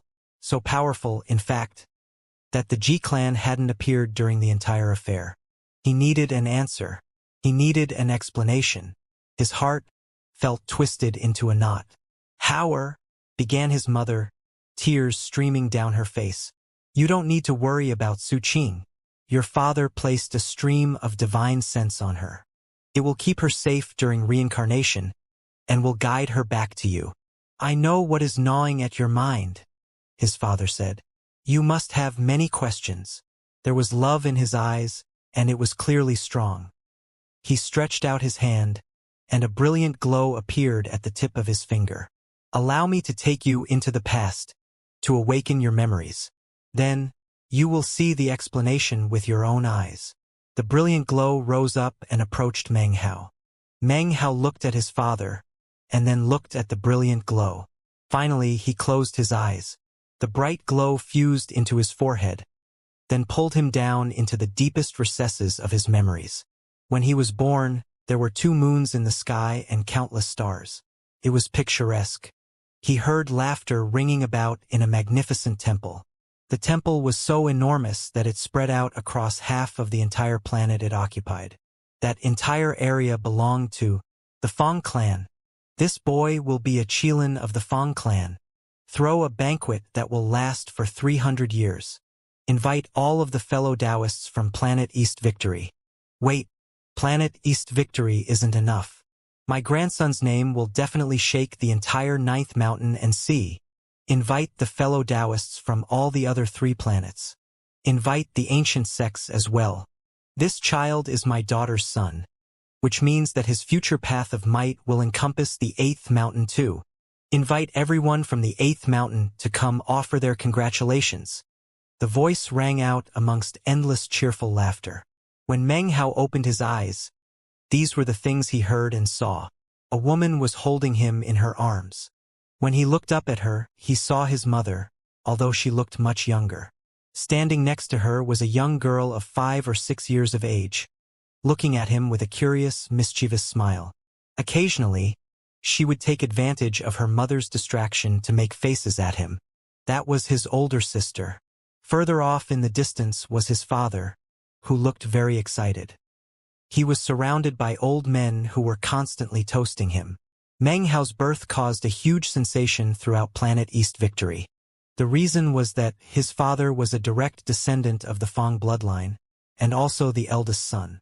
As for Meng Hao, he was also a direct descendant, and the eldest grandson. Another reason was that Meng Hao's maternal grandfather was not from the 9th mountain. He was from the illustrious Meng clan of the 8th mountain. In fact, the lord of the 8th mountain was surnamed Meng. When Meng Hao was born, even the Ji clan sent congratulatory gifts, and Lord Ji sent a Dharma clone to visit. Meng Hao's birth rocked all 4 great planets, the entire 9th mountain, and all the ancient sects. There were many people who understood that as long as this baby didn't turn out to be completely useless, then considering the power of the Fong and Meng clans, he would one day shine with blazing brilliance among the stars and seas. This was especially the case because the child had been born with a special mark on the back of his hand. It was a Nirvana brand. "Young lord, you can't go in there. That's a restricted area. You can't just barge in. Young lord, I beg of you, please don't bite that. Young lord, stop it. Stop it. You can't dig holes there. The patriarch planted that tree there personally. Why you? That tree never did anything to you. Don't dig it up." He was a 5-year-old boy who caused headaches for everyone in the Fong clan. He was simply far too naughty. Virtually every day he ran around followed by a trail of fellow clan members. If there wasn't someone keeping an eye on him at all times, havoc would be wrought. "Little brother, you've been naughty again," said his older sister, cracking her knuckles and looking at him with narrowed eyes and a mischievous smile. She was a head taller than him, and the sight of her stomping toward him caused Meng Hao's scalp to go numb. He backed up, stammering, and was just about to try to make an explanation when the smackdown began. As his sister grew up, she continued to be very strict on him, to the point where Meng Hao's heart filled with fear at the thought of her and her violent personality. "Young lord, you need to study now. Young lord, stop bullying your cousin Prince Wei. Look, he's crying because you hit him. One Aya. Young lord, don't bully Princess Linger. She's your future beloved." The patriarch already issued the official order. Meng Hao gaped at everything that was happening. He watched the 5-year-old version of himself pummeling another boy his age. Apparently the boy had told on him, which earned Meng Hao beating from his sister. This was his revenge. In the end, the boy was in tears and begging for mercy. In another scene, he saw himself setting fire to the hair of a young girl who was about the same age as him. That left him feeling quite shocked. In fact, he couldn't help but think, this kid couldn't really be him, could he? He saw many unfamiliar faces, and he also witnessed the carefree life he had lived until he was 7 years of age. The life he had lived was one of simple happiness. He wasn't studious at all, which made Meng Hao recall how poorly he had fared in the imperial examinations. However, on his 7th birthday, everything changed. The day his 7th birthday arrived, something completely unforeseen happened to him. It was a misfortune, an extremely shocking matter that caused a huge commotion throughout the entire Fong clan. Although the news was quickly hushed up, the Fong clan had a bloodline legacy, a Taoist magic that was completely heaven-defying. It manifested differently among different clan members, depending on their bloodline. It was a Taoist magic that could allow for nirvanic rebirth up to 4 times. It was an ability that essentially gave them a chance to live up to 4 lifetimes. The character Fong is composed of 4 strokes, just like those 4 lifetimes. It was this Taoist magic that ensured that the Fong clan remained as a towering force in the 9th mountain and sea, regardless of whether it was the era of Lord Li or Lord Ji. Any clan member who was born with a Nirvana brand was considered chosen. If a clan member was born without it, it was very difficult to develop it later in life. Furthermore, throughout all the years, it was virtually unheard of for anyone to actually live all 4 lifetimes. Even some of the clan patriarchs, when they became old and weak, could only experience nirvanic rebirth once. Those who had been able to experience nirvanic rebirth twice were extremely rare. It required a deep cultivation base, as well as a very pure Fang clan bloodline. Every time nirvanic rebirth was experienced, a nirvana flower would bloom. It would meld into the body and allow the subject to become incredibly powerful by living an entire additional lifetime. On Meng Hao's 7th birthday, he experienced nirvanic rebirth. He did not have a powerful cultivation base, and yet, he experienced nirvanic rebirth. This matter shook the whole Fang clan. Meng Hao's father and mother were even more astonished. That was because, although nirvanic rebirth was a good thing, and enabled someone to live more lifetimes, for something like that to happen to a 7-year-old child was the most brutal of calamities. He hadn't even lived a life yet. He had a road of endless possibilities ahead of him, but was stifled before he could explore any of them. All of the essence of his flesh and blood, all of his fated good fortune that had yet to be revealed, was sucked into the nirvanic rebirth as he started over from the beginning. His body began to degenerate as he passed backward from 7 years of age until he was in the same state he had been when he was born. The nirvana brand on the back of his hand faded some, and a layer of it fell off, which then transformed into a flower. Shockingly, the flower gave bloom to a fruit. That fruit gave rise to further shock in the Fang clan.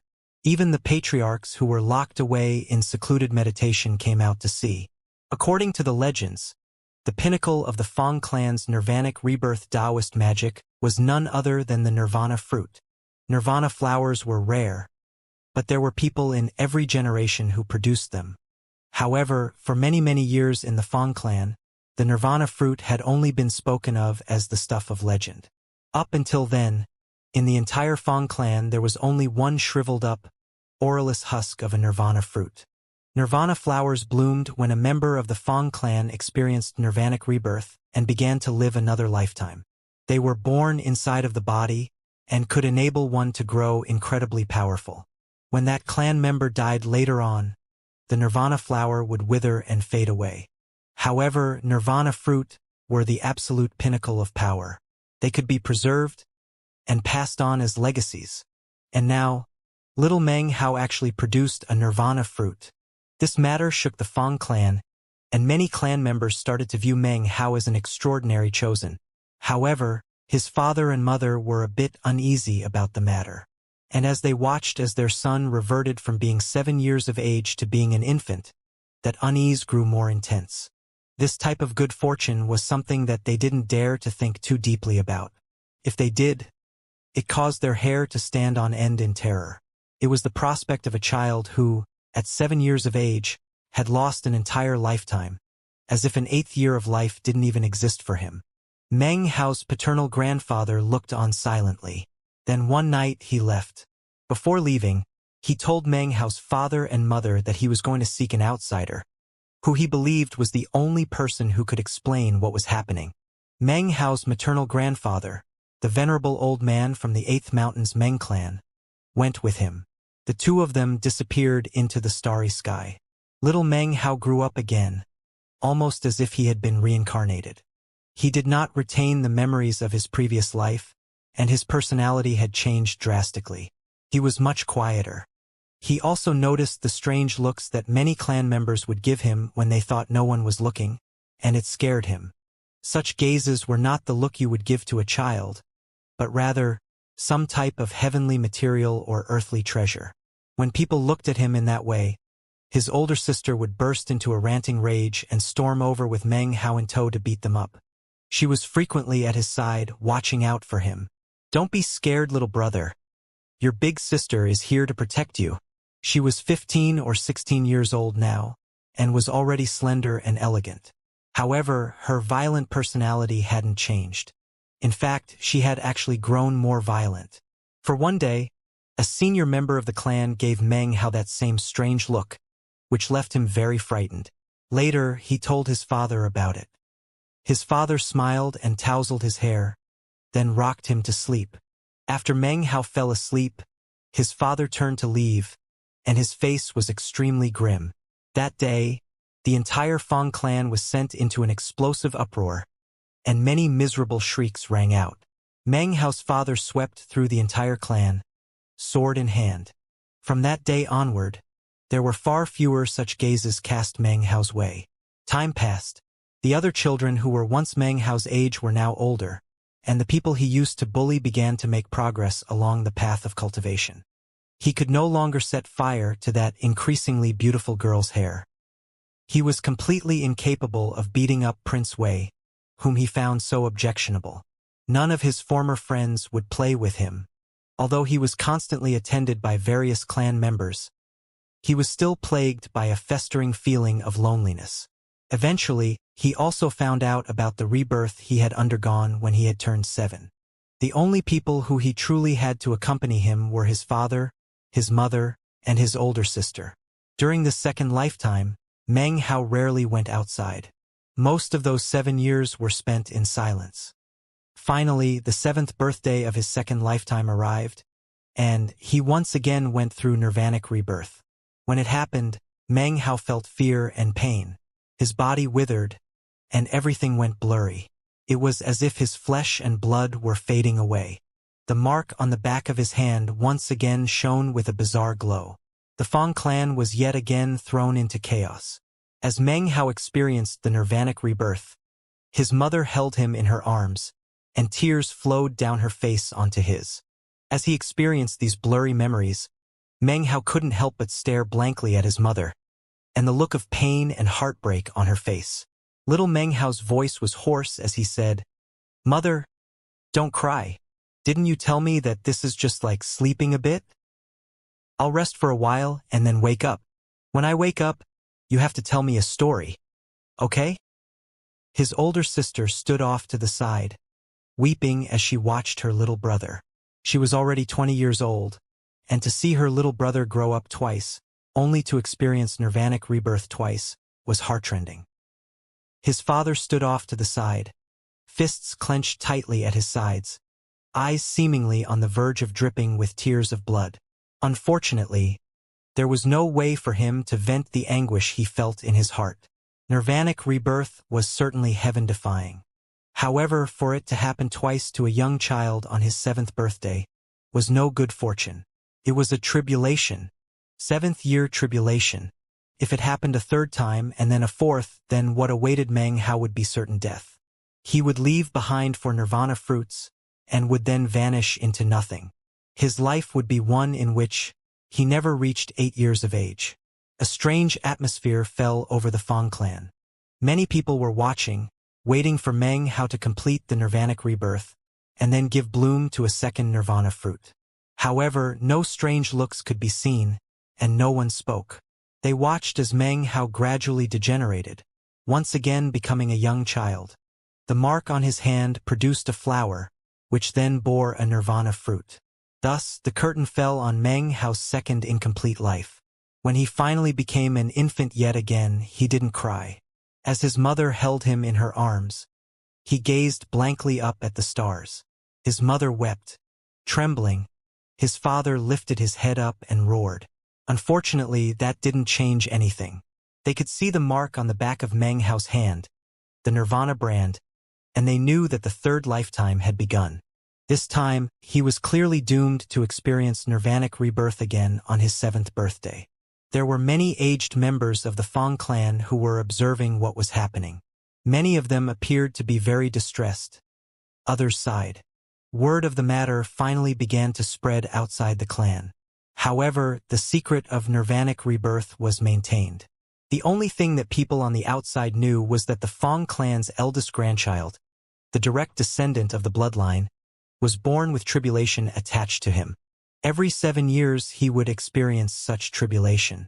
A child like that was essentially crippled. Meng Hao's mother spent her days with tears staining her face.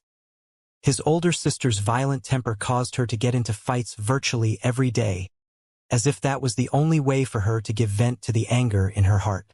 His father did everything in his power to try to figure out a way to solve the problem, but it was all in vain. His two grandfathers never returned. When he was 1 year old during his third lifetime, a young man came to planet East Victory. His arrival caused the elder members of the clan to reel in shock. One after another they came out to bow in respect. The young man said he had been sent by Meng Hao's grandfathers. After laying eyes on Meng Hao, he was silent for a long time. His face flickered with memories and conflicting emotions, as well as surprise. In life, all things relate to the reaping and sowing of karma. Farming is an example. You must work hard before you can bring in the harvest. You must pay out before you can profit. As a husband and wife, are the two of you willing to abandon any future glory, to give up your current status and become the prison wardens of the 9th mountain, to guard the gate of South Heaven for 100,000 years?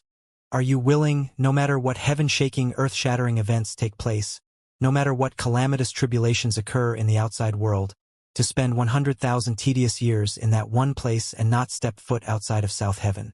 Are you willing to guard the gate of South Heaven and not let any living beings from the outside world pass through it? If you are willing to leave behind everything that has been polluted by your karma, then take this child to South Heaven. That place is the origin of the entire 9th mountain. If you take him there, then you must leave him before his 7th birthday. Keep your distance from him until the day he reaches Tao seeking.